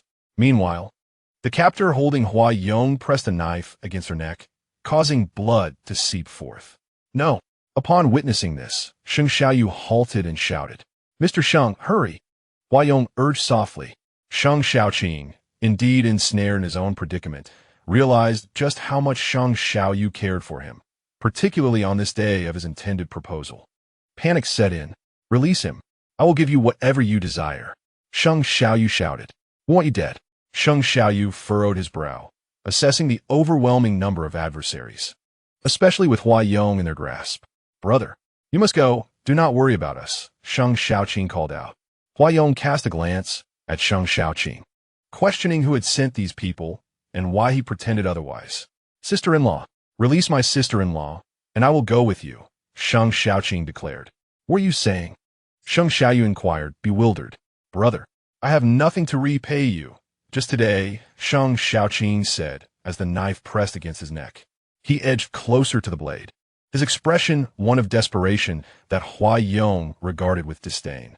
Do not harm them, Sheng Xiaoyu shouted. What are you waiting for? Charge! Someone commanded.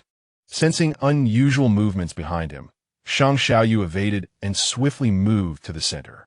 He quickly seized the captor holding Huayong, delivering a powerful kick. Hiss! Huayong bore a conspicuous gash on her neck. Are you all right? Yes, I am fine, Huayong replied. Sheng Xiaoyu turned to Sheng Xiaoqing, saying, get away. Sheng Xiaoqing shifted his head, and Sheng Xiaoyu narrowly avoided the knife, landing a punch squarely on the assailant's face. Brother, thank you, Sheng Xiaoqing exclaimed. Sheng Xiaoyu observed as the group of assailants hastily retreated. Mr. Sheng, Huayong called out. We must leave quickly. It is perilous here. Sheng Xiaoyu grasped Huayong's hand and said, all right. As Huayong moved ahead, she soon realized that Sheng Xiaoyu could not be pulled along. Mr. Sheng? Huayong turned back to look at him. Sheng Xiaoyu, who had been standing tall, suddenly stiffened and fell straight down. Huayong caught him and noticed that a tranquilizer had struck his shoulder. With his remaining strength, he urged Huayong, run. Mr. Sheng, Huayong cried out. Sister-in-law, my brother has been hit, Sheng Xiaoqing remarked. Mr. Sheng, I will carry you. Huayong lifted Sheng Xiaoyu into her arms. Sheng Xiaoyu, gazing at Huayong before him, found himself being cradled, a thought he had never entertained. Sheng Xiaoqing retreated, snapping his fingers. Huayong instantly looked up at the overhead truss, which had begun to tremble, threatening to collapse at any moment. Don't be afraid. I will get you out, Huayong shouted. Ultimately, Sheng Xiaoyu closed his eyes. As an S-class alpha, the tranquilizer would not affect him as it would an ordinary person. Before Huayong could carry Sheng Xiaoyu away, the overhead truss began to fall, and the sheer fabric above them plummeted. With one arm securing Sheng Xiaoyu, Huayong attempted to lift the truss with her other hand, but there were too many structures around them. When Sheng Xiaoyu regained consciousness, he found himself sheltered beneath Huayong. Ayung? He murmured, realizing he had not sustained severe injuries. Huayong opened her eyes to meet his gaze. Mr. Sheng, you are awake? It's over now. I will take you out. Noticing Huayong's injuries, Sheng Xiaoyu, despite her dark clothing, could detect the scent of blood. As Huayong gently shifted, the truss above them crumbled away. Sheng Xiaoyu was taken aback. This was certainly not the usual Huayong. Sensing the change in his expression, Huayong softly suggested, shall we exit first? Sheng Xiaoyu remained silent, casting a doubtful glance at her as she helped him to his feet. Brother, sister-in-law, Sheng Xiaoqing, surprised to see them emerging from the rubble, remarked that the tranquilizer seemed ineffective. Sheng Xiaoyu glanced at the fallen individuals nearby, those who had been invited. Xiaoqing, hurry and call for help. They are injured too, he said through gritted teeth. All right, my phone seems to be missing, Sheng Xiaoqing replied, searching his pockets. It's in my pocket, Sheng Xiaoyu indicated. Okay, Sheng Xiaoqing approached him. Hua Ying's gaze was fixed on Sheng Xiaoqing, noticing his furtive movements. Brother, doesn't this seem off? Sheng Xiaoyu handed the phone to him. After a brief glance, Sheng Xiaoyu impatiently remarked, Do you have the hospital's number? Hua Ying sensed something amiss with Sheng Xiaoyu and turned to glance behind him. Sheng Xiaoqing gripped a knife and plunged it in. Sheng Xiaoyu's eyes widened in shock as he stared at him. Brother, is a red envelope all you brought for today as celebration? Sheng Xiaoqing let out a sharp laugh. In an instant, Sheng Xiaoyu felt his strength dissipate, wanting to collapse to the ground. Sister-in-law, you must be so delighted to be proposed to. Regrettably, he is now your deceased husband. Do you know what is coded on the blade? Hua Yong instantly adopted a different demeanor, gazing at Sheng Xiaoqing. Sheng Xiaoqing was momentarily taken aback. How could Hua Yong be so transformed? It is laced with deadly poison. How about I accompany you on your journey? Let's be a pair of star-crossed lovers. Sheng Xiaoqing declared. Hua Yong, run. Sheng Xiaoyu uttered with his last ounce of strength. You are an Omega. You cannot overpower me, Sheng Xiaoqing asserted. Am I not? Hua Yong twisted his neck slightly and tore off the suppression patch from the back of his neck. What do you mean? Sheng Xiaoyu looked at Hua Yong in bewilderment. In an instant, Hua Yong unleashed an overwhelming pheromone, causing the knife in Sheng Xiaoqing's hand to clatter to the ground as he knelt before her. I have tolerated you for far too long. Hua Yong approached, crouching to meet Sheng Xiaoqing's gaze. You are utterly unworthy of being a member of the Sheng family. With a mere flick of her hand, Sheng Xiaoqing was propelled several meters away. Those standing in the distance surged forward, intent on seizing Hua Yong. She merely stood upright, tilting her head slightly to regard them. You are no different. In an instant, a throng collapsed to the ground. Sheng Xiaoyu observed intently, recalling previous events. But there was no opportunity to speak now. As Hua Yong looked upon Sheng Xiaoyu, who had succumbed to slumber, she gently cradled him and whispered, Mr. Sheng, forgive me. Hua Yong cupped his cheek with her hand, pressing her lips against his. Sheng Xiaoyu furrowed his brow, appearing somewhat uncomfortable. After the kiss, Hua Yong delicately brushed aside the stray locks of hair on his forehead. Mr. Sheng, I shall take you to the hospital. Chapter 62. What is your purpose? Hua Yong effortlessly lifted Sheng Xiaoyu into her arms. Noting the pallor of his complexion, she frowned slightly. Mr. Sheng, you shall be fine. As she watched Sheng Xiaoyu's hand slip from her shoulder, devoid of vitality, it was a sight she dreaded most. Back in P Country, she had tried every means to suppress her tears, until Changyu showed her a video of Sheng Xiaoyu perishing before her eyes. That was the first time she wept after her differentiation. From that moment on, Hua Yong learned to cry, holding Sheng Xiaoyu close. She cast a final glance at the now-collapsed scene, reduced to ruins, where even the most beautiful flowers were crushed and unable to lift their heads. Dozens lay fallen on the ground as Hua Yong carried Sheng Xiaoyu outside. Boss, Changyu rushed in from outside. Has the vehicle arrived? Hua Yong inquired. It has. Over there. Changyu indicated towards the dozen ambulances parked nearby. Go assist. There are still many others. Hua Yong instructed. Yes. By the way, Sheng Xiaoqing has been taken inside, along with those clad in black. Understood, boss. In the central area, there lies a knife. It is poisoned. Please retrieve it and send it to the hospital. Certainly. What? Shen Wenlang rose from his seat. Aware that today was meant to be the day Hua Yong was proposed to, yet the outcome exceeded his expectations. Please hurry over. All right, I understand, Shen Wenlang replied. Gao Tu observed Shen Wenlang rush out and promptly stood up, inquiring, Mr. Shen, may I accompany you? No need, Shen replied tersely. Nodding, Gao Tu resumed his seat. Where could Mr. Shen be in such a hurry to go? I have no idea, he thought, pondering who could incite such fervor in Shen Wenlang. How is it? Hua Yong queried the physician. The toxins within are considerably reduced, and the wounds are being treated. You ought to attend to yourself, for you're losing a considerable amount of blood. I am fine. I will wait for him to emerge, Hua Yong replied, her complexion pale. Listen to me. You should tend to your injuries first. I have stated that I will wait for him, she insisted. If he emerges and you are dead outside, what good will that do? Shen Wenlang's voice interjected. Hua Yong's gaze remained fixated on the operating room door, unwavering until Shen's words momentarily caused her eyelids to flutter. Huayong, hurry and receive treatment. I wish to wait for Mr. Sheng. If you were to succumb outside, it would be of no benefit to him. He may even have someone else by his side by then, Shen Wenlang remarked. Mine are merely light injuries. As Shen Wenlang sat beside Huayong, he distinctly perceived the scent of blood. Covering his mouth and nose, he exclaimed, Brother, are you unwell? You have lost so much blood, and according to Changyu, you were struck by a truss. There may be issues with your bones. His condition does not appear to suggest fractures. Fractures are intolerable, the doctor interjected. Doctor, you do not understand him. Even if he were fractured, he would still be in this state. Hurry, you wouldn't want to awaken and find him absent, would you? Huayong lowered her gaze and followed the doctor. Changyu approached. Mr. Shen, what transpired at the scene? Was it not a proposal? Why are there casualties? Shen Wenlang queried. By the time I arrived, everything had already concluded, but it seemed that Sheng Xiaoqing was involved. Changyu responded. Sheng Xiaoqing? Shen Wenlang's mind raced to recall the name, which sounded familiar. Your boss must have mentioned it before. I forgot. Who would remember such things? Very well. Does Sheng Xiaoyu know? I am uncertain, Changyu replied. If he were unaware, I wouldn't be here. Are you afraid he might harm you? Afraid of him? What a jest. He must awaken first. Changyu laughed, remaining silent thereafter.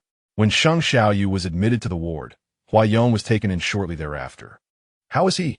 Shen Wenlang inquired. He has sustained minor rib fractures. 1, 6. Additionally, 2 are broken. Could you not deliver the information all at once? He has injuries on his back. The extensive bleeding is due to wounds there. Is he alive? Shen Wenlang pressed. I am here to inform you that your friend has just been stabilized and is about to rise from his bed. He has awakened then? Indeed. Understood, Shen Wenlang replied, making his way directly to Sheng Xiaoyu's room. Where are you going? Huayong asked. Where else would I be? I am certainly here. Upon pushing the door open, Shen Wenlang found Huayong seated in a chair beside Sheng Xiaoyu, holding his hand. Sheng Xiaoyu lay in bed, still unconscious, and the ward was enveloped in silence. Indeed, you remain remarkably composed despite the circumstances, Shen Wenlang remarked. Leave. Huayong's voice, though calm, bore an icy edge. Shen Wenlang chose silence and exited the room. You should not enter either, he advised Changyu. I truly lack time to go in. What do you mean? The individuals sent here are not limited to just the two of them. On the boss's orders, I must also check on others. Huayong has always been one to create a grand spectacle. Finding no further interest in lingering, Shen Wenlang departed the hospital. Huayong remained vigilantly at Sheng Xiaoyu's bedside, waiting from day until night. Mr. Sheng, awaken, she implored, gently placing his hand against her cheek, a solitary tear cascading down her face. Sheng Xiaoyu furrowed his brows slightly, his fingers twitching. Mr. Sheng, Huayong urged, her eyes fixed on him. Yet, he remained silent, his eyes still shut. Noticing his lips had become chapped, she poured a glass of warm water, moistening a cotton swab to soothe them. Time slipped away as Huayong waited, and eventually, Sheng Xiaoyu opened his eyes, his dark gaze fixed upon the pristine ceiling, unyielding in its focus. Mr. Sheng, Huayong whispered, her heart filled with delight. Upon hearing her, he withdrew his hand. Realizing the game had been played out, a tumult of indescribable emotions swirled within him. Mr. Sheng, she called again. Sheng Xiaoyu coughed lightly, attempting to speak, but found himself unable to. Mr. Sheng, wait for me, Huayong said, offering him another cup of water. His eyes indicated that she should place it on the nearby table, which she did, standing obediently at the side like a child awaiting reprimand. After sipping the water, he felt some relief in his throat. What of Sheng Xiaoqing? I intended to take him inside, but his injuries are severe and he remains unconscious. The police said they would handle matters once he awakens. And the others? Some of your friends sustained minor injuries and have already left, while others are more severely injured and remain in the ward. Huayong recognized the expression on Sheng Xiaoyu's face. It mirrored that of his upon arriving in Jianghu, a look of unfamiliarity towards her. And you? I merely suffered a broken rib and some bleeding. It is nothing serious, she replied, her tone pitiful. What is your objective? Will the uncrowned king of country P pursue me to Jianghu merely out of affection? What? Do you find amusement in toying with me? Who exactly are you? Shang Xiaoyu fixed his gaze upon Huayong, unable to fathom that the person who had been by his side was a facade. Mr. Sheng, I am not deceiving you.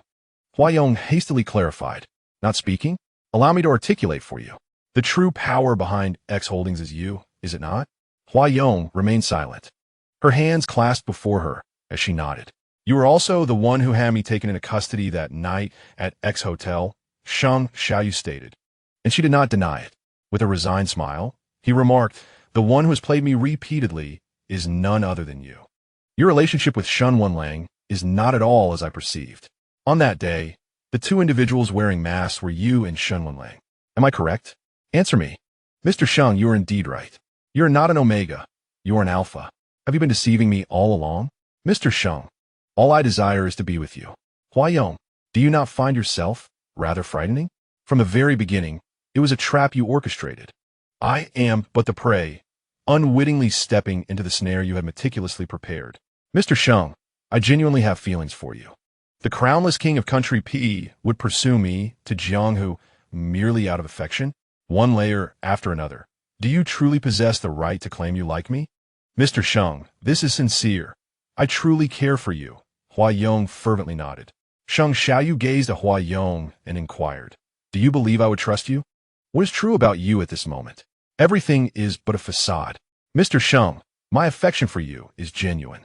Shang Xiaoyu observed the wounds on Huayong's body and asked, what do you seek from me? All I desire is for Mr. Sheng to like me, to always cherish me. Just when I thought everything was progressing positively, I never anticipated it would devolve into a complete charade. Shang Xiaoyu's eyes glistened as he looked at Huayong. Mr. Sheng, so you were aware of today as events all along. You knew Shang Xiaoqing would take action, and even the purpose of his call that day. When you told me to let him come, it was merely another part of your scheme. Upon arriving today, I hesitated, thinking perhaps you were reluctant to marry me, that you had not contemplated it thoroughly, only to realize you knew all along it would not succeed. If it had succeeded, I would have already committed to Mr. Sheng. A promise from a deceiver? Is that what I require? Shang Xiaoyu remarked. Mr. Sheng, I'm still wearing the ring. Huayong raised his hand, showcasing the ring adorning his middle finger. Upon seeing this, Shang Xiaoyu extended his hand, removed the ring, and, noticing the window was open, threw it out. It is gone now, Shang Xiaoyu remarked.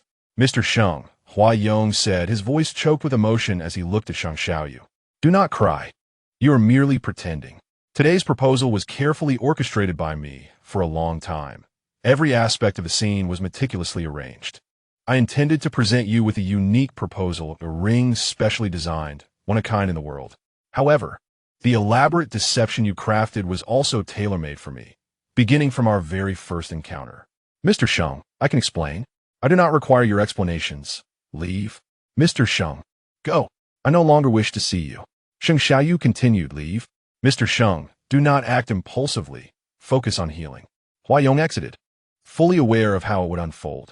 Now, it was up to him to pursue actively. Wounded, Huayong slowly descended the stairs. The pain within him could no longer deter his resolve. He reached the grass below, determined to find that ring. Boss. Chang Yu and Shen Wenlang had just arrived at the hospital when they spotted Huayong searching for something. Boss, what are you looking for? Chang Yu, you have arrived just in time.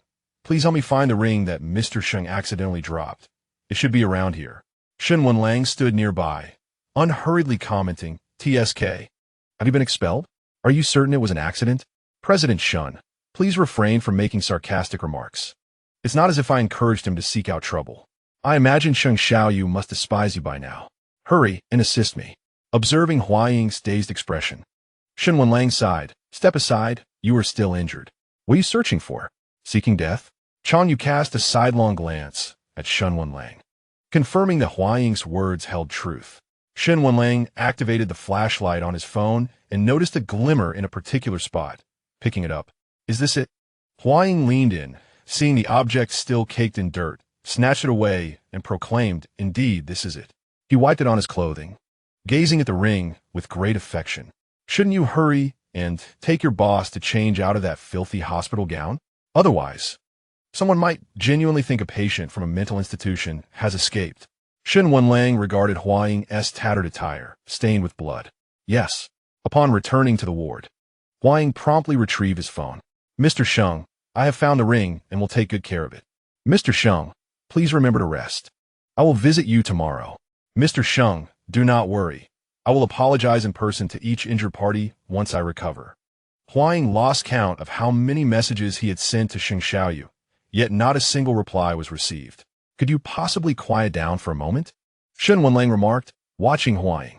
Changyu, how are the matters I tasked you with progressing? Are those individuals doing well? Boss, everything is fine now. Good. As unresolved issues may provoke Mr. Sheng's ire. Are you certain your boss merely sustained a rib injury? Is his mind intact? Shen Wenlang inquired of Changyu. President Shen, let your words be more benevolent. I had no desire to come. If he weren't here, it would just be the two of us. I must go to Mr. Sheng. You fear you won't even be allowed through the door. Wenlang, you speak too much. Have you not yet investigated the individuals from that night at X Hotel? Your efficiency is lacking. Why do you always provoke me? Then be quiet. Huaying continued to gaze at the messages, still devoid of any responses. I don't want to stay here. After Shen Wenlang departed, the ward fell into a profound silence. Boss, you may leave as well. Yes, boss. Until the late hours of the night, Huaying received no messages. He dragged his discomfort body to the entrance of Sheng Xiaoyu's ward. What are you doing standing there? It's time to return to your room. How is he? He will recover in a few days. And me? In your condition? You must wait until your bones heal. You cannot move recklessly. The following day, when Sheng Xiaoyu awoke, Huaying's messages continued to flood in. Sheng Xiaoyu directly blocked both Huaying's number and account. Can I be discharged? Sheng Xiaoyu asked the doctor who entered. Not yet. You need to rest for a few days. But I feel fine now. Indeed, the toxins in your body have dissipated, yet further observation is necessary. Toxins? Yes, highly toxic, extracted from the blade your friend brought back. The quantity should have been significant, but by the time you arrived at the hospital, it had already diminished considerably. Otherwise, you would not have survived the journey. I am an S-class alpha. That is of no consequence, the doctor remarked.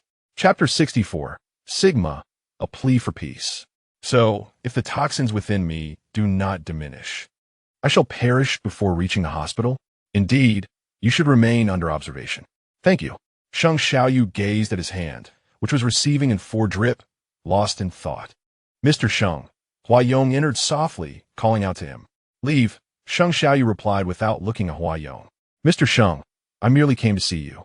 You have blocked my number, rendering me unable to message you, Huayong said, a hint of sadness in his voice. How long will you continue this charade? There is no possibility for us. Do you not understand? Sheng Xiaoyu stated firmly. Mr. Sheng, please, I truly care for you, Huayong pleaded. I do not favor alphas. Sheng Xiaoyu continued. No wonder you have always kept your distance. I chose to respect your wishes. Yet what have you done? Mr. Sheng, I do not deny that. Get out. Mr. Sheng, I'm not an alpha, Huayong insisted. What? Are you claiming to be an Omega? Do you expect me to believe that? No. I'm neither an Omega nor an alpha, Huayong approached and said, I am, in fact, an enigma. What? Sheng Xiaoyu was momentarily taken aback. A rare gender, enigma. Huayong clarified. Enigma, do you think I will believe you? If you're an enigma, I am a sigma. Sigma? Huayong lowered his head, pondering, then smiled with his hands clasped before him. What are you laughing about? Sheng Xiaoyu realized that he had never noticed how disconcerting Huayong's smile could be. Sigma. A plea for peace, Huayong said. Sheng Xiaoyu understood the implication and sighed. Leave. Mr. Sheng, if you do not exit, I will transfer to another hospital. Sheng Xiaoyu declared. Very well, Mr. Sheng. Take care of yourself and rest well. As Huayong exited, he encountered Shen Wenlang. You arrived just in time. Go buy me some stationery. Again? Mr. Sheng has blocked my account, so I can only write letters. Fine. Shen Wenlang turned to leave. Not out of a desire to assist Huayong, but because there happened to be a Gao Tu downstairs in the hospital. Shen Wenlang entered Gao Qing's hospital room and observed Gao Tu engaged in a heated discussion with someone inside. I truly have no money left. Was the last sum I gave you not sufficient? Gao Tu agid. Sufficient for what? I raised you. Do you not owe me? Since I began working, I have given you a considerable amount. If debts are be settled, I have repaid you. What more do you desire? Shaoqing lies here. Have you ever offered assistance? Gao Tu. What does that matter? I tell you, as long as I am alive, you will always owe me money. 100,000. Not a penny less deposited into my account, or I shall cause a scene at the hospital and your company. Standing at the doorway, Shen Wenlang now comprehended why Gao Tu perpetually lived such a life. Could you cease this commotion? We are in a hospital. Give me 100,000, and I will refrain from causing a disturbance. Otherwise, I shall return tomorrow at this time. 100,000. Shen Wenlang withdrew the money from the hospital's bank and tossed it directly onto Gao Ming. Hiss, who are you? Gao Ming felt a twinge of pain from the beating. Yet upon recognizing the money, the discomfort vanished instantaneously as he crouched down to gather the bills. Get lost, Shen Wenlang exclaimed.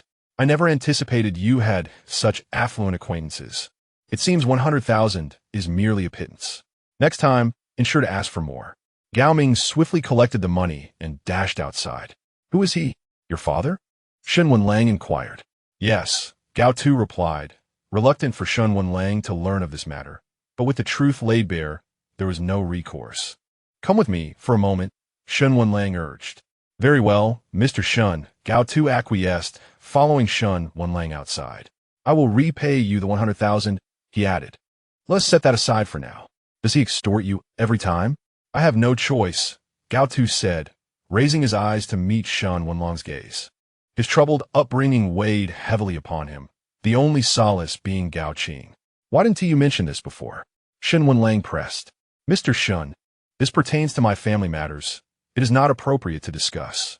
Shen Wenlang regarded Gao Tu in silence for a protracted moment, pondering how he had endured such a life since joining the company. Gao Tu could not meet Shen Wenlang's eyes, feeling a wave of discomfort as he covered his mouth and rushed outside. Where are you going? Shen Wenlang called. Hearing this, Gao Qing also hurried out. My brother, really? Why waste words with you? You, Shen Wenlang retorted, following closely behind, witnessing Gao Tu's incessant retching. Gao Qing positioned herself to block Shen Wenlang's path. What are you staring at? Have you never seen someone vomit? I am your brother's employer. Do you dare speak to me like that? You just acknowledged it. You are my brother's employer, not mine. If you bully him because of me, it only reflects your lack of generosity. You, Shen Wenlang was still bewildered by Gao Qing's persistent opposition. Brother, sister-in-law needs you. Please return quickly, Gao Qing urged. All right, Shen Wenlang replied, seizing Gao Tu's arm. I have a task for you. Are you even human? He is in this state, and you still want him to tend to your work? If I am not human, then what am I? Shen Wenlang retorted. You speak without any shame. Gao Tu, just like last time, procure some stationery, Shen Wenlang instructed. Stationery? What is it for this time? Just like before, the more the better. Shen Wenlang continued. Once you have it, deliver it directly to the ward upstairs, room 805. Understood. Mr. Shen, I shall go at once. Brother, Shaoqing, I am fine. I will be back shortly. You should return to the ward and rest. Very well, Mr. Shen. Here is the stationery you requested. Gao Tu knocked lightly on the door while holding a large box. Come in. Upon entering, Gao Tu spotted Hua Yong seated on the hospital bed. Secretary Hua? Secretary Hua, long time no see. Thank you. Just place it there, Hua Yong said. Certainly. Gao Tu had not anticipated encountering Hua Yong here, although yesterday's news had indeed been quite sudden. Secretary Hua, have I located that individual? Do you require my assistance? Hua Yong inquired. No need. I will find a way to track him down, Gao Tu replied, trembling slightly. All right.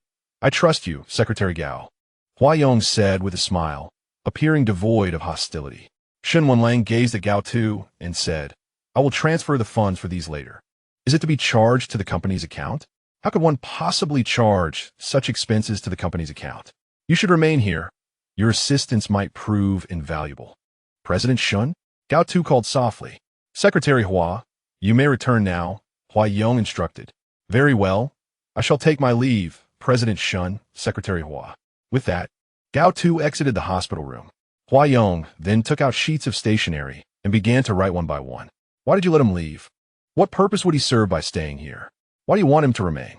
It's none of your business. Chapter 65. These are not waste papers. Where are you going? Huayong inquired, continuing to write. Back to the company. What else would I do here? Don't return just yet. For what reason? I have numerous letters to write. Please assist me in delivering them later, Huayong replied. What are you talking about? With the time I've given you this morning, do you truly believe you can complete an entire box of letters? That's rather unlikely, Huayong admitted. I have warned you before. By the time Sheng Xiaoyu finds out, it will be too late for you to remedy the situation. You cannot salvage it now. Wenlang, I am not you. I am confident I can win over Mr. Sheng. Very well, I shall await the outcome. If you manage to rekindle his affections and marry, I will present the largest red envelope at the ceremony. Remember what you have said. Of course. Shen Wenlang departed from Huayong's hospital room and returned to HS. Meanwhile, Huayong remained quietly writing letters in the room until she had finally completed them. She looked at the neatly stacked letters beside her and smiled with delight. Cradling a bundle of letters in her hands, she made her way to Sheng Xiaoyu's room. Initially intending to knock, she recalled his warning. If she knocked, she would be transferred to another hospital. Thus, she sat down, peering through the gap beneath the door, chuckling softly as she inserted the letters one by one. Inside the room, Sheng Xiaoyu was engrossed in a book, initially oblivious to the sounds emanating from the door. However, he soon stood up and approached the entrance. Discovering a multitude of letters scattered on the floor, each inscribed with Huayong's handwriting. After gently placing all the letters through the door, Huayong lingered, eager to witness Sheng Xiaoyu's reaction. Before long, she noticed someone approaching to enter Sheng Xiaoyu's room. What are you doing? Huayong inquired, her tone cautious. The individual replied, The floor is dirty. I must clean it. Dirty? Blood? Huayong felt a surge of anxiety, glancing inside as the door opened. What is happening in there? She asked, observing the person exiting. Oh, it's nothing. He mentioned there were inexplicably many waste papers in the room, and I was asked to dispose of them. Huayong watched as the letters were removed intact, without even being opened. These are not waste papers. Give them to me, she insisted. Here, take them, the individual said, and Huayong, saddened, regarded the letters, not accepting a single one, having previously seen in the office drawer that Sheng Xiaoyu had kept all her letters. Even the first one, it was disheartening to witness them being discarded now. Resolved, Huayong returned to her room to devise a plan. And upon her arrival the next day, she found the door to the hospital room ajar. Huayong approached, clutching a pile of letters, and upon noticing the emptiness within, immediately seized a person, inquiring, Where is the individual inside? Discharged. Discharged? Are you certain they are well enough for that? All pre-discharge examinations yielded satisfactory results. Thus they were naturally released. I wish to be discharged as well. Your bones have yet to heal. It would be prudent for you to remain in the hospital.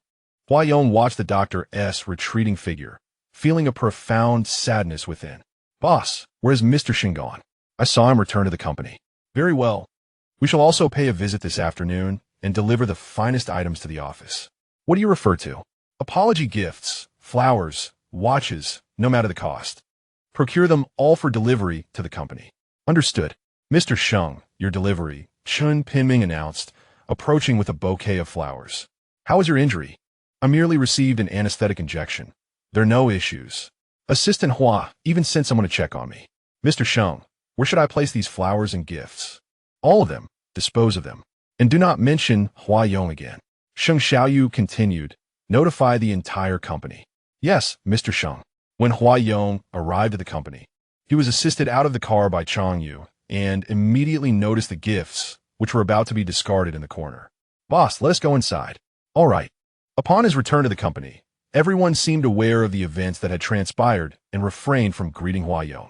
As Huayong approached Sheng Xiaoyu's office, he found himself barred from entry.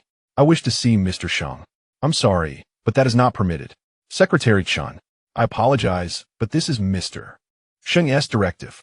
Huayong observed Sheng Xiaoyu seated within, utterly indifferent to his presence. Mr. Sheng, Huayong attempted to call out. Mr. Hua, this door is soundproof, Mr. Sheng cannot hear you, Sheng Xiaoyu stated. The expression on Huayong's face appeared to convey some distress. Chun Pinming noticed this. Had it been the former Sheng Xiaoyu, He would have been unable to bear witnessing Hua Yong's current state, wishing to bestow the world upon him to shield him from any distress. I apologize, Mr. Hua. Please do not place me in an awkward position. Chang Yu, standing beside Hua Yong, remarked to Qin Pinming, your company exhibits a complete lack of courtesy. There are chairs over there. Feel free to sit for as long as you wish, Qin Pinming gestured. Hua Yong glanced back, then turned his gaze towards Sheng Xiaoyu inside the office. Let us go, Hua Yong said to Chang Yu. All right, boss. As Hua Yong turned, he stumbled and fell to the ground, the pain still lingering, and his lips appeared somewhat pale.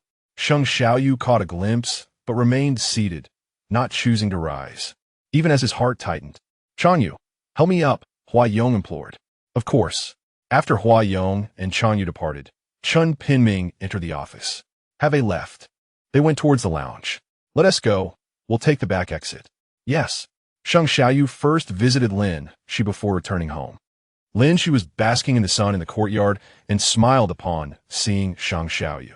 Xiaoyu, you've come. Yes, Mom. In recent days, I have been unable to reach you. There have been many matters to attend to. How did the proposal to Xiaohua go? Was it successful? Lin Shi inquired. Mom, let's not discuss that, Sheng Xiaoyu replied. What's wrong? Did you have a disagreement? Not exactly, but in any case, please refrain from mentioning him again. Why? Isn't Xiaohua wonderful? I hold her in high regard. Sheng Xiaoyu hesitated to reveal the entirety of the situation, for he wished to preserve the image of Hua Yong in Lin Shi's mind. And he also wanted to avoid triggering Lin Shi's memories of past deceptions. Something must have happened between you two, yet you choose not to share. I shall refrain from probing further. Mom, how's your health been lately? Quite well. Xiaohua knows how to please me, and I genuinely appreciate that, Lin Shi remarked. Perhaps it's all an act, Sheng Xiaoyu murmured. Xiaoyu, acts will eventually be unveiled, but Xiaohua's gaze towards you is distinctly different. How so? I have seen that gaze before. What do you mean? I once recognized that very look during the peak of our affection, Lin Shi replied with a serene smile, devoid of any further emotion. Sheng Xiaoyu understood that Hua Yong's gaze towards him was indeed unique, yet the deception lingered. Chapter 66. Why not pair a madman with another? Mom, let's not bring this up again. Very well, I support your decision. Lin Shi gazed at the leaves swaying in the wind outside, remarking, it has all passed. Thinking back brings no hatred, no feelings, just memories. Mom, what feelings arise when you think of Xiaohua? Sheng Xiaoyu found himself at a loss for words, enveloped in silence. Take me home, please. All right. Sheng Xiaoyu escorted Lin Shi back to her residence. Upon returning home himself, he paused at the door for a moment. Mr. Hua, you should return, Qin Pinming gently urged, unable to approach Hua Yong. Mr. Sheng, has he left? Yes, he has already departed. Hua Yong, looking lost, turned to Qin Pinming and said, Thank you, Secretary Chen, for not forcing us away. Here, aside from Mr. Sheng, no one else could have made you leave. Qin Pinming replied. Hua Yong offered a faint smile and said, Thank you, Secretary Chen. Boss, let us depart for the hospital. Hua Yong furrowed his brow slightly, stating, It seems my wound has reopened. Understood, boss. Feeling a pang of sympathy, Qin Pinming decided to call Sheng Xiaoyu after witnessing Hua Yong's departure.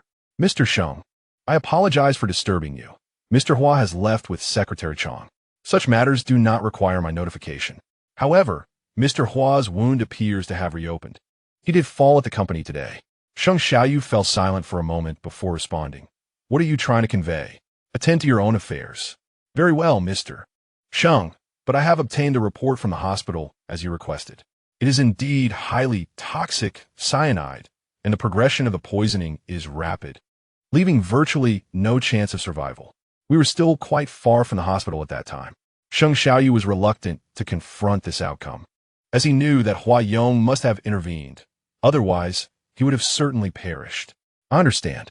Sheng Xiaoyu ended the call and sat on the sofa, contemplating for a while before ultimately deciding to go to the hospital. Shen Wenlang sat in a chair within the hospital room, gazing at Hua Yong. The silence enveloped the space, interrupted only by the faint sound of a pen gliding across paper.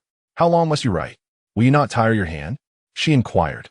Until Mr. Sheng can forgive me, Hua Yong replied. the esteemed controller of X Holdings. Yet here you are, writing love letters in stacks, Shen Wenlang remarked. Wenlang, is there truly nothing for HS to attend to? Why are you here? Of course I came. Otherwise, all those times I endured beatings would be in vain, wouldn't they? It would merely reflect on Mr. Sheng's prowess. Hua Yong smiled. You are foolish, Shen Wenlang retorted, rising to leave. Where are you going? Home. Not everyone has the privilege of spending the night in a hospital, but it seems you do. It appears Mr. Sheng was too lenient with you. Chang, you should have been more forceful. Get lost. Who would want to be here? I merely felt pity for you. Hua Yong blinked and said, I am so pitiful. Yet Mr. Sheng is unwilling to visit me. Stop right there. Your misfortune is of your own making. What do you know? I don't even have someone I like. Who desires such romantic entanglements? Only you do. Shen Wenlang opened the door and stepped outside. Chang Yu, am I not pitiful enough? Hua Yong looked at him. The boss's current state is far worse than before. You should shed tears when next you meet Mr. Sheng. Hua Yong nodded, resuming her writing. What brings you here? Upon stepping outside, Shen Wenlang encountered Sheng Xiaoyu at the door. Sheng Xiaoyu did not respond, merely observing him, as if both were performers in a play. Shall we? Shen Wenlang inquired. Sheng Xiaoyu followed him to a secluded corner of the hospital. Hua Yong orchestrated this trap he brought upon himself. However, I must warn you, this love-struck lunatic has always been this way. Had it not been for Hua Yong that day, you might have met your demise. Do you not sense any changes within your body? Has he dated before? What changes could there be? Recently, Sheng Xiaoyu had indeed felt his body growing stronger. No, he has always harbored feelings for you. He will eventually disclose this to you himself. You too are a deceiver. I wish it were otherwise. Do you think I found enjoyment in a few blows you dealt me? And when you disrupted my project, did you believe I emerged unscathed? Were it not for owing Hua Yong, I would not bother with you. Oh, and what? That is of little consequence. Suffice it to say, I have shared all I intend. Sheng Xiaoyu had never anticipated that when he and Shen Wenlang stood together again, it would be under such sentiments. Do not inform him of my visit. I wish not to see him. Sheng Xiaoyu turned to leave. If you truly wish to avoid him, why come here? Shen Wenlang approached leisurely. Hua Yong deceived you, yet you have indeed been affected, have you not? He is a lunatic. Do you think I would believe him? I too acknowledge he is mad. Otherwise, he would not conceive such malicious schemes. Are you not a lunatic as well? I recall the past events quite vividly. Shen Wenlang looked at Sheng Xiaoyu and said, since we are all mad, why not pair the lunatics together? Shen Wenlang had no desire to act as a messenger among them, nor did he wish to persuade Sheng Xiaoyu about these matters. However, if he remained silent, Hua Yong would undoubtedly torment himself later. Do you think the wounds he bears are self-inflicted? Who would dare to harm him? The leader of X Holdings? They are all scars he has acquired himself. How do you think he has endured all these years?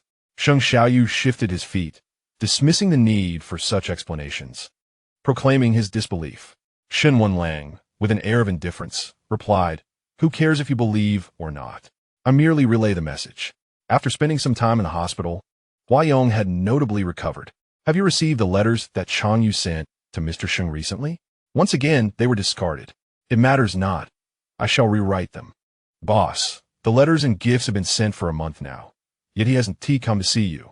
I bear some responsibility for Mr. Sheng's current predicament. If he does not visit, I shall seek him out. However, every time you go, it ends in vain. Upon returning home this time, there surely would be no such luck. Hua Yong smiled and said, very well, boss, I shall escort you there. As Hua Yong arrived at this residence once more, he felt a wave of nostalgia. Gazing at the ring on his finger, he murmured, Chang Yu, you may return now. Yes, boss. Hua Yong approached the electronic lock, but did not unlock it. He pressed his fingerprint without success and ultimately entered the password. Incorrect password. Chang Yu, wait. Hua Yong slowly turned to him and said, please take me back to X Hotel. Arrange for someone to reset the password tomorrow. Understood, boss. Chapter 67. Mr. Sheng. I implore you. Auntie, it's me. Hua Yong arrived at Lin Shi's home. Xiaohua. Lin Shi opened the door and stepped out to greet him. Auntie, how have you been? It's been quite a while since I last visited. I've been rather busy. Xiaohua, it's good that you've come. Lin Shi replied. Auntie, here are some desserts for you. I believe you will enjoy them. You are so thoughtful. Come in and sit. One tea you? Certainly. Lin, she noticed a ring on Hua Yong's finger. What is this? It's Mr. Sheng's engagement ring. Have you accepted? I have, Hua Yong affirmed. That's wonderful. Auntie, I came today to apologize to you. Why would you apologize to me? Lin, she asked, puzzled. It's like this. Who allowed you to come here? Sheng Xiaoyu entered, spotting Hua Yong seated on the sofa with Lin Shi. Mr. Sheng, you're here. Hua Yong stood up at the sight of Sheng Xiaoyu, who had been so distant for quite some time. Mom. Sheng Xiaoyu's vigilant gaze fell upon Hua Yong. Xiaohua, what were you about to say? What you need to apologize for? She meant to say that she regrets not visiting you sooner. Sheng Xiaoyu interjected.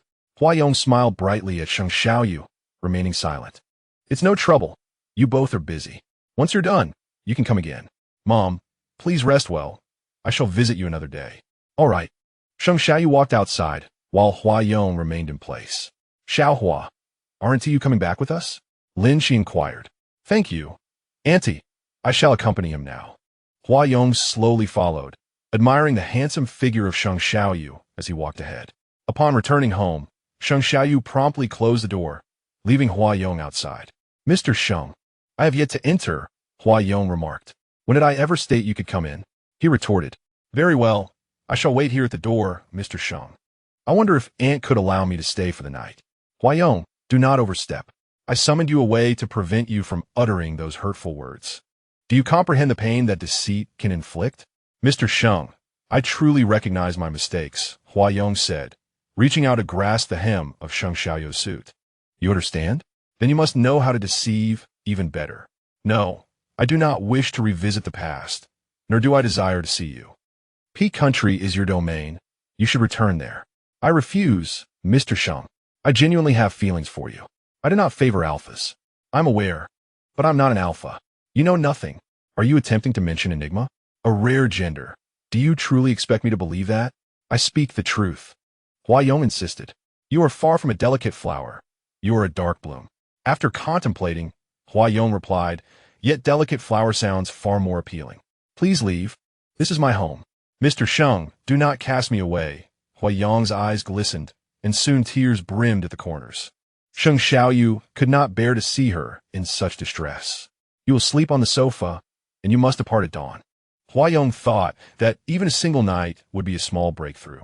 When Sheng Xiaoyu descended in his pajamas, he found Hua Yong curled up on the living room sofa. There are vacant rooms upstairs. You may use one. Thank you, Mr. Sheng. Hua Yong stood and replied. As the head of X Holdings, how could you lack the means to care for your sister's health? Sheng Xiaoyu continued to inquire. Is working at Shen Wenlang's firm also your scheme? I took that job to pursue you. As for Gao Tu, she is not my sister, Hua Yong clarified. Sheng Xiaoyu was incensed by her words, letting out a laugh. Gao Tu, Hua Yong, I should have seen this coming. How could I have trusted you so easily? Hua Yong bit her lip and stepped closer, tugging at the hem of her pajamas. Do not touch me, Sheng Xiaoyu evaded.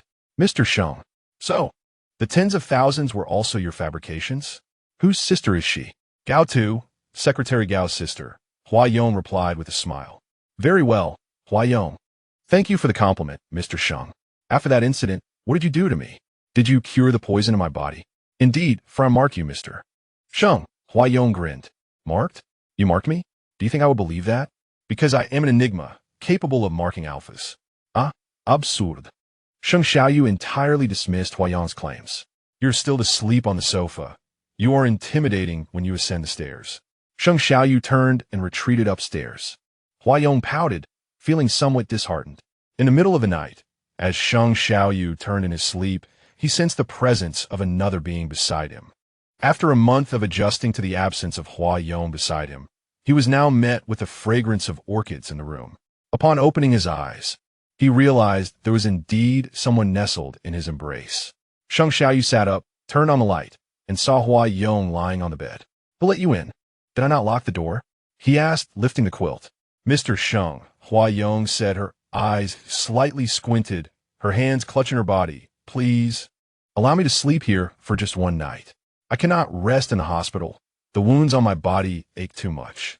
Her voice quivered with a hint of tears. I do not believe you.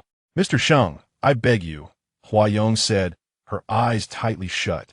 After a moment of silence, Sheng Xiaoyu stood up, declaring, "You can sleep here. I will take the guest room." "Mr. Sheng, please don't go." Huayong opened her tear-filled eyes.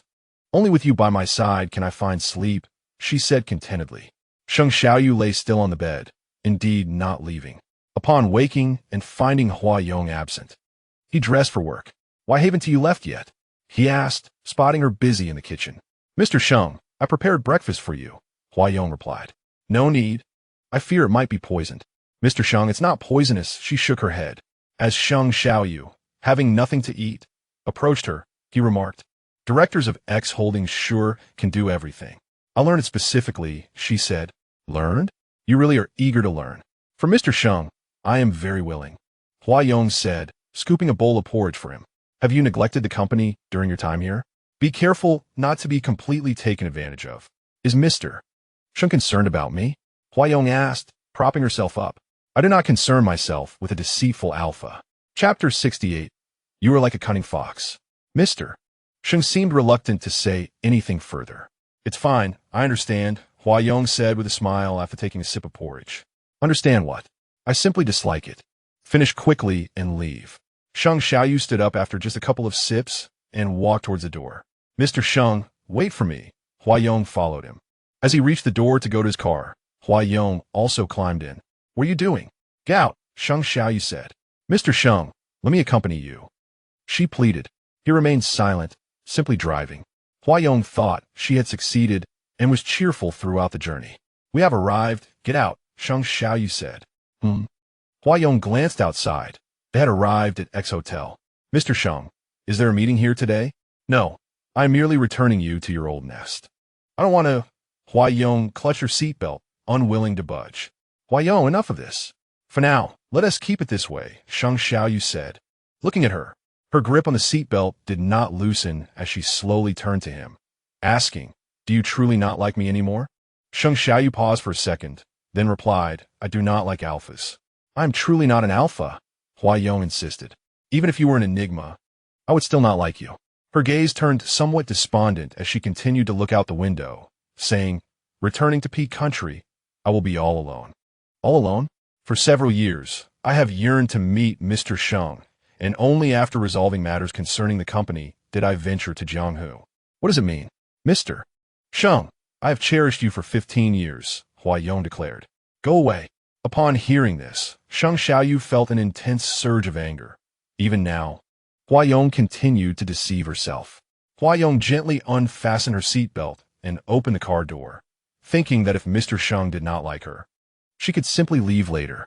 Sheng Xiaoyu swiftly dashed away, fixing his gaze ahead as he slowly murmured, 15 years, still alone. Who would believe that? Upon arriving at the company, Sheng Xiaoyu attended to work as usual, and shortly after, Chen Pingming entered. "Kuming, Mr. Sheng, Mr. Hua is waiting for you in the lounge." "Decline." "Understood. I shall inform him," Chen Pingming replied. "How many?" "Just him alone." "Okay, I see." As Chen Pingming exited, he noticed Huayong seated on the sofa. "Mr. Hua, Mr. Sheng is quite busy and does not have time for visitors." "Secretary Chen, I understand. I shall wait for him here. Would you like me to bring you some tea?" "Yes, thank you." "No problem." While Chen Pingming poured tea, he was seen by Sheng Xiaoyu. "What are you doing?" "Serving tea to Mr. Hua. He's just idling there." "Mr. Sheng, you mentioned that the company's policy is to provide good service to anyone who visits. Besides, that is Mr. Hua." Sheng Xiaoyu fell silent, refraining from further comments, merely glancing towards the lounge and nodding in tacit approval of the action. Before he could even enter his office, a loud crash echoed through the space. Sheng Xiaoyu approached slowly, surveying the scene in the lounge. Huayong was cradling her hand, picking up shards from the floor, having cut herself again. Upon meeting his gaze, she concealed her injured hand and said, "Mr. Sheng, it was not intentional." Sheng Xiaoyu pondered whether Huayong was truly aware of her intentions. "Come here," he commanded. Huayong followed him with a smile, trailing behind until they entered his office. Sheng Xiaoyu retrieved a first aid kit from the cabinet. "Handle it yourself," he instructed. "All right." Huayong said nothing further, tending to her wound on her own. Sheng Xiaoyu resumed his focus on the contract. But the tranquil room was soon pierced by the sound of weeping. He glanced up to find Huayong bandaging her injury poorly, tears streaming down her face. "What are you crying about?" Sheng Xiaoyu inquired. "Mr. Sheng, it's nothing. I just recalled the time I was hurt before when you helped me with the bandaging." Huayong raised her hand and admitted, "I'm not very skilled at this."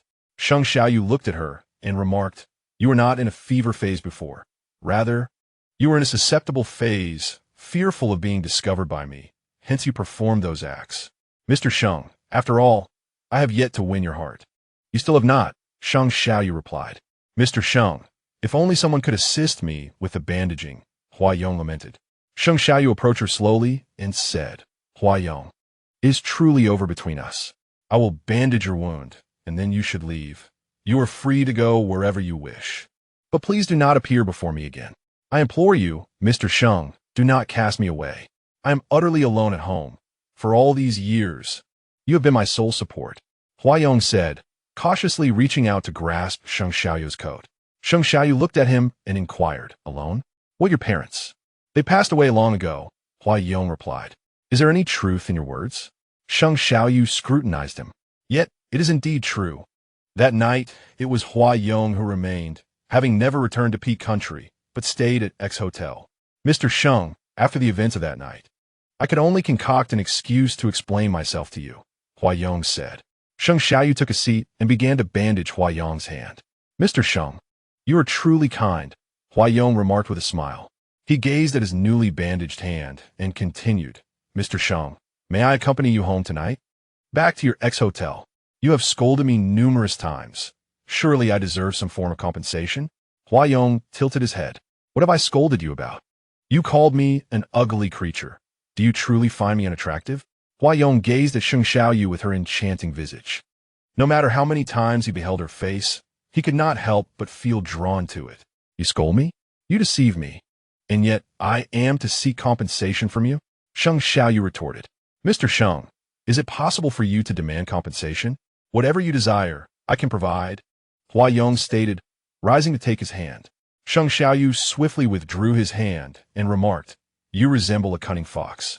"I quite enjoy being called Mr. Sheng," Huayong replied. "I must attend to my work. I shall wait here, ensuring I do not intrude." Huayong obediently settled down in the office.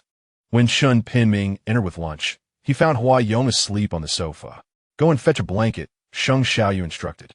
"Certainly, Mr. Sheng, here is your lunch." "Place it here," Sheng Xiaoyu replied. He approached Huayong with the blanket, observing her peaceful slumber and reflecting on their past. Huayong had deceived him, which indeed irked him. Yet after all this time, why did he still feel an inexplicable urge to draw near her? Chapter 69, Without You. I would truly perish after covering Huayong with a blanket. Sheng Xiaoyu returned to his seat to eat. "Mr. Sheng," Huayong murmured, rubbing her sleepy eyes and realizing the added warmth upon her. "Your meal," Sheng Xiaoyu continued. "Chen Pinming has given it up for you. You are so kind to me." "Mr. Sheng," Huayong smiled. "Are you concerned I might catch a chill?" "You think too much," he replied. "It is precisely because of such thoughts that they arise." Huayong tidied the blanket and moved over to dine with him. "You should eat over there," Sheng Xiaoyu gestured towards the sofa. "That place seems rather desolate." "Does it not?" "It suits you," Sheng Xiaoyu asserted. "Very well, I shall heed your words, Mr. Sheng," Huayong said, cradling her lunch as she quietly ate. Recently, Sheng Xiaoyu had taken to dining alone, and he found himself questioning whether Huayong had poisoned his food, as he often felt a lack of appetite. "Mr. Sheng, you eat so little," Huayong observed, watching his every move. "I can eat plenty when you're not around. Is that so?" "Mr. Sheng, I'm going out for a meal. When I return, please eat well." "That's enough. Once you leave, do not come back in," declared Sheng Xiaoyu. Huayong, who was just about to step out with her lunchbox, joyfully returned to her seat upon hearing his words. "I will indulge a bit," she said with a smile, promising to prepare a delicious dinner for Mr. Sheng later that evening. "I don't need that," he replied, once seated in the car. Huayong fastened her seatbelt and looked at Sheng Xiaoyu, saying, "Mr. Sheng, I have asked Changyu to buy the groceries, and they have already been delivered to your doorstep. You mentioned that grocery shopping and taking the subway to work was a hassle, but it was actually Changyu who picked you up, wasn't he it?" "Yes, partially." "Why? Is there someone else?" Sheng Xiaoyu pondered for a moment before replying, "Shen Wenlang." Ah, I see. Sheng Xiaoyu recalled the words Shen Wenlang had spoken to him during their time at the hospital. What assistance did you provide Shen Wenlang that made him willing to do such things for you? Mr. Sheng, I assure you, Wenlang and I share nothing but innocence. I told you this from the very beginning, Hua Yong continued. Please don't be jealous. Who cares? Sheng Xiaoyu fell silent for a moment. Grateful that Hua Yong had not genuinely experienced those hardships. They were merely fabrications. Yet, the trials he faced were all too real. He intended to start a business, but lacked funds and borrowed from me. Someone who typically refuses to lend money would actually seek your assistance? He hasn't repaid it yet, Hua Yong chuckled. No wonder he is willing to help you. Sheng Xiaoyu drove home. Mr. Sheng, you should take a shower. Dinner will soon be ready. All right. As Sheng Xiaoyu's gaze fell, he noticed the ring adorning Hua Yong's finger. He glanced at his own hand, devoid of any adornments, before turning and ascending the stairs. Mr. Sheng, I'm ready. The meal is prepared, announced Hua Yong. Yes, Sheng Xiaoyu approached, the aroma indeed delightful. Eat more, Hua Yong encouraged. What? Are you trying to poison me? Of course not. I wouldn't dream of it, she replied with a smile. Sheng Xiaoyu wore a subtly pleased expression as he continued to gaze at the dishes laid out before him. This is exquisite. Indeed, I would like more of this. I can serve myself. Sheng Xiaoyu paused before inquiring. Have your injuries healed? They should be nearly fine, considering I am Enigma. Go away. Sheng Xiaoyu resumed his meal, which was undeniably far superior to the food outside. Mr. Sheng, may I sleep with you tonight? Hua Yong asked as she followed him upstairs. No, he responded, though his pace did not falter. Hua Yong trailed behind, reaching the doorway, where he indeed closed the door. Mr. Sheng, I beg you, it's quite cold outside. Hua Yong, such tactics won't work on me. Allowing you in is already a favor. There's a guest room nearby. I've grown accustomed to this room. Don't try to pull that on me. Mr. Sheng, you're right. I should treat you well, so I'll sleep in the hallway instead, Hua Yong replied. The room remained silent for long, while as Hua Yong waited at the door. The door isn't locked. Came Sheng Xiaoyu's voice from within. Hua Yong smiled and opened the door, discovering it indeed unlatched. Mr. Sheng, this is the boundary line. Should you overstep, I shall cast you out, Sheng Xiaoyu warned. Gesturing from his position on the bed, Hua Yong nodded and said, I understand, but what if you cross the line? Me? Can your crossing the line be disregarded? Hua Yong inquired. What? Sheng Xiaoyu was puzzled by Hua Yong's words. He had always maintained a good sleeping posture, so how could he possibly cross the line? Hua Yong lay down on the bed, gesturing with her hand to indicate a boundary. Sheng Xiaoyu glanced at Hua Yong before turning away to sleep. Hua Yong smiled softly as she lay on the bed. In the middle of the night, Sheng Xiaoyu, accustomed to reaching out, did so again, as he had done every night for the past month. However, in the last 2 nights, he had truly encountered someone. Mr. Sheng, Hua Yong gently called out. Sheng Xiaoyu did not respond, merely resting his hand on Hua Yong's waist. Mr. Sheng, you've crossed the line. The boundary no longer applies. Hua Yong pulled Sheng Xiaoyu closer, snuggling into his embrace. Mr. Sheng, forgive me. Without you, I truly would perish, Hua Yong murmured softly. The next morning, when Sheng Xiaoyu awoke, he noticed a strong fragrance of flowers. Hua Yong, he looked down at her in his arms. Good morning, Mr. Sheng, Hua Yong greeted, her gaze meeting Sheng Xiaoyu's handsome face. I said not to cross the line. I have remained in my position, Hua Yong replied, rubbing her eyes and rising. Sheng Xiaoyu turned, realizing there was indeed a significant gap behind him. Mr. Sheng, I will go downstairs to prepare breakfast for you. How long will you keep this up? Sheng Xiaoyu glanced aside to see Hua Yong seated in her car.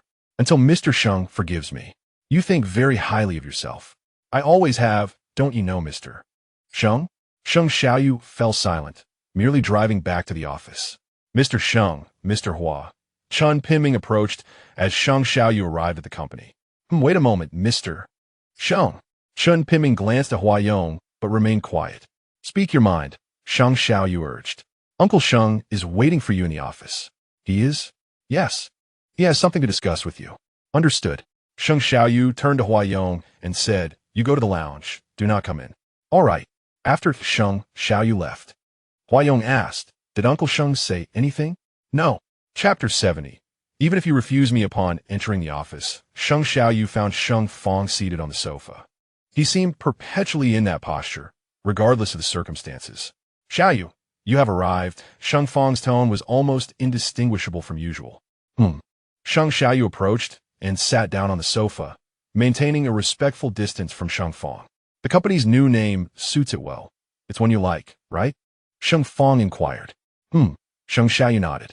Good, as long as you like it. What brings you to see me? Sheng Xiaoyu asked. I've heard about your situation. I came to talk. About what? How are things between you and Huayong? Is everything well? That is something I prefer not to discuss at the moment. All right. No problem, just asking casually. If you have nothing else, you may return. I have matters to attend to. Sheng Xiaoyu stood and walked toward the desk. Xiaoqing has awakened. Sheng Fong mentioned. When Sheng Xiaoyu heard that name, he halted his steps and turned to ask, so what? Xiaoqing, he's a bit younger and immature. He's made a mistake this time, and I've already spoken to him about it. Spoken to him? What do you mean? Sheng Xiaoqing shouldn't be in jail right now. Should he? Sheng Xiaoyu inquired. Due to health reasons, he is currently in the hospital. Once he recovers, he will naturally be taken in. I came here today to discuss this matter. Xiaoqing is still young and foolish, and I apologize on his behalf. We have also hired a lawyer. As long as you are willing to settle privately, everything can be negotiated. Sheng Xiaoyu could hardly believe his ears. He gazed at the individual seated before him, and for a fleeting moment, he felt this person was Sheng Xiaoqing's father, not his own. He tried to poison me that day. He intended to take my life. Do you believe this matter can also be resolved amicably? You seem fine now, so it must not have been lethal. I am well now, because of him. This incident has lingered for so long. Have you even visited me? Now you come to ask me to reconcile with him? Xiaoyu, you know well that I have given everything to you. Xiaoqing is still young, and as his father, I must take responsibility for him. And what about me? If I had died that day, would you have questioned Sheng Xiaoqing about why he sought my life? Xiaoyu, I dislike answering hypothetical questions. And I tell you, reconciliation is out of the question, Sheng Xiaoyu asserted. Fine, if you refuse to reconcile, I have other methods. I will take Xiaoqing away from here, and you need not see us again. Sheng Fong stood up, casting a threatening glance at Sheng Xiaoyu. Other methods? Get lost, the further the better. Jianghu doesn't need you, and neither do we, Sheng Xiaoyu retorted. Sheng Fong remained silent as he exited. Upon seeing Huayong standing at the door, he recalled his intentions. Hello, uncle. Huayong greeted briefly, eager to enter and meet Sheng Xiaoyu. Since you are here, let me speak with you for a moment. All right, uncle, please. Huayong gestured for him to continue. Do you want me to persuade Mr. Sheng? Huayong inquired. Yes, you share a good relationship. Please convey my message. And consider it my gratitude, Sheng Fong replied. Huayong nodded, saying, Uncle, I still wish to know about your other methods. Finding a substitute is quite simple.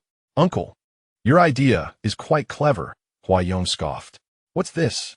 Are you unwilling to assist in convincing him? It's not that I am unwilling. I will say a few words. Huayong smiled. Good. You are indeed commendable. I shall take my leave now. Yes, uncle, safe travels. Huayong watched Sheng Fong depart from the company and promptly called Changyu. The situation with Sheng Xiaoqing has dragged on for too long. He has lingered in existence for far too long. It is time to settle the score. Understood, boss.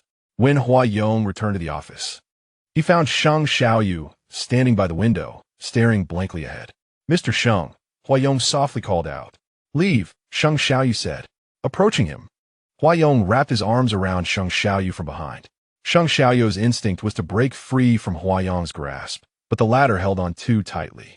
Mr. Sheng, I am aware that you are currently feeling disheartened. Even if you must refuse me, allow me to embrace you for just 10 seconds. Sheng Xiaoyu relaxed his furrowed brow slightly as he gazed at Huayong's hand, ceasing his resistance. Upon noticing Sheng Xiaoyu's acquiescence, Huayong smiled with her lips pressed together. Mr. Sheng, you need not worry. What do you mean? I will assist you in resolving your concerns. I understand what you are thinking, and I shall not permit anyone to harm you.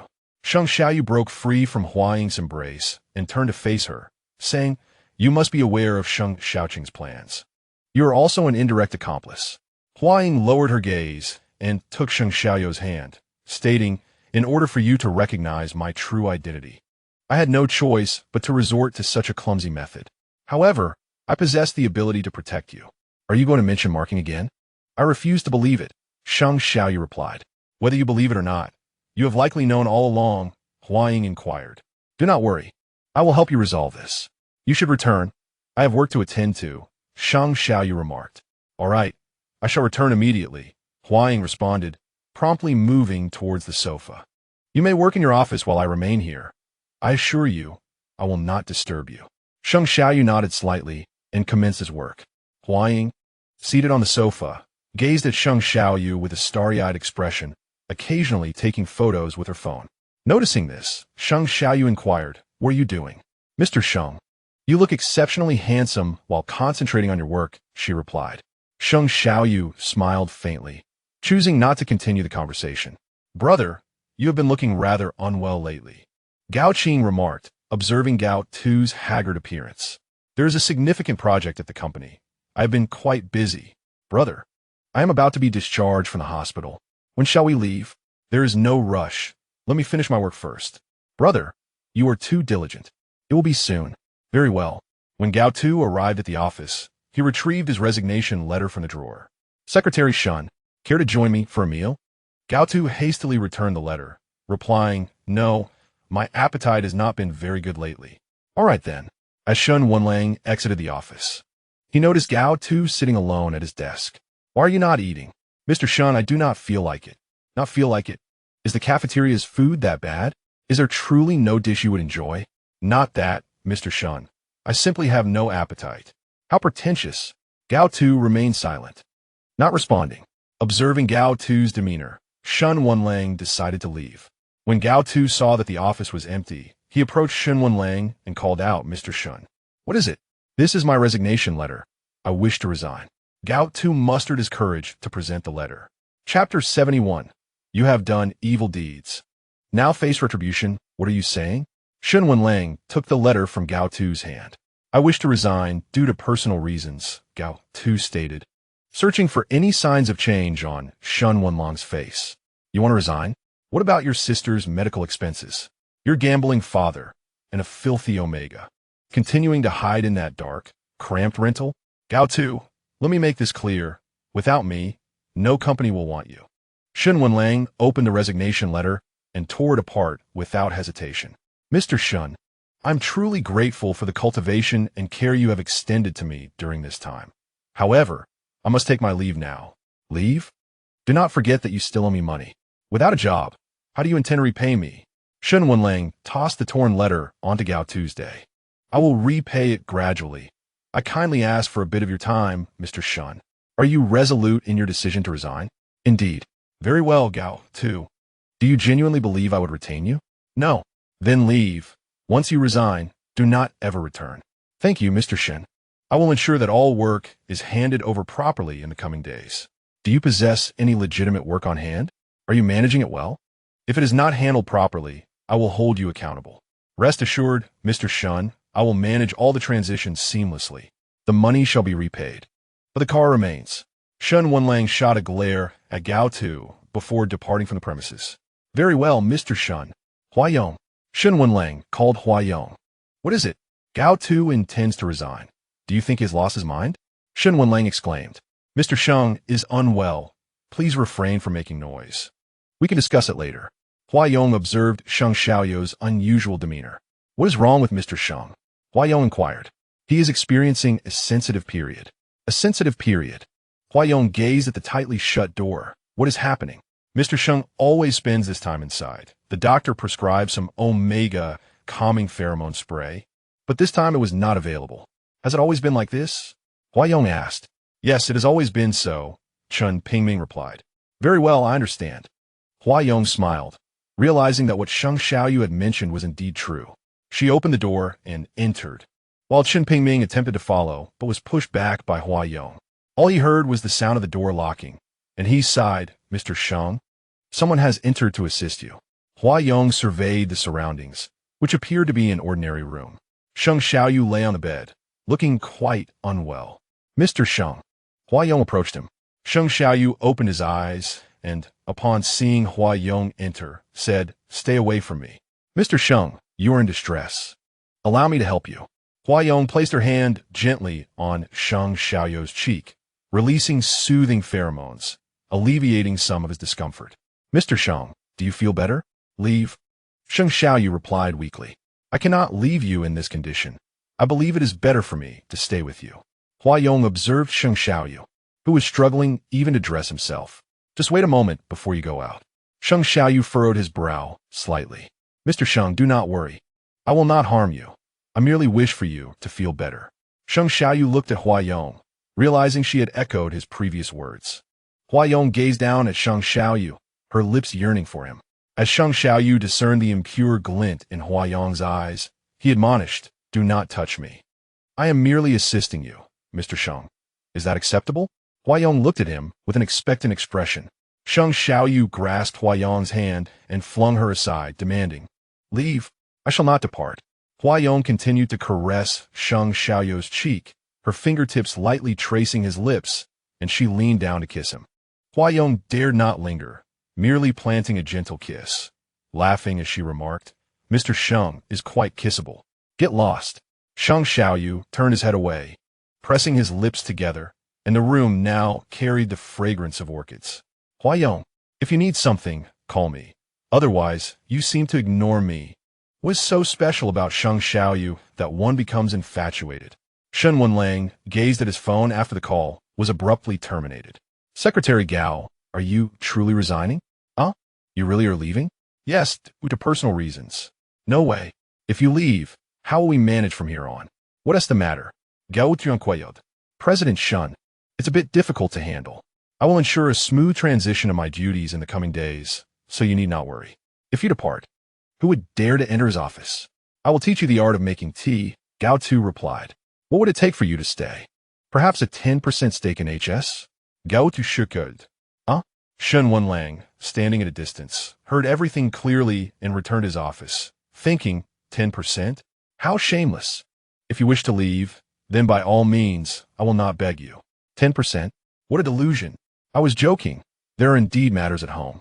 However, if you need my assistance in the future, I will certainly help. All right. I too believe you were jesting.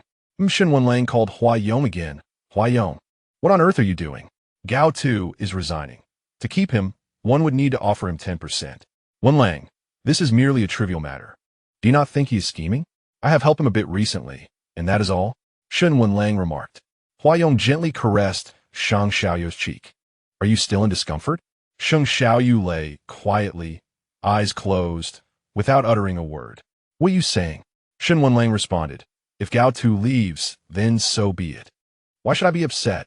Wenlang, if you do not pursue him, Secretary Gao will indeed leave, and you might regret it later. I will not regret it. Shen Wenlang angrily hung up the phone.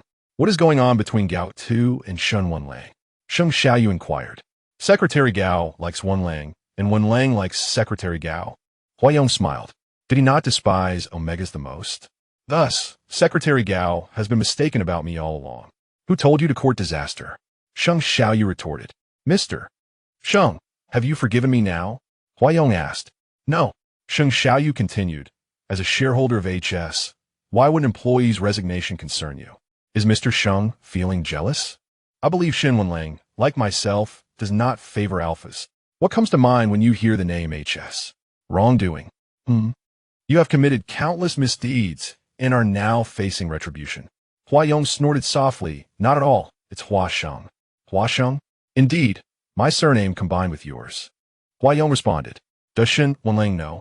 He is someone who treats HS as his lifeblood. He does know. If he does not use this name, I shall not assist him. HS has been established for quite some time, and it was during that period that you adopted this name. It is difficult for Sheng Xiaoyu to dismiss the words spoken by Huayong, as at least a portion of them must hold some truth.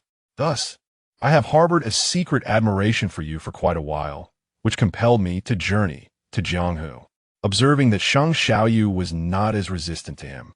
Huayong declared, You go out. I shall no longer trust you. Why? Huayong inquired, his demeanor slightly despondent as he gazed at Sheng Xiaoyu. Ever since that day when the incident occurred, I have spoken nothing but the truth. Sheng Xiaoyu, upon seeing Huayong's aggrieved expression, felt a mix of irritation and amusement. You claim to have spoken the truth, but from the moment I first laid eyes on you, through the time you stayed at my home and we confirmed our relationship, I have consistently believed your words. What about you, Mr. Sheng, regarding this matter? I truly have no grounds for debate. However, I shall earnestly pursue you in hopes of regaining your forgiveness. Leave. Sheng Xiaoyu turned his head away, refusing to look at Hua Yong any longer. After a moment of silence, Hua Yong exited the room.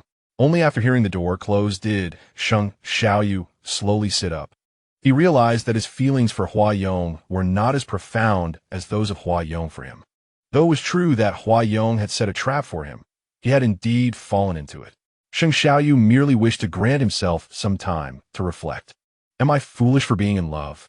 How absurd! Does Sheng even care? Shen Wenlang cursed at his darkened phone screen. Mr. Shen, Gao Tu knocked on the door. What is it? Shen Wenlang asked. I have brought you a document. Mean? Observing Gao Tu's unwavering enthusiasm for work, Shen Wenlang inquired. Are you certain you wish to leave? I have already submitted my resignation, Mr. Shen. If you believe the previous version was unsatisfactory, I could draft a new one and deliver it. Do not send trash my way. It offends my eyes. If you wish to depart, then go. Do not presume I would beg you to stay. I shall not, nor will HS. Gao Tu smiled with a sense of relief. Mr. Shen, I understand. Then get out. Very well, Mr. Shen. Gao Tu exited the room. Shen Wenlang sighed as he watched the door close, feeling a sense of regret for the words he wished he had expressed differently. Was Hua Yong correct? It couldn't be. Surely, Hua Yong was merely toying with him. Shen Wenlang immersed himself once more in the conclusions he had drawn. Secretary Gao, are you leaving next week? Yes. I will depart once the work handover is complete. I shall miss you dearly. Indeed, all good things must come to an end. I wish both you and I well. Gao Tu replied with a smile. Secretary Gao, I cannot help but feel that your departure carries a sense of melancholy. I'm not trying to be sarcastic, but it feels almost like a farewell to death. Secretary Wang remarked, arms crossed. Gao Tu glanced at Shen Wenlang's office. You are overthinking it. My reasons are personal. Is it because of that Omega? That would be part of it, but let us focus on our work. Very well.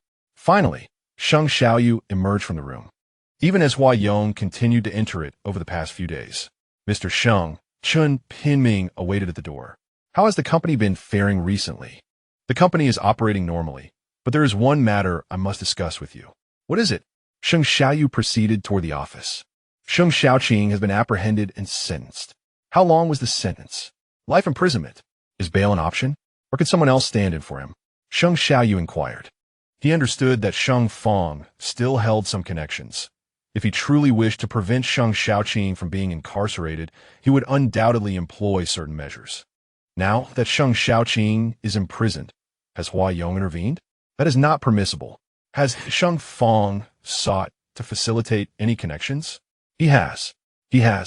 Indeed. The original sentence was death. Sheng Xiaoyu chuckled softly as he entered the office. Mr. Sheng, you have emerged, Hua Yong said, rising from the sofa. Yes. Sheng Xiaoyu turned to Hua Yong and said, Chen Pinming, you may leave. Understood, Mr. Sheng. Mr. Sheng, how does it feel to be out now? Hua Yong asked. Was Sheng Xiaoqing your doing? He treated Mr. Sheng so poorly. How could I possibly let him off easily? You still harbor such thoughts? Indeed. All my thoughts revolve around Mr. Sheng. Sheng Xiaoyu returned to his chair, remarking, given your credibility, it is difficult for me to believe you. Mr. Sheng, it is all true. Hua Yong seemed to plead anxiously. I do not care whether it is true or false. Even if you do not act, I will. Mr. Sheng, he actually assaulted me previously.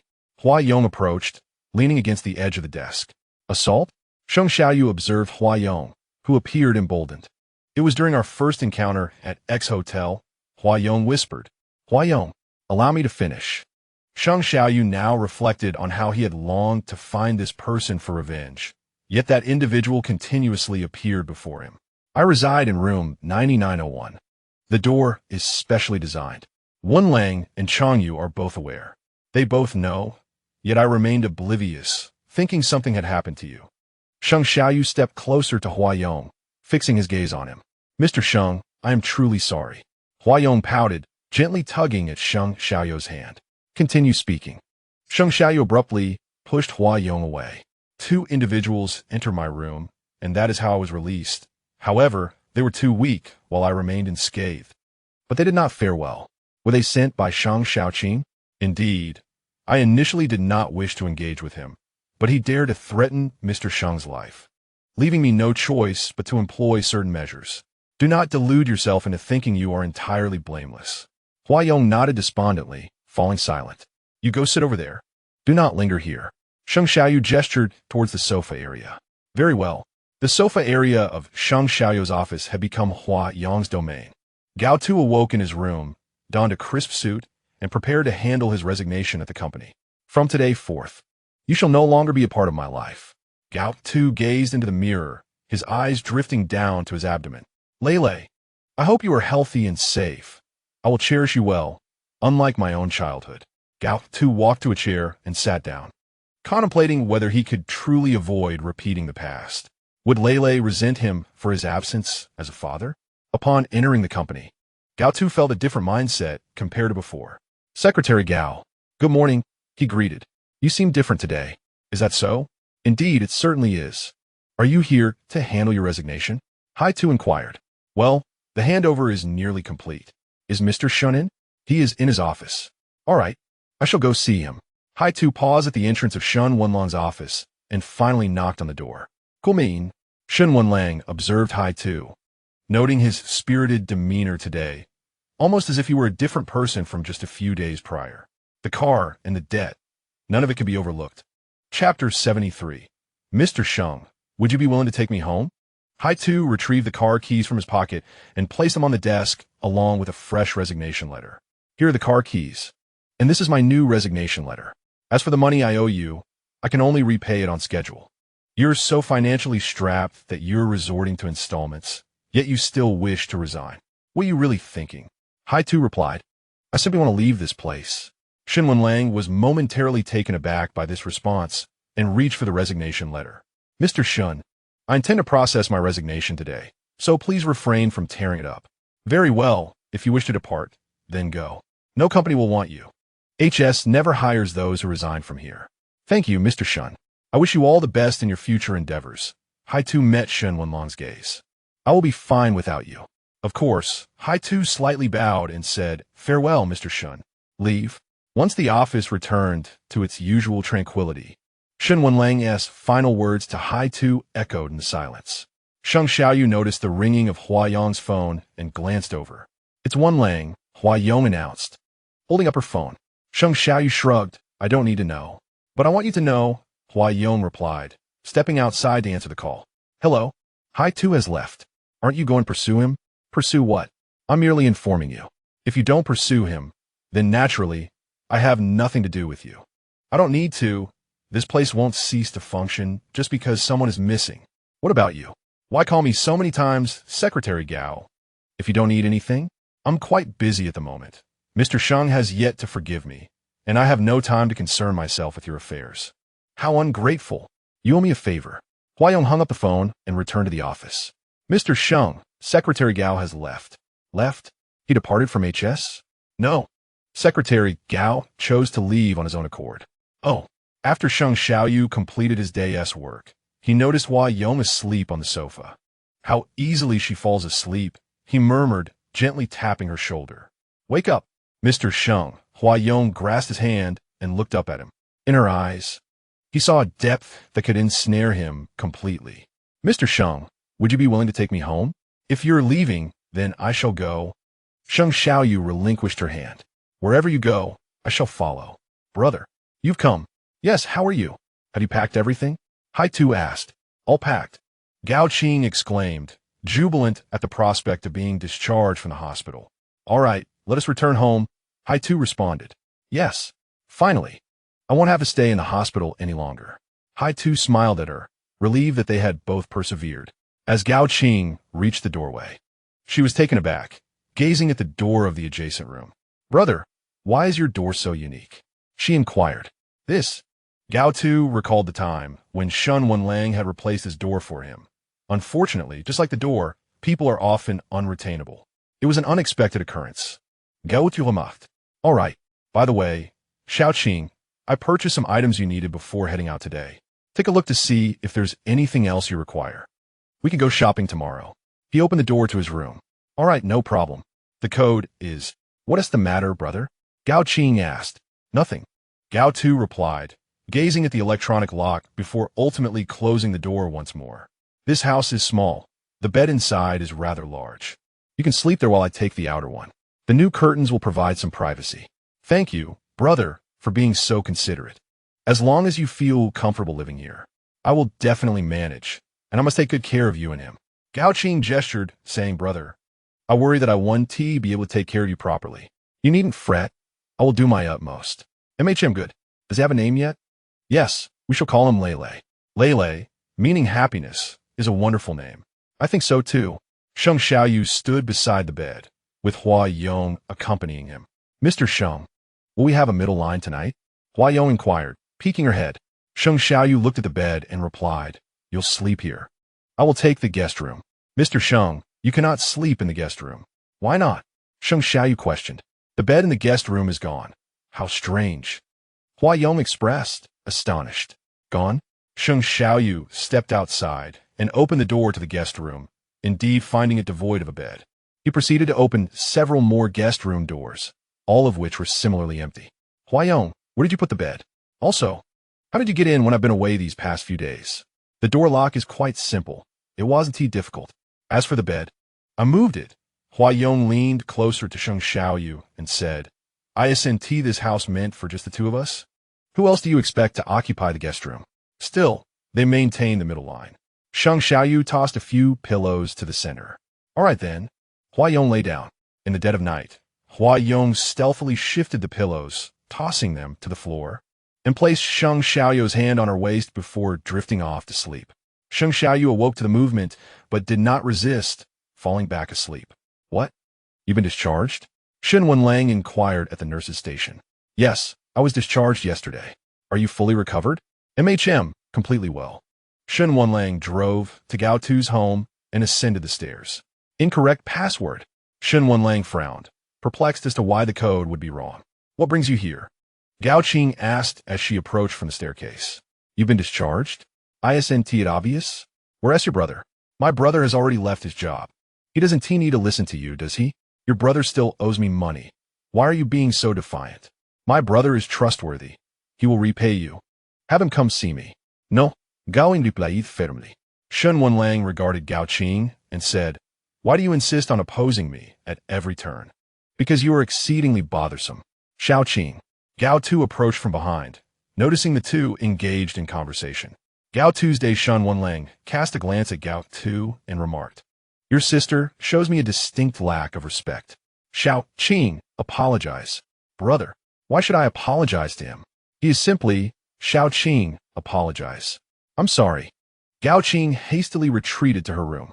Mr. Shen, is there an issue? Has there been a problem with the work handover? How can two people live here? Or rather three. How do you manage? Mr. Shen, if there is nothing else, please take your leave. Why did you change the password? Chapter 74. Hua Yong. I advise you to come to your senses. Xiao Qing couldn't remember, hence the change. Can't remember? Are you certain she has recovered? Mr. Shen, please do not say such things, Gao Tu asserted, looking him in the eye. Shen Wenlang remained silent for a moment before directly asking, How did the car get scratched? What? I had checked it specifically. Checked it specifically? The car can still be scratched? Handle the matter regarding the car. Mr. Shen, have you reviewed the surveillance footage? Did you not find a culprit? If you couldn't find them with your own surveillance, why should I be able to? Gao Tu understood the implication in Shen Wenlang's words. Understood, Mr. Shen. I will take care of it tomorrow. The keys. The car is parked in the company garage. Shen Wenlang tossed the car keys to Gao Tu and turned to leave. Brother, he is so annoying. Just seeing him makes me furious, Gao Qing said, peeking from behind the door. Xiao Qing, once the rent is due this month, we will leave. Sure, but where shall we go? Do you wish to go abroad? Or to another city within the country? I want to find a place where no one can locate us. All right, I will think of a way, Gao Tu replied. Mr. Sheng, good morning, Hua Yong said as she descended the stairs to meet Sheng Xiaoyu. Mr. Sheng, the pillow is somewhat uncomfortable and takes up space. Hua Yong approached the dining table, carrying a tray. Please maintain your decorum. Mr. Sheng, will you not join me for breakfast? Sheng Xiaoyu sat at his designated seat, where an array of breakfast items had already been prepared. Mr. Sheng, it's the weekend. Do you need to go to the office? Not today. Does that mean you can stay at home? No, I have to step out. Where to? Can I accompany you? Huayong inquired. No. Saying so, Uncrowned. What a pity, Mr. Sheng. I could drive for you. Huayong, my request for you to stay here does not equate to my forgiveness. Mr. Sheng, I will strive to earn your forgiveness. I'm going to visit them. My schedule has been quite hectic lately, and visiting each one individually takes considerable time. Will you accompany me? Of course. After all, I share the responsibility, Mr. Sheng, but I have already visited them. Is that conflicting? No conflict. Wherever you go, I shall follow. Zheng Yushan opened the door and saw Huayong and Sheng Xiaoyu standing at the entrance. Come in, Zheng Yushan beckoned, tilting his head. It's rare not to see you at Tianhui. Sheng Xiaoyu set down his gifts and entered. Recently, I have encountered some unfavorable circumstances. It wouldn't hurt to refrain from excessive activity. Zheng Yushan seated himself on the sofa. Regarding that day, why are you here? Didn't Huayong visit once already? Zheng Yushan remarked. He is he, and I am I. Please have a seat. Is Madame Sheng not joining us? Zheng Yushan observed the distance between Huaying and Sheng Xiaoyu, almost as if a river flowed between them. Yushan refrained from speaking recklessly. Sheng Xiaoyu has yet to elucidate the nature of this relationship, and besides, they have all succumbed to unconsciousness quite early on. What nonsense are you spouting? All right, Xiaoyu, you have endured much. Who could have anticipated that Sheng Xiaoqing harbored such wolfish ambitions? Some did foresee it. Who else but Sheng Xiaoqing? Zheng Yushan continued. What transpired afterward? Huaying didn't mention it to me last time. She left in a hurry. Did he say nothing at all? Sheng Xiaoyu turned to Huaying, who sat beside him. No. He merely apologized and departed. He came today for the same reason. How is your recovery? Should any issues arise, go to the hospital. I shall reimburse you. Just as I told Huaying, I presumed you had quickly entrusted him with all your assets, as he mentioned reimbursement as well. Huaying smiled at Sheng Xiaoyu and whispered in his ear, I use my own bank card. When is your wedding date set? Once everyone is rested, we can choose a suitable time.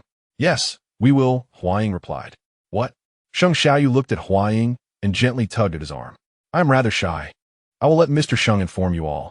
Huaying then took Sheng Xiaoyu's hand. All right, enough of this display of affection in my presence. We shall take our leave. As Sheng Xiaoyu stepped outside, Huaying still held his hand. Is this enough? Not at all. Huaying shook his head. I need to drive.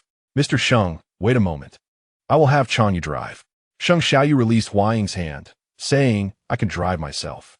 Throughout the journey, Huaying kept glancing at Sheng Xiaoyu. Why do you keep staring at me? Mr. Sheng is handsome. Get away. Mr. Sheng, does this mean you have forgiven me? Huaying, I advise you to be more aware. I have stated before that I do not favor alphas. Mr. Sheng, I truly am not. Regardless of your claims, you are not an Omega. And how am I to accept this? Sheng Xiaoyu inquired. Accept what? What do you think? Mr. Sheng, Enigma can mark an alpha, becoming an exclusive Omega. In that previous situation, I had no choice but to act thus, and it is a permanent mark. You need not mention this. I will not believe it.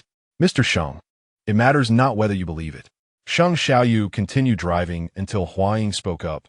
Mr. Sheng, when will you forgive me? Never. Then could Mr. Sheng take me to see my aunt? What do you wish to go there for? To complain? Sheng Xiaoyu halted the car by the roadside.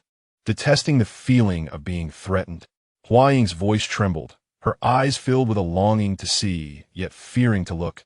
I simply miss my aunt. I prepared some snacks for her this morning. Sheng Xiaoyu, feeling deflated, gazed at Huaying in silence. Mr. Sheng, could you not think so poorly of me? I speak only the truth. I apologize. Sheng Xiaoyu gripped the steering wheel tightly. Mr. Sheng?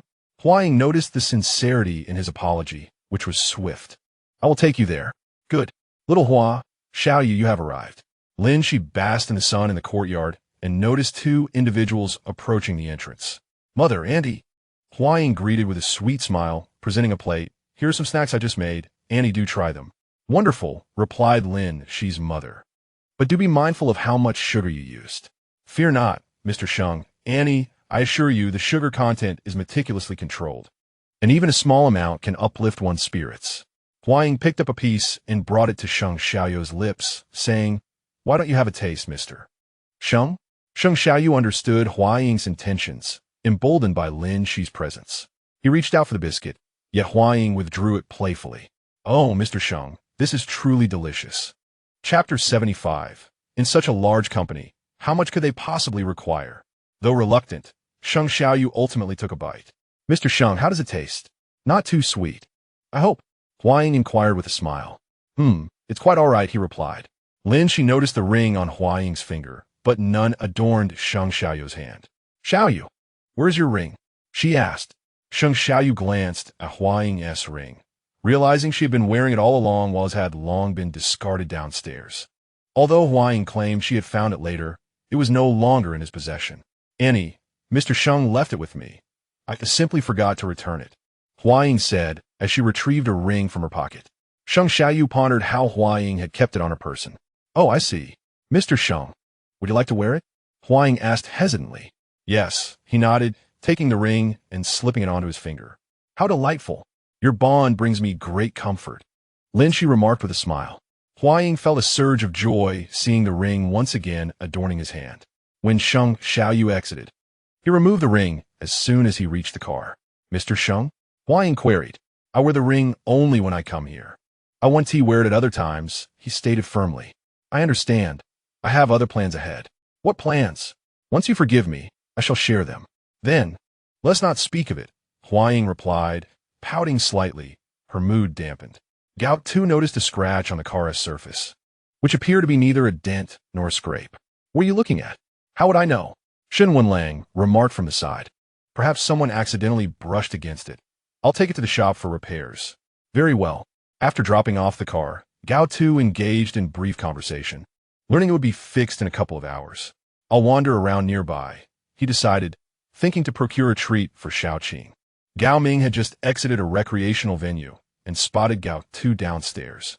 "Gao Tu," he called, approaching. "What brings you here?" "I'm getting my car repaired." Gao Tu replied. "Have you been up all night?"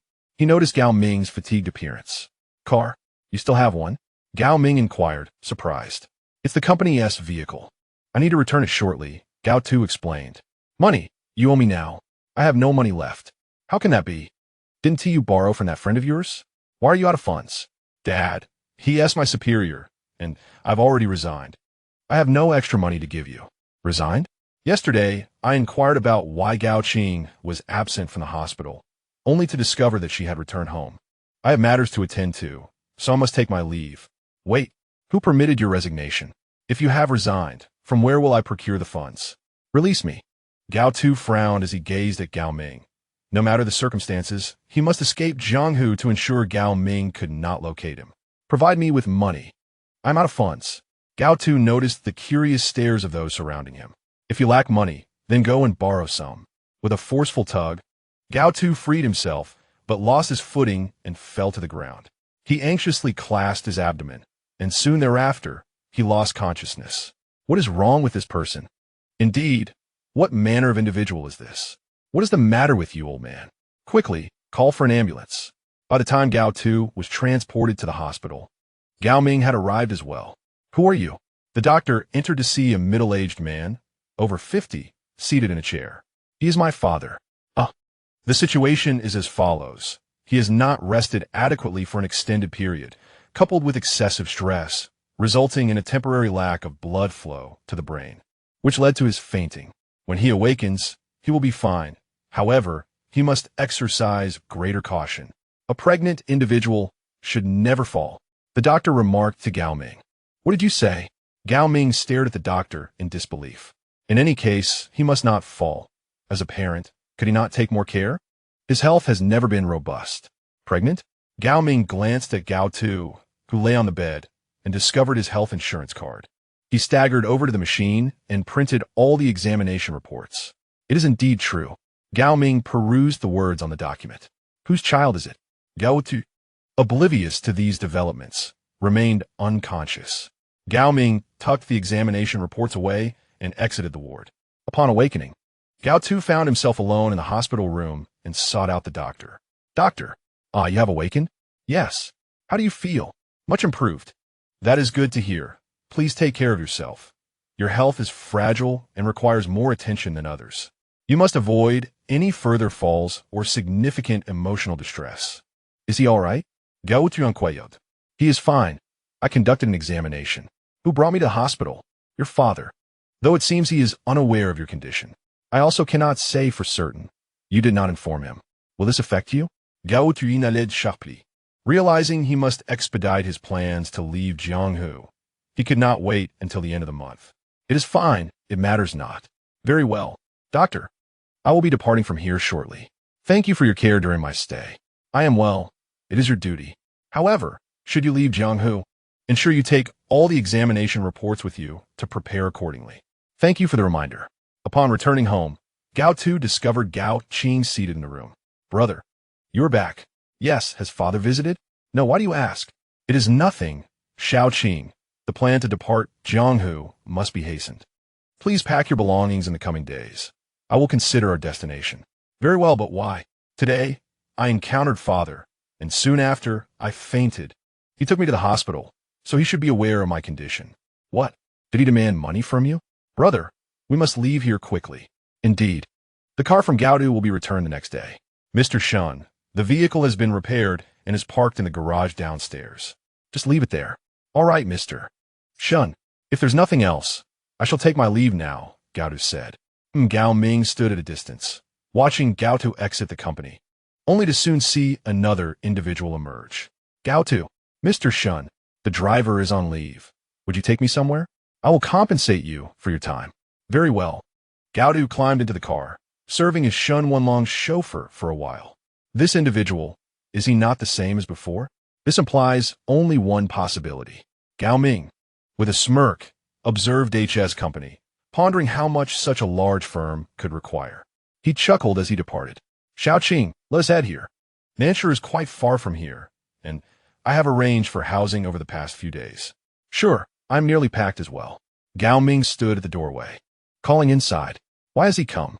Shao Qing inquired, glancing at Gao Tu. I am not certain. You continue packing, and I will step outside to speak with him, Gao Tu replied, shaking his head. All right. Shao Qing quickly pushed her luggage inward, hoping that Gao Ming would not see if he entered. Why are you here? I have turned over a new leaf, coming specifically to apologize. The money you gave me has been used to repay my debts, and today, I wish to treat you to a meal. Chapter 76. Everyone needs me, yet no one does. There is no need. Just be mindful in the future. Come on. Let us dine together. Very well. Gao Tu did not allow Gao Ming to enter the room, nor did he invite Shao Qing to join him for the meal. You continue to pack, and I will bring you something to eat later. Okay. Gao Ming observed Gao Tu walking ahead, a triumphant smile upon his face. 2 hours prior, I demand to see Mr. Shen. Gao Ming stood at the company entrance, blocked by several security guards. I'm sorry, sir, without an appointment. You cannot enter. Do you know who I am? How dare you stop me? No one can enter without an appointment. Call him and tell him that Gao Tu's father has an important matter to discuss. The receptionist immediately contacted upstairs and then informed him. Let him in. Oomph. Do you think you can afford to delay me? Gao Ming strode confidently to the elevator. What is it? Shen Wenlang recognized the man as Gao Tu's father. I simply wish to invite you for a meal. Gao Ming approached with a sycophantic expression. I decline.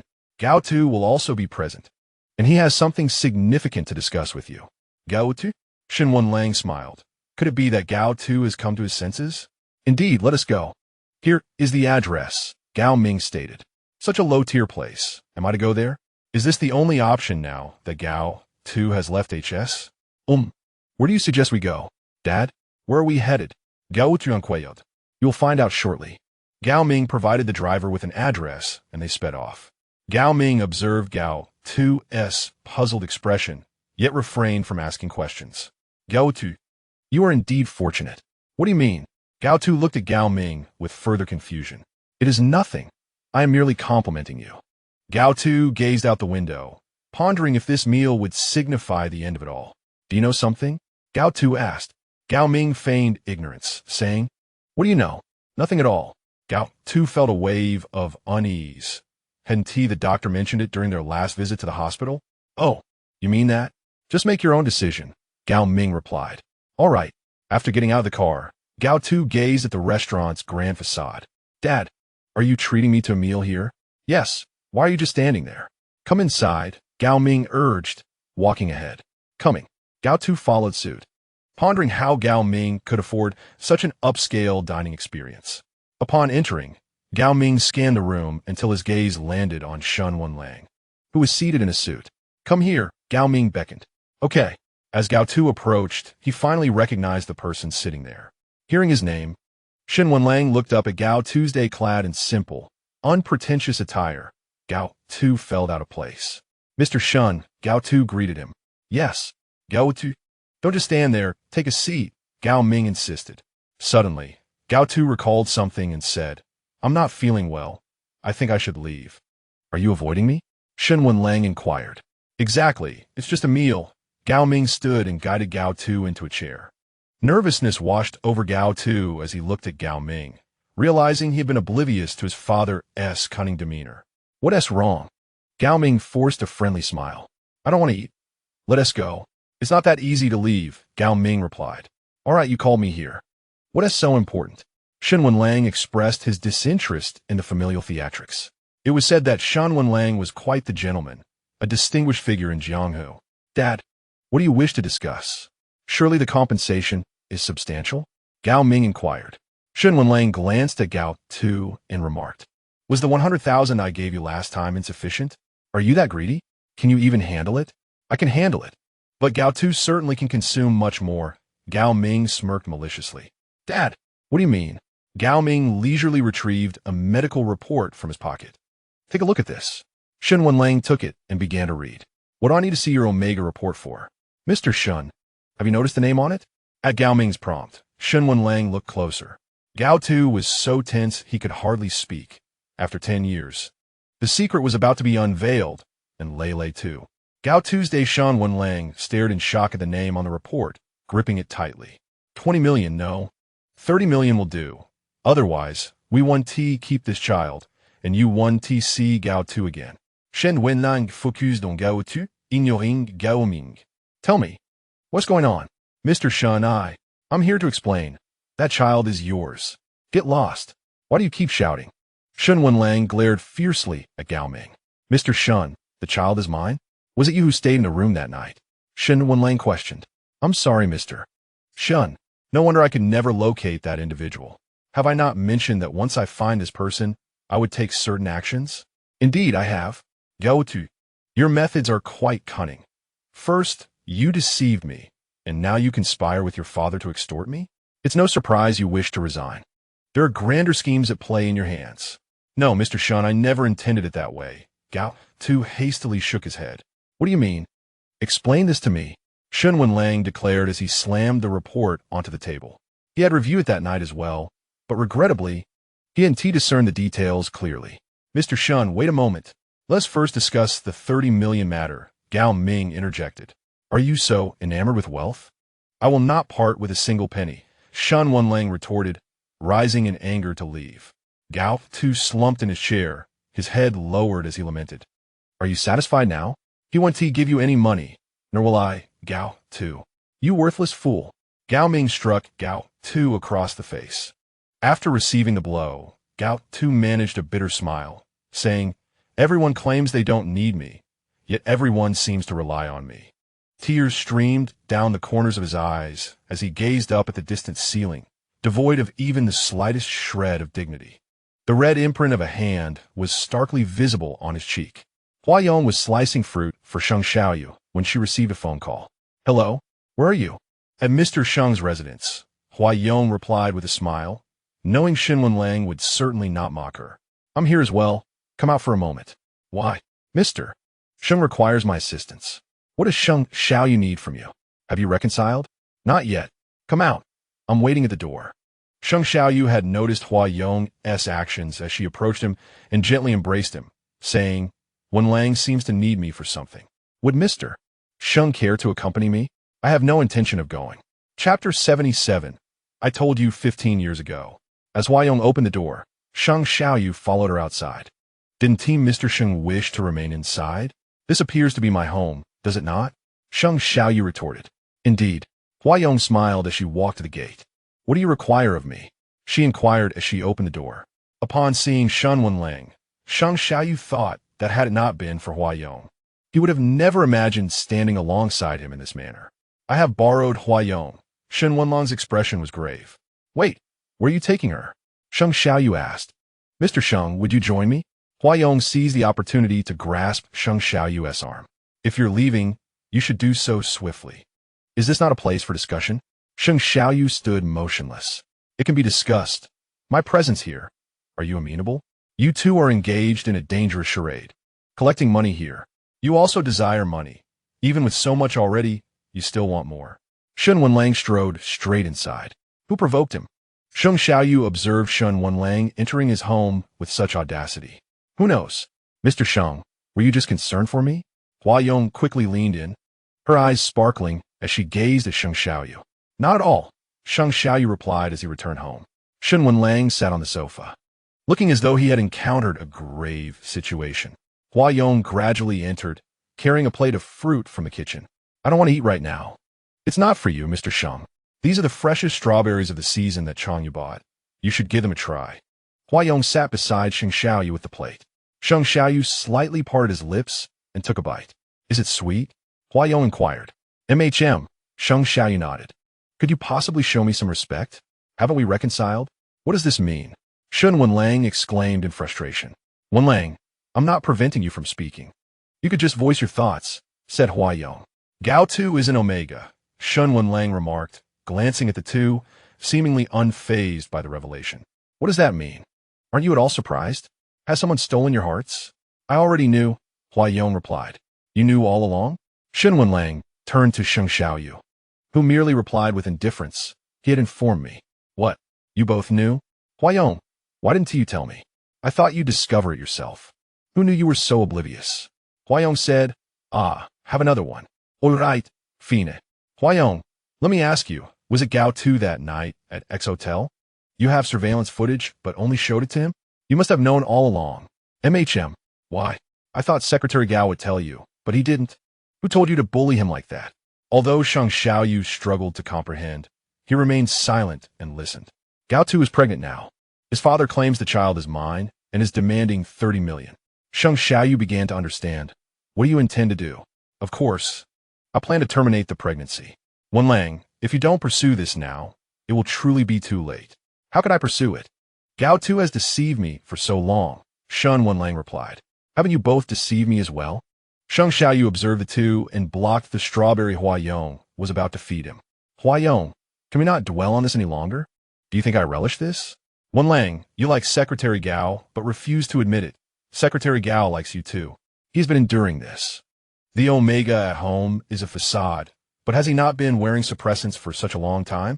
Is controlling his pheromones also a pretense?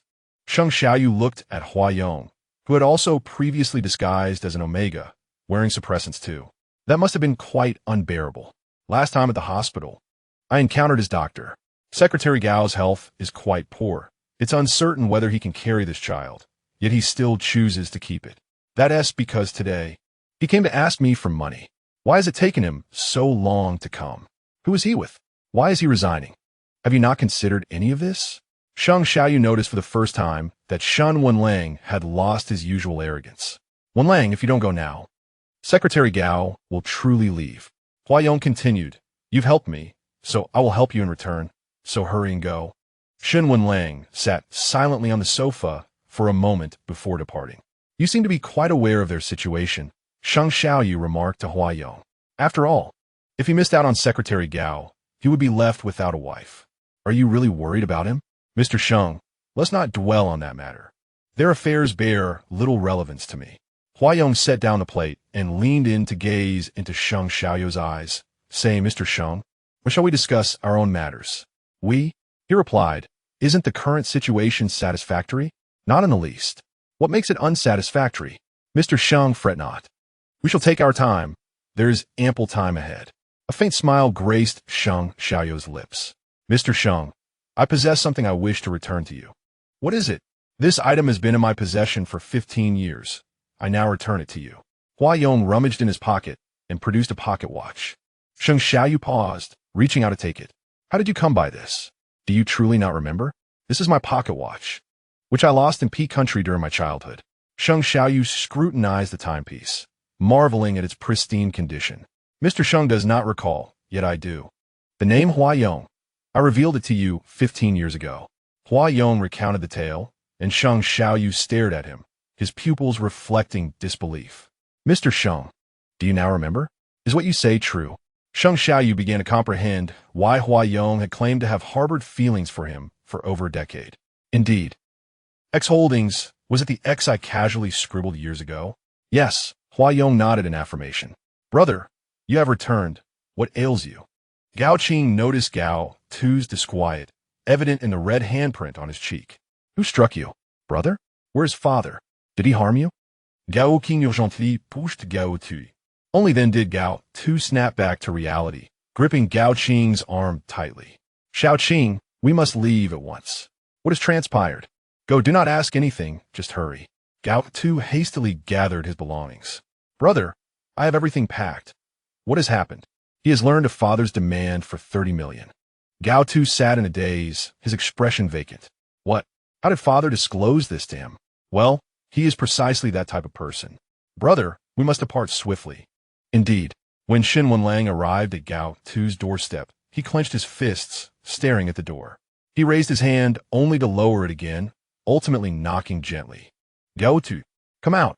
I wish to speak with you briefly. Shen Wenlang's voice roused the neighbors next door. What is happening? What is going on? Shen Wenlang observed as the neighbor emerged, yet Gao Tu remained absent. Gao Tu, stop calling. He has left.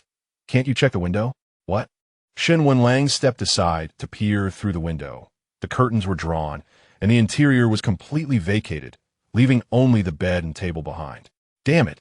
Shen Wenlang picked up his phone to call Gao Tuesday hello. The number you have dialed is not in service, please.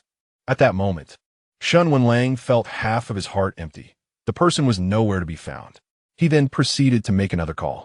Hello, where's Gao Tu? Shen Wenlang rushed down the stairs. Gao Ming, on the other end, rolled his eyes and said, Gao Tu, I certainly know where he is. Quickly tell me. Do not forget what I mentioned earlier. Without the funds in place, it will be difficult for me to manage. Shen Wenlang opened the car door and, once seated, proclaimed, 30 million. I shall provide the deposit, but you must first disclose his whereabouts. Otherwise, you shall receive not a single penny. Ha ha ha. Mr. Shen, you underestimate me. I could easily forego your 30 million and continue to drain Gao Tu's resources. As for the child, I shall certainly terminate the pregnancy. Upon hearing this, Shen Wenlang recalled a prior conversation where Gao Tu had posed the same question, to which he had also responded with a decision to terminate. Do you dare? What is there to fear? Is Gao Tu and the child truly of value? That ultimately depends on your disposition. Provide me with your account number. I will transfer 5 million first. Do not be so stingy, make it 10 million. Very well, expedite the process. After receiving the account number, Shen Wenlang promptly transferred the funds to Gao Ming. Where is he? Shen Wenlang inquired. In Yuqing. Is that all? Just the city? Shen Wenlang pressed. Gao Tu is wary of me, so he would not disclose the exact address. Yuqing is not large. Cannot you find it yourself? If he's not in Yuqing, prepare for a lawsuit for extortion. Mr. Shen, watch your words. Gao Tu is my child, and I have my ways. Immediately, Shen Wenlang phoned his secretary to arrange a flight to Yuqing. After finishing her meal, Huayong emerged from the kitchen and received a message from Shen Wenlang. Mr. Sheng. Huayong called. What is it? Could you share the code to the front door with me? Huayong inquired. Why? Have you not always entered freely? Wenlang has gone to Yuqing to pursue Gao's secretary. I must go oversee things at HS. Do you have shares in HS as well? Indeed. Huayong replied with a smile. The previous perfume ideas were all yours, correct? Yes. Huayong obediently took a seat. You are truly impressive. Of course I am. Huayong questioned. Is it permissible? Please tell me the code. The previous code, simply reversed, Sheng Xiaoyu stated. But you must not change the code tomorrow. I shall come to your place as soon as I finish at HS. Do as you wish. What a Changyu. Secretary Chang has matters to attend to and is not in Jianghu these days. Oh. Sheng Xiaoyu looked at him and said, you might as well take the subway home. The subway? Hua Yong recalled their earlier discussion about taking the subway, but remembered that Chang Yu is absent these days. Mr. Sheng, please do not. I dislike the subway. It is too crowded, and I am unaccustomed to it. What are you implying? Hua Yong replied with a gentle smile. Mr. Sheng, could you come to pick me up? Just a moment ago, you said you would come to find me, and now you wish for me to collect you? Mr. Sheng, is that possible? Hua Yong asked. Let us see if I am available. Sheng Xiaoyu replied, rising to his feet. Very well. When Hua Yong returned to HS, everyone greeted her. She walked directly into Shen Wenlang's office. Have you all heard? Heard what? The notice Mr. Shen issued yesterday. Any special announcements today should be relayed to Hua Yong, Ms. Hua. She's also a shareholder in HS, though one would not have guessed. Indeed. Who among you can deliver documents? What is it? I happen to have some that require signature. Good luck to you. He is certainly more agreeable than Mr. Shen. Mean. Hua Yong was busy messaging Sheng Xiaoyu on her phone. Ms. Hua, there is a document here that requires your signature. MHM. Hua Yong picked up the pen beside her and signed her name. Thank you, Director Hua. I will take my leave now. Wait, has Secretary Gao been in touch with you? No. You may go. Yes. Shen Wenlang arrived in Yuqing and headed directly to the police station, requesting their assistance in retrieving all surveillance footage from the airport and high-speed rail station. As for the surveillance in Jianghu, it was entrusted to Hua Yong for investigation. What? If he left yesterday, we have not found any trace of him. Such an adult, and you cannot find him? There is an overwhelming amount of surveillance footage. It requires time. All right, search all city surveillance. After work, Sheng Xiaoyu received a message from Hua Yong punctually. Will Mr. Sheng come to pick me up? I eagerly anticipate your arrival. Sheng Xiaoyu merely smiled without responding. Hua Yong, seated in her office chair, intended to message Sheng Xiaoyu and update Shen Wenlang on the progress of the surveillance. Mean. Hua Yong heard a knock at the door. Isn't it time to leave work? What is it? She inquired. The other party did not respond, prompting her to look up. Mr. Sheng. Upon seeing Sheng Xiaoyu, Hua Yong immediately stood up and hurried over. She embraced him and exclaimed, You really came to pick me up. Hua Yong, be careful. We are not reconciled yet. Sheng Xiaoyu said, All right, Mr. Sheng, shall we go?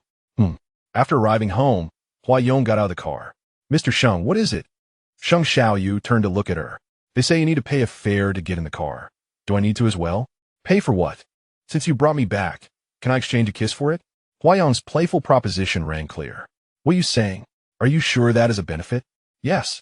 Mr. Sheng, may I? I beg you. Hua Yong clung to Sheng Xiaoyu's arm, swaying and acting cute. No. Sheng Xiaoyu walked inside without hesitation. Hua Yong pouted and slowly followed him in. When Sheng Xiaoyu turned back again, he found Hua Yong's dejected expression somewhat endearing. Hua Yong. When Hua Yong looked up, she felt a sudden darkness before her. Sheng Xiaoyu reached out, supporting her neck as he pressed his lips against hers.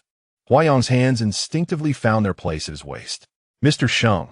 Hua Yong gazed at him with satisfaction. I'm hungry. I will prepare a meal for you shortly. Chapter 79. Hua Yong, you mustn't deceive me any longer. Xiaoqing, this time we have 2 rooms. This one is quite spacious. You should sleep here. I will manage with this smaller room. You need the larger one now. It's all right.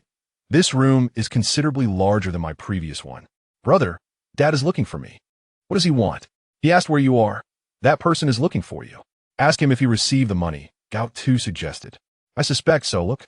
Gao Qing handed her phone to Gao Tu's Xiaoqing. Dispose of the SIM card. Ensure no one can find me. All right, brother. I will protect you. Gao Tu retrieved a rabbit plushie from his bag. Brother, this one is so cute. Did you buy it? Gao Qing inquired. No, it was a gift from the company. Gao Tu replied as he put the rabbit away. All right then. Take a good rest. Tomorrow we shall visit the hospital. Very well. Shen Wenlang lingered in Yuqing for a full 3 days before returning to Jianghu. Today seems to be a fortunate day, does it not? Of course. What has been troubling you lately? Has your son achieved great success? Are you suddenly wealthy? Haha, I have always been affluent. Thank you very much. Gao Ming lowered his head, counting the money in his hands until he collided with someone. Who is this? So careless. As he looked up, he found that it was none other than Shen Wenlang. It seems that this careless one is here for you. Shen Wenlang gazed down at him imperiously. How are you? Have you located Gao Tu? Locate? Yuqing is not large. I have searched the entire city. And where is Gao Tu? Shen Wenlang seized Gao Ming by the collar with one hand, declaring, Gao Tu is not even in Yuqing. Are you attempting to deceive me? To take my money and trick me? Do you wish for death? How could I deceive you? Yuqing? Ah, my memory fails me. I have become muddled.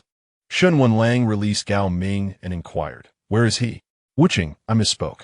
Shen Wenlang looked at Gao Ming and said, Wuqing is countless times larger than Yuqing. You claim you made a mistake before? This time, I truly did not err. You're not considering fleeing with this 10 million, are you? Do you believe you can escape Jianghu? No, I shall stand by you in adversity. We shall certainly find him. You better do so. Have you been trying to go to HS lately? Sheng Xiaoyu asked. Yes, Wenlang has gone to Wuqing again. Wuqing, such a vast place to search for someone. He brought this upon himself. Huayong continued. I have long warned him. He refuses to acknowledge it. Acknowledge what? His fondness for Secretary Gao. With all the opportunities presented to you previously to confess, why did you not seize them? Mr. Sheng, it was not intentional. Let us discuss them instead. Secretary Gao neither took a flight nor traveled by high-speed rail. Is he still in Jianghu? Given your abilities, you should know if he remains in Jianghu, correct? No one in Jianghu has seen him. I suspect he has already left. Besides flights and trains, what other means could he have taken? Sheng Xiaoyu pondered and replied. A bus. A bus? Huayong seemed puzzled. Yes, during a previous company outing, we chartered a vehicle, one of those tourist buses. If Gao Tu lacks sufficient funds, he would likely choose to take the bus. Mr. Sheng, you are quite clever. I shall check the bus station surveillance. Huayong gently embraced Sheng Xiaoyu. Are you so pleased to assist others? I would be even happier if Mr. Sheng agreed to reconcile. Sheng Xiaoyu, after listening, stood up and returned to his room. Mr. Sheng, I will come up shortly. After returning to his room, Sheng Xiaoyu sat on the bed. Recently, it has been the most candid time for the two of them. Has it not? Sheng Xiaoyu retrieved the ring from the drawer beside him. What has been cast aside can be reclaimed. So can a person. When Huayong returned to her room, Sheng Xiaoyu was already lying down. Is Mr. Sheng asleep? Is there any news? Mr. Sheng is indeed astute. At the bus station, he saw Secretary Gao wearing a mask. So where did they go? They boarded a bus heading to Nanshi. Nanshi and Wuqing are in opposite directions. It would take Shen Wenlang 2 days to return. Indeed, but I've already informed him. Well then, let us sleep. I am tired. Very well, good night, Mr. Sheng. Huayong, do you believe that Gao Tu will forgive Shen Wenlang? Huayong also discerned that Sheng Xiaoyu's inquiry was not quite the same. If they were truly in love, they would not have parted ways. Wenlang would find a way to win back Secretary Gao, as would I. Huayong nestled into Sheng Xiaoyu's embrace, declaring, Mr. Sheng, without you, my existence loses its meaning. What? If I am not around, you would cease to be as well? Mr. Sheng, do not utter such words. Sheng Xiaoqing has had his sentence commuted. Sheng Xiaoyu replied softly, How many years? My father has used his connections again. Sheng Xiaoyu felt numb to Sheng Fang's indulgence. Death penalty. Huayong clung tightly to Sheng Xiaoyu, stating, What? Sheng Xiaoyu was taken aback. He was aware of Sheng Fang's ability to leverage connections. After the previous life sentence, Sheng Fang would undoubtedly continue to intervene. I simply cannot bear to see Mr. Sheng endure such injustice. I was quite lenient regarding the last life sentence and chose not to pursue it further. Yet my uncle is still working his connections. What are you doing? I have submitted evidence to uphold the original judgment from the first trial, Huayong asserted. You submitted evidence? You mean to say you were kidnapped? Yes, and there was also stalking. Those 2 individuals returned to identify him. Huayong. Sheng Xiaoyu, taking advantage of the dim light, gazed at Huayong. Huayong's seemingly innocent eyes remained fixed upon him. Are you willing to go to such lengths for me? However, it must not come at the cost of your dignity. You have made me feel wronged as well. You deceived me. Thus, I am persistently pursuing you, Huayong replied, her gaze shifting downward. Mr. Sheng, may I request a reward, perhaps a kiss? You still desire a reward? Yes, I beg of you. Sheng Xiaoyu, captivated by Huayong's features, made a decisive move and kissed her directly.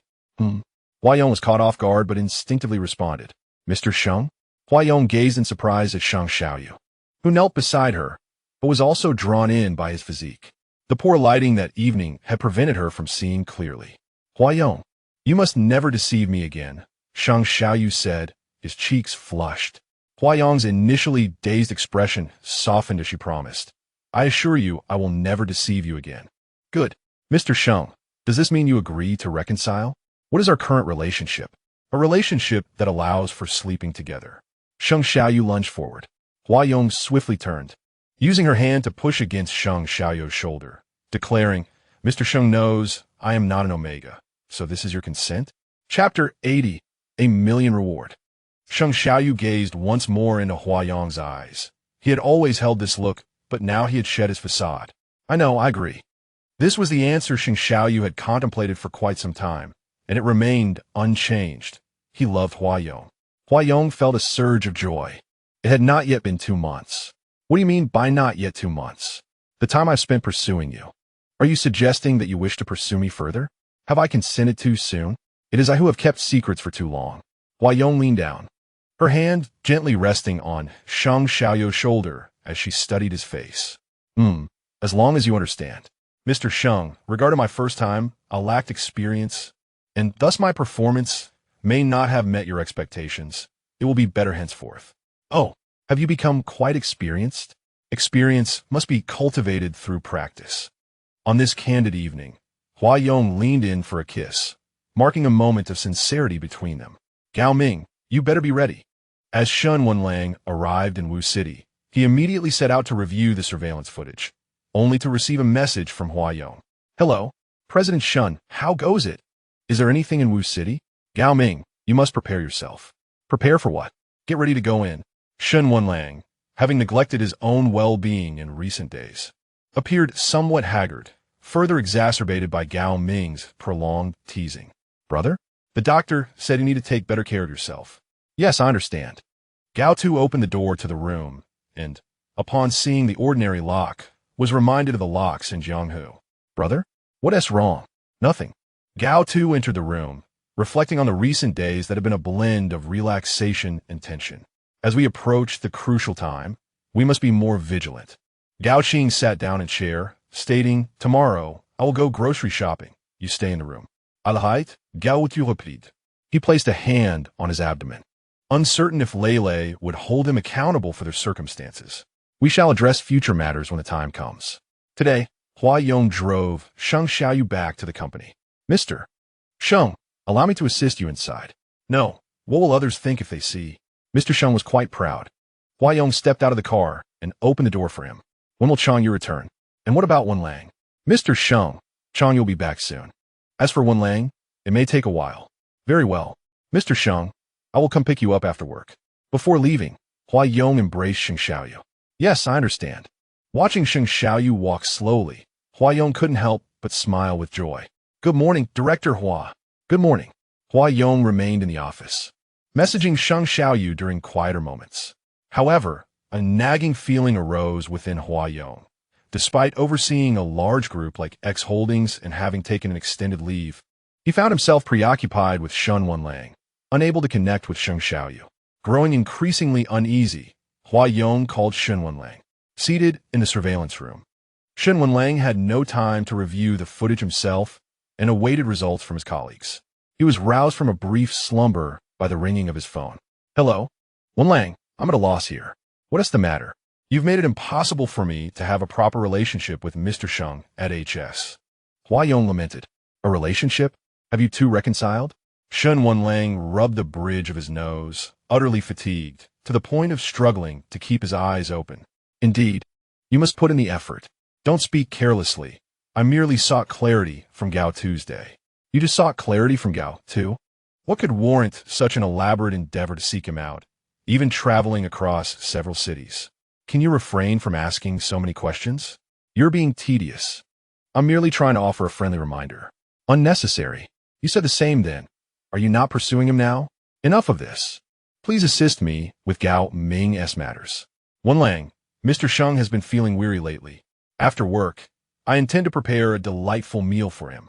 Changyu is about to return, so let us leave the company and the matters concerning Gao Ming to him. How lazy. Shen Wenlang hung up the phone and inquired of the person ahead. How is it? Any results? It has been some time. We are still searching. Have the notices been posted? Is the reward clearly stated? Yes, they have been posted, and the reward is indeed quite clear. Well then, Shen Wenlang rose and gazed at the wall of screens before him, stating, even if you hide in a cave, you cannot evade for long. Do you think this individual has committed a crime? Indeed, the bounty is 1,000,000. Is it possible for me to stumble upon this walking fortune? Gao Tu was drawn by their conversation, standing under a utility pole beside a notice board adorned with missing person announcements. Such a striking appearance. How could one possibly commit a crime? How would I know? As Gao Tu leaned forward to observe, she recognized the person depicted. It was Gao Tu's day. She hurried home, glancing back to see if anyone was following. Xiaoqing, where until you going to buy groceries? Brother, we must leave quickly. Upon entering the house, Gao Tu busily began packing her belongings, only to pause. No, it's still daytime. We cannot leave now.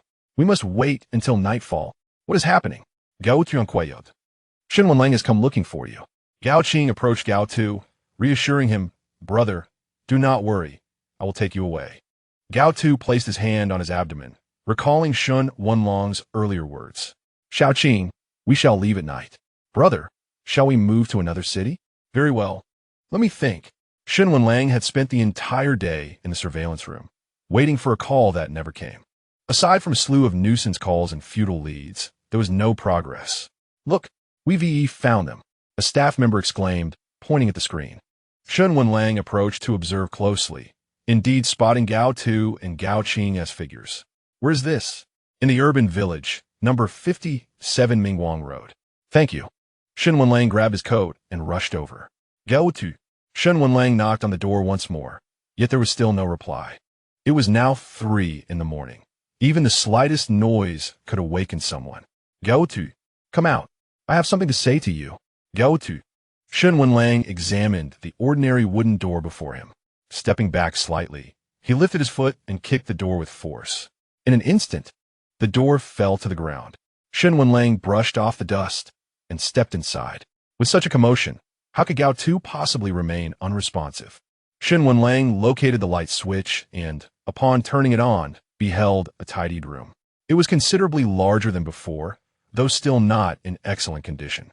In the urban village, it was evident that Gao Tu had run out of money. Shen Wenlang had contemplated sending him funds, only to later learn that the bank card was no longer functional for transfers. Just then, as Shen Wenlang was about to leave to resume monitoring the surveillance, he was halted by someone inside. What are you doing? Banging on the door in the middle of the night. You'll have to pay for damages. Are you the landlord? Yes. Do you have their contact information? Shen Wenlang asked, as if grasping a lifeline. Chapter 81. Of course, one must heed Mr. Sheng's words. Even if I possess it, why should I give it to you? Is it not merely for money? Why so much unnecessary chatter? Get in touch with them.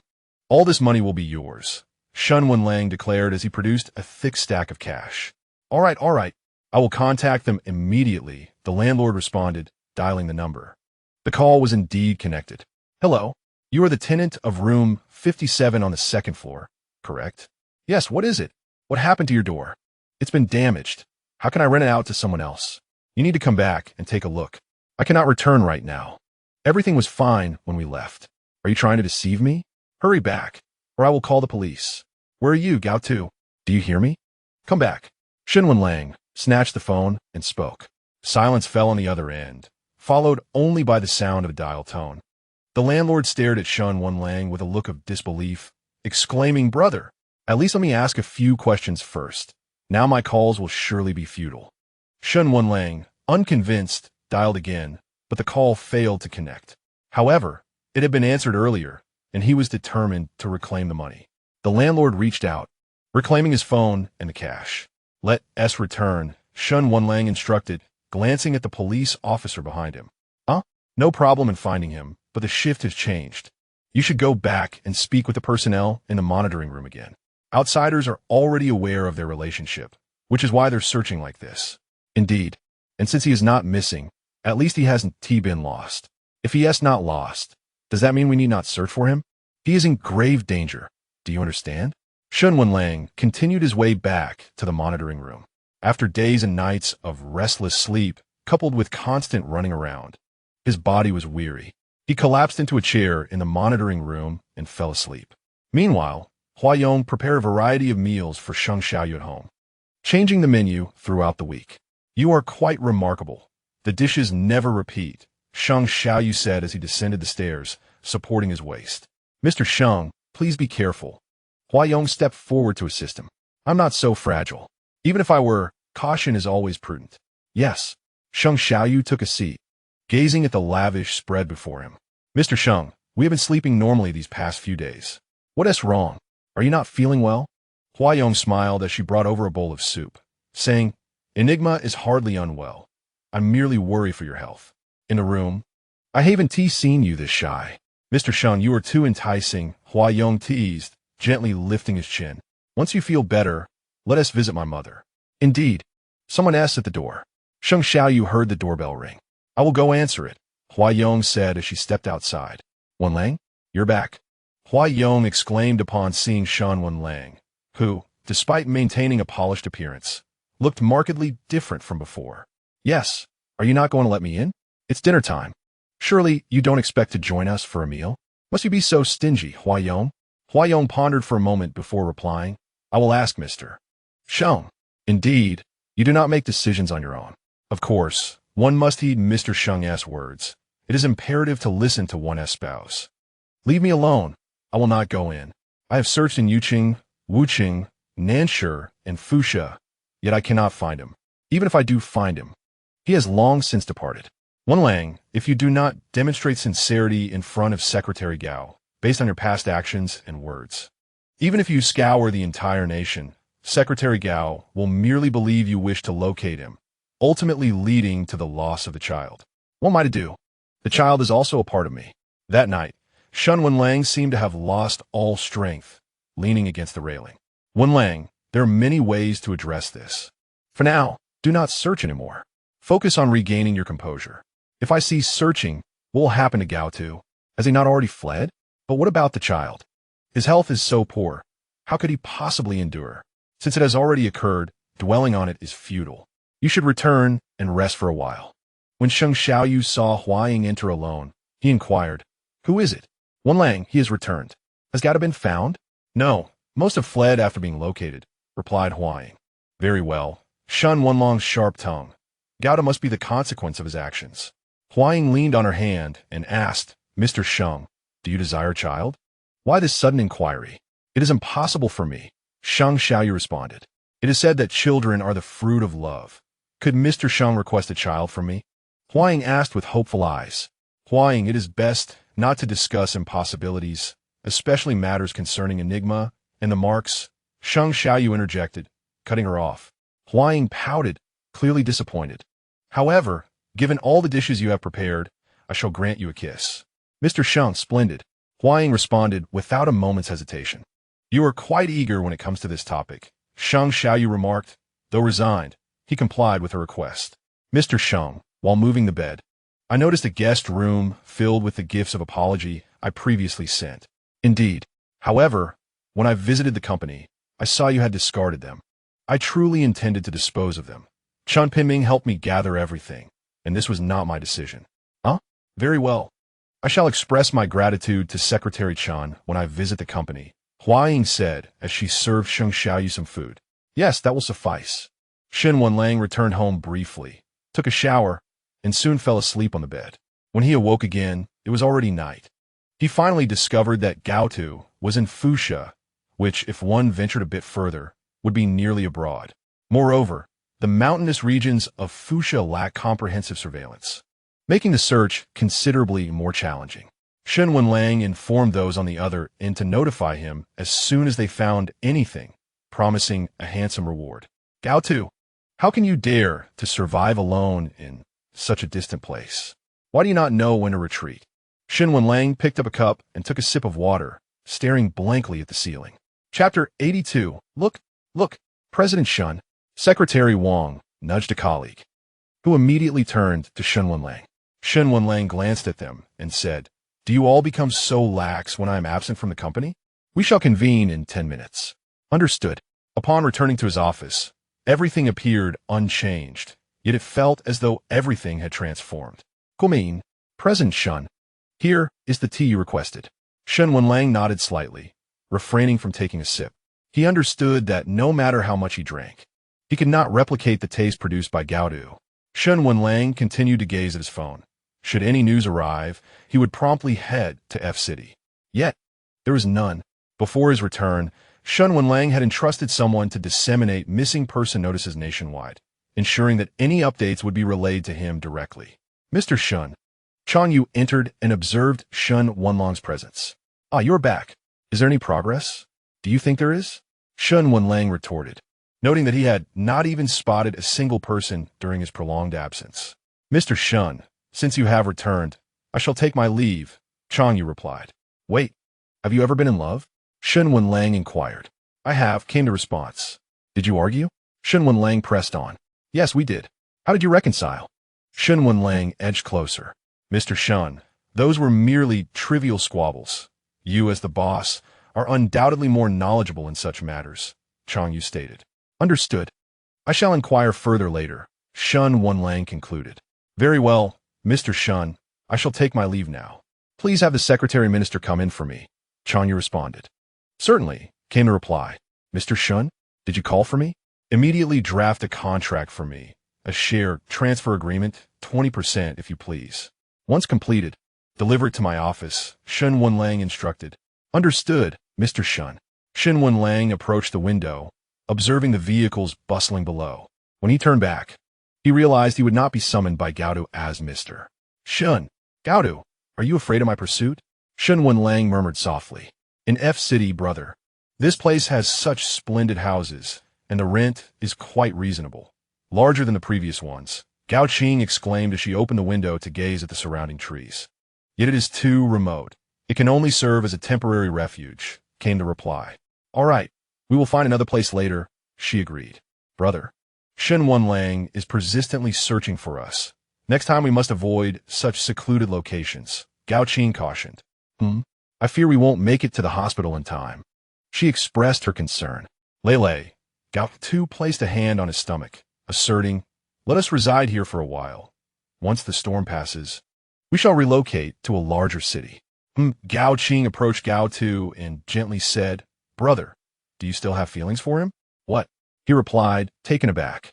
That night when you received his call, your demeanor changed afterward. Xiaoqing has moved on. Let's not dwell on this, he stated. Very well. Although Gao Qing refrained from further discussion, she stepped aside and retrieved the unused phone card from her pocket, still holding potential utility. Look here. Come on, come all. Don't miss out. Everyone come see. Love enhancement class. No fee for the unworthy. A person waved a flyer energetically beneath the commercial center. Would you like to purchase a course? We have proven cases. Don't miss your chance. Would you like to take a look? It's truly affordable.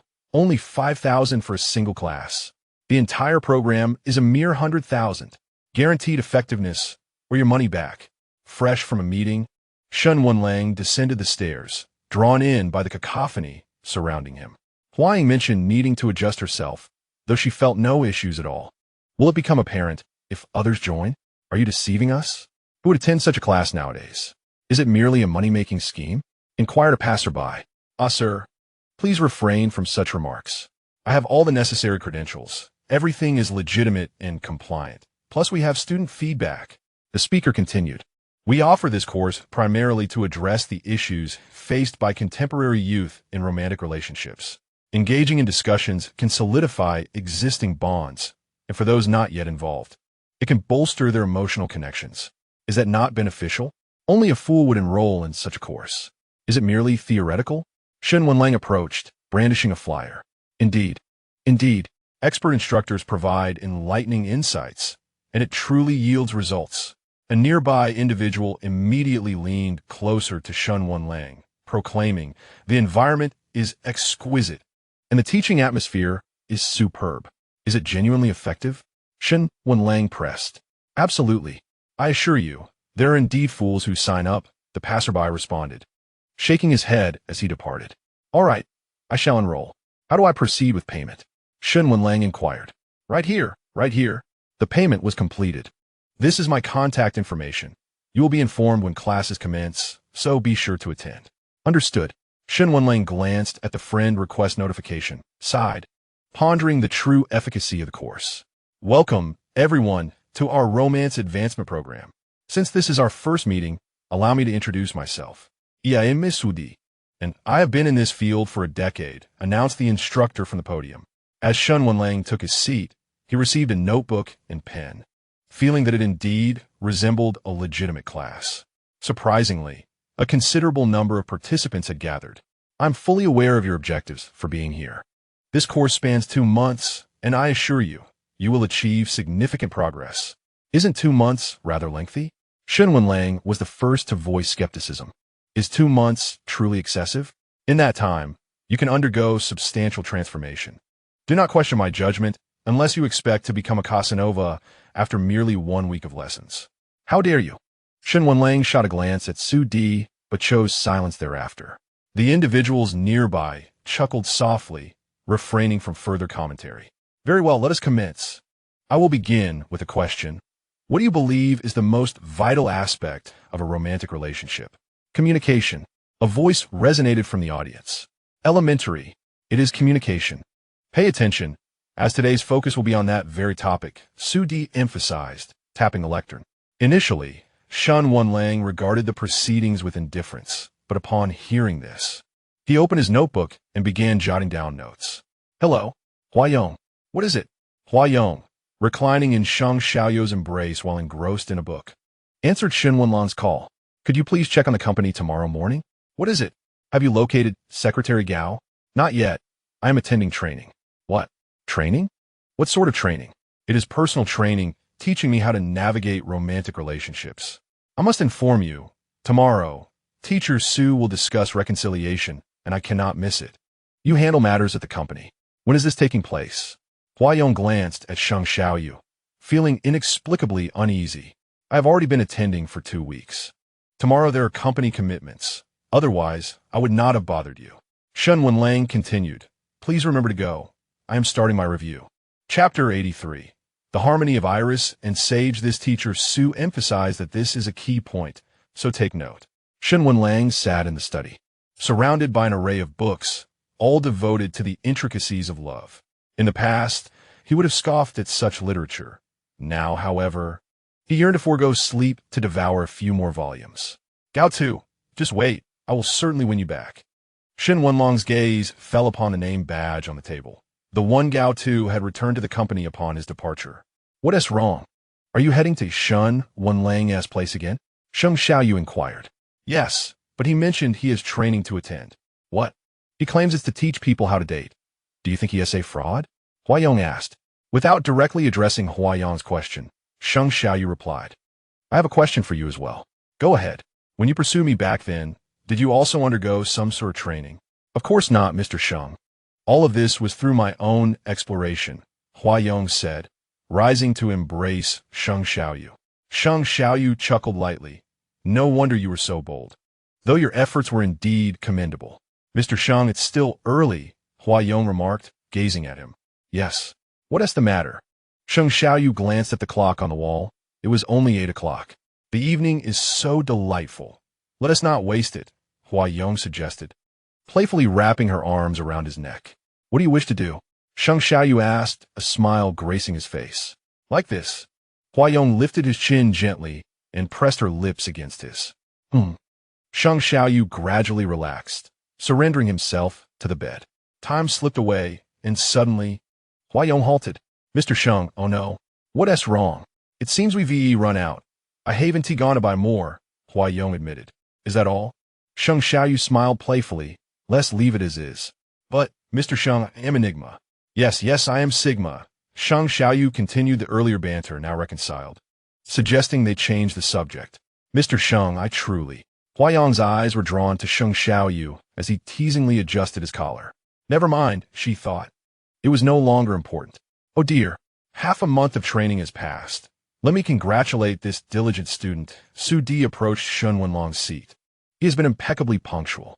Instantly, applause erupted. Shen Wenlang wore a proud expression. Well, thank you. Thank you. All right, let us channel this enthusiasm into today's topic. Reconciliation. Su Di declared. A relationship encompasses not only joyous moments, but also quarrels. At times, in the heat of an argument, one may utter hurtful words. Hence, it is crucial to recognize the importance of reconciliation. Participants eagerly responded. Excellent. You've learned to answer promptly, but you are gravely mistaken. Huh? In what situations would you need to reconcile? That indicates a significant error, which we will discuss later. For now, let us focus on hurtful words. As we have previously discussed communication, hurtful words are often more complex than ordinary dialogue. Like our student here, after some time of interaction, I understand why you are attending this training. Why? Shen Wenlang queried. Your words are quite acerbic. You must have driven him away. Haven't you? Shen Wenlang remained silent for a while before nodding and replying, yes. Therefore, pay close attention. Cherishes. Shen Wenlang produced a brand new notebook, having completed the previous one. Mr. Hua, has Shen been attending any training sessions lately? Do you know? I'm not entirely certain, but there is an important meeting here that requires your presence. Understood, brother. I plan to seek employment. Things have quieted down significantly of late, Gao Tu stated. Xiaoqing, my finances are sufficient. Brother, I am aware that you do not possess an abundance of money. You have previously covered my medical expenses, assisted father financially, and still owe Shen Wenlang. Surely, what you have left for yourself is inadequate. Xiaoqing, moreover, we've moved so many times. I know you are concerned. Rest assured, I will find a job to support you both. Xiaoqing, in due time, I will also be able to work. That can only occur once you are fully recovered. Gao Tu remarked, observing him, you have been experiencing severe nausea. If it becomes unbearable, remember to visit the hospital. Yes, I shall go. I'm heading out now. Call me if you need anything. All right. Gao Tu had ventured out numerous times, feigning comfort, each time mustering strength to endure. At the hospital, regardless of the differing physicians, he would remind himself of the necessity of alpha. Otherwise, the situation would only worsen. Lele, you must arrive in this world safely and healthily. I will bestow upon you all my love. Gao Tu suddenly felt a wave of nausea and rushed to the bathroom to vomit. Upon returning home, Gao Tu found Gao Tu collapsed on the floor. Brother, Gao Tu hurriedly knelt beside him, hesitant to touch Gao Tu, merely calling out, brother, please don't sleep. Hello, is this the hospital? Gao Tu immediately dialed for assistance. He needs to rest properly and should not overexert himself. Doctor, we have been moving houses lately. I wonder if the travel has exhausted him. During other times, he hasn't overworked himself. His mood has been poor, the doctor stated. Gao Tu was momentarily at a loss for words. Do not rush, take your time. However, I must emphasize that in the later stages, he will find it challenging without the comforting pheromones of an alpha. I understand. I will think of a solution, Gao Tu replied. All right, wait here until he awakens. Yes. Doctor, thank you. It's no trouble. When Shen Wenlang returned to the company, Hua Yong had yet to leave. Why are you still here? Shen Wenlang inquired. What do you have in your hand? Hua Yong noticed the item Shen Wenlang was holding. It's a notebook. You truly attended training, Hua Yong remarked, glancing at her phone. I am waiting for Mr. Sheng to pick me up. Oh, Wenlang, it seems you have come to a realization? Hua Yong asked. Gao Tu. It was I who caused him harm. You were right. His departure is also my fault. I harbor disdain for Omega, and he knew this during our school days, which is why he has always concealed his identity as a beta. While at work, he claimed he was in a relationship with an Omega to provide an excuse for enduring his heat cycle, repeatedly masking the scent of his sage. Iris and sage complement each other splendidly, do they not? Shen Wenlang inquired, gazing at Hua Yong. Perfectly matched. Isn't the fragrance of orchids paired with bitter orange rum equally harmonious? You two are indeed a perfect match. Excellent. Mr. Sheng has arrived to pick me up. I shall take my leave now. Do hurry along. Chapter 84. Congratulations to everyone. Mr. Sheng. As Hua Yong descended the stairs, she made her way toward Sheng Xiaoyu. Are you tired? Not at all.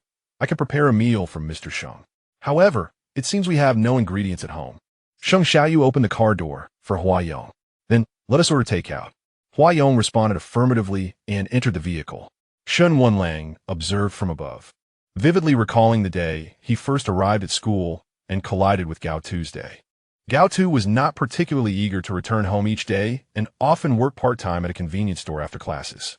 This was common knowledge among the entire class. As Gao Tu came from a humble background, as Gao Tu prepared to leave home for school with his backpack, Gao Ming reminded him, "Don't forget to go to work. Otherwise, don't even think about attending school." "Yes, I understand," Gao Tu replied, his melancholic visage nodding slightly, his voice barely audible.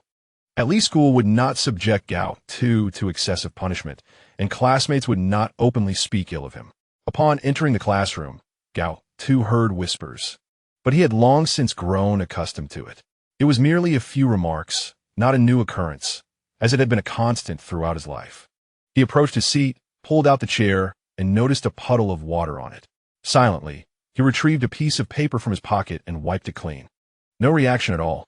Indeed, Gao Tu placed his backpack down, wary of leaving his books in the classroom, as he feared they might disappear by the next day. He took several books from his bag, placing some on the desk and others in the drawer. However, as he reached into the drawer, he sensed something was amiss. Slowly, he pulled out his hand to discover a pile of trash, including some small insects. How amusing, truly delightful. Ha ha! Gao Tu remained silent, tidying up the drawer and collecting the refuse, preparing to discard it in the trash bin. He had no other choice. He must work part-time, or he would be unable to pay tuition, let alone support Gao Ming and his sister. In any case, despite the myriad difficulties, if he could endure these 3 years, that would suffice. Upon reaching the back of the classroom, Gao Tu discovered that the trash bin was missing. "Gao Tu, the trash bin seems to have been left outside. Could you fetch it?" Gao Tu turned and stepped outside, casting a final glance at his seat, aware that this was a ploy to distract him. Yet he felt powerless. Once outside the classroom, he ran, fearing he might be late. After swiftly disposing of the trash, Gao Tu dashed back to the classroom. As he rounded the corner of the hallway, he collided with someone. "What is that smell?" Gao Tu heard the voice, but did not raise his head, merely attempting to stand up. "What are you dawdling for? Get up." Shen Wenlang extended his hand, ready to assist Gao Tu's day. The moment he laid eyes on Gao Tu, he sensed a distinct difference between him and those around him, though he could not articulate precisely what set him apart. "Thank you." Gao Tu gently wiped his hands on himself before cautiously taking Shen Wenlang's hand. He found that hand to be remarkably warm, akin to the flickering flame on a frigid night. "I apologize for accidentally bumping into you," Gao Tu remarked. "This area is a blind spot. It's quite normal to collide here. Why are you running so fast?" Shen Wenlang inquired. "My book." Gao Tu immediately turned and dashed into the classroom. Upon entering, he discovered his books scattered on the floor, some trampled upon, and a few even torn. "Surely those aren't your books?" Shen Wenlang approached from behind. Noticing that everyone in the classroom was seated in their respective places, save for one vacant spot. Gao Tu replied quietly, stepping into the classroom to gather his books, brushing off the dust that clung to their surfaces. Shen Wenlang leaned against the doorframe, neither entering nor speaking, and glanced at the class nameplate, realizing it was next door. "Gao Tu, we are equally perplexed by the situation," he added. "Indeed, I didn't notice either. How disgusting." "It's fine," Gao Tu responded nonchalantly. Hearing his name, Shen Wenlang moved to the podium to check the seating chart, recognizing the two characters. "Who is this?" It seems to be that Gao Tu from the adjacent class. After tidying up his books, Gao Tu took his seat. Shen Wenlang observed him, impressed by his ability to endure. "Who are you? Class has begun, yet you remain outside?" The teacher entered, and all eyes turned to Shen Wenlang.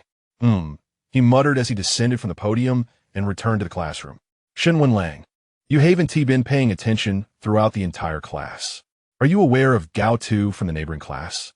Shen Wenlang asked. "I am aware. It seems he has yet to transfer.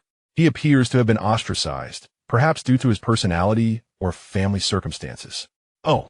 Shen Wenlang stood, examining the books on the desk, flipping through them, noting their uniformity. Of course, even though classes have been divided, the books remain the same.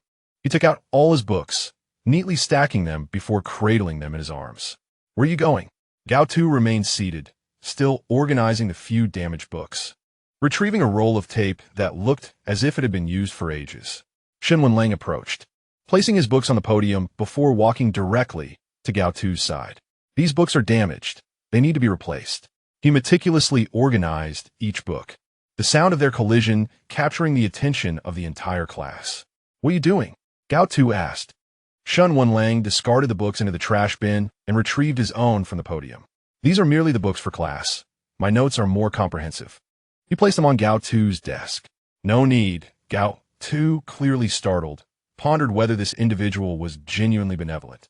"It bears my name, Shen Wenlang. Who would dare discard it? Do you?" Shen Wenlang randomly directed his gaze at a classmate, inquiring. "I wouldn't dare," the student hastily replied, waving his hands in dismay. "Come, let us collect new books," Shen Wenlang declared before leaving the classroom. Gao Tu opened the first page of the book to find 3 characters inscribed: Shen Wenlang. From that moment on, no one dared to touch Gao Tu's books. Shen Wenlang pulled himself back to the present and exited the office. "Congratulations to all. Congratulations to everyone. You have successfully completed all training." Standing tall, Su Di remarked that this batch of students proved to be quite challenging, particularly the early stage Shen Wenlang. "Cherishes. I hope you will continue to offer training in the future." Shen Wenlang approached and said, "I am always here. You may ask me any questions you have," he replied. "No, after learning for so long, if I cannot rely on myself, then I am not truly qualified," Shen Wenlang stated as he neatly tucked away his notes. "Indeed, you have made progress. You possess greater understanding than before, yet there is still much to learn. So, are you going to pursue that person?" "I wish you success." "Thank you. I will surely succeed." This was the last remark Shen Wenlang left behind. 2 months elapsed, during which Shen Wenlang received no news regarding Gao Tuesday. Coincidentally, an expert mentioned that he needed to remain at home for a while. "Huayong, could you keep an eye on my company for me?" Shen Wenlang requested. "I cannot. Mr. Shang's health has been quite poor lately, and I will not be going back," Huayong replied. "Isn't he an S-class alpha whom you have marked? How can his health be so dire?" Shen Wenlang inquired. "Your timing for the call is quite unfortunate. I must hang up." Chapter 85. Isn't that madman Huayong simply exquisite? "Mr. Sheng, it is all my fault," Huayong said with a worried expression. "What do you mean by that?" Sheng Xiaoyu asked. "I did not take good care of Mr. Sheng. It is a minor issue. The doctor will be here shortly to clarify." All right." As Sheng Xiaoyu sat on the hospital bed, he comforted Huayong while bravely suppressing his discomfort. "Mr. Sheng." The doctor. "What is wrong with Mr. Sheng?" Huayong asked anxiously. "There is nothing serious, just a little something," the doctor replied. "What?" Sheng Xiaoyu felt he had misheard and asked again. "You are pregnant. Here is the examination report." The doctor handed the report to Sheng Xiaoyu. "How can this be possible?" Sheng Xiaoyu was astonished as he gazed at the report, which indeed confirmed it. "Doctor, your hospital." Sheng Xiaoyu caught a glimpse of Huayong's smiling face. His initial disbelief transformed into acceptance. "Ah, Zong, what are you smiling about?" "Mr. Sheng, little Hua Sheng is on the way." Huayong beamed. "What little Hua Sheng? What are you talking about?" "I have chosen a name. The grand name is Hua Sheng, and the nickname is Hua Sheng." "Are you truly an enigma?" Sheng Xiaoyu inquired. "Indeed, I have always stated this. I did not deceive Mr. Sheng, and last time was merely a precursor." "Stop. Hua Sheng? Is that the name for a peanut? Did you conceive that name last time?" "No.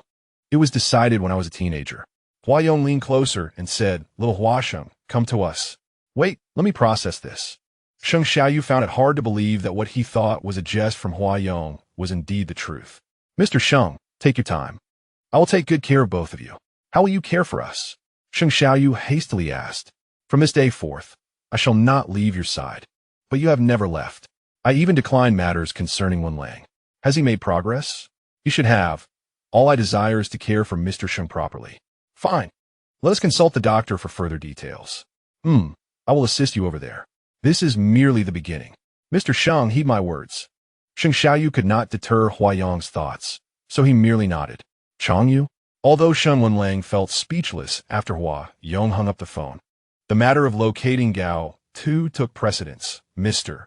Shen, the boss is quite pleased today and has sent me to assist you," Changyu remarked.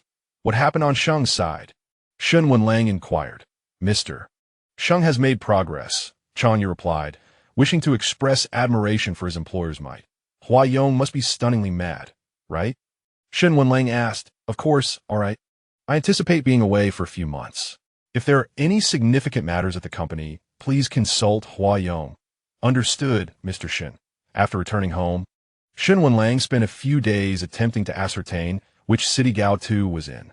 He pulled out a map, marking the places he had searched. And before he knew it, he had crossed out many cities. Gao Tu, wait for me. I must apologize to you. Shen Wenlang arrived in Shangqing, not because he had spotted them on surveillance, but due to the signal from Gao Qing's phone over the past 2 months. Experts had informed Shen Wenlang of the last known location. Although Gao Qing's signal had been present for a considerable duration, the number remained unreachable. Brother, though Gao Qing was working outside, she found a place close to home. During this time, Gao Tu was frequently taken to the hospital, disregarding the doctor's advice each time. Gao Tu insisted on keeping Lele, and seeing him in such a state twisted Gao Qing's heart. She harbored a deep resentment towards Shen Wenlang. Yet Gao Tu always assured the doctors that Shen Wenlang was fine and that the issue lay with him. Gao Qing gazed at the number on her phone, contemplating a call. She had previously noted down Shen Wenlang's number on Gao Tu's phone and had remembered it since. Ultimately, however, she set the phone down and removed the SIM card. How is he? Gao Qing asked, her tear-filled eyes fixed on the doctor as he emerged. He is stabilized. As I mentioned, if the alpha remains unwilling to appear, even artificially induced calming pheromones will not benefit him. I understand, Gao Qing said, rushing inside. Gao Tu lay on the hospital bed, sweating profusely, devoid of vitality. Gao Qing took out a towel to wipe him down. It is all right. I will ensure you are fine. It is you all again. I have come to deliver medication.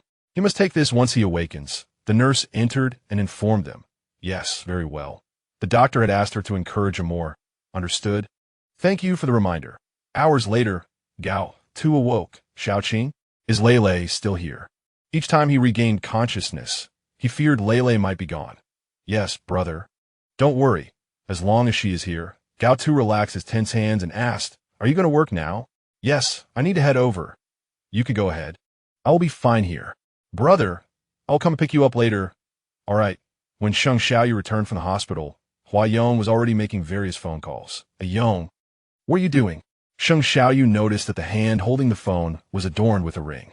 It was his ring, one that he had never worn before, only putting it on when visiting Lin Shi.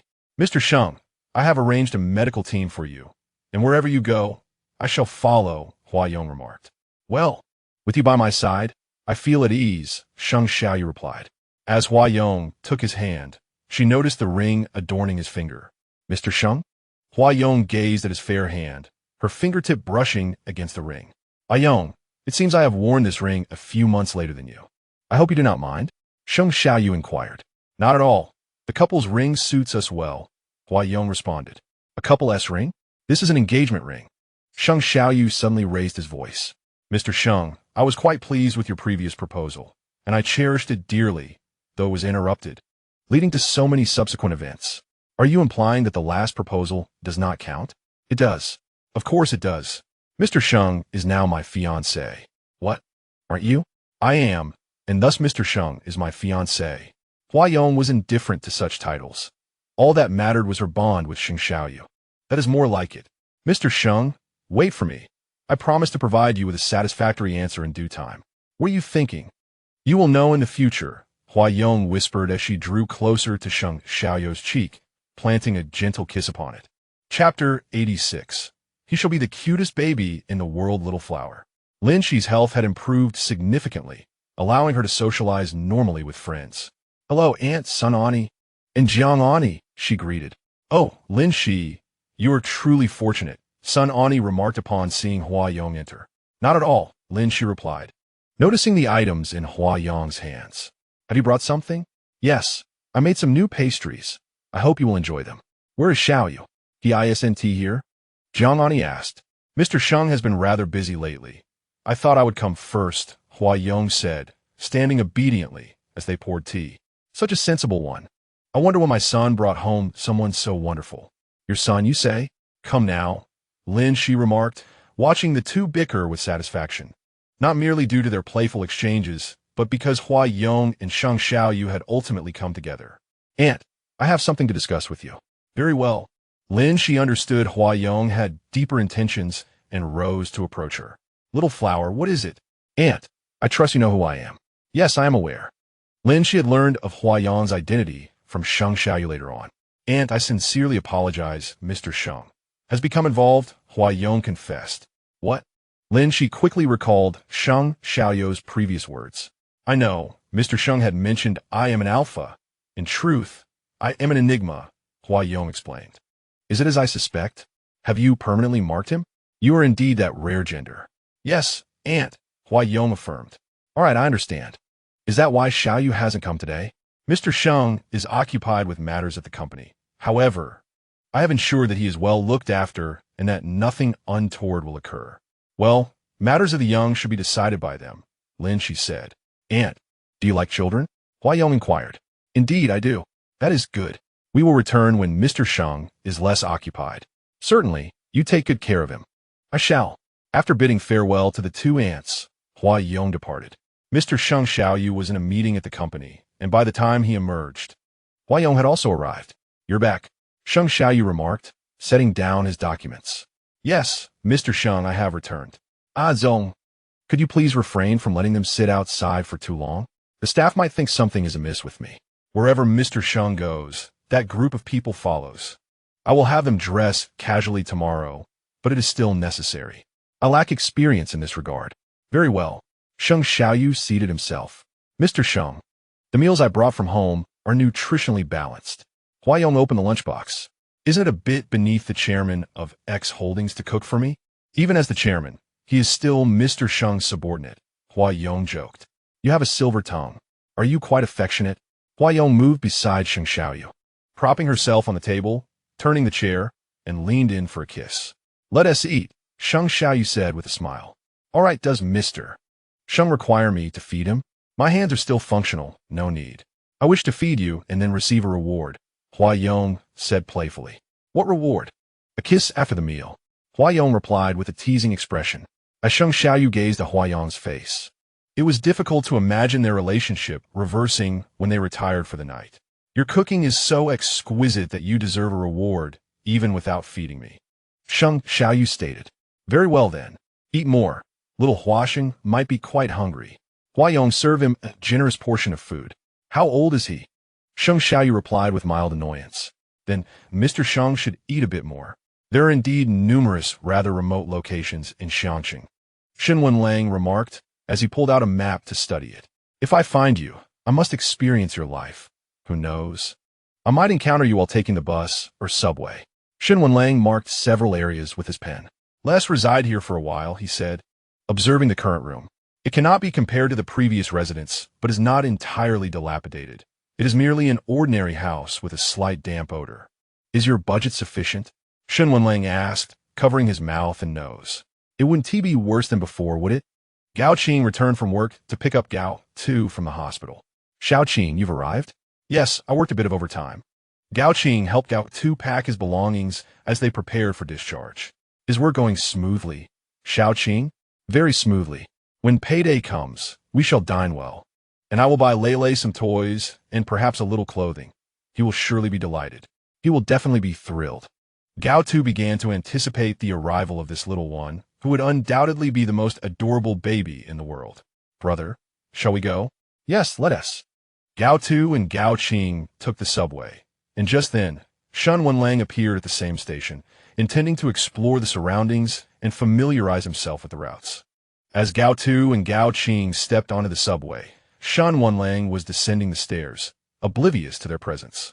Thus, they missed each other. Shen Wenlang, glancing at the route on his phone, pondered the distance. Was it far? Would it be near the hospital? If he found him, would it frighten him away again? Time had passed, and he could not allow that to happen once more. Shen Wenlang had spent a month in Xiangqing without locating Gao. Tuesday experts had mentioned specific locations. Yet he deliberately chose to remain ignorant. He believed he could find Gao Tu, just as he had inexplicably wandered through that corridor years ago and encountered him. Their fateful connection still lingered. It had to. If only it had been established back then. With less than 4 months remaining, he needed to find him swiftly. Each day, Shen Wenlang visited the subway station, hoping for a stroke of luck. If mornings yielded no results, he would head to the hospital. Brother, only a few months remain. You should rest at home, he mused. Gao Tu, acutely aware of his declining health, felt the chaos of his pheromonal disorder still lingering, compounded by Lei Lei's presence. And he understood the difficulties that lay ahead. Gao Qing stepped outside, producing a phone card, yet remained stationary, devoid of any reaction. Shen Wenlang arrived at the entrance of an old residential complex, reminiscent of Gao Tu's previous living conditions. If you were living here, I would genuinely recommend you move, he thought, looking up until he spotted Gao Qing. Gao Qing. Upon confirming her identity, he yearned to rush upstairs to inquire, certain that Gao Tu was there too. However, after a couple of steps, he hesitated, deciding to wait. At least he had found her. Chapter 87. Hello. I am your new neighbor. Please take care of me. Gao Tu emerged from his room, intent on finding Gao Qing. She had received her salary, and they had planned to dine out together, purchasing toys and clothing for Lei. Shen Wenlang donned different attire each day, yet consistently disguised himself, obscuring his face from view. Gao Tu descended the stairs at a leisurely pace. And as he reached the exit, Shen Wenlang's gaze remained fixed upon him. It had been so long since they last met, not since that restaurant encounter, and the past 6 months had surely been a trial for Gao Tu's day. Shen Wenlang was unaware of the hardships Gao Tu faced, but they must have been significant. Due to his own reckless words, Gao Tu had consistently avoided him. Gao Tu, Shen Wenlang softly called after he left. Once outside the restaurant, Gao Tu said, Xiao Qing, I'm not trying to be a downer. I just haven't had much of an appetite lately. I understand, brother. How about we go shopping instead? Gao Qing suggested. All right. Shen Wenlang glanced at the restaurant, wondering how Gao Tu would eat. Unable to savor the moment, he quietly trailed behind them. However, the mall was crowded due to an event, and when he was jostled, he lost sight of them. Damn, I've lost them, he muttered to himself. Shen Wenlang returned early to the old complex, waiting at a distance. Perhaps he would catch sight of Gao Tu today. It had become a daily ritual for him over the past week. Brother, I have purchased numerous delightful garments that Lei is sure to adore, Gao Qing remarked, holding several bags while gazing at Gao Tu's day. Indeed, I hope he finds joy in them, Gao Tu expressed, his anticipation for Gao Lei's arrival growing day by day. Observing the bags in Gao Tu's hands, Shen Wenlang questioned why Gao Qing was not carrying any herself. Given Gao Tu's current predicament, how could he manage? Brother, let us ascend, Gao Qing suggested, casting a glance ahead, as if sensing an unusual gaze upon her. When she turned around, she encountered an individual distinctly dressed. Brother, you go ahead. I just remembered that we are out of water at home. I shall procure some. Could you hand me those bags? No need, you ascend first. Gao Qing replied, retreating. Nodding, Gao Tu procéded upstairs. It was only after Gao Tu returned to his room that Gao Qing approached Shen Wenlang. You saw me out after all, Gao Qing said coolly. Indeed, Shen Wenlang acknowledged, noting the assortment of children's toys and clothing that Gao Qing was holding. Are these for child? He inquired.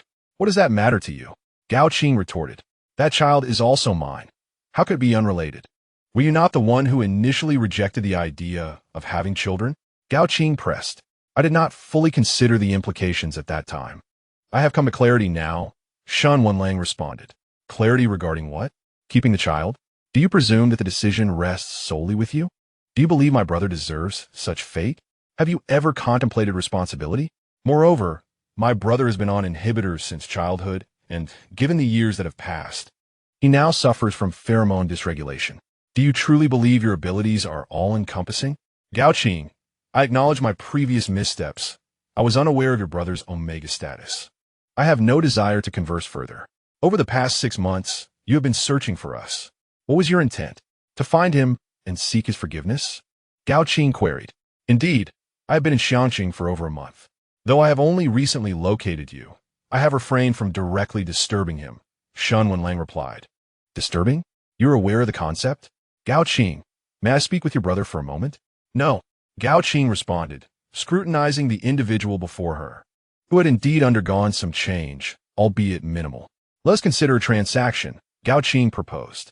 What kind of transaction? My brother is currently in a precarious state. The doctor has indicated that without alpha pheromones to soothe him, he will struggle to endure the forthcoming challenges. Therefore, I must see him. Wait, do not rush. I have yet to articulate my terms. Gao Tu interjected. Speak, Shen Wenlang urged, eager to hear her conditions, ready to comply with any request, whether it be monetary or a share in something. Money? I'm not my father. Even if I cherish wealth, I would never jest with my brother's well-being. I apologize. I previously mentioned the matter of Gao Tu conspiring with his father to extort. Shen Wenlang interjected. Ah, that is not something you ought to apologize for. Furthermore, since you doubt his integrity, why have you come here? I am here to make amends, Gao Tu stated. How absurd. I shall present my conditions. You shall reside next door in room 511. Gao Tu glanced upstairs and added, I have observed that room 510 is vacant. You agree to this? Shen Wenlang's spirits lifted considerably. Do not rush. I have not finished speaking. All right, go ahead. Room 510 is where you will stay. And this is the landlord's contact number. Every night, once my brother has fallen asleep, you must release the calming pheromones in room 511.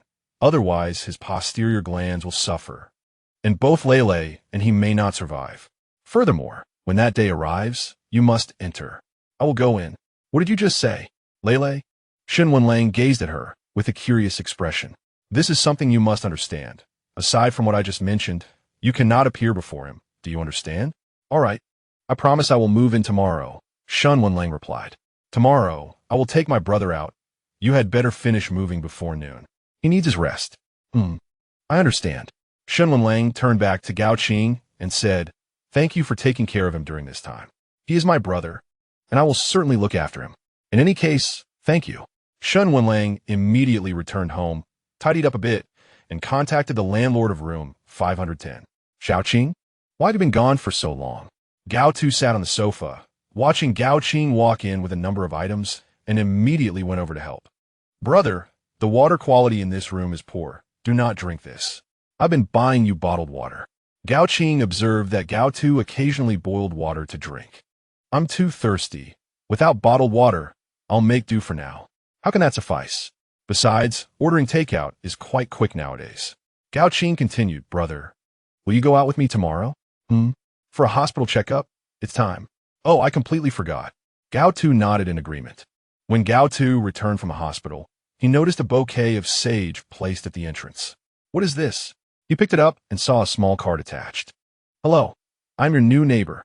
Please take care of me.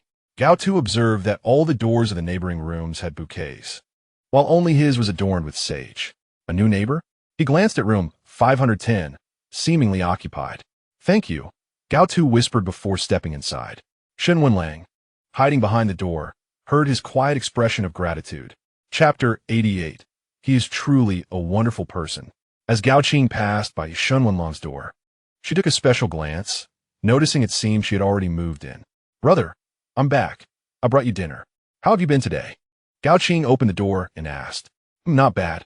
Can you eat a bit more today? Gao Tu smiled. I suppose I can. Gao Tu was not particularly keen on eating, but for Gao Lele's sake, he needed to eat a little. If so, then eat a bit more. Gao Tu noticed the bouquet on the table. What is that? She inquired. Oh, it seems there is a new neighbor next door. This is the sage he sent. Gao Tu continued. Unfortunately, there is no vase here. I plan to buy one tomorrow. Have you met him? Gao Tu, regardless of what Shen Wenlang sent, was only concerned about them encountering each other prematurely. She loathed Shen Wenlang, but could not afford to lose Gao Tu's day. No, I haven't tea. Gao Tu went over, picked up the card, and saw it was clearly written by a florist. Brother, try to avoid strange people. Gao Tu tossed the card into the trash bin and remarked, Xiao Qing, do not speak ill of others. He has distributed gifts to everyone on this floor, not just to us. There are only 4 households here. As she sat down to eat, she served Gao Tu some vegetables. At least he is not an oddity. Never mind him, brother. Do eat more, Gao Tu encouraged. All right. Gao Tu replied, but after only a few bites, he felt nauseated. Brother. Gao Tu immediately followed him, suggesting perhaps next time, I should buy some ingredients and cook for myself. It will be healthier. Restaurants use excessive oil and salt. It's fine, Gao Tu waved his hand dismissively. Brother, you should rest early. Gao Tu tidied up, watching as Gao Tu entered his room. "Well, once you're done, go to sleep," she said, and Gao Tu closed the door. Noticing that the light from the gap beneath the door had disappeared, Gao Qing realized Gao Tu had turned off the lights. However, he was still awake, waiting until deep into the night. Shen Wenlang remained by the door, and the sound from the adjacent room gradually diminished. Knocking softly, Shen Wenlang suddenly flung the door open. "Is he asleep?" "Yes," Gao Qing replied, her expression neutral. Now, Shen Wenlang understood why Gao Qing had previously spoken of him in such a manner. "Let's go over," he said, stepping forward. "Wait, his sleep is quite light. You should be as quiet as possible and avoid any noise," Gao Qing cautioned. "All right, I won't go in, but I will stay at the door. If you dare to do anything to him, I will not let you off easily," she warned. "I won't do anything to him. You better not." It had been a long time since Shen Wenlang had observed Gao Tu from such close proximity, and his emotions were a whirlwind of joy, guilt, concern, and regret. As he opened the creaky old door, the sound startled him. Turning around, he met Gao Qing's piercing gaze. Shen Wenlang cautiously entered and closed the door behind him. He gradually released calming pheromones, being careful not to release too much at once, lest Gao Tu notice. As he approached, he could see Gao Tu's face illuminated by the moonlight, looking considerably more haggard than before. Was it necessary to frown, even in his sleep? Shen Wenlang quietly moved to the bedside, watching as Gao Tu relaxed his brow. When Gao Tu awoke the next day, he felt surprisingly well. How strange, he mused. "Brother, you're awake?" Gao Qing was eager to ascertain whether her decision was indeed correct. "Yes, Shao Qing, I seem to feel much better today," Gao Tu replied. "Really?" Gao Qing's face lit up with uncontainable joy. Although he was not quite back to his usual self, he felt an improvement. "It's all right, brother. Everything will get better." Gao Qing smiled. "Why haven't you gone to work yet? Let me prepare you some breakfast," she offered. "It's fine. I can manage at home," Gao Tu replied. "No need. I've been waking up early lately. After lying in bed for so long, it's good to stretch a bit." "All right, brother, if you need anything at home, just call me." Gao Qing thought about Shen Wenlang always being next door. Gao Tu found it hard to comprehend what could possibly require a call at home. "Everything is fine, of course. By the way, about the neighbor next door, Shao Qing, just a neighbor." "I know, Shao Qing. Perhaps you've spent too much time in the hospital. There are indeed many good people outside." Gao.Initially. Good people? Gao Qing had indeed been confined to the hospital, previously surrounded by a cadre of doctors, family, and her own frail self. Ever since her discharge, she has sought to minimize her time in bed. "Yes, when I was working before, everyone was quite kind," Gao Tu recalled his former colleagues. "Brother, I have always wanted to ask you, when the doctor said Alpha was not doing well, did you insist he was perfectly fine, taking the blame upon yourself?" Gao Qing had intended to inquire, but found it difficult to maintain a positive demeanor whenever she heard Shen Wenlang mention Gao Tuesday Shao Qing.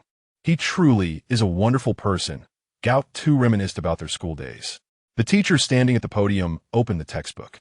Gao Tu retrieved a book from the drawer. Flipping to page 15, where he discovered Shen Wenlang's notes, meticulously detailed and beautifully penned.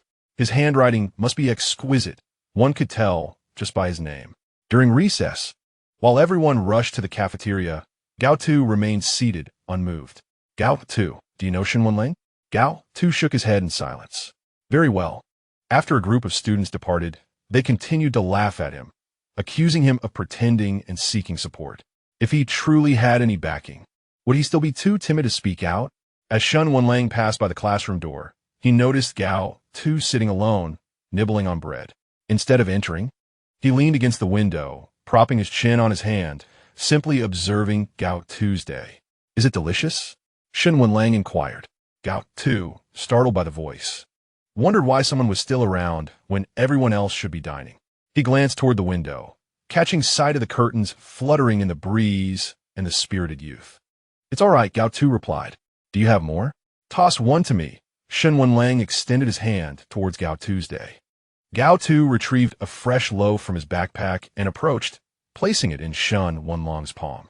"Did you not want me to throw it to you?" Shen Wenlang had not anticipated Gao Tu would walk over to hand it to him. Chapter 89. No interest. Shen Wenlang examined the bread-esque packaging, which was rather ordinary plastic. After tearing it open and taking a bite, he remarked, How can you swallow something so dry? No wonder you endure so much. Gao Tu lowered his bread slightly, saying, actually it's quite tasty. Forget it. I've eaten your food. I shall treat you to a meal as well. Shen Wenlang declared, turning to discard the bread into the trash bin. You waste food, Gao Tu found himself uttering. The one who can make wheat flour taste so unpalatable is the true waste, Shen Wenlang retorted. Gao Tu fell silent, continuing to consume the bread in his hand. Stop eating that. Let us go to the cafeteria. Gao Tu had been to the cafeteria before. It was just that this time his funds were nearly depleted, leaving him without enough money for a special meal. Having recently arrived here, do you have any recommendations? Shen Wenlang inquired as he entered the cafeteria, glancing at the menu displayed above. I usually eat from that window. Gao Tu pointed towards the value meal counter. Value meal? 5 yuan? Shen Wenlang merely cast a glance before surveying the other counters. Well, it can actually fill you up, Gao Tu remarked. Let us go with this. Shen Wenlang approached another counter and promptly ordered several dishes. Quite expensive, Gao Tu noted, observing the prices. A single meal nearly equaled his monthly food expenses. This one, and this one, and let us add a bowl of soup, 2 bowls of rice, large portions. Shen Wenlang casually pointed at a few dishes. All right. When Shen Wenlang looked back, he noticed Gao Tu standing obediently behind him. Why are you just standing there? Shouldn't you find a place to sit? All right. Gao Tu nodded and immediately sought a seat. Shen Wenlang carried the dishes over and placed them on the table. The food here is rather average. If you have the chance, you should eat outside, he remarked, glancing at the dishes which were passable at best, though significantly better than the bread he had earlier. This is quite good, Gao Tu stated, mentioning he had never eaten such meals at home. Then eat more, Shen Wenlang encouraged. Gao Tu hesitated to pick up his chopsticks. Then, after a moment of silence, asked Shen Wenlang, why are you being so kind to me? Is this considered kindness? Shen Wenlang replied, well, no one has treated me this way before. Then let us call it that. You are a beta, right? Shen Wenlang had not detected the scent of Gao Tu's pheromones. Due to family circumstances, Gao Tu had concealed his identity as an Omega, even at school. Yes, I am. That's good. I dislike Omegas the most. Gao Tu remembered this statement and would always keep it in mind. Where's Gao Tu from your class? As Shen Wenlang walked back after school, Gao Tu was absent from his usual spot. He has already left. Left? He departed right after class? He asked the teacher for leave. Shen Wenlang halted the teacher. Where did Gao Tu go? Oh, it's you? You two have been leaving school together frequently. Where is he? He mentioned there was something at home and needed to return. He should be at the hospital. Hospital? Shen Wenlang headed directly towards the school gate. Shen Wenlang. Su called out upon seeing Shen Wenlang alone, but he was oblivious. Doctor, given your sister's current condition, she is not eligible for surgery and must undergo medication treatment first. However, this medication is quite costly, the doctor informed Gao Tuesday. How much? Gao Tu asked anxiously. Over 8,000 for one course. Altogether, it would be at least 110,000, and that's just for this year's treatment. Gao Tu felt his mind go blank upon hearing this. He simply did not have that much money. What should he do? What about Gao Qing? Sitting in a chair? Gao Tu stared blankly at a certain spot, pondering how he could possibly acquire that sum. A part-time job would never yield such an amount. Gao Ming had lost all his money and was now asking him for funds, leaving him with no way out. Gao Tuesday, Shen Wenlang's voice echoed from behind. Gao Tu lifted his gaze to meet Shen Wenlang's, tears already tracing down his own cheeks. Doctor, what did you just say? Shen Wenlang inquired. Gao Tu could no longer discern their conversation, merely observing Shen Wenlang, a person he had known for less than a semester, yet who felt like a warm sun on a frigid winter's day, appearing time and again. Shen Wenlang. Su also stood nearby, listening to their exchange. Where do I pay? Shen Wenlang asked. There's a payment window over there. Just take your sister's medical card with you. All right, thank you. Shen Wenlang approached Gao Tu and extended his hand. Give me the card. Gao Tu looked up at Shen Wenlang, his voice barely above a whisper. Do you have a better solution? It's better to owe me than anyone else, Shen Wenlang replied. Gao Tu, just give it to him. He has plenty of pocket money. It's fine, Su interjected. No, Gao Tu is certif. Do you have money? The question struck at Gao Tu's vulnerability. He did not. and even if he were to borrow, he had no idea whom to ask. He retrieved a notebook from his backpack, quickly scribbled something, and handed it to Shen Wenlang. Consider this a loan. Shen Wenlang glanced at the note, recognizing it as an IOU. All right, no interest, he said, snatching the pen, swiftly signing his name, and then headed toward the payment window with the card. Seeing Gao Tu lost in thought, Gao Qing waved her hand. Brother, what's wrong? Gao Tu snapped back to reality. Xiao Qing, the last time I needed hundreds of thousands for surgery, he helped me pay. But you collapsed from exhaustion at the hospital last time. That was because he wanted to pay me extra for my overtime, so others wouldn't gossip. And while you were in school, you weren't awake. I was working part-time to cover medical expenses, but the part-time wage was hardly sufficient. I still had to attend school, which also required money. Where did the money come from? He helped me pay, with no interest on the loan, Gao Tu explained. Gao Qing fell silent, contemplating that perhaps her understanding of the situation was quite superficial. Moreover, that money had been offset by the 3 years he asked me to stay by his side. What does offset mean? She queried. He would ask me to buy things or accompany him to and from school, acting as companionship. Even when we crossed paths at work later and the matter arose. He never made a fuss about it. Brother, but if he was innocent that night, why did you end up like this? I was unstable at the time. Coupled with his inebriation and our high compatibility, Gao Tu left the thought unfinished, as the events of that night were not entirely consensual for either party. Chapter 90. I fear you will recognize my handwriting after listening to Gao Tu's words. Gao Qing found herself momentarily devoid of further questions. Thus, Shen Wenlang had always been exceedingly kind to Gao Tu, and her knowledge of the situation was merely one-sided. Brother, if that is the case, why don't you clarify things with him? Clarify what? I have tried to probe. He stated there were no feelings involved that night. I don't believe he could ever like me. Brother, do you like him? Gao Tu remained silent, yet in Gao Qing's eyes, this was tantamount to an unspoken affirmation. Brother, perhaps there exists a misunderstanding between you. Nonetheless, it no longer holds significance. So much time has elapsed. And now my sole desire is for Lele to be born safely. I share this hope. Gao Qing finds herself at a loss for words. Yet she shall honor Gao Tu's choices. Perhaps in matters of the heart, it is best to refrain from excessive interference for a more positive development. You may proceed to work now. Do not concern yourself with me. Yes, I shall await your return after work. Very well. After finishing his breakfast, Gao Tu tidied up briefly, feeling somewhat better today. Could it be that the days ahead will be more bearable? As he gazed at the sage on the table, he noted the absence of a vase. I should find one. Surely you have a home as well.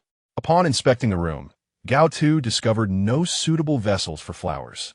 Perhaps it is best to venture downstairs to purchase one. He took his keys, ready to step outside, only to find a glass vase on the floor. A note accompanied it.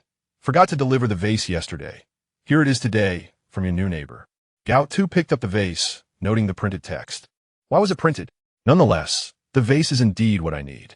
He proceeded to the door of apartment 510 and gently knocked. After a brief wait with no response, he returned to his room. Meanwhile, Shen Wenlang, upon hearing the sound of a door closing next door, pulled aside a bit of the curtain before letting it fall back into place. No need for a printer. I fear you might recognize my handwriting, he mused, glancing at the printer on the table. After discovering the poor water quality during his stay yesterday, Shen Wenlang resolved to procure a water purifier. He disguised himself to the extent that no one would recognize him before stepping outside. What excuse should I concoct to deliver it to him? As he pondered in the mall, he found himself in the appliance store. Hello, how may I assist you? I would like 2 of the finest water purifiers. One suitable for direct consumption. Do you carry this brand? Shen Wenlang inquired, pulling out his phone, which displayed the brand used in his own home. Yes, right this way. Excellent. I will take 2 to be delivered to this address. Very well. We offer complimentary installation. Good. Let us proceed to check out. Shen Wenlang swiftly resolved the matter of the water purifiers. As he contemplated an excuse, the store clerk approached him. Will the installation take place? We can do it now. Let us wait until 5 o'clock. Shen Wenlang recalled that the usual end of the workday is 5 o'clock. So he would need Gao Qing to fabricate an excuse then. All right. Shen Wenlang returned downstairs ahead of time to await Gao Qing. Around 5 o'clock, The appliance store employees arrived with the purifiers, yet Gao Qing had yet to appear. Please accompany me to install in room 510, Shen Wenlang instructed. Certainly. He opened the door, and just as the installation was nearing completion, Gao Qing appeared at the entrance. Wait, Shen Wenlang whispered. Gao Qing halted at Shen Wenlang's doorstep, a peculiar sensation enveloping her as she regarded him. According to Gao Tu, Shen Wenlang was also her savior. What is it? Shen Wenlang was momentarily taken aback. When had Gao Qing's demeanor shifted? It seemed to carry the weight of suppressed emotions. I have purchased a water purifier, for the water quality here is quite poor. Please inform him. Just say it's a prize I won in a lottery, Shen Wenlang stated. All right, Gao Qing nodded in agreement, acknowledging the necessity of a water purifier. While buying bottled water was feasible, she worried about the inconvenience it might cause when she was not around. I will close the door now. Shen Wenlang retreated to his room and shut the door. Master, this room, Gao Qing addressed the workers. Very well. Brother, I'm back, she announced as she entered. I've prepared dinner already. Didn't you say you would wait for my return to cook? Gao Qing queried. Who are these people? Gao Tu. Glancing at the individuals behind Gao Qing. Oh, on my way home from work, I passed by a mall and saw a store holding a promotion. I entered and surprisingly won a prize. The grand prize, a water purifier, Gao Qing recounted with heartfelt enthusiasm, striving to convince Gao Tuesday. Such good fortune? He responded, somewhat incredulous. Indeed, brother, let them install it. It is just what we need. All right. Gao Tu stepped aside, choosing to trust Gao Qing's words. Half an hour later, Shen Wenlang heard commotion outside, indicating the installation must be complete. Brother, did you go out to buy a vase? Gao Qing noticed the vase. No, it was a gift from our neighbor. He mentioned he forgot to deliver it yesterday. Gao Tu replied, producing a note that read in printed text. Okay, Gao Qing responded, showing little reaction, at least not as critical of Shen Wenlang as before. Mr. Sheng, here are the meeting materials. Chen Pinming placed the documents on the table. Please inform the staff below that they can take an additional day off tomorrow, he instructed. Understood, Chen Pinming replied. Is there a special occasion tomorrow, Mr. Sheng? I don't recall any holidays. Huayong stood from the sofa, inquiring. Indeed, there is, Mr. Sheng replied. What occasion? Huayong pondered. Ayong. We have been together for a year. Shang Xiaoyu looked at him and asked, shouldn't you be more sensitive to this? Huayong checked his phone and confirmed it had indeed been a year. What? Did you forget? Mr. Sheng, my focus has been solely on you lately, neglecting other matters.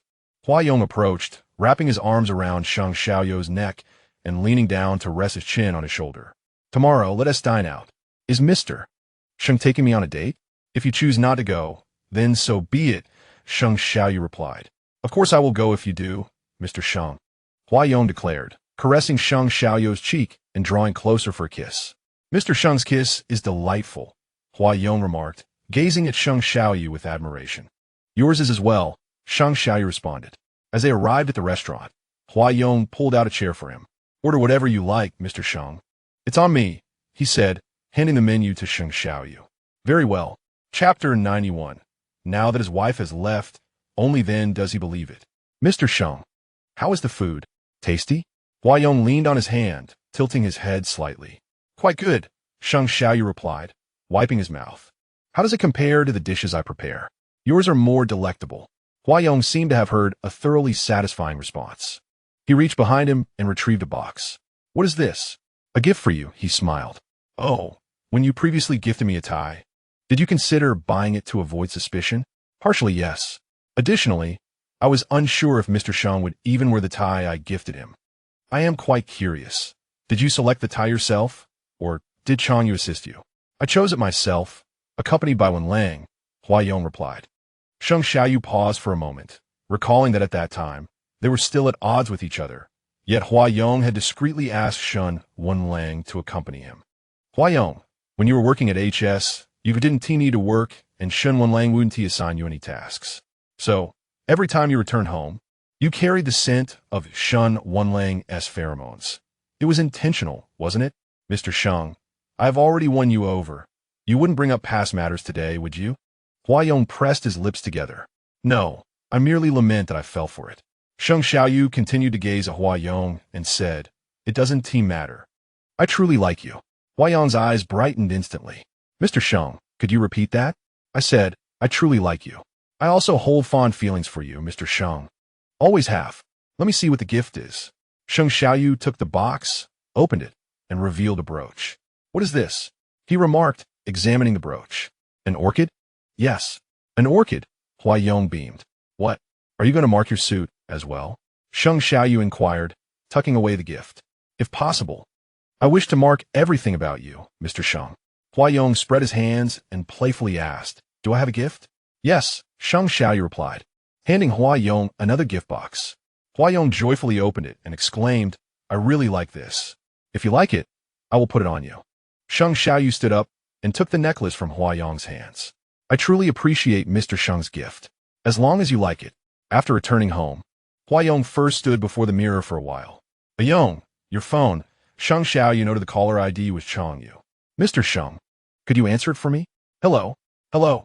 Boss, there's a contract at HS that requires your signature. I am Sheng Xiaoyu. Is it urgent? Yes, quite urgent. All right. I will inform him. Sheng Xiaoyu walked to the room, but did not see Hua Yong and then went to the cloakroom. There you are, he said as he entered.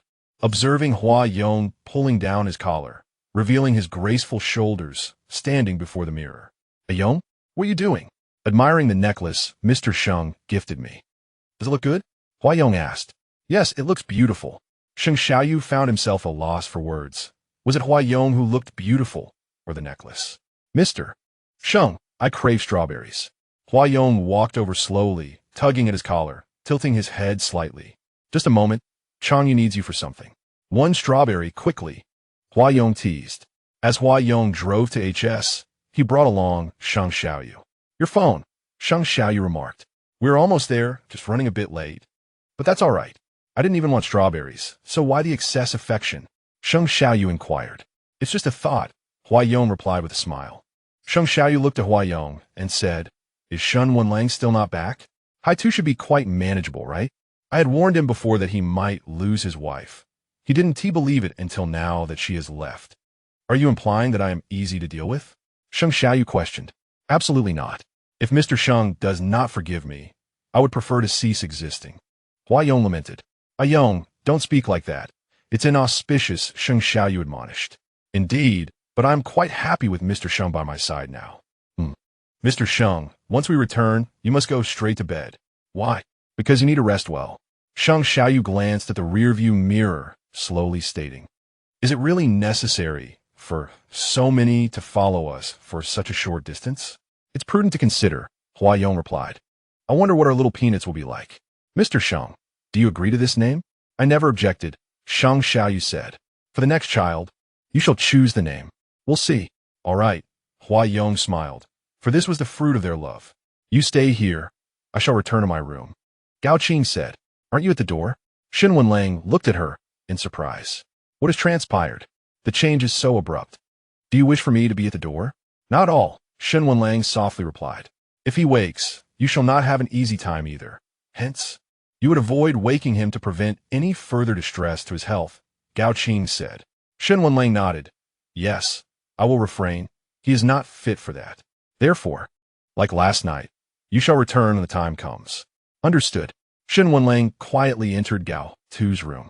Thankfully, Gao Tu had no habit of locking the door. However, this old house had issues with its locks, and each time he opened the door, it creaked, causing him to be on edge. Shen Wenlang sat beside Gao Tu, releasing soothing pheromones. I wonder if it's still timely, Shen Wenlang whispered. He spent several hours in Gao Tu's room before returning to his own for some rest. The next morning, Gao Tu awoke, stretching, feeling quite refreshed as he hadn't woken up during the night. After washing up in the bathroom, he stepped out to find breakfast laid out on the table, accompanied by vibrant sage. It shouldn't smell too bad, Gao Tu mused, leaning in to sniff. Upon arriving in Xiangqing, Shen Wenlang experienced what it meant to have his day and night reversed, and he got a taste of the life Gao Tu had been leading. Gao Tu had been avoiding himself, and undoubtedly, this time had not been easy. Shen Wenlang slept until midday before finally rising to drink a glass of water. Does Gao Tu have no other activities besides staying at home? Chapter 92. He might be mute. Shen Wenlang opened a food delivery app on his phone. contemplating if he should cook for himself. Shen Wenlang felt a tinge of curiosity as he ordered takeout on his phone, inadvertently entering the address of the neighboring apartment. He glanced at the printer, opened his computer, and typed a few words. Instantly, the printer emitted a sporadic sound. Shen Wenlang placed a chair at the door and waited patiently. "Hello, your takeout." The delivery person knocked at the door of Gao Tu's apartment. "Is that takeout for Xiaoqing?" Gao Tu inquired as he opened the door and glanced at the recipient's name. "Mr. That surname seems familiar." Gao Tu picked up the package and wondered if it belonged to the new neighbors who had moved in some time ago. He was familiar with the names of his other neighbors, but not those of the newcomers. Gao Tu stepped outside and gently knocked on the door of apartment 510. "Hello. It seems your takeout has been delivered to the wrong address. Perhaps there was a mistake with the door number?" Silence greeted him from within. Just as Gao Tu was about to leave, he noticed a piece of paper on the ground. "That is my takeout, thank you." Gao Tu was puzzled by the note's contents. "You could have just said so. Is there a reason you cannot?" He wondered aloud. "Hello, I live next door. If you need anything, feel free to call on me," Gao Tu added. He stood there for a moment until another note appeared on the floor. "Thank you. I cannot speak." Gao Tu's expression shifted as he realized the individual was mute. "I apologize. I was unaware. Please do not hesitate to reach out if you require assistance."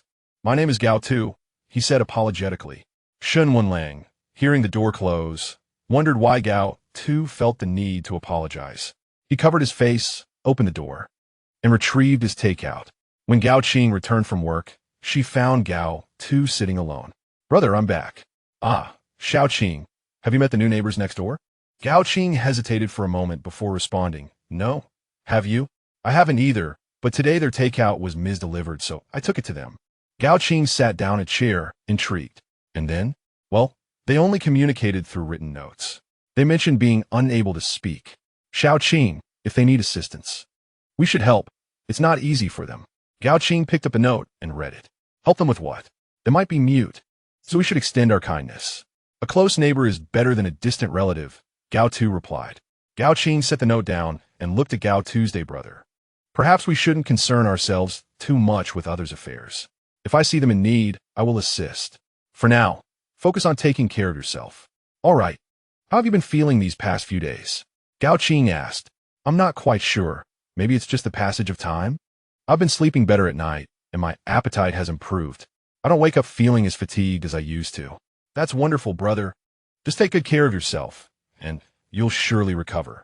"Yes, once Lele is born and I've regained my health, we shall consider moving to another city." "Are we heading to Jianghu?"